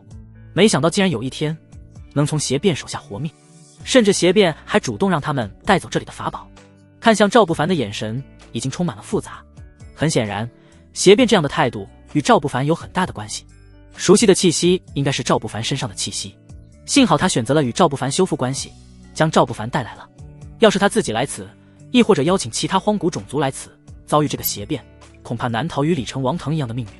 赵不凡却蹙眉，总觉得这话很奇怪。嗡！还没等赵不凡回过神来，这片废墟轰然震动起来，不知从何处泛起的光，让这片远古遗迹放射出璀璨的神光，整片空间都在震动。嗡！赵不凡与赵三太爷还未有动作，身躯就猛地被弹出，眼前已经恢复了一片黑暗，身躯甚至还在往来时的山崖处飞去。脚下那若隐若现的柔光，下一刻骤然收缩，化作一道流光，轰然冲出。赵不凡来不及反应，那流光猛然冲到赵不凡的身前，唰！流光落在赵不凡的手腕上，这是一颗血色的琉璃珠，被一根红色的绳子串着，看起来很普通的样子。可赵不凡在这一刻却完全愣住了。在血色琉璃珠戴在手腕上的瞬间，他就感觉到了那片空间的一切都出现在自己的脑海中，一砖一瓦，甚至一草一木，都只是自己意念一动就能随意调动。抬起手看着那血色琉璃珠子，隐约间能看到血色琉璃珠里是一片微缩的空间。不会吧？赵不凡心头一阵惊喜，这片远古遗迹竟然是自己的了。这是……赵三太爷惊疑不定地看着，似乎也有了一些猜测，却不敢说出来。刷，黑暗很快就消失，赵不凡与赵三太爷很快就出现在了地面上，眼前的一片白多少有些刺眼。恍惚了一下，回过神来，赵三太爷深深地看了赵不凡一眼，并未再多说。三太爷，您终于回来了，再不回来，李家老祖宗可就等烦了。赵洛的声音带着几分兴奋，声音远比之前大了许多。猛地转头，赵三太爷的脸色骤然阴沉下来。此刻等在上面的赵家人已经全都被镇压，有人被打残了，还有人呕血瘫倒在地上，脸色惨白。在赵家人身旁，10位老人阴着脸看向赵三太爷与赵不凡。10位老人的最前面是一个身材矮小的少年人，只是这少年人给人的感觉很古怪，身上隐隐散发出一阵阵腐朽的味道，一双眼眸更是充满了沧桑，甚至那一双手也长满了斑点，看起来像极了老人般。赵洛就跪在那少年人身前，脸上满是恭敬的神色。李家老祖，您已与我赵家老祖一般，达到了半步不朽境，您是要掀起不朽强者的乱战吗？赵三太爷暴怒，声音冷厉，看着赵家的人损失惨重，心都跟着揪起来了，目光扫向赵洛，更是恨不得将这个混蛋生吞活剥。少年，李家老祖此刻缓缓的抬眸，那一双眼眸却只是直直的落在赵不凡的身上，嘶哑的声音在那少年的喉咙中响起，带着一种极强的违和感。李成，已被斩了吧？此事老夫可当作与赵家无关。沉吟着，那一双长满斑点的手轻轻捻动着一串锃光瓦亮的佛珠，眸子隐隐闪过寒光，再次开口：老夫只要他的命，还有你们从遗迹中带出来的所有东西。一旁的赵洛怔了一下，脸色骤然变得惨白，慌乱地跪着朝着少年的方向爬了几下，小心翼翼地开口道：老祖宗，您刚才不是这么说的，您说了一定会让所有赵家人都死在这里，不然小的一定会被严惩啊。只有所有知道他出卖了赵家的人全都死在这里，他才能回到赵家，甚至还能因带回赵三太爷与赵家所有人的尸骨而获得赵家直系的嘉奖，从此进入直系重点培养后人之列。所以他才会将李成提前交给他的信号偷偷释放出去，引来了李家老祖宗。可李家老祖宗现在说的跟之前说的不同啊，您这不是害小的吗？赵洛脸色苍白，颤抖着开口。少年淡淡瞥了赵洛一眼，唇角微微勾起，露出了一个纯净的笑容。放心，老祖宗不会忘记你的好。这话让赵洛稍稍安心了一些，可那长满老人般的手掌却缓缓地照在了他的头顶。嘎嘎嘎！还不等赵洛反应过来，一阵令人牙酸的声音猛地响起，砰！赵洛的头颅被那只并不算大的手掌轻轻捏爆。赵三太爷瞳孔一缩，这是纯粹的肉身力量。李家老祖宗的手掌收回，对于被捏爆了半颗头的赵洛，甚至没有多看一眼，用那染血的手继续捻动着佛珠。那佛珠很快就被血沾染，隐隐散发出一股血光，转眼间表面的血就被吸收干净。赵老三，回去吧，给你们家的老祖宗带个好，这里就交给老夫，好吗？少年笑着，脸上的笑容分外纯净，看起来像是在商量，可这语气中的不容置疑与冰冷的杀意，却是谁都能听得出来的。赵三太爷面沉似水，厉声道：“您是前辈，我本不该这么说，可您坏了玄界的规矩，半步不朽境，插手小辈的事儿，已是大错。”少年脸上的笑逐渐收了起来，面沉似水，目光落在赵不凡的身上，声音也逐渐冷了下来。如此说来，你赵家是要为了这个与你赵家血脉关联不多的小子，与我荒古李家为敌？轰隆隆，杀意化作实质的罡风，吹得人脸都生出了一道道裂痕。赵不凡蹙眉，刚想要劝阻赵三太爷，头顶上却猛地传来一声暴喝：“三儿，你小子天赋也好，也够勤奋，就是太老实了，跟这个老小子客气什么？都半步不朽了，还对小辈出手，就是个不要脸皮的臭贱种。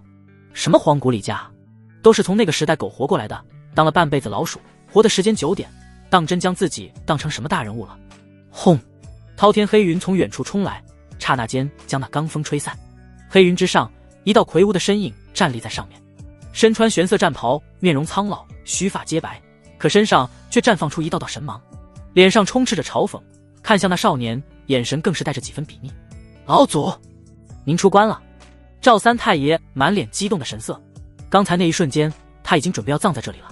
赵家老祖赵不凡一脸诧异的抬头看向那道身影，那张脸说不上英俊，可身上散发的洒脱却增添了几分魅力。赵家老祖眸光冰冷，缓缓落在赵不凡与赵三太爷身前，目光扫过赵家那些被重伤的后人们，呼吸变得沉重起来，猛然挥手，轰隆隆，庞大的手掌猛然间凭空落下。啊！几乎在刹那间，李家强者惨叫出声，那10道身影几乎在瞬间便被镇压，口鼻一血，痛苦的倒在地上，就连反抗都做不到。那少年的脸阴沉得几乎要滴出水来。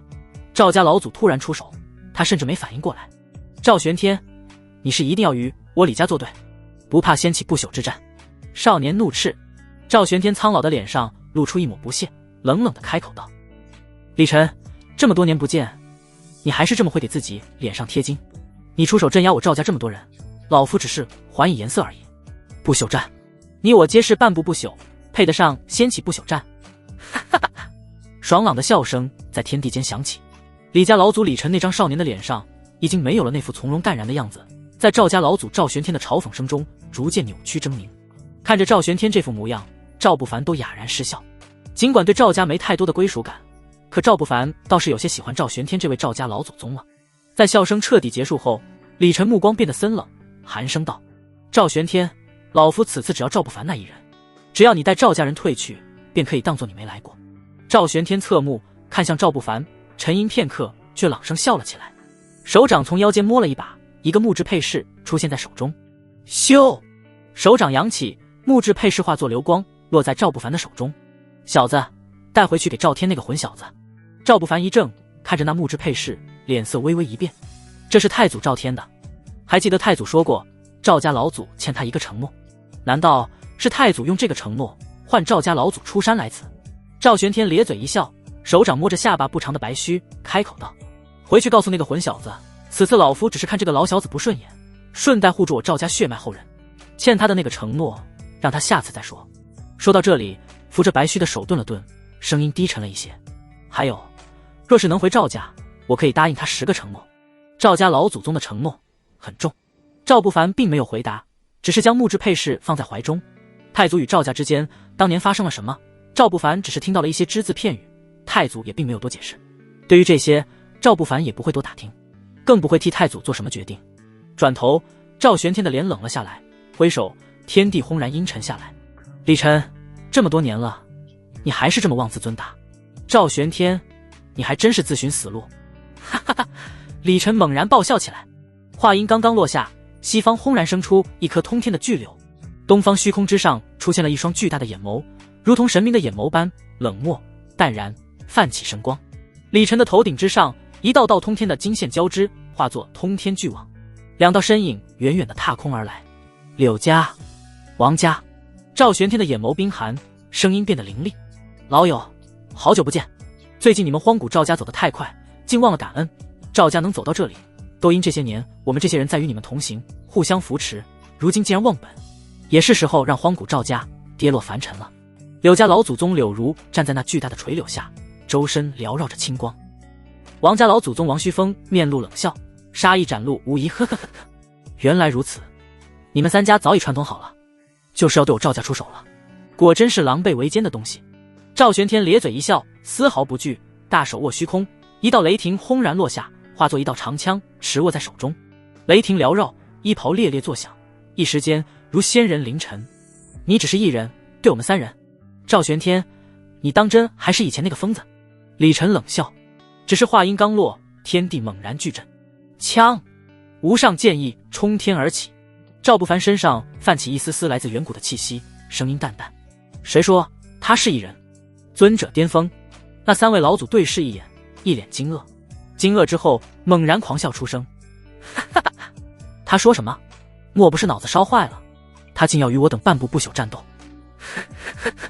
赵玄天，不愧是你的血脉后代，果真与你一般。狂妄自大，嚣张。李家老祖李晨面容冷厉，柳家与王家两位老祖同样在冷笑，眼眸中充斥着不屑与嘲讽。尊境巅峰在人世间确实算得上强大了，可那是顶尖强者全都避世不出的情况下，面对他们这种半步不朽天地境的存在，一个尊境巅峰的强者站出来挑衅，在他们眼中就只是一个笑话。好，不管敌人多强，挺直脊背，不可屈服，这才是生而为人的脊梁。赵玄天愣了一下，老脸上却猛地露出欣赏的神色。还有我。一旁的赵三爷身上战意凛然，长身而起，身上爆发出凛冽地威，站在赵不凡与赵玄天身旁。这一刻，气势轰然炸裂。三位跨越岁月长河，隔了不知多少代的赵家血脉，此刻身上的血气轰鸣冲出，竟在这一刻化作一头咆哮的血龙，仰天长啸。李家、柳家与王家三位老祖对视一眼，脸色变得阴郁起来。不只是因为赵不凡与赵三太爷两个弱小境界的挑衅，更因为他们竟然从赵不凡与赵三太爷的身上隐隐感受到了一种难言的压抑与威胁，分明都是一根手指就能碾死的蝼蚁而已。三位老祖的脸色全都变得阴郁狰狞。好，今日赵某刚好可以大战一场。轰隆隆，风雷之声狂暴炸裂。赵玄天手持雷电长枪，在空中舞出一道枪花，无尽雷电轰然裂空而出，枪头直指那三人。轰隆隆，黑云劈下一道道枪花，雷电化作一道道雷枪，在赵玄天的指挥下轰然冲去。虽然对赵不凡与赵三太爷的勇气很欣赏，可毕竟还是差着境界，赵玄天还是出手将三人同时吸引过来，一人战三位，半步不朽。找死！柳家老祖怒目圆瞪，背后那庞大的柳树泛起滔天青光，树根直直地扎根于天地之间，一根根柳条搅动天地，裹挟天地伟力，轰然冲向那漫天雷枪老东西。你的对手是朕。赵不凡脚步一动，无上剑意轰然冲出，枪！嗡鸣一声，无上剑意轰然化作数不尽的剑影，每一道剑影上包裹着真龙霸气。啊！龙头张开，裹挟着无上剑意的万丈剑锋化作剑雨，轰然冲向那一道道柳条。找死！柳家老祖暴怒，杀意凌天，身上青光爆闪，柳条这一瞬间速度暴增，青光泛起，一道道通天的长鞭轰然冲出。轰隆隆，轰鸣声响起，一阵剧烈波动，空间变得模糊扭曲，看不清晰。另外几人全都惊讶地看着这幅画面，看起来好像是柳家老祖更强，可两人之间的战力差距竟然并没有想象中的那么大。赵不凡竟然没有被一瞬间杀死，老匹夫受死！轰！长拳轰出，天地崩裂。赵三太爷脸上带着强烈的战意，几乎在一瞬间就已经冲到了李晨的面前。赵家老祖赵玄天这时才猛然反应过来，漫天雷枪几乎同一时间转向王家老祖。咔嚓，天地崩裂，战场混乱。三位半步不朽天地境的强者此刻陷入了苦战，完全没有想象中的摧枯拉朽般解决一切。不管是赵不凡还是赵三太爷，他们的战力完全超出了想象。三位老祖全都脸色狰狞，该死，你们两个是废物吗？快些解决那两个蝼蚁，过来帮我。与李家老祖还有柳家老祖的纠缠不同，王家老祖单独面对赵玄天时完全落在下风。虚空之上的那一双冰冷的眼眸放射出璀璨神光，轰击着周围的雷光，可完全轰不完。甚至那一双眼眸都被偶然的漏网之鱼轰击中了。王家老祖已经有些愤怒了，李家老祖脸色难堪，牙都要咬碎了。赵三太爷此刻几乎是不要命的打法，甚至可以说是想要以命换命。尽管他们之间的实力有很大的差距，可在如此疯狂不要命的战斗下，他一时之间有些束手束脚，不敢放开。而柳家老祖那边更是难受。此刻的赵不凡，那滔天的剑雨已经消失，可取而代之的是一道通天彻地的身影。那道身影身上散发出浓烈的远古气息，魔气缭绕，真龙霸气缠绕手臂，无上剑意被握在手中，一双眼眸半睁，毁灭的气息化作黑色雷霆，撕裂了一片青光。仅仅是站在那里，柳家老祖就一阵心慌。一个小小的尊敬，低吼一声，柳家老祖轰然冲上柳树，身上浮现一道道璀璨神光，低吟着什么。下一刻，柳树一阵晃动，周身放射出一道道璀璨符文，符文柳树周围的空间中飘荡，下一刻骤然绽放金光。啊！同样来自远古的声音自柳树身上发出，听起来像是龙吟，却更像是在痛苦哀嚎。只是片刻，那柳树枝条上的柳叶便纷纷脱落，枝条一阵扭曲蠕动，化作一条条巨蟒，张开血盆大口，整棵树都变得狰狞扭曲起来。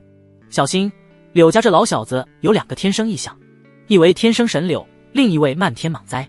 他将两个异象融合了。耳边传来了赵玄天的提醒，让老夫来，老夫的雷咒克制他的蟒灾。赵玄天声音落下，刚想要出手，吼！万魔异象已经在这一刻轰然冲出。赵不凡的眼眸闪过异色，感受着脑海中突然出现的愤怒，顿时也明白了，这是万魔异象本身的愤怒。与万魔异象心意相通之下，赵不凡看向那化作巨蟒树的异象，心头莫名的生出一种厌恶与愤怒。唰！这一刻，磅礴的力量轰然冲出，赵不凡下意识地做出挥剑的动作。万魔异象眼眸这一刻猛然又睁开了一丝，咔嚓！黑色阴雷自眼皮子处出现，轰然炸裂。庞大的魔气与赵不凡体内的力量融合，这一刻，赵不凡感觉自己好像触摸到了什么东西，只是一瞬间，那种感觉就消失了。剑光闪过，咔嚓，天地崩裂，那棵蟒树被齐齐的削平了。啊！惨叫一声，柳家老祖口鼻喷出血，眼眸瞪圆了，面色扭曲狰狞。不可能，不过尊敬而已。声音充斥着不敢置信。他可是半步不朽天地境的，不朽，那可是传说。他只差一步就登上去了，怎么能倒在一个尊敬的小子手中？可异象已经开始消散崩毁了，这一切又在告诉他，他败了。虽然只是一招，他并未死，可他也已经败了。还好看着碎裂的异象在缓慢消失，柳家老祖稍稍松了一口气，没有触及到本源，只要好好休养，还是能恢复的。看向赵不凡，柳家老祖的眼眸杀意凛然。赵不凡此刻喘着粗气，轻轻擦拭过额头上的冷汗。刚才那一瞬间抽走了他所有的力量，用尽全力的一击，甚至就连体内的血气都要用尽了。不过转头看向那再次变得漠然的魔影，赵不凡的目光变得凝重起来。刚才那一瞬间，他触摸到了魔影体内蕴藏的魔气，强大无匹。现在他只能动用一部分，哪怕只是动用这一部分与自己的力量融合，就已经能跨越大境界，一击斩掉半部不朽天地境的两个异象。难以想象动用全部的力量究竟会多可怕。翁手腕处的一阵嗡鸣让赵不凡回过神来，那一个血色琉璃珠子在微微颤动，几乎在瞬间被打碎的异象就像是被吸引了般，轰然朝着赵不凡冲来。嗡！只是一瞬间，就像龙吸水一般，刹那间被血色琉璃珠吸收。该死，你做了什么？柳家老祖猛然间全身痉挛，身子轰然颤抖了起来，剧烈的痛苦从身体每一个角落传来，像是有什么东西正在被扯开。啊！撕心裂肺的嚎叫声传遍天地，片刻，咔嚓，一声碎裂的声音响起。柳家老祖身子一僵，眼眸瞪圆了，脸色也变得灰败了下来。本源碎了，他的天生异象竟被扯出了他的身躯。天生异象与本源相连，撕扯出去的瞬间，本源也破碎了。噗！一口鲜血喷出，血水几乎停不住地往外涌。柳家老祖的身子萎靡了起来，赵不凡却一阵神清气爽，甚至感觉身体内的虚弱感都完全消失了。看着手腕处的琉璃珠闪过一抹金光，他能感应得到，这天生异象一大部分被那邪变吸收了，一小部分被琉璃珠内的空间吸收了，里面的空间发生了一种奇怪的变化，甚至还反哺给了自己一部分精纯的力量。收回心神，赵不凡手中出现了无上剑意，缓步朝着柳家老祖走去。你敢？你要斩杀半部不朽？找死！此乃对不朽的不敬。王家老祖与李家老祖此刻已经扭曲了，狂叫起来。赵不凡看了一眼完全被缠住的两道身影，唇角勾起，马上就轮到两位了。话音落下，手中的无上剑意猛地举起，朝着柳家老祖的脖颈划去。轰隆隆，天地间猛然生出一股无上的气息。赵不凡的身躯一僵，他能感觉到自己被那股气息锁定了，很强。可手中的长剑没有丝毫犹豫，依旧狠狠地朝着柳家老祖的脖颈斩过去。何必如此？斩杀半步不朽，实乃大错。一个苍老的声音在耳畔响起。赵不凡浑身的汗毛骤然倒竖起来，他一点气息都没有察觉到，那人就来了。轰！一股磅礴到几乎能毁天灭地的力量从侧面轰然冲出。吼！巨大的魔影没有丝毫犹豫，轰然冲到赵不凡身前，全身牢牢地将赵不凡护在身后。啊！真龙霸气咆哮，无上剑意主动护主，发出撕裂虚空的剑鸣。轰！整片空间化作一片混乱扭曲。在那片空间之外，一道身穿白衣的身影负手而立，看起来很年轻，那张脸上带着温和的笑容。齐前辈，您来了，多谢齐前辈出手救我等。李家老祖与王家老族长长地舒了一口气，脸上露出几分谄媚的笑容。啊啊啊！齐天长，你可是不朽天地境，竟对一个小辈出手。赵玄天看到那道身影，脸色巨变，声音充斥着愤怒。齐天长这个名字让那道身影脸色一沉，俊朗的脸上闪过几分不耐。赵玄天，老夫看在你曾与老夫有几分交情的份上，此次只是一个警告。若是因为你等斩杀半步不朽，坏了规矩，掀起不朽之战，那等后果你赵家承担不起。齐天长的声音嘶哑苍老，与那张脸完全不符。赵玄天的长发披散，身上的血气燃起，一股滔天的战意冲天而起，天地之间雷霆不断，整个身躯几乎都要化作雷霆了，眼眸中酝酿着一道道恐怖雷暴。老夫这些年不露面，就是因为讨厌你们这副虚伪的做派。当真？下作。呸！害我赵家血脉，不管你是谁，老夫都要你的命。轰隆隆，磅礴的巨雷在天地间肆虐，赵玄天完全被雷光包裹，整个身躯都要化作雷霆了。齐天长的眼眸闪过一抹嘲讽，看着赵玄天拼尽全力的样子，脸上满是平静。同样是那个时代存活下来的老友，你的实力差得太多，如今你的脑子都不好了，竟不知道我们之间已是云泥之别了。话音落下，缓缓伸出一根手指，轻描淡写的朝着赵玄天的方向点去。只是一瞬间，一股毁天灭地的力量在手指间缓缓酝酿。你弄碎了朕的龙袍。清冷的声音，那片混乱的空间缓缓响起。嗡！伸出手指的齐天长身子一僵，一脸不敢置信的转头。王家老祖与李家老祖也在这一瞬间转头，脸色阴阵惊变的扭曲起来。赵不凡提着柳家老祖的头颅缓缓步出那片空间，身上一股微不可察的毁灭气息在空中缓缓荡漾。不朽天地！齐天长的呼吸一滞，感受着赵不凡身上的力量，整个人都呆住了。抬眸看向眼前的齐天长，赵不凡的眼眸深处杀意凛然。刚才那一瞬间，要不是他动用了不朽天地境的体验卡，恐怕不死也得伤。可饶是如此，身上的龙袍也被扯碎了不少。看着撕裂开的龙袍，赵不凡随手将柳家老祖的头扔到一旁。嗡！几乎在眨眼间，赵不凡已经出现在齐天长身前，一只手按在齐天长的脸上。轰！手掌中一道道紫黑色的雷霆轰然冲出，裂开了天地，毁天灭地的力量在手掌中轰然爆裂。按着那张脸，赵不凡狠狠地朝着大地按下去。轰隆隆，大地轰然炸裂，几乎在眨眼间，地动山摇，一道道恐怖的裂痕被紫黑色雷霆从大地上切割开，这片大地轰然陷落，原地出现了一个数千米的巨坑。现场所有强者全都张大了嘴巴，震惊地看着，没有任何力量的展现，完全是肉身的力量，肉身便强大到割裂虚空。赵不凡也在缓缓感受着自己身体内的力量，确实很强，强到需要收着力量才能出手，否则会将这片大地打碎。缓缓地收回手掌，赵不凡有些嫌恶地甩了甩。齐天长那俊朗的脸已经完全扭曲，骨骼尽碎，那张脸看起来做不出任何表情来，甚至五官都扭曲了。啊！直到此刻才猛然间惨叫一声，整个身子轰然冲起，整个身躯爆发出毁天灭地的力量，朝着赵不凡冲去。齐天长，你的命不长。赵不凡缓缓伸出手，就那么缓缓地指向齐天长，声音淡淡：劫天指。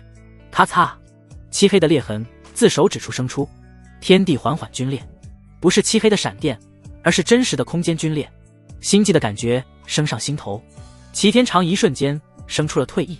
可是到如今，想要退出也已经晚了。咬紧了牙关，整个身躯裹着毁天灭地的力量，朝着赵不凡冲去。咔嚓，一声清脆的响声响起，天地之间安静了下来，整个空间被冻结。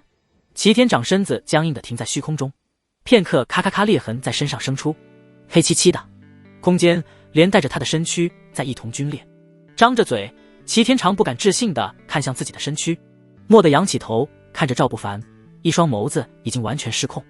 你是巅峰。作为与赵玄天同时代的存在，他来此出手，只因他比同时代同一代的强者更快了一步进入了不朽天地境，可也只是早了一步而已。如今的他只是不朽天地初期，很强，可他只是因为一次奇遇才能踏出这一步，真正的战力甚至不敌同境界的不朽，只能在半步不朽面前装一下而已。如今感受着赵不凡那恐怖到让他都难以生出丝毫反抗之心的力量，他才反应过来，这个看起来年轻的赵家的晚辈竟然是不朽天地巅峰，也只有这等存在才能轻轻松松不费吹灰之力将自己斩杀。可想这么多也晚了，看着自己的身躯在缓缓的皲裂，齐天长那裂开的脸露出了一个惨笑，只是在那黑漆漆的裂痕映衬下，那张脸上的笑容看起来无比诡异瘆人。王家老祖与李家老祖的脸色惨白，身子剧烈颤抖着，张大了嘴巴，呼吸都变得沉重了起来。巅峰？什么巅峰？还用说，齐天长所说的巅峰自然是不朽天地境界的巅峰，不然怎么能一指便灭掉齐天长？可怎么可能？若他真的是不朽天地巅峰啊，为何之前那般费力战斗？齐家在何处？杀得太快了，朕的龙袍被他弄碎了，忘记要赔偿了。赵不凡的声音带着几分懊恼。王家老祖与李家老祖这一刻猛然机灵灵打了一个寒战，没有丝毫犹豫，轰然跪在地上，惊恐地开口道：我等愿为您带路去齐家讨要。赵三太爷与赵家老祖赵玄天脸色阴冷，看着跪在地上的两位无耻的嘴脸，杀意滔天。愣着做什么？都跪下让你们杀了，还在等着朕去做。赵不凡有些愕然地看向赵三太爷与赵家老祖，这两人瞬间反应了过来，几乎在瞬间，毁灭的雷霆轰然当头落下。轰隆隆，李家老祖那巨大的金网慌忙抵挡，却被雷霆轰然撕碎。王家老祖头上那一双巨大的眼眸放射神光，却在瞬间被恐怖的雷霆劈裂。翁李家老祖与王家老祖还未来得及反抗，一股庞大的吸力从赵不凡手腕处传出，咔咔咔，那金色巨网骤然被拉扯撕裂，化作碎片，与同样化作碎片的巨大眼眸冲入赵不凡的手腕处，扑两道身影轰然坠落，脸色惨白。赵玄天一步一步朝着李家老祖与王家老祖走去，眼眸闪过一抹阴沉。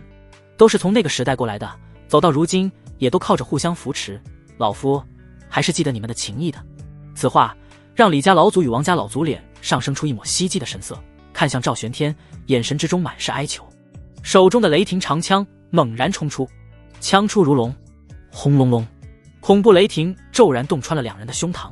李家老祖与王家老祖张大了嘴巴，剧痛与生命流逝的感觉让两人的全身都开始颤抖了起来。你不是说？李家老祖的声音痛苦，剧烈颤抖着，几乎说不清了。赵玄天的声音冷厉，唇角微微翘起。老夫同样也记得，你们想要杀了老夫，灭了赵家。为了情谊，老夫会在明年的今日给你们多烧些纸钱。手中的雷霆长枪再次轰出，这一次是头，扑两颗头颅轰然爆碎，血肉被雷霆撕扯，散发出一股焦味。齐家在何处？老夫知道。刚巧老夫也很久不出关了，需要出来好好算算老夫闭关这些时间一些人欠的账。赵玄天回身看向赵不凡，一双苍老的眸子泛起异彩，如此强大，简直超出想象。幸好赵家没有与他为敌。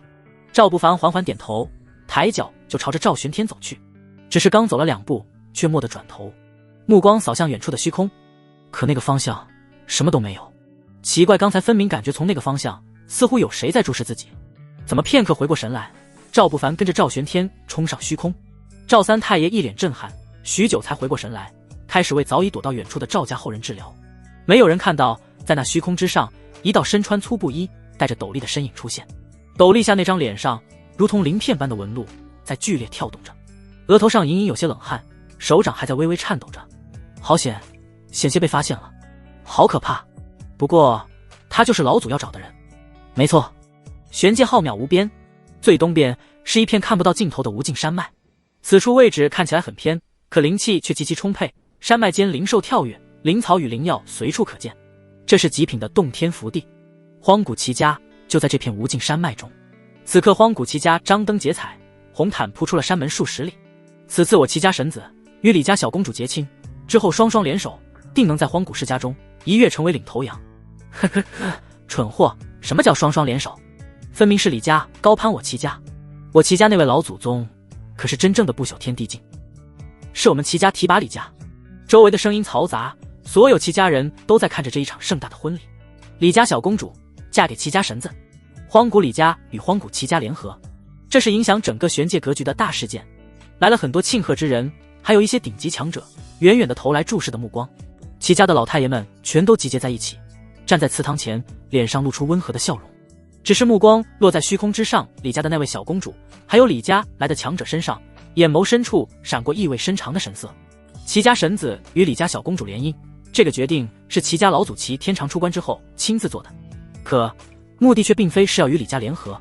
所有人都以为李家与齐家联合了，可只有齐家的顶级强者，这些老太爷们清楚，老祖做出这个决定只是为了一步一步蚕食李家。联合关系再近，也还是两个不同的家族，若是能慢慢将李家蚕食掉，齐家将会大进一步。想到这里，所有齐家太爷们的脸上笑容都变得更加灿烂起来。彩蝶漫天纷飞，鼓声与钟声同时在齐家响起，一只只被驯服的灵兽拉着婚车从天空之上落下。排场极大，李家强者跟在后面，远远地朝着齐家老太爷们的方向微微行礼示意。整个场地都安静了下来，所有人的目光都集中在了那两道身影上。俊男靓女，两人身穿大红喜袍，这喜袍是冰蚕丝制成，哪怕是在烈日之下，依旧还是散发出一股股莫名的冰凉的寒气。上面金丝勾勒出龙凤和鸣，将那一对俊男靓女映衬得风神如玉，实在般配。但笑着，齐家大太爷率先走出，看向在场来的宾客，沉声道：多谢各位如此关注我齐家与李家联姻之事。此次大婚本该是我齐家老祖为证婚人，可我齐家老祖与李家老祖携手去探索一个新的远古遗迹，暂时未能赶回来。周围赶来的宾客们纷纷对视，表情逐渐变得复杂起来。他们来此目的就是看看齐家老祖齐天长，若是能跟齐天长搭上关系更好。只是没想到齐天长竟然没出现。不过也从这些话中听到了一些重要的信息，齐家老祖与李家老祖如今已经开始携手探索新的远古遗迹了。要知道，齐家老祖可是一位不朽天地境的强者，去探索远古遗迹必然是如履平地，他只需要自己去便好，根本不需要带着李家老祖去。可现在带了，侧面说明只要与齐家沾上关系，定然是有好处的。一时间，那些强者们眼神闪烁，目光在齐家年轻才俊们身上扫过，似乎是在思索自家有没有适龄未婚后人了。李家强者们微微蹙眉，看向齐家大太爷。他们是知道内幕的，可齐家大太爷这么说，味道就完全变了，甚至完全变成了齐家老祖宗在帮衬他们李家。可最终李家的强者还是没有开口反驳，只是在礼貌微笑。齐家老祖宗太强，他们李家确实算得上是在高攀，需要借助齐家的力量帮衬李家。吉时已到，齐家大太爷脸上笑容很深，高喝一声，周围瑞彩连连，早已准备好的鸟兽轰然冲出，灵气在空中化作一道道彩链，在空中飞舞，美得令人窒息。看着那彩链逐渐飘远，齐家大太爷却猛地愣住了。一道黑云厚重无比，裹挟着一道道雷霆轰然覆盖而来。只是眨眼间，整片天地都被这片黑云遮蔽，所有强者都愣住了，纷纷蹙眉。今日乃是我荒古齐家与荒古李家联姻的大喜之日，不知是哪家老友前来祝贺，搞出这么大的阵仗。齐家大太爷的脸上带着似笑非笑的神色，目光隐隐闪过一抹冷意。如此声势浩大的，来者不善，胆敢在齐家大婚之日来此，这是在挑衅齐家的威严。齐家的强者们更是纷纷展现出自己的气息来，数位地境强者地威几乎同时冲天而起。来此围观的强者们对视一眼，眼神闪烁。齐家不愧是齐家，有一位不朽天地境的强者，就能快速培养出更多的地境。一般荒古世家都会有地境强者，可并不会很多，顶上天也不会超过8位。而眼前的齐家仅仅是展现出气势来的，已经有了12位地境强者了。这已经算得上是玄界最顶尖的大势力了。黑云之上，赵不凡眼眸扫过地面，眸光冰寒，缓缓地走出了黑云。当看到赵不凡那张脸的时候，在场的所有强者全都愣住了。大部分人只听过赵不凡的名字，并未亲眼见到过赵不凡，只是看到眼前之人如此年轻，有些惊讶。就连齐家大太爷都有些愣神。不过感受着赵不凡身上那隐隐散发出的一股莫名的压抑感，齐家大太爷最终还是压下了准备动手的冲动，缓缓踏上虚空，站在赵不凡的对面，面无表情，开口道：“这位小友是何人？为何来我齐家？”“朕，大渊天子。”赵不凡的声音穿透苍穹，周围所有强者猛然间脸色一变，惊讶地看向那张年轻的脸。这就是大渊天子？太年轻了吧！而且他怎么敢的？只不过是灭了几个皇朝与圣地而已，他怎么敢来荒古世家来的？你齐家老祖齐天掌毁了朕的龙袍，如今朕来你齐家要债了。赵不凡的声音冰冷，震得天地嗡嗡作响。齐家大太爷的脸已经完全阴沉下来了，咬着牙，身上隐隐有杀意迸现。大渊天子，赵不凡，你就是最近那个四处惹事找死的赵不凡？老夫倒是听说过。说到这里，齐家大太爷唇角微微勾起，露出几分嘲讽。你说我家老祖毁了你的龙袍，老夫可不信。若是我家老祖出手，恐怕你的身子都得被碾碎。赵不凡淡笑一声，挥挥手，轰！一片人体碎片被丢了出来。齐家老祖齐天长的脸已经裂开了，如今破碎的拼凑在了一起。知道你不信，特意将你家老祖带回来了。轰！所有强者震惊地看着这一幕，全身止不住地颤抖了起来。这是齐家老祖？不可能吧，齐家老祖可是不朽天地境。可我见过齐家老祖，确实是这般模样，样貌都可以冒充的，别被骗了，一定是假的。周围的声音嘈杂，不管是齐家的强者，还是李家强者，亦或者是来观礼的强者，都不相信这就是齐家老祖的尸身。只有齐家大太爷，别人都在质疑或是嘲讽，只有大太爷全身都在哆嗦，脸色惨白，嘴唇都变成了青紫色。他感应到了熟悉的气息，就是老祖，不会错，他就是你齐家老祖。黑云中，赵玄天缓缓走出来，眸光扫过李家强者。他是谁？其他来观礼的强者们一脸诧异地看着赵玄天，有人疑惑开口询问。片刻，有人低声开口道：“这位是赵家老祖。”“荒古赵家的老祖？”赵玄天，他说的话应当是真的。轰！此刻，李家强者与齐家强者猛地瞪圆了眼睛，脸色变得不敢置信了起来。他们都清楚李家老祖与齐家老祖究竟是去做什么的，可现在赵玄天回来了，看起来甚至没有受伤的样子。那这样说来，那碎裂的尸身就是齐家老祖齐天掌的。此刻，所有李家强者与齐家强者齐齐地倒吸一口凉气，脸色变得煞白。齐天掌毁了朕的龙袍，这笔账已经无法跟齐天长算了，如今还需要你们这些齐家后人替他还账。赵不凡的声音低沉，带着几分杀意。轰！齐家太爷们纷纷冲天而起，地境气息轰然炸裂。与此同时，李家强者也没在一旁袖手旁观。如今他们比齐家强者更急。要知道，齐家老祖与李家老祖一同去劫杀的赵玄天，如今齐家老祖成了这副凄惨的模样，他们迫切地想要知道李家老祖如何了。尽管心底也清楚，李家老祖大概率不会有活下来的机会。轰！齐家12位地境，李家来了5位地境，加上齐家其他地境之下的强者，此刻轰然冲上虚空，血气滔天。你找死！我齐家老祖的尸身，你也敢辱？齐家大太爷低吼一声，双眸泛起冷芒。他不相信他家老祖是被赵不凡杀的，最好的解释就是齐家老祖被其他强者斩杀，赵不凡只是带着尸身回来了而已。最大的对手是后面出现的赵玄天。齐家大太爷主要的注意力还是放在了赵不凡身旁的赵玄天身上了。可赵玄天只是冷笑一声，没有在意齐家大太爷的目光。赵不凡的唇角微微翘起，看着眼前的齐家大太爷，身上的气息猛然冲出。轰隆隆，天地轰然震颤，无尽的天地伟力被调动下来。地境所有强者几乎在这一瞬间感觉到自己好像是要被这股力量镇压到窒息了。所有的强者纷纷瞪圆了眼睛，不敢置信地看向赵不凡。半步不朽，如此年轻竟是半步不朽。齐家大太爷的声音充斥着不敢置信。其实他有更加可怕的猜测，可那个猜测太可怕了，若是真的，对于齐家太残忍了。不止对于齐家来说太残忍，若是那个猜测是真的，恐怕整个玄界的格局都将会迎来翻天覆地的大变。他不敢去想。呵，不过半步不朽而已。我等皆为一个时代的天骄，同境无敌，为何不能越境斩敌？越境斩他！轰隆隆，齐家太爷们怒吼着，声音中充满了自信。只是嘴上说着要越境斩赵不凡，可却还是一同围了过来。赵不凡轻轻拍了拍龙袍，眼眸扫过地面，还好，你们齐家还有人留在那里，否则若是朕杀光了你们，齐家没了人，谁来给朕还债？话音落下，赵不凡手掌猛地挥出，轰隆隆，无上剑意冲天而起。这一刻，在不朽天地境的力量下，那无上剑意化生出了数十道剑光，剑光璀璨，每一道上面都缠绕着一股真龙霸气。啊！虎啸龙吟之声还未到，便震的所有强者脸色苍白。咻！齐家与李家所有强者都在这一瞬间施展了最强的力量，要么疯狂躲避，要么全力防御。可枪！咔咔咔，剑气无双。对于他人来说，难以突破的防御，在无上剑意下瞬间被斩碎，如入无人之境。那剑意穿透防御的瞬间，便又穿透了那些强者的身躯。啊！惨叫声响起，一道道身影喋血，身上的血像是血雨一样从空中飘落，同样飘落的还有他们的身躯。砰！所有强者都躲得远远的，震惊地看着这一幕。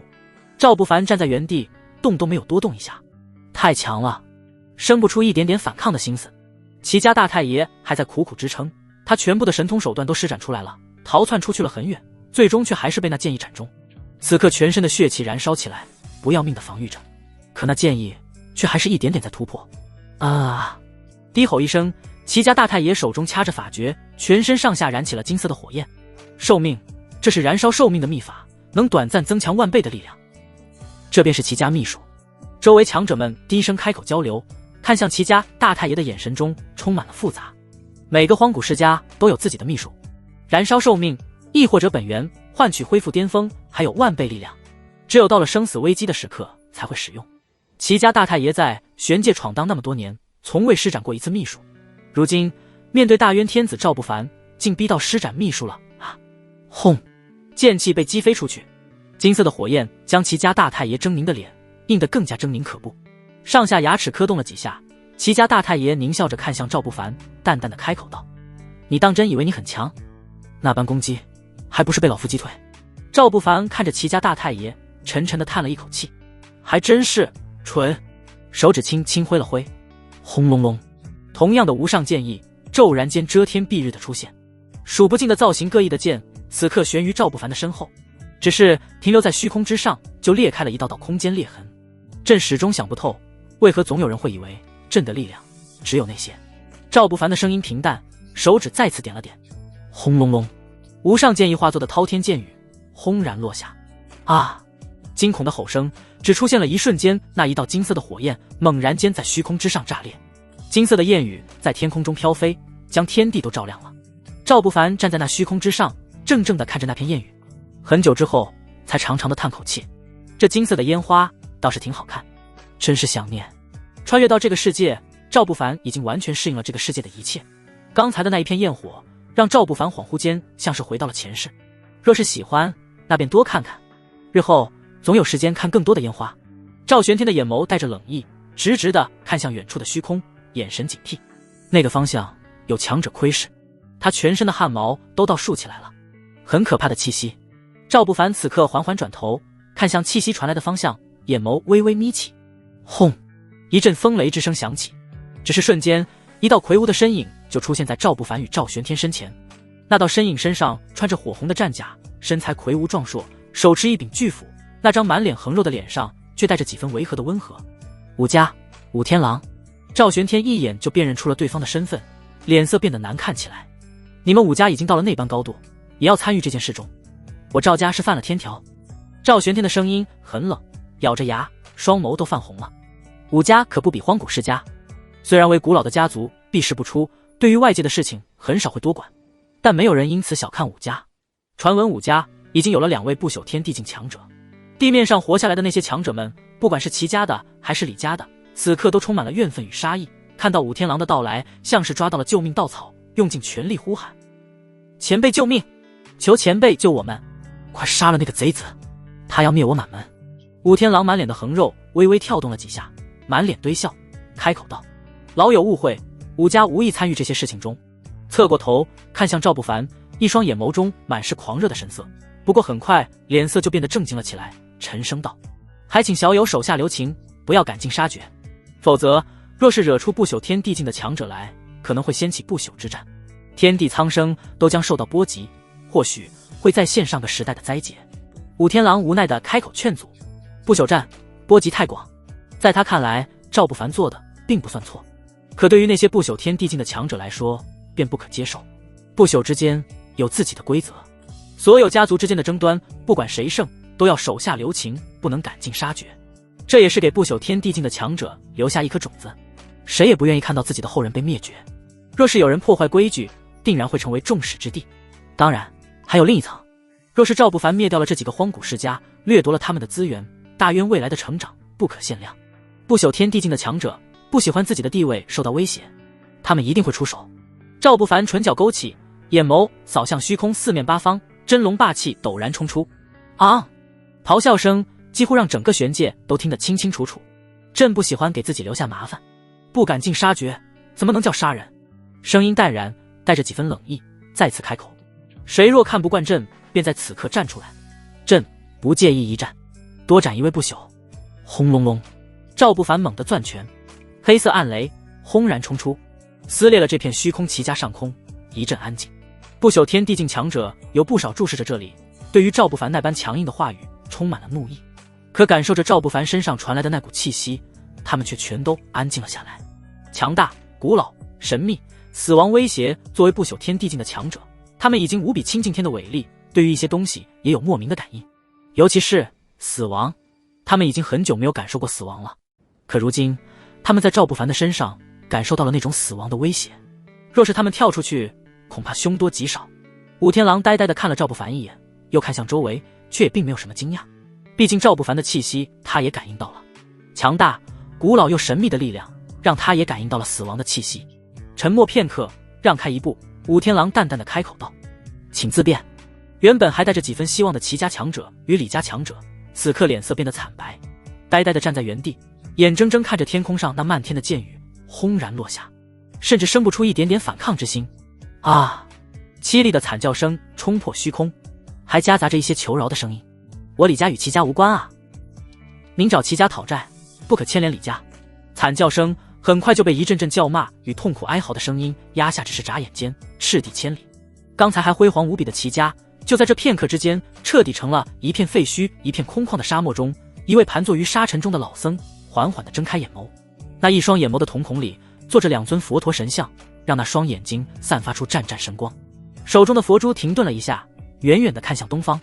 呵呵，新时代的妖孽天骄当真可怕。片刻又回过神来，手中的佛珠反过来缓缓转动，周围的沙漠骤然间翻天覆地，一阵阵沙尘暴将老僧笼罩一望无际的海平面上，一座巨岛耸立。岛上一座巨大的宫殿内，身穿黑衫的老人缓缓睁开眼眸。赵家，这玄界的格局也要变了。许久不出去了，或许玄界已忘了我蓬莱仙岛的存在。某个无人探索的禁地深处，原本寂静的禁地中猛然间传出低沉的声音。气息有些熟悉，是某位老友回归了，可惜还是弱一些，并未达到巅峰，否则老夫倒是想要与他切磋一番。玄界南边的万古魔渊之下，一双猩红的眼眸睁开。吼！嘶哑的低吼声猛然传出，像是野兽在疯狂吼叫。吱呀！刺耳的声音不断响起，是利爪疯狂抓挠石壁的声音。柳家与王家此刻已经慌了，几乎在同一时间，由各自家族的老太爷们出手，施展秘法，开启护族大阵。一棵通天彻地的巨大柳树，巨大的根茎密密麻麻扎根于大地上，垂落下来的密密麻麻的柳条生长出茂盛的柳叶，编织成一个巨大的绿色保护伞，将整个柳家护在下面。快些收拾东西，逃！柳家老太爷额头上青筋暴起，怒吼着。齐家的强大，他很清楚，一个齐家比得上两个柳家了。哪怕是如此强大的齐家，依旧还是在旦夕之间覆灭。柳家能比齐家活得更久？完全不可能。只有逃。留得青山在，不怕没柴烧。柳晨拿着老夫的令牌去宝库内带走所有东西。逃得越远越好，不要急着报仇，蛰伏下来，保存柳家最后的火种。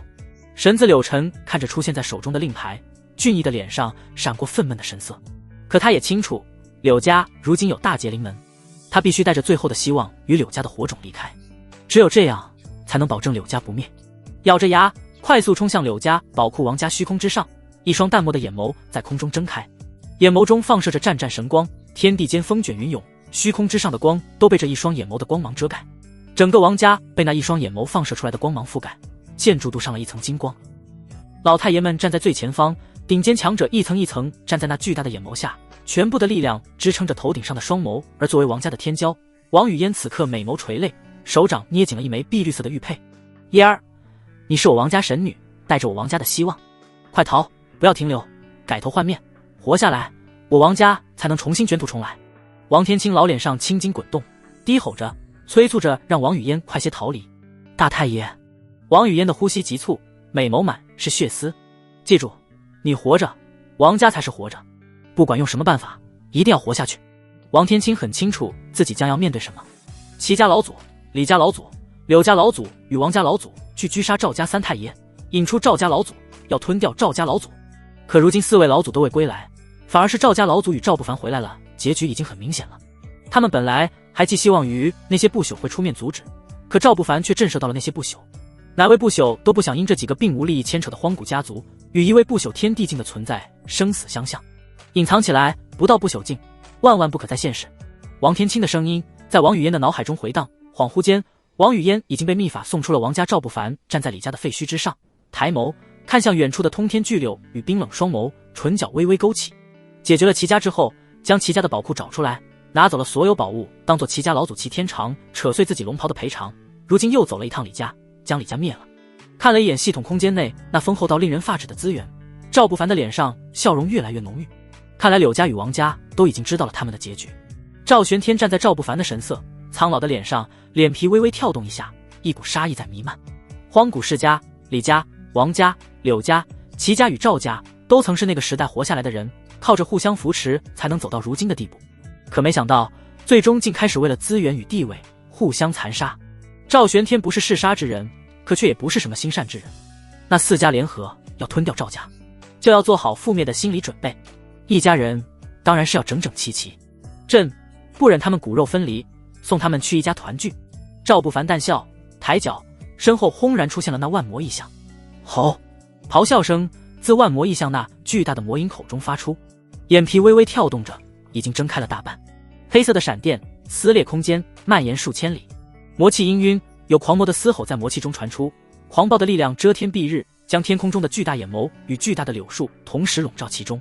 巨龙盘绕在左臂，无上剑意剑气蔓延千里，握持在右手。染血的战甲散发出血腥的戾气，一道火焰自后脖颈生出，穿过双肩，绕过手臂下摆，神威凛凛，甚至就连身上的战甲上闪烁的纹路都更清晰了。怒目金刚，赵不凡脑海中一瞬间出现了这个名字。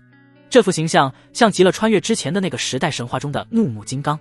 回过神来，脑海中出现了那熟悉的感觉，自己与那万魔异象似乎更融合了。心意相通，心念一动，轰隆隆，那通天彻地的身躯轰然冲出，无尽的魔气翻涌，化作滔天巨浪，一浪接一浪，在虚空之上翻起千丈高，轰然朝着那巨大的柳树拍下。轰！这一刻，天地都寂静了一瞬间，只是片刻就发出一阵恐怖的轰鸣声。那棵护佑了柳家千万年的神柳，就在这一刻光芒暗淡下来，咔嚓一声脆响，同时所有老太爷们喷出一口鲜血，萎靡地倒在地上。不可能，不可能，这是我柳家护族大阵，哪怕齐家老祖齐天长亲自出手，都能抵挡2日之久。柳家的老太爷们惊恐地看着，满脸不敢置信。当年设下这大阵后，特意请来了齐家老祖齐天长测试，面对不朽天地境初期的强者，这大阵都能抵挡2日才出现崩塌的痕迹。可如今只是一击，大阵都要崩塌了。那巨大的柳树就在所有人的视线中摇摇欲坠，树干之上一道道巨大的裂纹蔓延，青色的光芒已开始流逝。咔嚓嚓，空间一阵碎裂，巨大的柳树化作一道道碎片，在空中消散。嗡！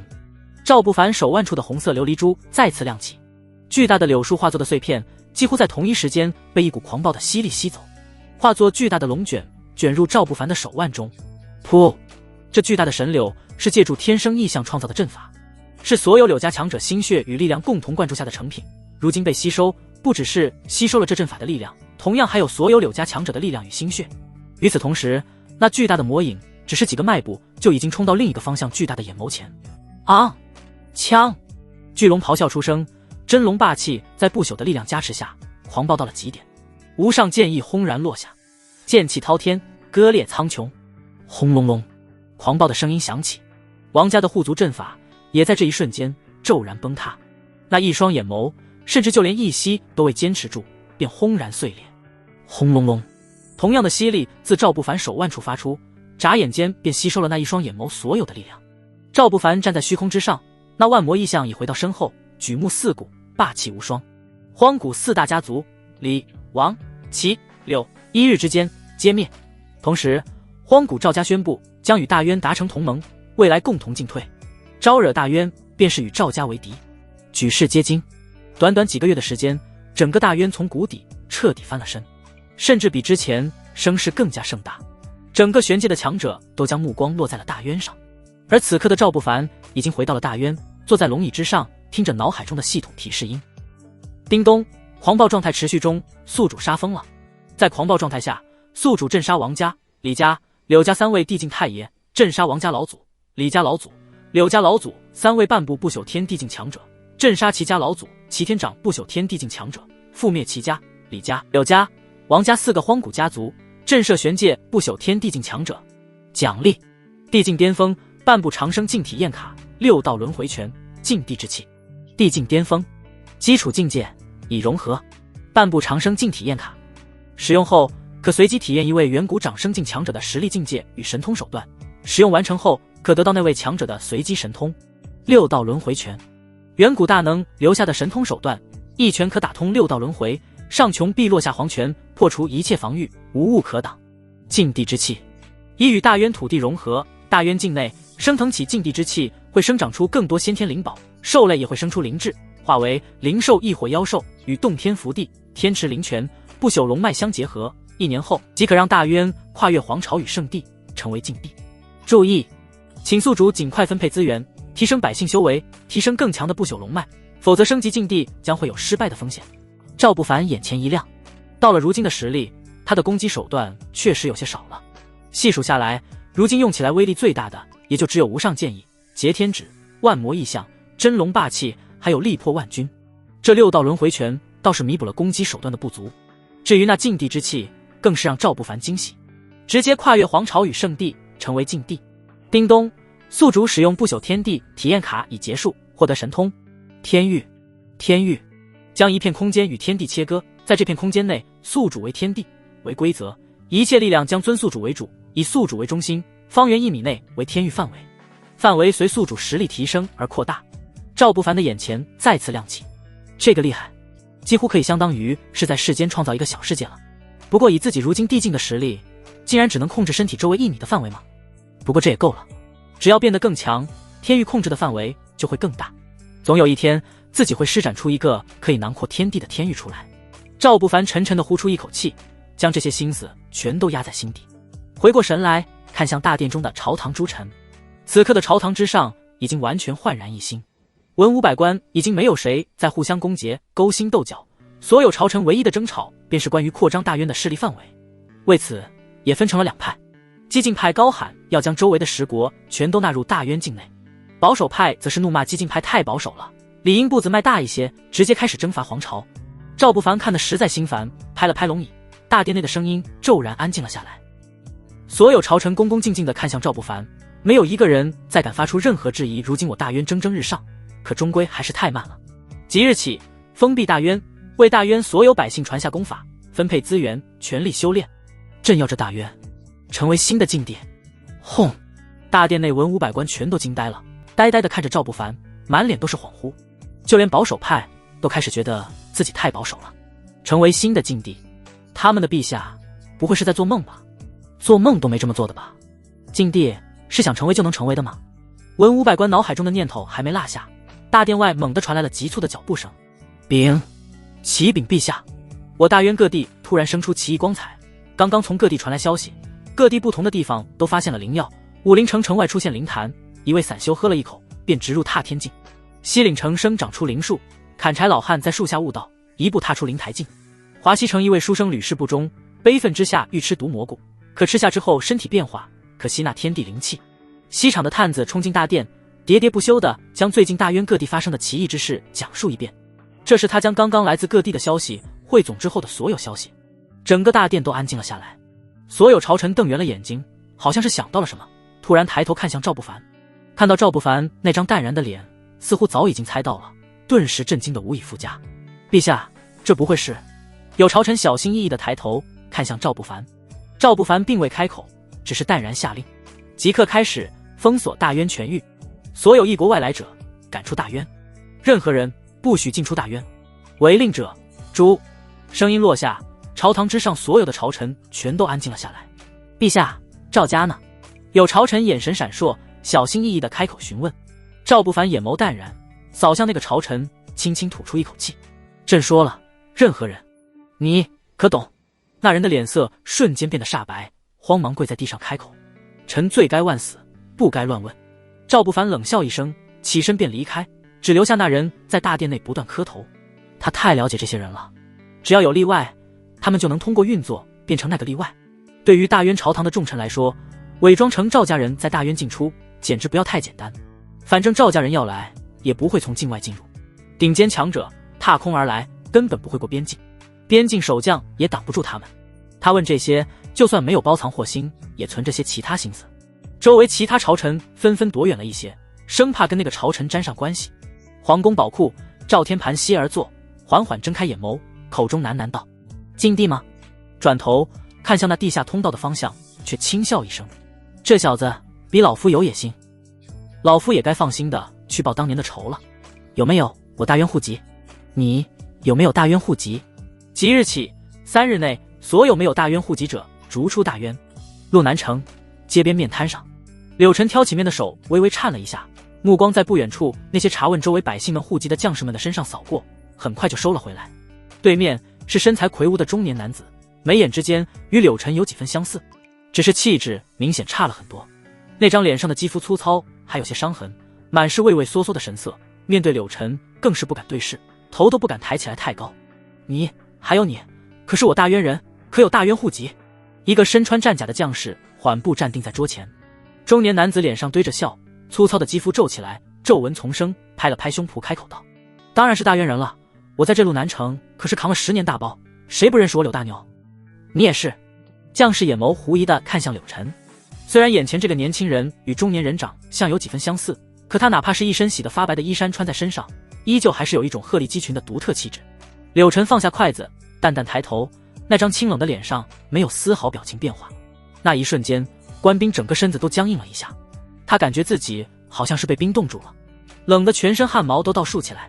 柳大牛慌忙笑着开口道：官爷，这是我儿，从小就读书，学傻了，成了书呆子，不善言辞，您莫怪。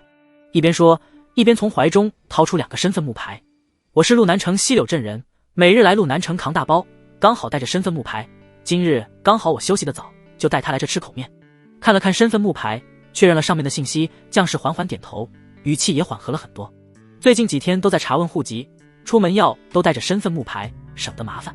柳大牛满脸堆笑，点点头，又赶紧拿起面摊上的茶杯，倒了一杯茶水，赶紧挥了挥袖子，将一旁凳子上的土掸了掸，开口问道：官爷，这是怎么回事？最近怎么查起了户籍？将士接过茶水，坐在木凳上，左右看了一眼，发现周围并没有什么人，才小声开口道：我是东柳镇的，看在你们西柳镇也算我们邻居的份上，就告诉你一个，别出去乱说。陛下下令，要3日内将所有异国户籍者赶出大渊，而且要封锁大渊，边境不许进出。柳大牛的嘴唇一哆嗦，脸色有些发白，担忧地看向柳晨。多谢官爷。回过神来，柳大牛慌忙堆着笑，开口道：吃碗面吧，您辛苦了，我还要赶路，今日查完路南城，还得去走3个镇子，下次。将士起身，多谢你的茶了。看着将士走远，柳大牛的脸彻底绷不住了，慌乱地看向柳晨，低声道：怎么办？不会是冲您来的吧？柳晨提起筷子，不急不缓地再次开始吃面，那双眸子闪过几分思索的神色，直到将一碗面完全吃进肚子里，才缓缓地放下了碗筷。不会，我逃得隐秘，被秘法送出来的，他不会知道。说到这里，柳晨的脸色染上一抹阴郁。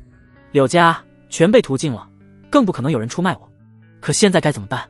柳大牛的脸上带着一丝焦急，甚至有一种要出卖柳晨的冲动。作为荒古柳家旁细分知道大渊的柳家人，柳大牛曾经的地位与身份都是极高的。他的堂兄曾经是大渊相爷柳府，后来他的侄女柳如烟更是成了皇后。虽然柳府因此辞官，可那些都不重要，重要的是柳家借着柳如烟的声势变得更好了。他本来以为柳家会从此青龙直上，没想到好日子没过几天，他那个愚蠢的堂兄竟然勾搭上了曾经的大皇子，后来的誉王。勾搭也就罢了，最终竟然失败了。整个柳家除了柳如烟还安然无恙地做着皇后，其他与柳府有关的所有亲属家眷全都没了好日子。柳大牛也改名换姓，不过瘦死的骆驼比马大，那些年他也藏了不少银钱。到了路南城上下打点，使了钱，他柳大牛的名字就自然而然地出现在了路南城西柳镇的户籍上。拿了钱的小丽还贴心地为他补上了来此10几年的经历。本以为这辈子就隐姓埋名在这路南城过一辈子了，没想到这位荒古柳家的神子竟找上门来。如今他又使了钱，让小丽将柳晨的名字也加在了户籍上。可看着周围那些不断查问的将士们，柳大牛总是有些不安。柳大牛，你最好别生出其他的心思。荒古柳家没了，可我还是神子，实力还在，要杀你也只是一个念头而已。似乎是看出了柳大牛的异样，柳晨淡淡的开口，声音平淡，可杀意却凝成实质，直直的插进柳大牛的心底，让他浑身上下的汗毛都倒竖起来了。你可还与柳如烟有联系？沉默片刻，柳晨眼眸闪过一抹金光，脑海中有了一个让他血脉喷张的想法。柳大牛一怔，看着柳晨，满脸都是恍惚。你是想？看了柳大牛一眼，柳晨自得一笑，开口道：最危险的地方便是最安全的地方。说到这里，脸上的笑容逐渐变得狰狞起来，一双眼睛也越来越亮。我就是要在那赵不凡的眼皮子底下活着，要让他每天看到我，却不知道我就是他手下那个漏网之鱼。若是能在皇宫里隐藏下来，那好处可是太多了。赵不凡掠夺了荒古世家那么多好东西，全都放在皇宫宝库内，那些都会成为自己的。还有听闻后宫角色佳丽3000，自己就要好好的给赵不凡戴上绿帽子，要让他眼睁睁见证自己一步一步变得更强，然后在关键的时候狠狠地捅他一刀。赵不凡创造出来的无上大事都将会成为自己的踏脚石，大渊将会成为柳家重生之地。想到这里，柳晨就一阵激动，俊朗的脸上都生出了红晕。好，我这就帮你联系。柳大牛不管其他的，他只知道赶紧把这个瘟神送走，自己才能更安全。对了，送走之后还得赶紧把柳晨的户籍消掉，不然万一出事牵连到自己可就完了。还得给那小丽色钱，自己这些年的积攒不少，可不能全给了那小丽啊。心里咒骂着，柳大牛很快离开，去联系柳如烟了寝宫。柳如烟慵懒地趴在赵不凡的胸膛前，从枕头下面掏出了一封信，唇角漾起一抹笑。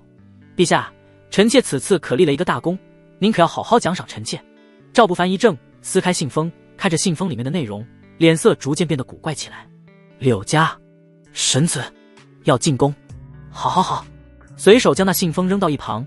赵不凡的大手开始在那柔软弹嫩的肉团子上轻捏，怪笑一声：很好，你立了大功，今日朕好好奖赏你，玩些以前没玩过的招数。哎呀，陛下您……道吸凉气的声音响起，痛苦中带着一种莫名的愉悦。皇宫，进入皇宫，长长的廊道内，一个老太监佝偻着身子，迈着急促的步子，朝着进士房的方向走去，身后跟着10个身材消瘦的年轻男子。作为进士房总管，陆公公最近一段时间一直都挺清闲，百姓安居乐业，没了重蹈让人倾家荡产的赋税，也没有人主动进宫了，他也乐得清闲。谁知这2日，皇后突然安排了10个人进宫，转头看了一眼这10人，看起来虽然清瘦，可却也是能干的好苗子。既然是皇后安排的，未来说不定还能如刘长公一般，在皇宫大内地位超然。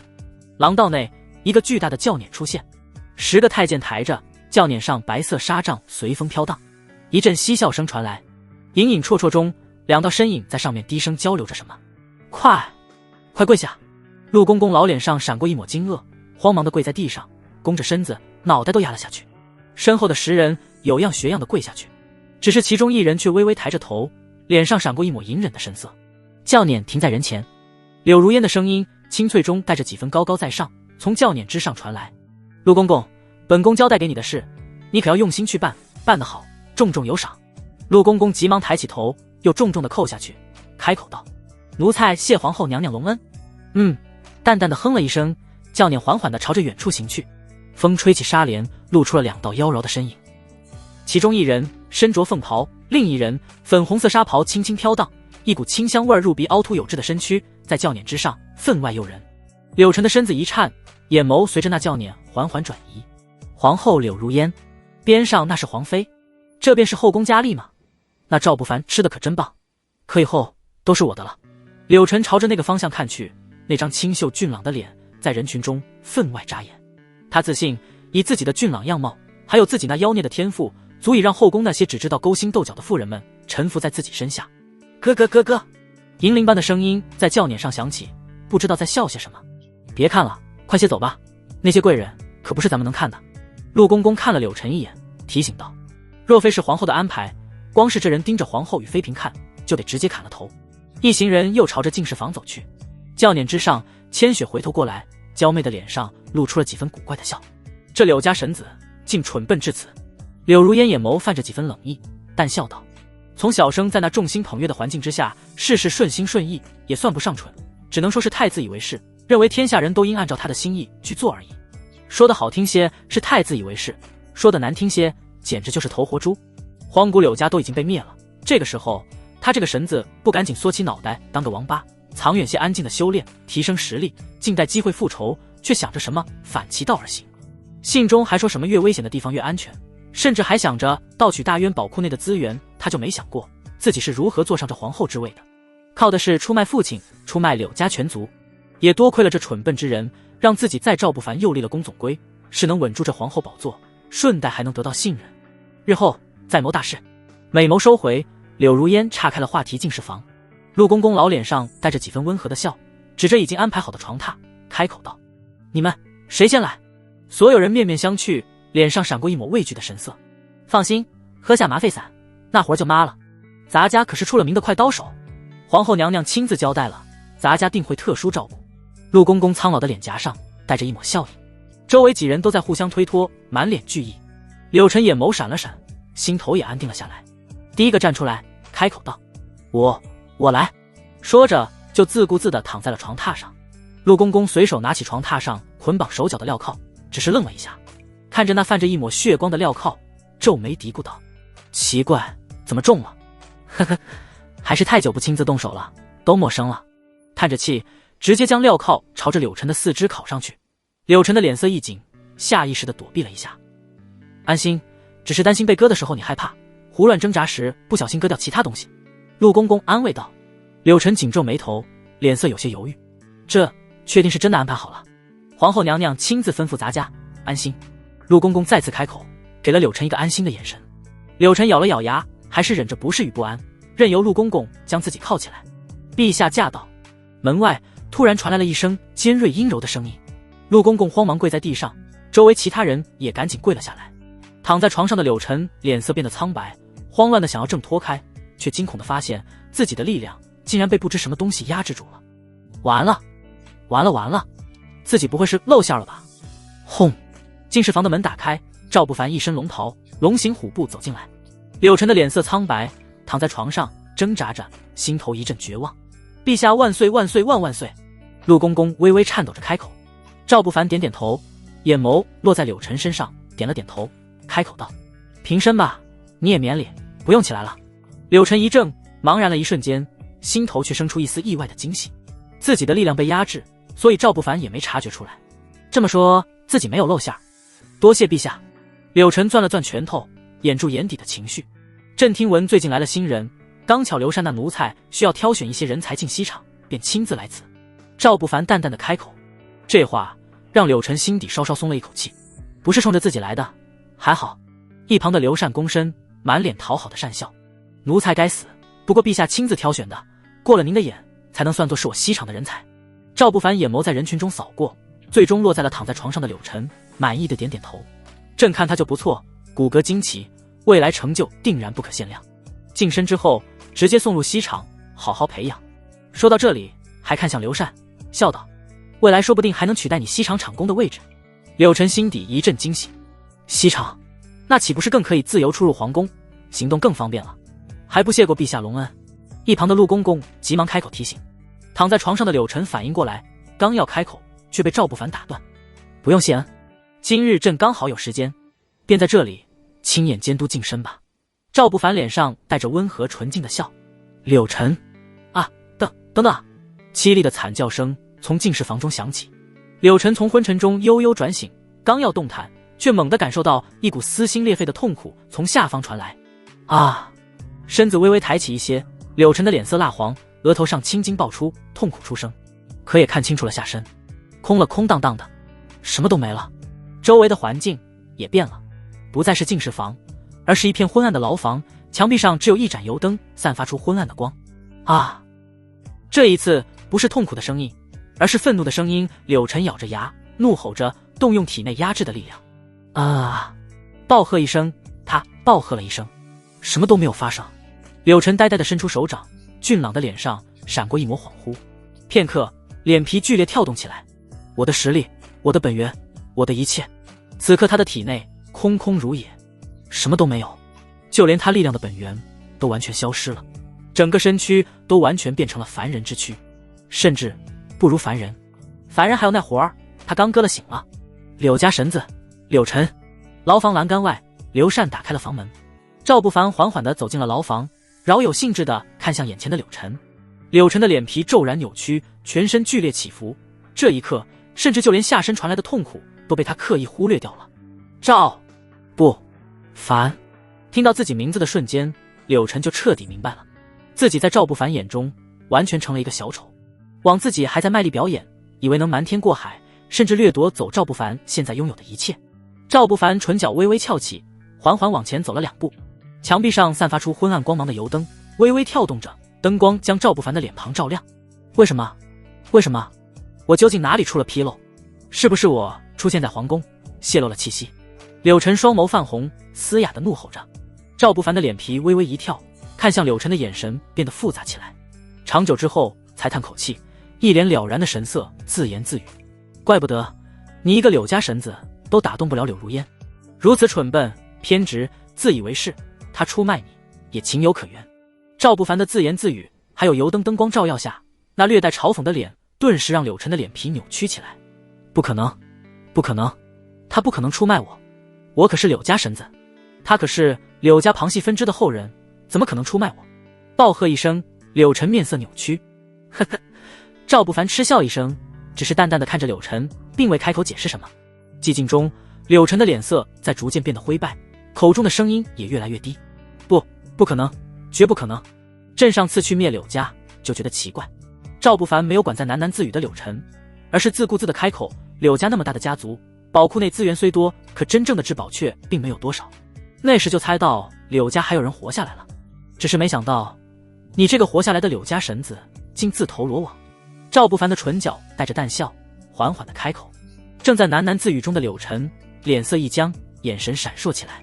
柳家大太爷让他带走所有柳家的东西，可他却因担心会被赵不凡看出问题，威胁到自己的命，自作主张留下了资源，却又将所有至宝全都带走。本以为自己做得很隐蔽，赵不凡也不会察觉，可没想到赵不凡早就看出了异常。呵呵呵呵，那张清冷俊俏的脸上露出一抹冷笑。柳晨的声音变得低沉起来：什么至宝？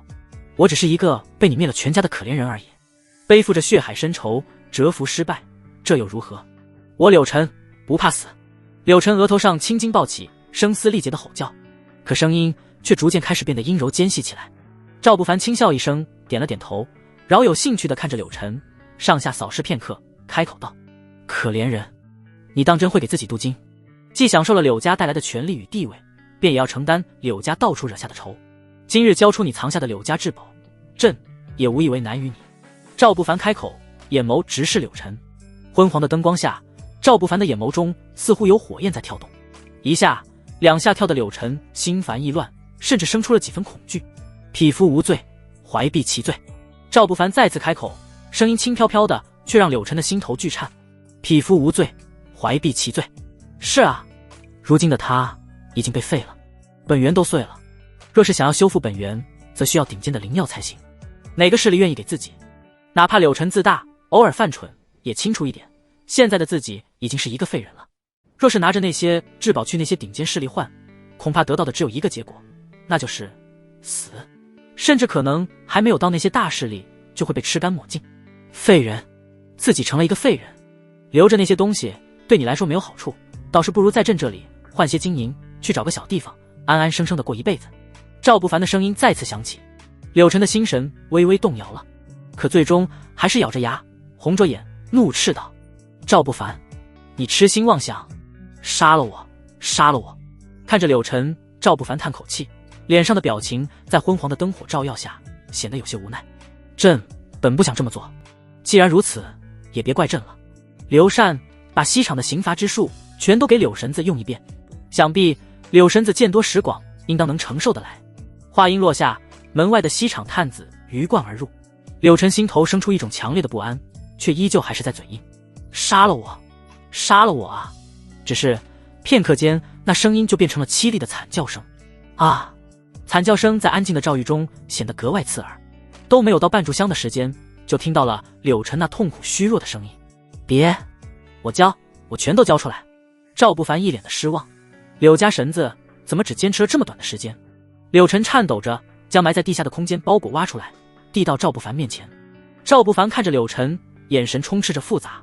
你说他蠢吧，他知道找个地方将宝物藏起来；你说他聪明吧，他找的这个地方是他暂时落脚的农户院落里，而且挖的还不深，土埋的也不太平，甚至都不带掩饰的，就差在上面插个牌子，写上这里埋了东西了。去过那空间包裹，稍稍感应了一些，赵不凡眼前一亮，果真都是好东西，东西都给你了，可以放我离开大渊吧？柳晨声音有些沉，双拳捏紧，垂下脸庞，眸子深处满是血色，就连一旁的刘禅看着都有些哭笑不得了。这位柳家神子就连一点伪装都不愿意做吗？就这样还想活命？放心，朕不杀无力反抗之人。赵不凡淡笑着开口，这话让柳晨稍稍松了一口气，抬头，脸上那狰狞的表情明显了一些。既然如此，刘某就告辞了，日后定会再见。柳晨狞笑着开口，朕不杀也没说过要放过你。赵不凡淡淡的开口，刘禅。柳晨脸上的狞笑骤然僵硬了，猛地抬手指向赵不凡，怒骂道：你不是说陛下不杀无反抗之力之人，可没说不让老奴杀。刘禅在一旁脸上露出了一个阴柔的笑。话音刚刚落下，一道寒光猛然闪过，柳晨的胳膊骤然飞起，惨叫声响起。赵不凡转身朝着外面走去，身后的血腥气渐浓。一家人就该整整齐齐的在一起，少一个都不算一家人。杀都杀了，就是要斩草除根，不斩草除根只会给自己留麻烦。震天锤、谢领剑、乌金神甲，一件件至宝摆在宝库中。赵天的老眼已经瞪圆了，看着那一件件泛着光的宝物，呼吸都变得粗重起来。这可都是血池禁地中分润出来的宝物，当年很多强者打破了头，却被一位神秘强者一把卷走，竟然是荒古柳家做的。赵天的声音有些变了，手掌都在微微颤抖，一把拿起了那件乌金神甲。当年他也参与了那一次夺宝，险些就拿到了这乌金神甲，可只差那一点点，就被那一个凭空出现的大手掌夺走。大手只是擦过他的身子，就让他重伤，险些濒死。没想到这么多年过去了，兜兜转转，这乌金神甲竟然又来到了大渊。血池禁地，分润宝物。赵不凡微微蹙眉，有些疑惑。看到赵不凡的疑惑，赵天回过神来，平复了情绪，长长的呼出一口气，开口解释道：天下禁地危险重重，哪怕地境进去都有生命之危。这一点赵不凡清楚，不过并没有打断赵天的话。可天下强者明知有生命危险，依旧还是要进入禁地探索。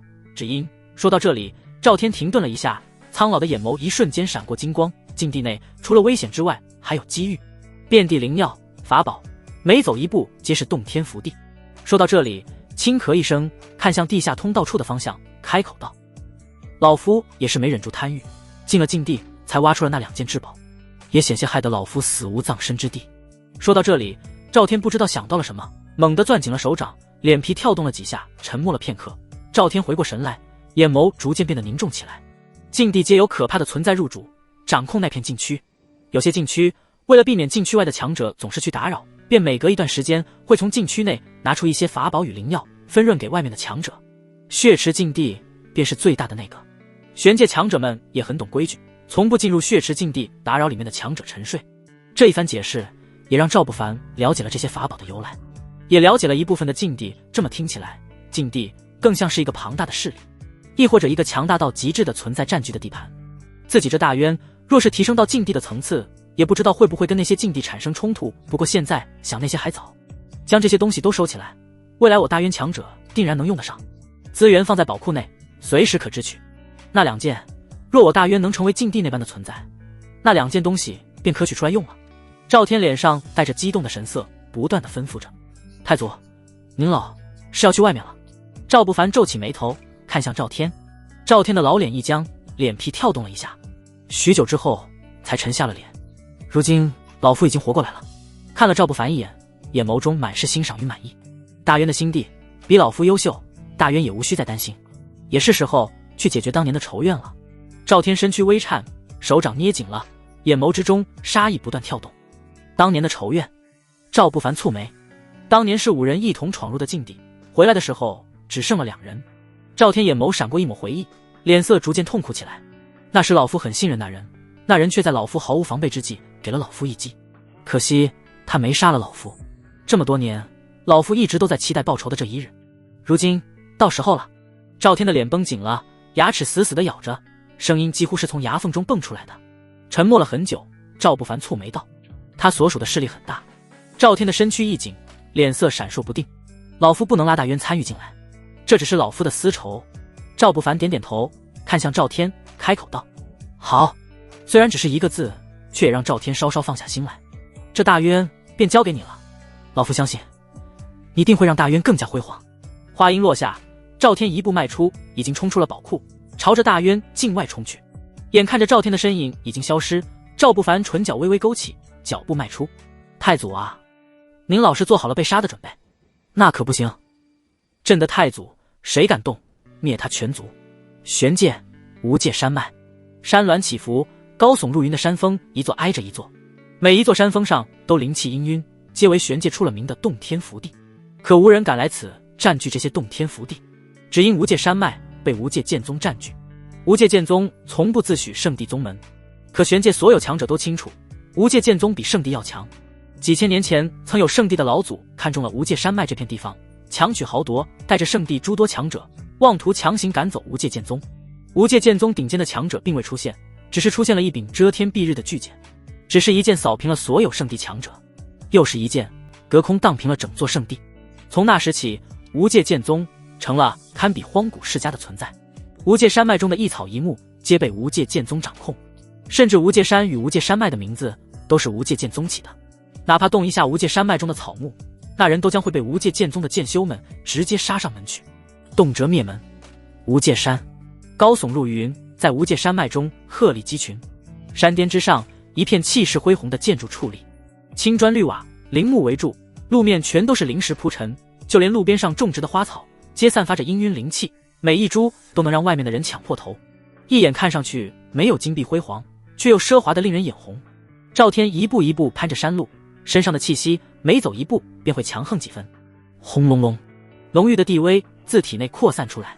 与此同时，无界剑宗内巨大的钟声敲响，咚咚咚咚咚，钟响5声，是有敌来犯的示警。无界剑宗上空骤然亮起数不尽的剑，所有弟子轰然腾空而起，有人站在剑锋之上，有人立于虚空，手持长剑，眼眸放射出灼灼冷芒。通向山顶的唯一那条石阶上，一道身影缓缓出现。赵天苍老的脸上只有平静，目光古井无波，淡淡的扫向那些弟子。周围无界剑宗的弟子们蹙眉，大多没有人见过赵天。你是何人？为何擅闯我无界剑宗？最前方，一个年轻的弟子锋芒毕露，手中长剑直指赵天的脖颈。赵天眼眸淡淡抬起，轰！地威轰然落下，那年轻弟子抬起的手猛地一颤，整个身子都不由自主地趴在了地上。韩灵，老朋友到了，你不准备出来迎接？周围弟子们对视一眼，脸色一变。韩灵这个名字已经几千年没有在宗门内出现了，只因为这个名字已经改为了韩宗主。枪！一道剑刃出鞘的声音响起，虚空上凭空出现了一道巨大的剑影，带着风雷之声轰然落下。轰！数十米高的剑影轰然插入石壁之上，剑柄处一道身影缓缓落下，一袭青色长衫，身材修长，五官冷峻，下巴处蓄着黑色的胡须，眼眸中隐隐有一抹阴冷闪过。看着这道身影，赵天攥紧了拳头。呵呵呵，几千年了，老夫日渐衰老，你韩灵倒是还是如当年一般，衣冠楚楚，道貌岸然。赵天展颜一笑，唇角微微勾起，看起来就像是两个老朋友在聊天一般。只是韩林的脸色已经阴冷了下来。轰！地境巅峰的气息从体内轰然冲出，一瞬间化作漫天波涛，覆盖了整座山峰。韩林绷着脸，眼眸带着冷意。赵天，你不受邀约，无故擅闯我无界剑宗，还对我无界剑宗普通弟子出手，是准备与我无界剑宗为敌？看着韩林这副模样，赵天怔了一下，猛地大笑了起来。哈哈，韩林，你当真是个装糊涂的高手？说到这里，老脸紧绷起来，身上的杀意越来越浓，冷冷地看向韩林。当年老夫与你从禁地中带出来的那2件东西，本是说好了要一人一件，可你心生恶念，从背后出手，险些杀了老夫。老夫强撑了几千年都未死，就是靠着这口气撑着。如今来此，你却说老夫无故擅闯。说到这里，手指猛地指向韩林，身上地威化作滔天巨浪，与韩林身上的地威互相碰撞。老夫就是来报仇的。轰！声音带起一片雷霆，整座山都被照亮了，杀意凌天。韩林的眼眸阴沉，闪过一抹冰冷的杀意。沉寂了许久，终于冷笑出声。那张脸上脸皮微微跳动了几下，微微扭曲。赵天，你可真是阴魂不散的狗东西！当真以为大渊与荒古赵家结盟，你就受赵家庇佑，做什么都无所顾忌了？说到这里，韩林双臂微微展开，脸上露出嘲讽的笑，一双眸子里已满是红血丝。你从来都不了解我无界剑宗，若是你了解过，就会明白，荒古世家在我无界剑宗面前，就连个屁都不算。韩林，慎言！一个苍老的声音响起。剑柱深处，一道剑光缓缓出现，直指赵天的方向。那个苍老的声音甚至没有出现，只是远远地传出声音。已是宗主了，说话还是如此冒犯，有些东西知道可以，可不该说，说出来就不礼貌了。那苍老的声音带着几分调侃，甚至是嘲讽。韩林赶忙朝着身后那剑光的方向躬身行礼，脸上带着恭敬的神色。是，师尊，是弟子不懂礼节了，下次定然谨言慎行。赵天的脸色阴郁，身上气息澎湃，攥紧了拳头。看在你与赵家有血脉关系上，今日你便退去，老夫也不为难你。若是你继续留在此地，声音戛然而止。咻！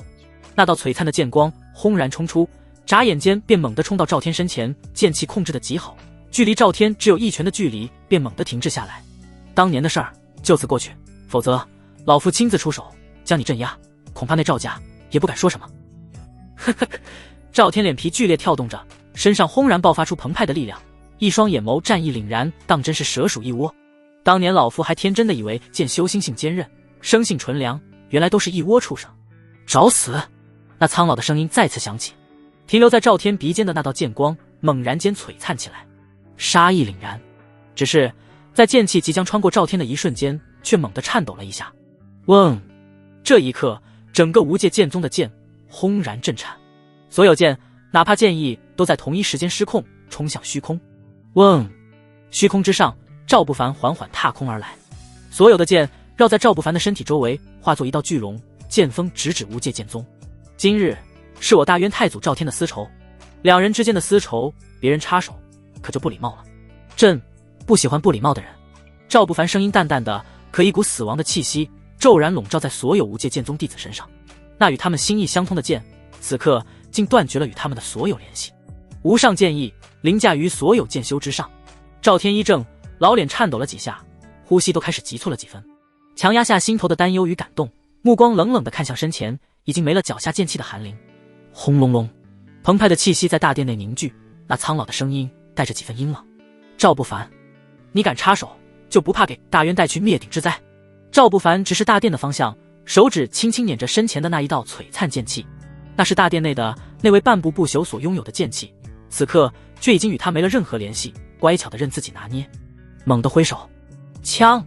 那剑气轰然划出，轰隆隆，一道巨大的沟壑出现在无界山山巅之上，直直地蔓延到半山腰。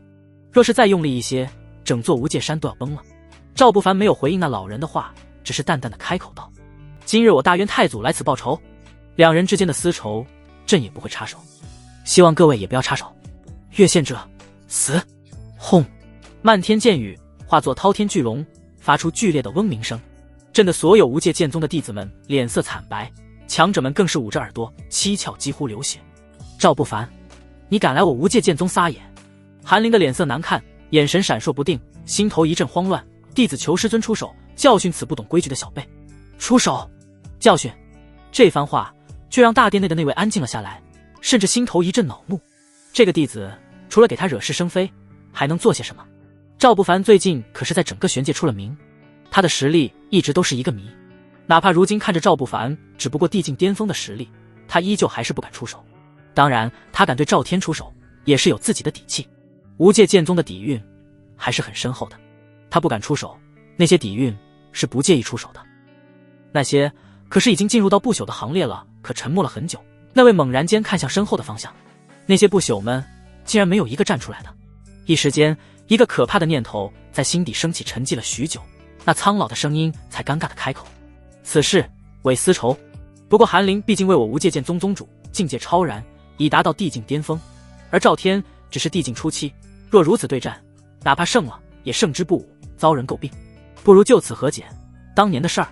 还未说完，赵不凡便露出一抹灿烂的笑，开口道：好啊，不如你站出来，让朕将你打到濒死，你与朕就此和解，如何？对面的声音安静了下来，在诡异的安静下，赵不凡脸上的笑容渐冷，眸光扫过那片大殿的最深处，他能感觉到从自己来到这里开始，就有数道冰冷的眸光在自己身上上下扫视，像是要将自己看透。可看得越久，他们越谨慎。此次乃是两人恩怨，若是我大渊太祖胜了，此事便就此作罢，不再升级为我大渊与无界剑宗；若是我大渊太祖败了……说到这里，赵不凡的唇角勾起，手指轻轻在空中跳动着，那些剑轰然冲出，刷刷刷，几乎眨眼间，所有的剑都冲到自己原本的主人身前。只是剑锋直指他们的咽喉，剑气控制的恰到好处，刚好刺破了一点点的肌肤，血水顺着肌肤流淌下来。赵不凡的声音也传了出来：若我大渊太祖败了，便该轮到朕带着大渊为太祖报仇了。轰隆隆，声音冰冷，震得整座山都开始微微颤抖了。韩林的脸骤然扭曲起来，这个该死的赵不凡，不就是明白的说了，他韩林这位无界剑宗的宗主必须死在赵天的剑下吗？这是赤裸裸的威胁。弟子求师尊师祖出手，镇压此大言不惭的贼子。韩林脸色愠怒，转身朝着大殿的方向深深的行礼，可回应他的只有安静，一片死寂，静得让人心慌。韩林的脸色一僵，片刻，脸上的血色以肉眼可见的速度褪去，眨眼间变得灰败起来。师尊不开口，只说明师尊不确定是否能战胜赵不凡，可师祖们不回应，就已经说明了更加可怕的问题。此次为我无界剑宗宗主韩林的私事，与我无界剑宗无关。沉默了许久，终于大殿内那苍老的声音缓缓响起：嗡。韩林双腿一软，险些跌倒，自己被放弃了。他很清楚这话代表了什么，一种无力感蔓延到四肢。此刻的韩林没了一开始那副盛气凌人的模样，嘴唇蠕动了一下，脸上挤出来了一个僵硬的笑：赵兄，您可还记得我们当年的情谊？那时我们还年轻，结识于酒肆，几千年了，老夫早就忘了。不等韩林说完，赵天悍然出手，麒麟剑出现在手中，一道滔天剑光轰然冲到韩林身前。韩林全身颤抖起来，那张脸逐渐变得扭曲狰狞，死死地咬着牙，双眸逐渐充血。他被放弃了，可他不能死，也不想死，哪怕是死也得拉着垫背的。哈哈哈，赵天，你这个狗东西，当年韩某就不喜欢你，若非你天赋极高，与赵家有血脉关系，韩某甚至都不会多看你一眼。你真当你自己是什么人物？只是一个愚不可及的蠢货，整日脑子里都是些行侠仗义、纵横天下的想法，愚不可及。见到落难之人就要出手相帮，你以为你是救世主？天下可怜人那么多，你帮得过来？你知不知道我对你出手的那一刻有多爽？哈哈哈，狗东西，你就不该活着！碍眼！枪！一道剑气自韩林体内冲出，轰然与赵天的剑碰撞在一起。轰隆隆，剑气肆意挥洒，数不尽的剑光化作余波，自两人之间碰撞中冲出。脚下的山峰被画出了一道道恐怖的沟壑。赵天红着眼，咬着牙，没有开口，所有的力量化作滔天杀意，随着剑气冲杀。尽管他如今是地境初期，可经历过生死，他对于力量的掌控更加精准。面对地境巅峰的韩林，一时之间竟然隐隐开始占据上风了。韩林的脸色却越来越难看，就连接下来要说的话都停了下来，全力抵挡着赵天。他最讨厌这个样子，当年就是如此。赵天明明境界比他低，可每次切磋时却能将他比下去。凭什么？凭什么他战力比自己强？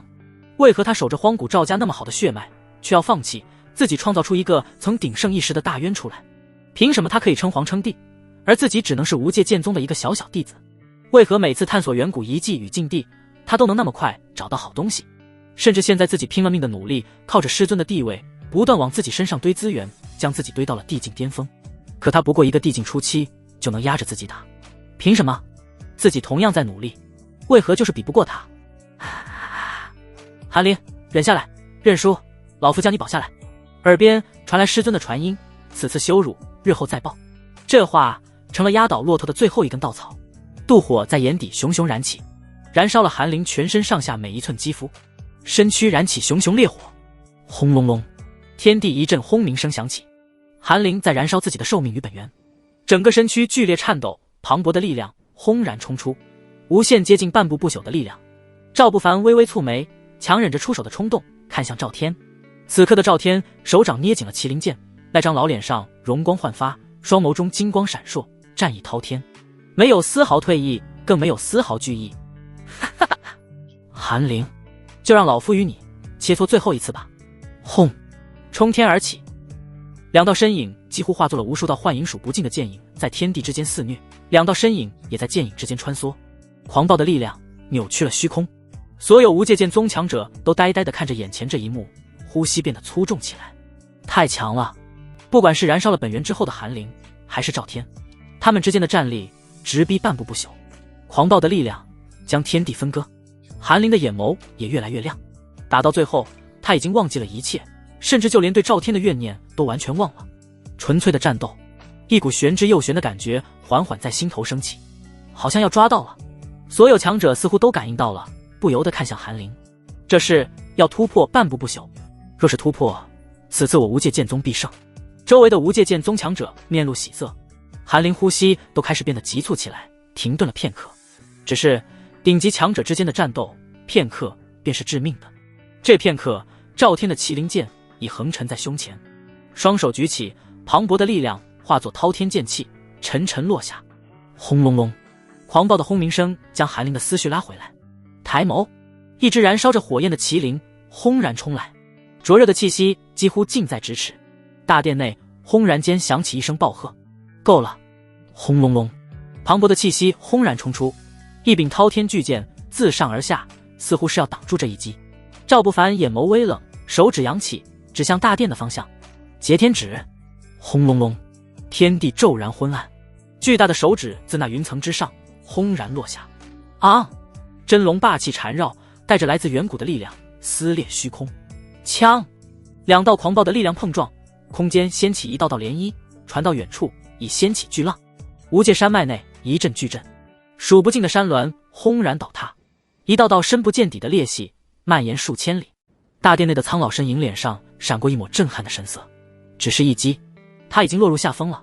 此次出手，只是感受到韩灵已经触摸到了半步不朽的门槛，只差一步就能踏入半步不朽了。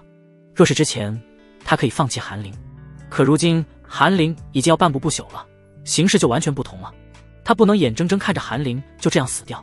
可赵不凡太强了，他展现出来的完全不是他这个境界的战力，分明只是地境巅峰的境界，可竟然能压制住自己半步不朽的力量。他的力量被赵不凡一击压制，完全无力再阻挡了。啊！赵天抵抗着那恐怖的余波，手中的麒麟剑没有一点点停滞。极限，压缩，继续压缩，全部爆发。轰隆隆，唰！一股灼烧的气息自头顶笔直向下。韩灵张了张嘴，一双眸子充斥着浓浓的不甘。只差一步，声音嘶哑，断断续续。下一刻吃，血水混着白色浆液从头喷涌而出，那身躯顺着那一道血痕缓缓裂开，脸上的不甘已经冻结。砰！身躯落下。赵天，赵不凡。苍老的声音充满了怒火，天地骤然色变，半步不朽的气息轰然冲出。你们找死！赵不凡的声音再次传来，带着几分冰冷。看来是朕给你脸了，让你觉得朕很好说话。最近朕杀得不过瘾，无界剑宗的所有不朽都出来与朕一战。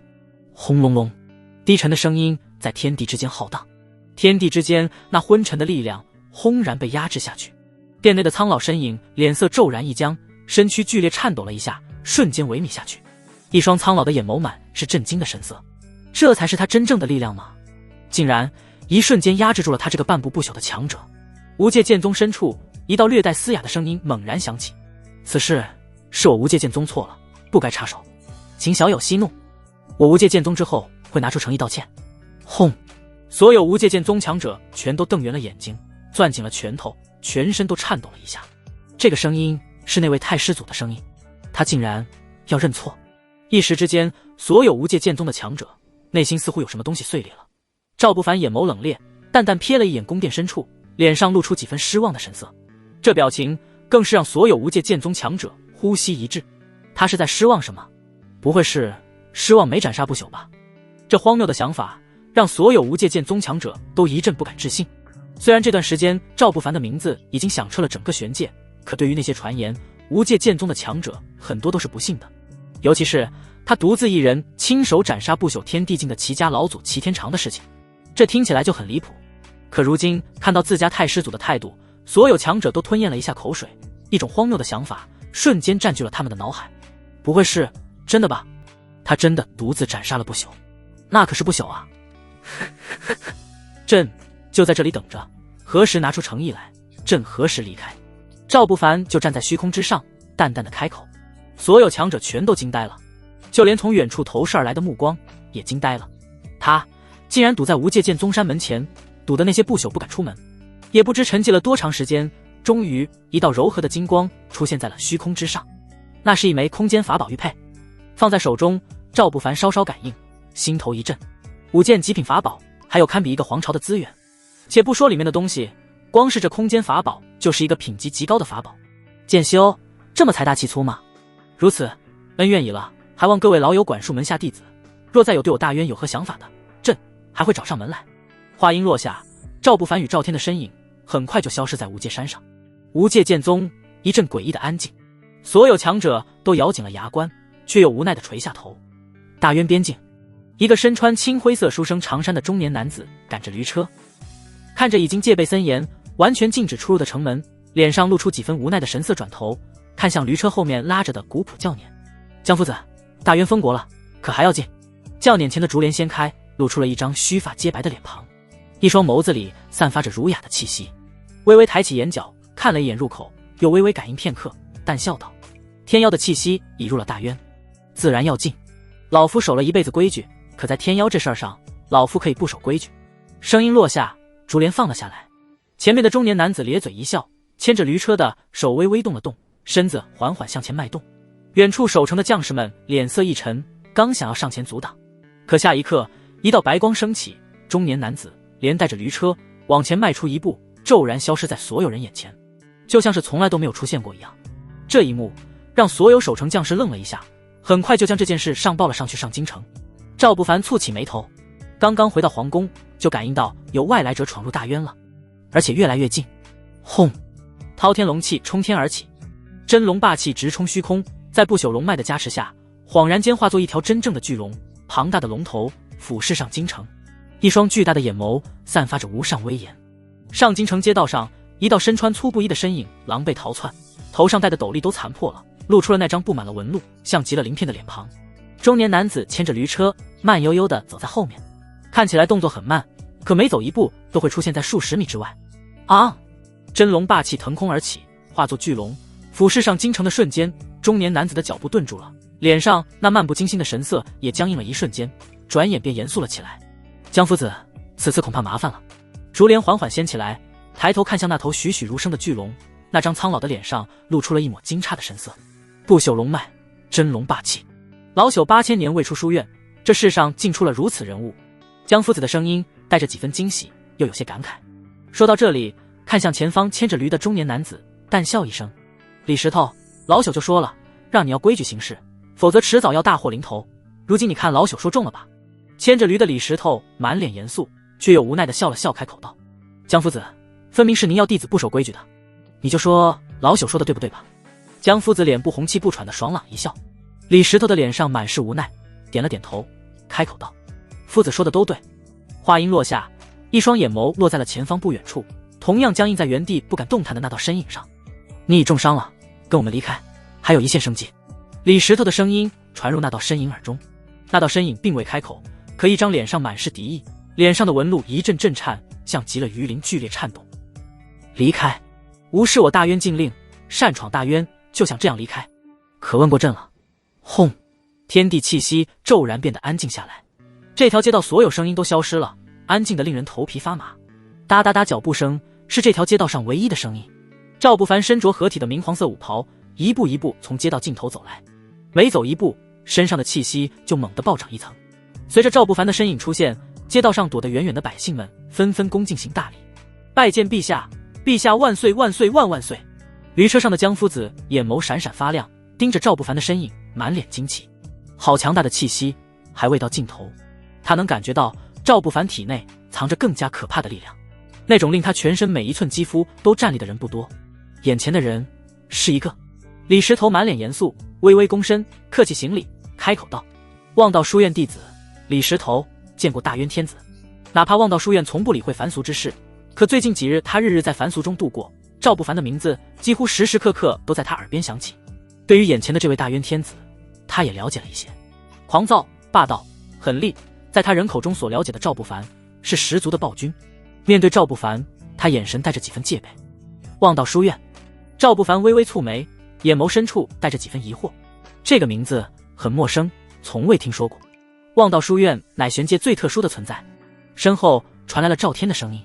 赵天快速赶来，眼眸充斥着凝重，目光在李石头的身上扫过，最终落在李石头身后的驴车上，呼吸都开始变得急促了几分，眼眸中闪过一抹紧张。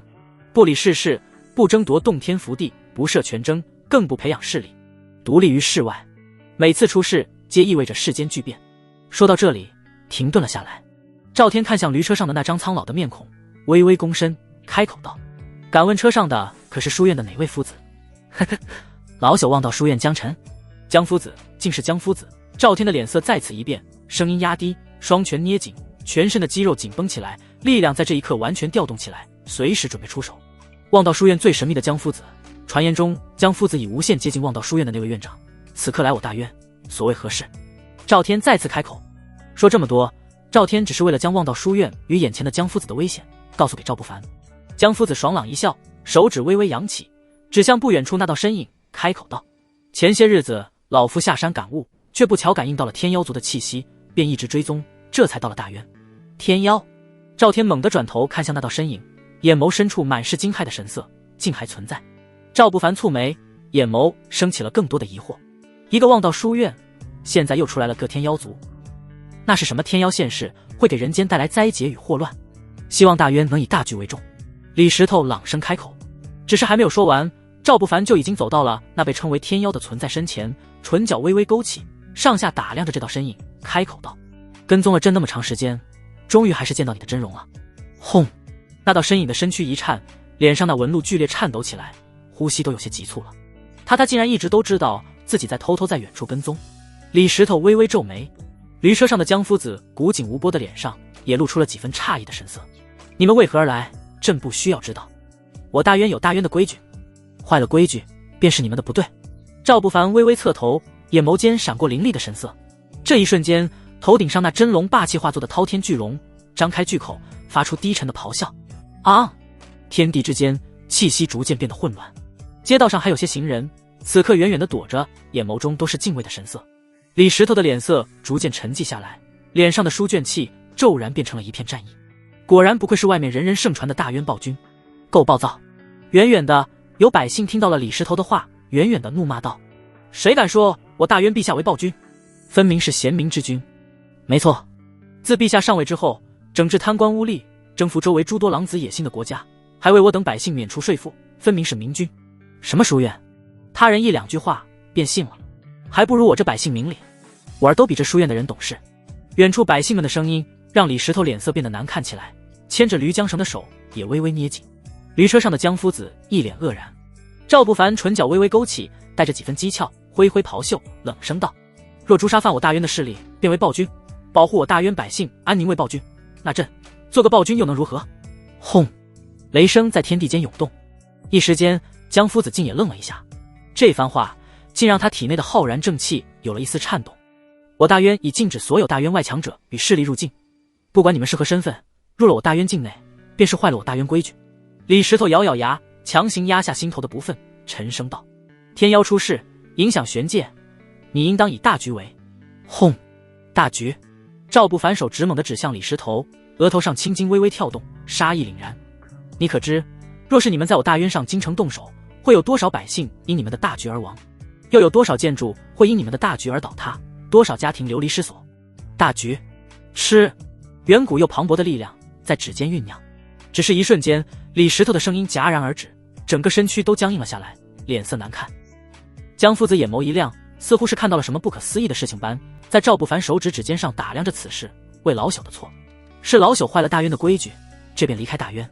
沉默片刻，江夫子开口。牵着缰绳的李石头一张脸上满是惊诧与不可思议。他很了解这位江夫子，他可是从未有过妥协，哪怕是面对那些庞大的势力，也从未退让。可他怎么看向赵不凡？李石头的眼眸飘忽不定。夫子，那天妖……李石头有些焦急地开口。劫天！赵不凡的声音冷冽，磅礴的力量在手指间酝酿，远古的气息伴随着头顶上真龙霸气的龙吟轰鸣作响，一股毛骨悚然的感觉让李石头的全身汗毛都倒竖起来了。唰！江夫子手指轻轻点了点，一道柔和的白光将驴车笼罩。只是眨眼间，驴车、李石头还有江夫子都消失在了原地，就好像从未出现过。赵天紧绷着的身躯也终于放松了一些。望道书院太神秘与强大了，光是那李石头身上都散发出一股恐怖的气息，压得他难受。赵不凡收回的眼眸轻飘飘地落在那天妖族的身上，只是一眼，那天妖族的身躯就变得僵硬冰凉。跟了朕那么长时间，朕始终都找不到你的踪迹，既然已经现身了，便跟朕好好聊聊吧。赵不凡的唇角带着一抹笑意，开口道。那道身影脸上的纹路剧烈跳动，鳞片般的皮肤在颤抖着，额头上生出了一片冷汗。大渊边境外，一道白光闪过，驴车上的江夫子眼眸带着金光，看向大渊皇城上京城的方向。李石头牵着驴车，有些不忿，开口道：夫子，您怎能就此放过那天妖？还没等李石头说完，江夫子就摇头打断了李石头的话，脸上露出一抹温和的笑，开口问道：石头，你觉得老朽与那赵不凡战斗有几成胜算？李石头顿时愣住了，脸上闪过一抹犹豫的神色。弟子如今为半步不朽，若是全力战斗，或许能与不朽一战。那赵不凡气息为递进，可弟子面对那赵不凡却有一种难言的压抑。可他虽强，面对夫子您也绝不能胜。江夫子似笑非笑地看着李石头，开口道：老朽问你的是有几成胜算？李石头脸色一僵，沉默片刻，攥着驴车缰绳的手颤抖了一下，才开口道：7成。他不想承认，可不得不承认，赵不凡带给他的压力太大了。江夫子摇头一笑，手掌放下掀开的竹帘，推回到了车厢里。苍老的声音从车厢内传来：老朽觉得仅有1成胜算。轰！李石头猛然间瞪圆了眼，转头看向车厢的方向，脸上满是不敢置信。江夫子，那可是已触摸到了不朽天地境界更高的层次的存在，甚至迈出去了半步。哪怕是面对境地内沉睡的那些可怕存在，都能有一战之力了，不能算是世间无敌，也算是战力顶尖，排得上号了。可面对赵不凡，竟然说只有1成胜算。车厢内的江夫子此刻脸上却露出几分复杂，1成胜算都是在安慰李石头，害怕打击到他。作为书院夫子，他修习的功法与修炼的神通可断吉凶，感知天命。面对赵不凡时，他能感觉到，若是与赵不凡产生冲突，根本没有什么1成胜率，等待他的只有凶。只是那个天妖为何要在大渊？那赵不凡说天妖一直都在跟踪他，这又是为何？暂留在附近，等待几日。片刻，江夫子就开口吩咐。李石头沉默了，明显没了来时的情绪，牵着驴车片刻消失在了境外。城墙上的守将们一脸疑惑地看向那个方向，方才发生了什么？总感觉好像看到了之前消失的马车，是错觉吧？今日你先去休息，晚上早些来守夜，最近可要盯紧了，不知道有多少狼子野心之辈盯着我大渊呢。叮咚，在狂暴状态下，宿主杀疯了。在狂暴状态下，宿主震退望道书院弟子李石头与望道书院江夫子，获得奖励咫尺步。咫尺步，远古大能所创造的神通，一步迈出，咫尺天涯。注：望道书院传承的神通咫尺天涯为咫尺步的残缺版。赵不凡听着脑海中的声音，有些诧异，没想到震退那些人，自己也有奖励。不过想想，望道书院毕竟算是最顶尖的存在了。回过神来，赵不凡看着跪在御书房内的那道身影，眉头微微挑起。那道身影跪在地上，目光闪烁地看向赵天，似乎是在示意让赵天离开，他才会开口。朕再给你一息时间，若再不开口，便不用再开口了。赵不凡冷着脸，沉声道。那身影身躯一僵，最终还是无奈的躬身。吾乃天妖族分支灵妖族少族长陈梦，受我天妖族老祖之命，来人间寻人。说到这里，跪在地上的身子颤抖了一下，陈梦一双眼眸抬起，在御书房的光芒映照下，瞳孔缩成了一条竖线，带着几分恭敬的神色。我寻找了1年的时间，才终于寻找到了您。确定了，您就是老祖让我寻的人。此次来上京城，本来就是要见您的，没想到被书院的强者察觉到了气息，才险些酿成大祸。赵不凡手指轻轻捻着身前龙案上的笔墨，沉默了很久，眼眸微微挑起，淡淡的开口道：为何要寻人？那个人又为何是朕？陈梦侧头看了赵天一眼，最终还是咬咬牙开口道：求求您救我天妖族。赵不凡一怔，没有打断陈梦的话。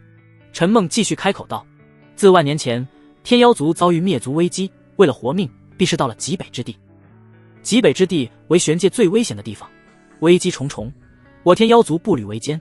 说到这里，那双眼眸中已经有泪水涌出来了，声音开始跟着颤抖。我天妖族老祖为救我天妖族，以兽为患，盗取天机，得到一丝启示。这天地即将大变，翻天覆地的灾劫即将在玄界出现，要想天妖族活下去，只能寻找一位救星。那人身负真龙霸气，可逆斩高境强者，逆天改命。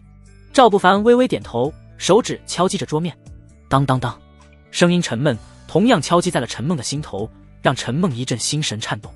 说完了，敲击停止，赵不凡淡淡的开口问道。陈梦一怔，点了点头。说完了，便离开大渊吧。赵不凡唇角勾起，咧嘴一笑。陈梦脸上的纹路一颤，像是鳞片一般的肌肤剧烈跳动起来，眼眸充满了慌乱。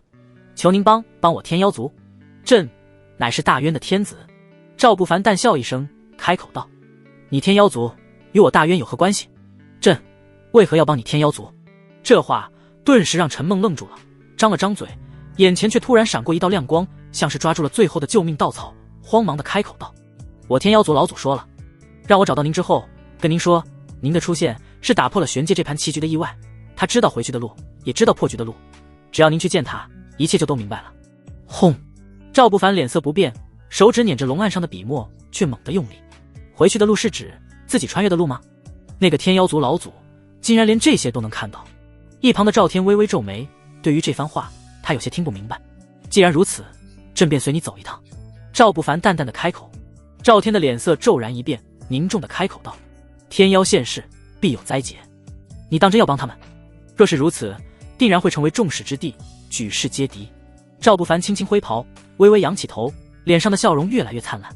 众矢之的，举世皆敌。太祖，如今的大渊难道就不是举世皆敌了？这话让赵天愣了一下，片刻却无奈苦笑一声。除了赵家之外，如今的大渊当真是已经成了玄界所有强者与势力的眼中钉。尤其是眼睁睁看着大渊土地上出现的洞天福地越来越多，灵气越来越浓郁，已经有很多强者与势力眼中的贪婪都不加掩饰了。至于天妖现世，必有灾殃。赵不凡淡笑一声，看向赵天，开口道：太祖也信这些？沉默片刻，赵天苦笑着摇摇头。若是信这些，他又怎么能逆势而行，打造大渊这偌大的江山？只是他担心大渊会因为帮了天妖而遭到玄界所有强者的讨伐而已。可如今想想，哪怕没有天妖之事，玄界那些顶尖的存在也会找出其他理由，想办法讨伐大渊，只是时间问题。既然如此，倒不如随心所欲而为。是老夫想多了，你都有如此豪气，老夫又怎能拖后腿？赵天朗笑一声，脸上的皱纹微微跳动着，眼眸中逐渐升腾起战意。我大渊如何行事，轮不到他人智慧，是否要帮他们还未可知，太祖倒也没必要这么激动。赵不凡摇头一笑，深深地看了陈梦一眼。陈梦的脸色微变，却又带着几分苦涩。不过赵不凡却似乎感应到了什么，猛地抬眸朝着御书房外面看去，冷笑一声，大踏步朝着门外走去，一边走一边冷声道：在离开之前，先处理些不长眼的东西。赵天愣了一下，看向外面，直到此刻才猛然间感受到了一股滔天地威汹涌而来。大渊皇城上京城虚空之上，一道苍老的身影拄着拐杖站在云端，佝偻着的身上散发出腐朽的气息。小老儿散修冯卫，要入主西山城城外5里处的落霞山，特此来拜会大渊天子。嘶哑的声音带着几分桀骜，身上散发出浓浓的地威。地境巅峰散修，声音在大渊滚滚响起，所有人的脸色都变了。这是要抢夺洞天福地，哪里是来拜会，分明是来明着告诉赵不凡，那洞天福地属于他了。滚！回应他的只有一声暴喝与一根如山岳般恐怖的巨大手指。砰！那老人还来不及反抗，只是一瞬间便被碾爆，血肉漫天挥洒，虚空之上寂静无声。一击秒杀地境巅峰，所有关注着这里的强者都沉默了。赵不凡已站在虚空之上，眼眸冷冽扫向周围，派这样一个蠢货出来试探朕，藏在他身后当缩头王八也配为不朽？你们的家族势力都会因你们的懦弱蒙羞，站出来与朕一战！轰隆隆，狂暴的战意直冲虚空之上。大渊境外，李石头将刚刚打到的野兔拔毛剥皮，却猛地抬头看向大渊的方向，开口道：那么多不朽，恐怕大渊今日保不住了。一旁的江夫子左手捧着一本泛黄的书籍，右手摸着下巴上的白须，淡笑着自语道：要死人喽！李石头愣了一下，看向江夫子，眼神带着几分疑惑，可江夫子却再也没有多开口。赵不凡站在虚空之上，环顾一周，朗声开口道：还有谁看上了我大渊的洞天福地，想要入主其中？都站出来吧，朕一并杀了！轰！这充满狂妄的声音在整个大渊上空回荡，虚空之上逐渐出现了一道道若隐若现的身影，一道道声音也从四面八方传来：好狂妄的无知小儿！哼，莫要误会，老夫只是看上了你大渊边境的一座山，让给老夫借住100年即可。无看中你大渊的洞天福地，乃是大渊的福气。冰冷的声音一个接一个响起，10道身影站在虚空之上，全身散发出一阵阵冰冷的气息，皆为不朽，达到了不朽天地境的存在，很少会出手。可大渊太不一般了，如今的大渊处处洞天福地，不朽龙脉蔓延，遍地灵花异草，哪怕顶尖大势力所占据之地，也只不过是有1、2个洞天福地。可以说，如今的大渊已经无限接近禁地里面的环境了。禁地是哪怕不朽都不敢随便乱闯入的地方，可大渊却并非不可得。赵不凡很强，可以斩不朽，可10位不朽呢？这10道身影，每一个身上都散发着浓浓的杀意。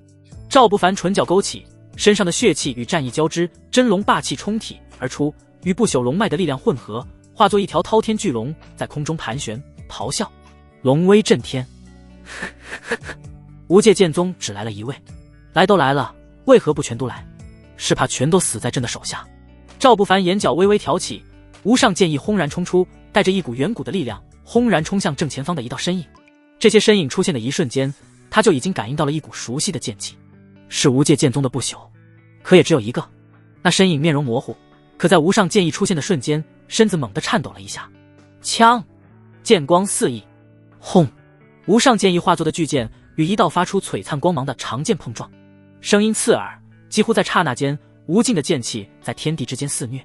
那道身影的真容也露了出来，一个身材挺拔的老者，脸上带着愠怒的神色，一双眼眸深处隐隐有璀璨剑光闪烁。无界剑宗5太始祖剑痴，还隐藏着真容的不朽冷笑一声，略带调侃地将这老者的身份说了出来。剑痴的老脸阴冷，扫过说话那人，冷冰冰地开口道：藏头露尾的东西都到了如今的地步，还藏什么藏？一起上，杀了他，这大渊都有份儿。剑痴的声音并未让周围的不朽动摇，依旧隐藏着他们各自的身份。与无界剑宗不同，这些不朽所属的势力与赵不凡并无冲突。哈哈哈，诸位，如此不讲武德的围攻，是要掀起一场不朽战。一个爽朗的声音从远及近，一道风雷轰然而至。半步不朽，赵玄天。虽然只是半步不朽，可身上的战意却冲天而起。如今的大渊与赵家已是盟友，遭遇危机也是在第一时间赶来。赵玄天，此事与你无关，我等只是与赵小友商议，借用一下大渊属地而已，无需过度紧张。有人开口，声音带着几分轻松的口吻。赵某自问也算是了解一些不朽的品行。说到这里，赵玄天的唇角勾起，眼眸中闪过一抹凝重，身上的战意越发的浓郁，寒声道：以各位的品行，恐怕是有借无还。荒古赵家，哈哈，当年那个时代，藏在阴沟里活下来的小老鼠，也敢在我等面前叫嚣了，还真是可笑。方才说话的人声音冷了下来，杀意轰然而至。轰隆隆，不朽的气息搅动天地伟力，原本白昼的天只是一瞬间便化作了黑夜，伸手不见五指。那恐怖的气势化作远古巨月，压在大渊上空。可昂！不朽龙脉与真龙霸气化作的巨龙猛然咆哮，龙头高高扬起，张开巨口。轰！那不朽气息竟然在瞬间被穿透。所有不朽的脸色巨变，看向头顶上的那条巨龙，心头逐渐凝重下来，没了一开始的轻视。不朽的气势虽然不算正经的动手，也足以碾压所有地境乃至半步不朽，可这气势竟然被真龙霸气与大渊的龙脉破了。到现在为止，赵不凡还未出手，一种莫名的不安出现在不朽们的心头，也只有他们进入禁地的时候才能感受到这种感觉。远处又有一道声音响起：诸位莫要激动，若是因此掀起不朽战，恐怕天地都要因此遭劫。轰隆隆，一道风雷声从远处赶来。赵不凡愣了一下，看向来者，武天狼。曾经见过一面，此刻那张脸上带着几分凝重的神色，站在赵不凡的身侧，身上散发出不朽的气息，看向那10道身影，尤其是将目光落在了已经露出了真容的剑痴身上，眼眸中逐渐闪过冷意。剑痴，你无界剑宗与大渊之间发生了何事？大家都心知肚明。在无界剑宗时，事情已经了结，如今你来此，是代表无界剑宗来此报复。这番话顿时让剑痴的老脸上脸皮剧烈跳动了起来，苍老的眸子染上了几分阴沉。赵不凡堵无界剑宗山门，堵得整个无界剑宗不朽不敢出山之事，已经传遍了整个玄界。他面上无光，如今再提起来，更是让他恼羞成怒。此次乃是老夫自行来此，与我无界剑宗无关。剑痴沉着声，脸上带着阴沉的笑，眼眸落在赵不凡身上，开口道：大渊的洞天福地那么多，总不能让那些弱小的凡人用了。大渊天子可不要小气。武天狼的脸一沉，刚想说什么，却被赵不凡抢了先。小气？朕怎会小气？说到这里，赵不凡明黄色龙袍挥动一下，手指朝着周围指了一遍，微微扬起下巴，淡淡的开口道：既然如此，想要我大渊的洞天福地，朕便如各位所愿，将各位的尸体埋葬在我大渊的洞天福地中，化作我大渊的肥料。轰隆隆，伸手不见五指的昏暗之下，一道道猩红的眼眸轰然亮起。找死！10位不朽同时出手。轰隆隆，天地撕裂，一张张滔天巨掌从天而降，几乎要将这片天地笼罩。就连遮天蔽日的黑夜都被撕开了一个巨大的口子，光芒顺着裂开的口子映照进来，将那些滔天巨掌映衬得无比可怕。所有不朽都在隐藏自己的身份，并未施展独属于自己传承的神通。地威降临，在那遮天蔽日的大手下，一道魔气闪过，轰隆隆，巨大的魔影猛然间冲出，那遮天蔽日的大手骤然被撕碎。万魔异象，巨大的魔影站在赵不凡身后，顶天立地，身上散发出一股股来自远古的气息，眸子睁开了多半，一道道黑色巨雷裂开天地，轰然冲出。第一次面对万魔异象的所有不朽，此刻才终于明白了远观与直面之间的区别，那种震慑的压迫感让他们这些不朽都不由得紧张了几分。枪！啊！头顶上的巨龙咆哮，轰然落下，盘在那魔影的左臂上，右手扬起，无上剑意化作的滔天巨剑持握在手中。轰隆隆，天地之间黑雷涌动，裂开了一片片虚空。熟悉的感觉袭来，赵不凡站在虚空，手指轻轻点出，嗡！杀意直冲正前方的剑痴。剑痴的老脸阴沉，面目狰狞。找死！怒斥一声，身上爆发出璀璨剑光，剑气滔天，数不尽的剑光从身上纷飞而出，朝着赵不凡冲去。吼！巨大的魔影低吼一声，手中的无上剑意猛然划出，庞大的身躯动作却快到令人无法反应，只有一道剑光裹挟着黑色暗雷裂开虚空，狠狠地冲出。唰！在所有不朽强者的目光中，那剑痴身上的剑光在接触到无上剑意的那一瞬间轰然崩碎。无上剑意是天地间最强大的剑意，所有剑气面对无上剑意都要俯首称臣。直到这一刻，剑痴才终于脸色巨变，低吼一声，全身的力量轰然冲出，一道滔天巨剑轰然落下，挡在身前。只是唰，由远及近的剑光带着一道道黑色暗雷，几乎在瞬间便撕裂了那巨剑，同时穿过了剑痴的身躯。剑痴一怔，站在原地，有些惊恐的低头，却并未看到伤痕，愣了一下，脸上顿时满是嘲讽的笑。哈哈，还以为多强，原来不过是中看不中。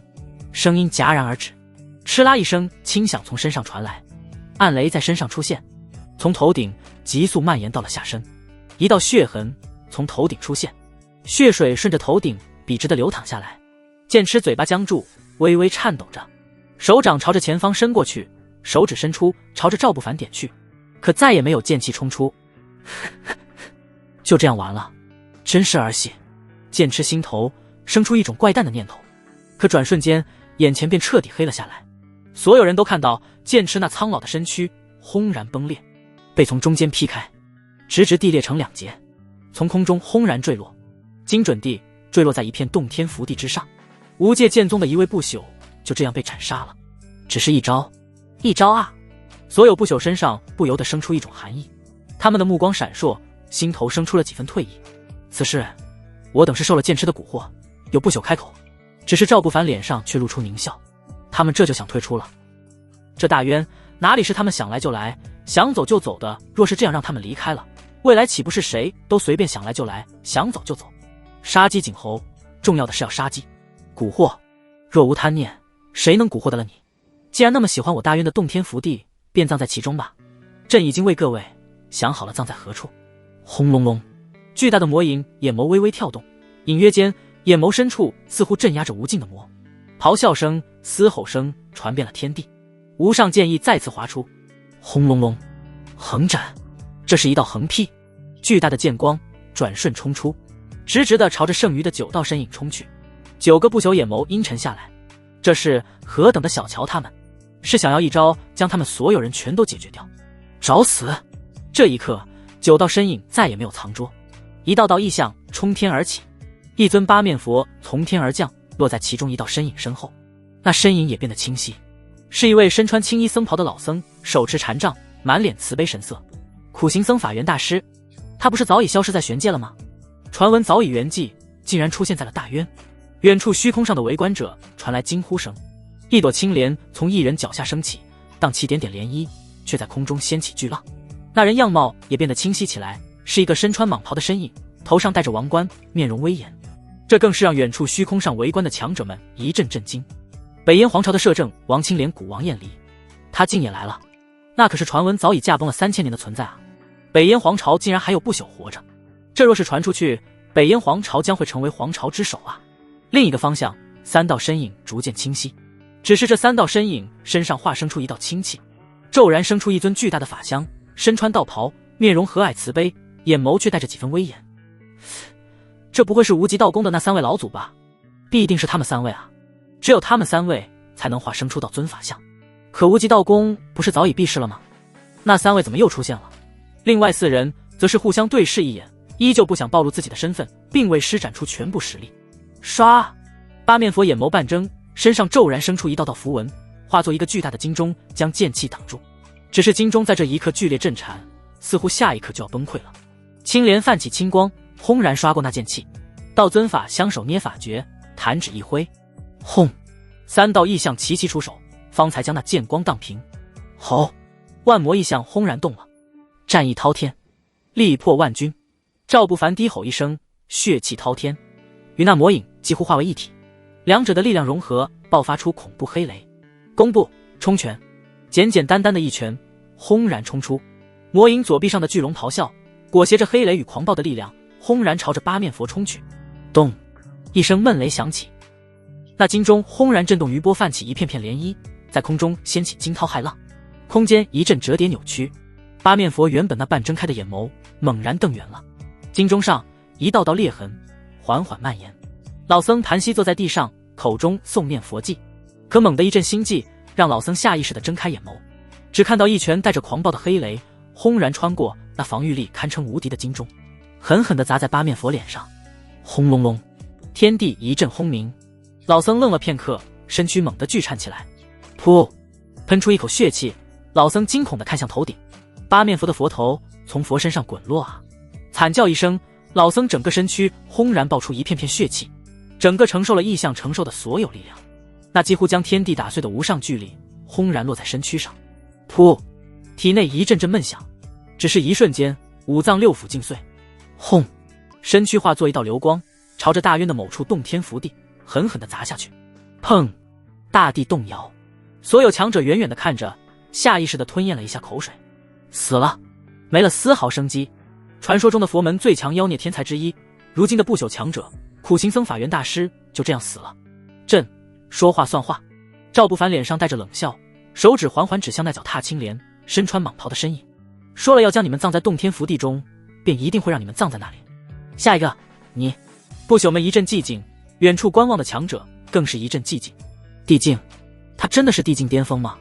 感受着赵不凡身上传来的气息，所有强者的心头一阵惊涛骇浪。天才的战斗力远超同境界的强者，甚至可以越境战斗。可如今在场的这些不朽，哪个又不曾是妖孽天才？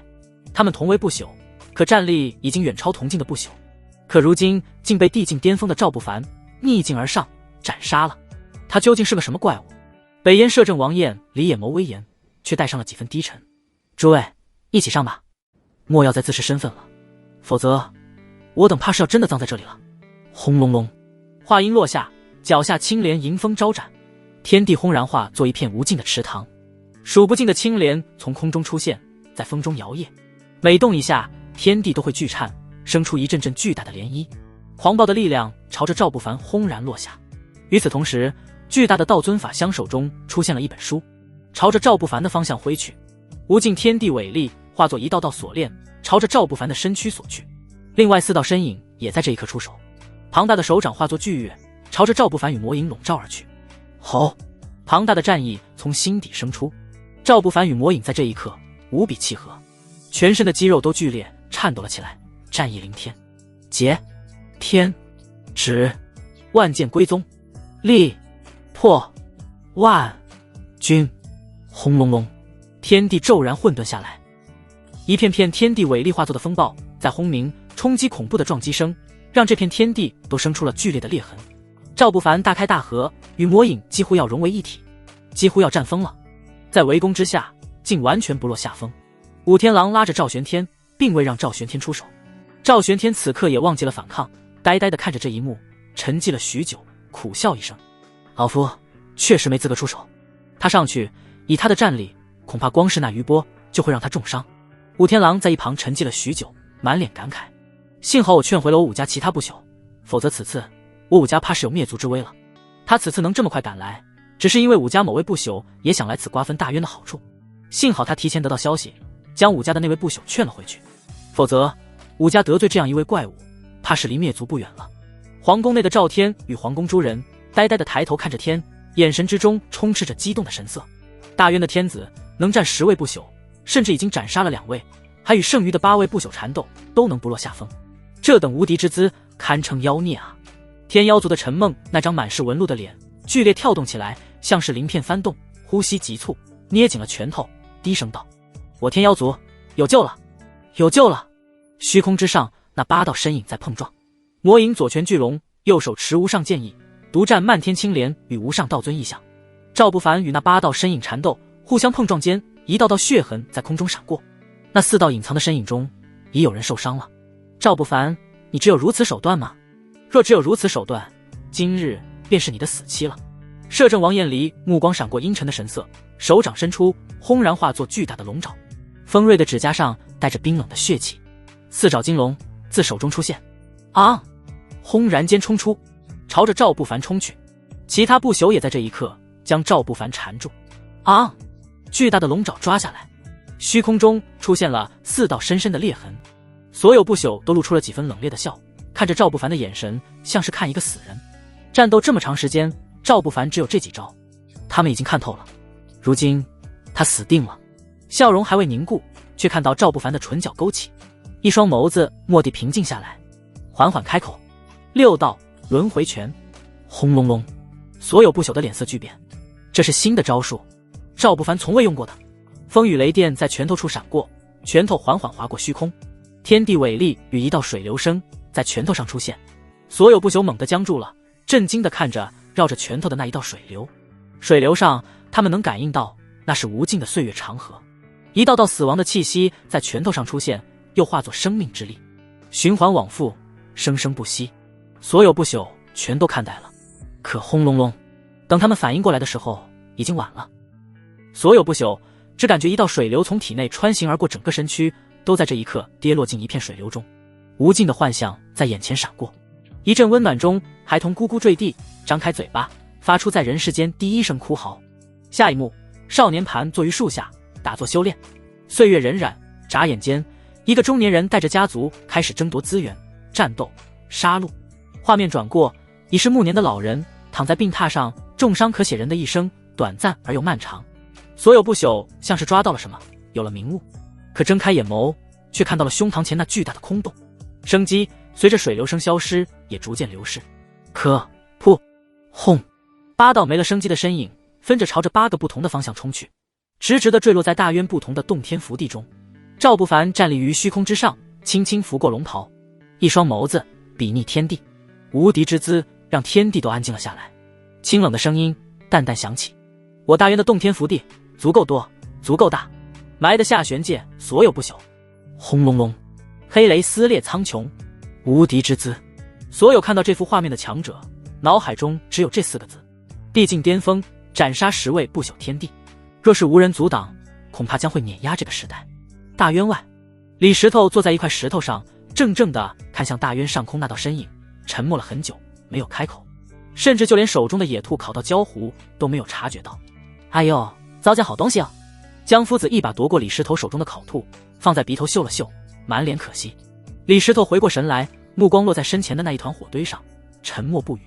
半晌之后，才有些复杂的开口道：如此看来，夫子您做出离开的决定是正确的。这赵不凡恐怕会独断一个时代。他虽是书院的人，心性很好，可毕竟也是一个时代的天骄，多少也是带着一些天骄的心高气傲。面对赵不凡时，他也有一较高下的心。可如今赵不凡以地境巅峰的境界逆斩10位不朽，而且那10位不朽皆为年轻时独断一个时代的天骄，他已经熄灭了那种要与赵不凡一较高下的心。恐怕那些老东西们要坐不住了。撕下一条兔腿，江夫子一口咬上去，烫得龇牙咧嘴，却丝毫不肯放开，大口咀嚼着。这话让李石头愣了一下，脸色微微一沉。您是说无界剑宗还有北燕皇朝？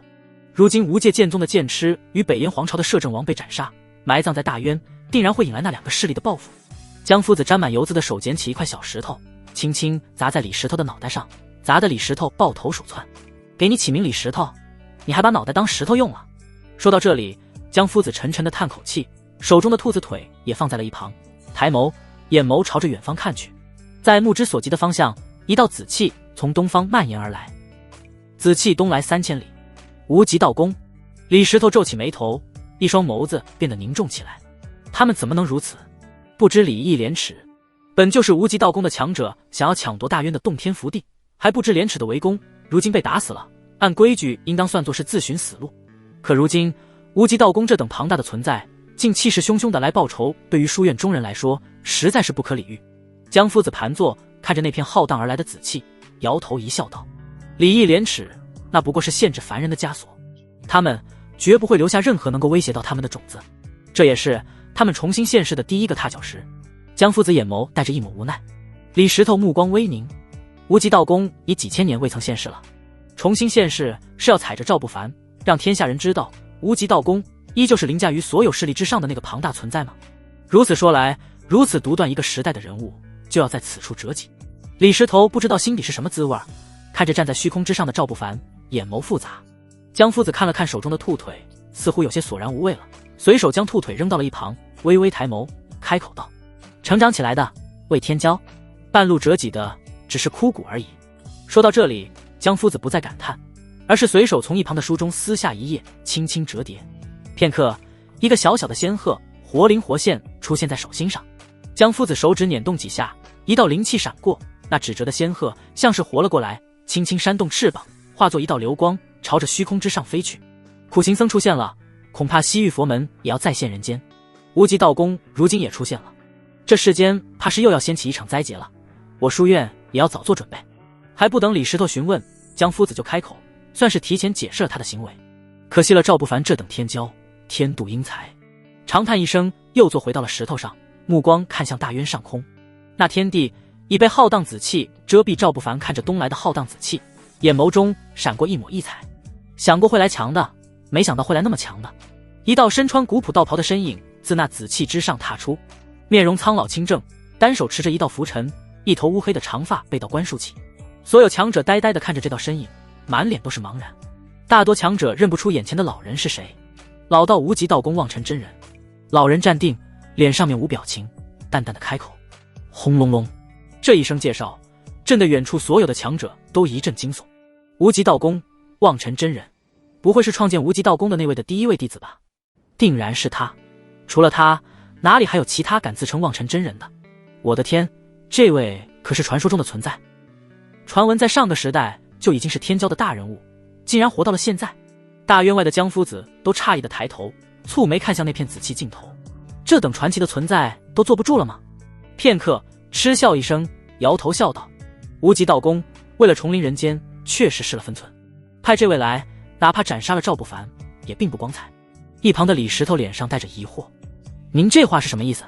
望尘真人在无极道宫遁世之前，便已是不朽境巅峰。沉默了很久，江夫子才缓缓开口：经年累月过去，如今怕是已半步长生了。半步长生，长生境便是不朽天地之上的境界。半步长生与半步不朽一般，是介于不朽天地巅峰与长生之间的境界。只要再迈出一步，便可以进入长生境了。赵不凡足够强，可也只是逆境斩了10位不朽而已。这10位不朽，或许有不朽巅峰的存在，可半步长生与不朽之间几乎是云泥之别，差距难以以战力与神通弥补。这岂不是以大欺小？李石头喃喃道，一双眸子死死地盯着那片紫气。无极道宫，这位真人是也选好了我大渊的某处洞天福地，想要埋葬其中。赵不凡丝毫不惧，站在虚空之上，直视那双苍老的眼眸。轰！天地接近，他是疯了吗？面对这位传奇的存在，居然都敢口出狂言，太放肆了！远处观望的强者们一脸不敢置信。赵不凡怎么敢的？他竟口出狂言，要将望尘真人埋葬。这位可是玄界活着的传奇啊！望尘真人面无表情，甩了甩拂尘，冷声道：好狂妄的口气，都打到朕家门来了，不会还想着让朕低声下气的跪在你面前，求你取走朕的脑袋吧？赵不凡朗声笑道。这番话顿时让远处的强者们闭上嘴巴，脸色变得复杂起来。是啊，都打到家门口来了，低声下气求他就能活命？我无极道宫太久没有在世间行走，人世间似乎忘记了我无极道宫的地位。望尘真人脸上露出了一抹清冷的笑，身上冒出一道道光华，滔天紫气，这一刻猛然化作一道道汹涌的海浪。轰隆隆，天地伟力轰然降临，这片天地像是被望尘真人掌控了，念头一动，轰然朝着赵不凡挤压而去。咔咔咔，空间都被挤压变形，出现了一道道扭曲的痕迹，甚至已经有碎裂的区域了。那道身影身上万千光华，整个身躯化作一尊神像，眼眸泛着威严而锐利的光，声音宏大，震得天地嗡鸣。我无极道宫位置高仙门，汝等蝼蚁也敢挑衅？隆隆隆，庞大的伟力灵身，咯吱吱，赵不凡身子一僵，全身的肌肉与骨骼都在巨响，天地都在挤压自己，好庞大的力量！果然半步长生的力量与不朽之间差距太大。朕已经帮你选好了洞天福地，别急，这就送你上路。赵不凡咧嘴一笑，身后的那巨大魔影骤然爆发出滔天黑气，一道道黑色巨雷自眼眸中迸发，在空中狂舞。望尘真人的眼皮一跳，看着那巨大魔影散发出来的可怕威势，一瞬间生出了一种不祥的感觉，尤其是感受到巨大魔影身上散发出来的那股略显熟悉的气息。6道轮回拳吼，赵不凡全身上下全部的力量骤然冲出，身后巨大的魔影跟随着低吼一声，两股力量轰然融合。轰隆隆，一丝细微的水流声响起，巨拳裹挟着远古的力量与一片水流轰然落下，咔嚓，几乎在瞬间，那禁锢一切的紫气轰然碎裂。望尘真人的眼眸猛地一颤，呼吸变得急促起来。这气息他熟悉，远古的力量带着上一个时代的影子，该死，上个时代的东西早就应该灭绝了。那张清冷威严的脸庞没有了丝毫神性，反而变得阴冷狰狞，眼看着那拳影朝着自己的身躯落下，却不慌不忙，脚下轻轻踏出，唰，那一拳轻轻错开。望尘真人脚步再次踏出，只是眨眼间，那道身影已经无声无息地出现在了赵不凡身侧。玄妙的力量在脚下徘徊，手掌却已高高扬起，唰，天地撕裂，那手掌裹挟着天地伟力轰然落下，速度太快了，快到令强者都看不清楚动作。轰，甚至来不及眨眼，那一巴掌已经穿透赵不凡的身影。全场寂静，所有强者呆呆地看着，心头一阵震撼。这便是无极道宫第一真传弟子望尘真人的实力吗？只有望尘真人的脸色巨变，而在所有围观者回过神来，却愣住了。穿透的赵不凡的那道身影，却没有任何受伤的迹象，甚至正在缓缓变得虚幻起来。这是什么幻影？所有强者都充满了诧异。可下一刻，虚空之上，冰冷的声音爆响一声：6道轮回拳！轰隆隆，四面八方几乎在同时暴动起来，各个方向都传来赵不凡的气息与力量，那感觉像是出现了无数的分身。哪怕是望尘真人，此刻面容都开始变得严肃凝重起来，身上神光湛湛，整个身躯几乎化作了一尊降世的神明，猛地朝着正前方挥动拂尘。轰！拂尘带起一道裂空的紫气，轰然洞穿一片虚空，一阵扭曲，出现了赵不凡的身影。只是那身影却在缓缓消失。猜错了。身后远古的力量轰然冲出，轰隆隆，望尘真人的身躯骤然冲出，裹挟着紫气在虚空中倒飞出去了数百里。所有在远处虚空围观的强者纷纷倒吸了一口凉气，满脸都是不敢置信。大渊之外的江夫子猛地站起身来，一双眸子剧烈颤抖着看向虚空，呼吸变得急促起来。夫子，您这是咫尺部，咫尺部。江夫子的声音巨颤，脸上满是激动的红晕。李石头眼眸瞪圆了，犹豫了一下，开口问道：咫尺部？确定是咫尺部？不是早已失传了吗？咫尺部乃是远古那个时代传下来的神通手段，只是传到书院的前几代便突然失传。如今书院弟子能学到的，也只有通过咫尺部残缺传承演化而来的咫尺天涯。虽然咫尺天涯听起来很强，可实际上咫尺部才是真正的大神通。不行，要保住它，一定要保住它。江夫子眼眸一闪，一步踏出，朝着虚空之上走去。他的真正战力没有望尘真人强，可书院应当会让望尘真人忌惮几分。此刻的虚空之上，紫气氤氲涌动，望尘真人缓缓踏出，看起来多了几分狼狈，那张脸上杀意更浓，眼眸看向出现在正前方的赵不凡，脸上露出灿烂的笑，笑声逐渐阴沉，甚至带出了几分杀意。果然，江山代有才人出，老道还真是小看你了。以一个地境巅峰的实力，能让老道如此狼狈的，你算是第一人。望尘真人的声音杀意越来越浓，手中拂尘轻轻挥动，整个身躯越来越神圣，神光笼罩于身躯之上，手指掐动法诀，庞大的力量在天地之间肆虐，将这片天空染成了一片昏暗。死在老道手下也算你的荣耀。望尘真人且慢动手。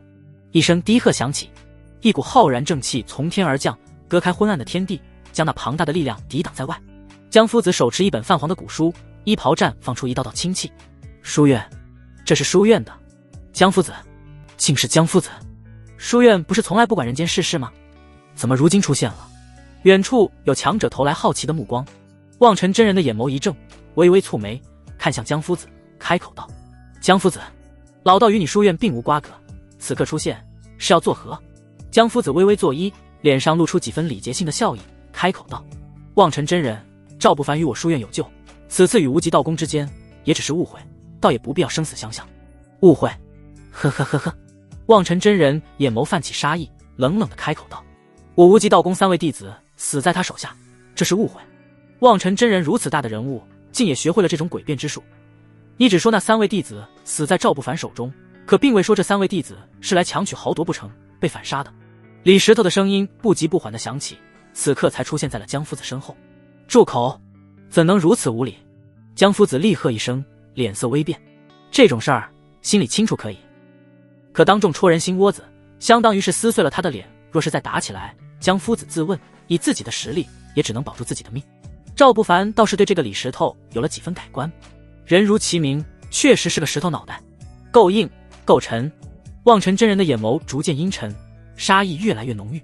今日可并非误会，此地乃我无极道宫旧址，如今我无极道宫归来，理应将此地交还给无极道宫。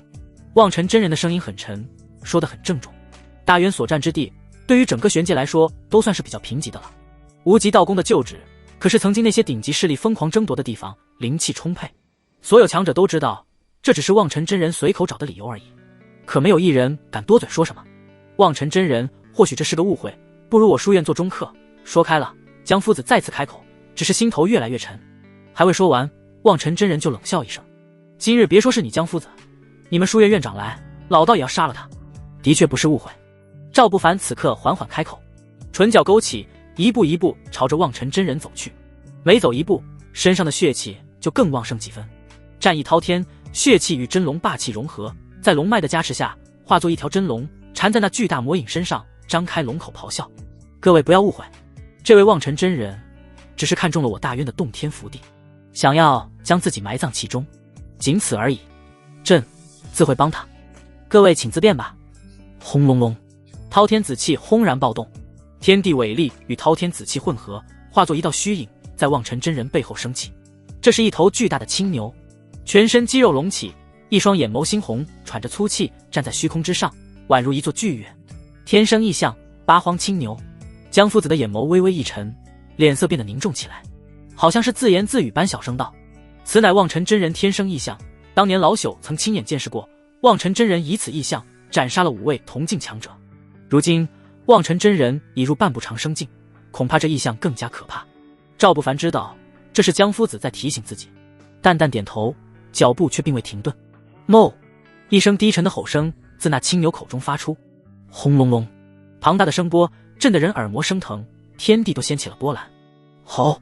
赵不凡身后的魔影轰然一动，迈步冲向青牛，手中无上剑意横斩而去。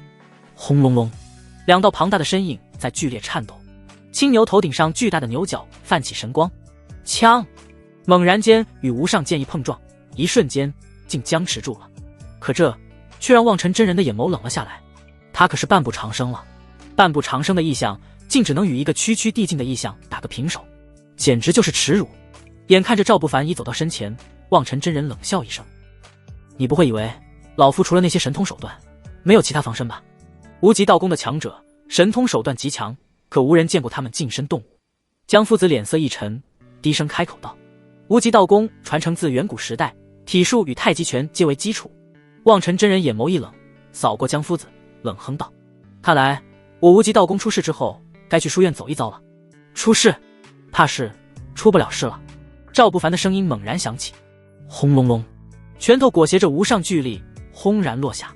望尘真人身躯猛然动了，原本就瘦弱的身躯，此刻似乎变得柔弱无骨，手掌化拳，轻飘飘的侧面挡住赵不凡的一拳，随后带着几分冷笑，拨动赵不凡的拳头，用力可却穿过了那拳头。望尘真人的脸色一僵，眼眸深处带着一抹诧异与莫名的慌乱。太极拳4两拨千斤，很强。赵不凡的声音在耳边响起，带着几分淡然。不过也分谁用。轰隆隆，身侧传来剧烈轰鸣声，赵不凡全身的血气燃烧起来，狂暴的力量几乎撑爆了整个身躯，力破万钧。轰隆隆，望尘真人只是愣了一瞬间，猛然间便回过神来，感受着那庞大却缓慢的力量，淡然一笑。这等力量确实强大，可太慢了。还未等望尘真人脚下有动作，赵不凡的声音再次响起：“天域！”嗡！一道嗡鸣声自周围的空间响起，天地的气息骤然陌生了，整个身躯猛然间僵硬住了，陷入了一片难以动弹的泥沼，所有的力量都被压制在了体内。望尘真人脸色骤然变得煞白，啊！低吼一声，全部的力量冲击出来，可周围的力量完全被限制，哪怕他用尽全力也难以挣脱泥沼。赵不凡身上燃起一团团烈火，血气狂涌，在疯狂燃烧。他还并未使用过天域这一神通，更没有使用天域限制住远超自己境界这么多的存在。如今他用尽了自己所有的力量，拳头轰然落下，噗，气泡轻轻破碎，天域消失。同样消失的还有望尘真人的头颅。哞！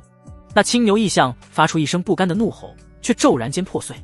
一道红光闪过，赵不凡手腕上的琉璃手串骤然将那异象碎片吸收。站在虚空之上，赵不凡只感觉一阵脱力，脸上却露出了一抹笑。自己如今境界的战力极限就是斩一位半步长生了。所有强者都看出了赵不凡的脱力，似乎进入了虚弱状态，可却无一人敢出现。所有强者都躲得远远的，吞咽着口水，就连呼吸的声音都不敢发出。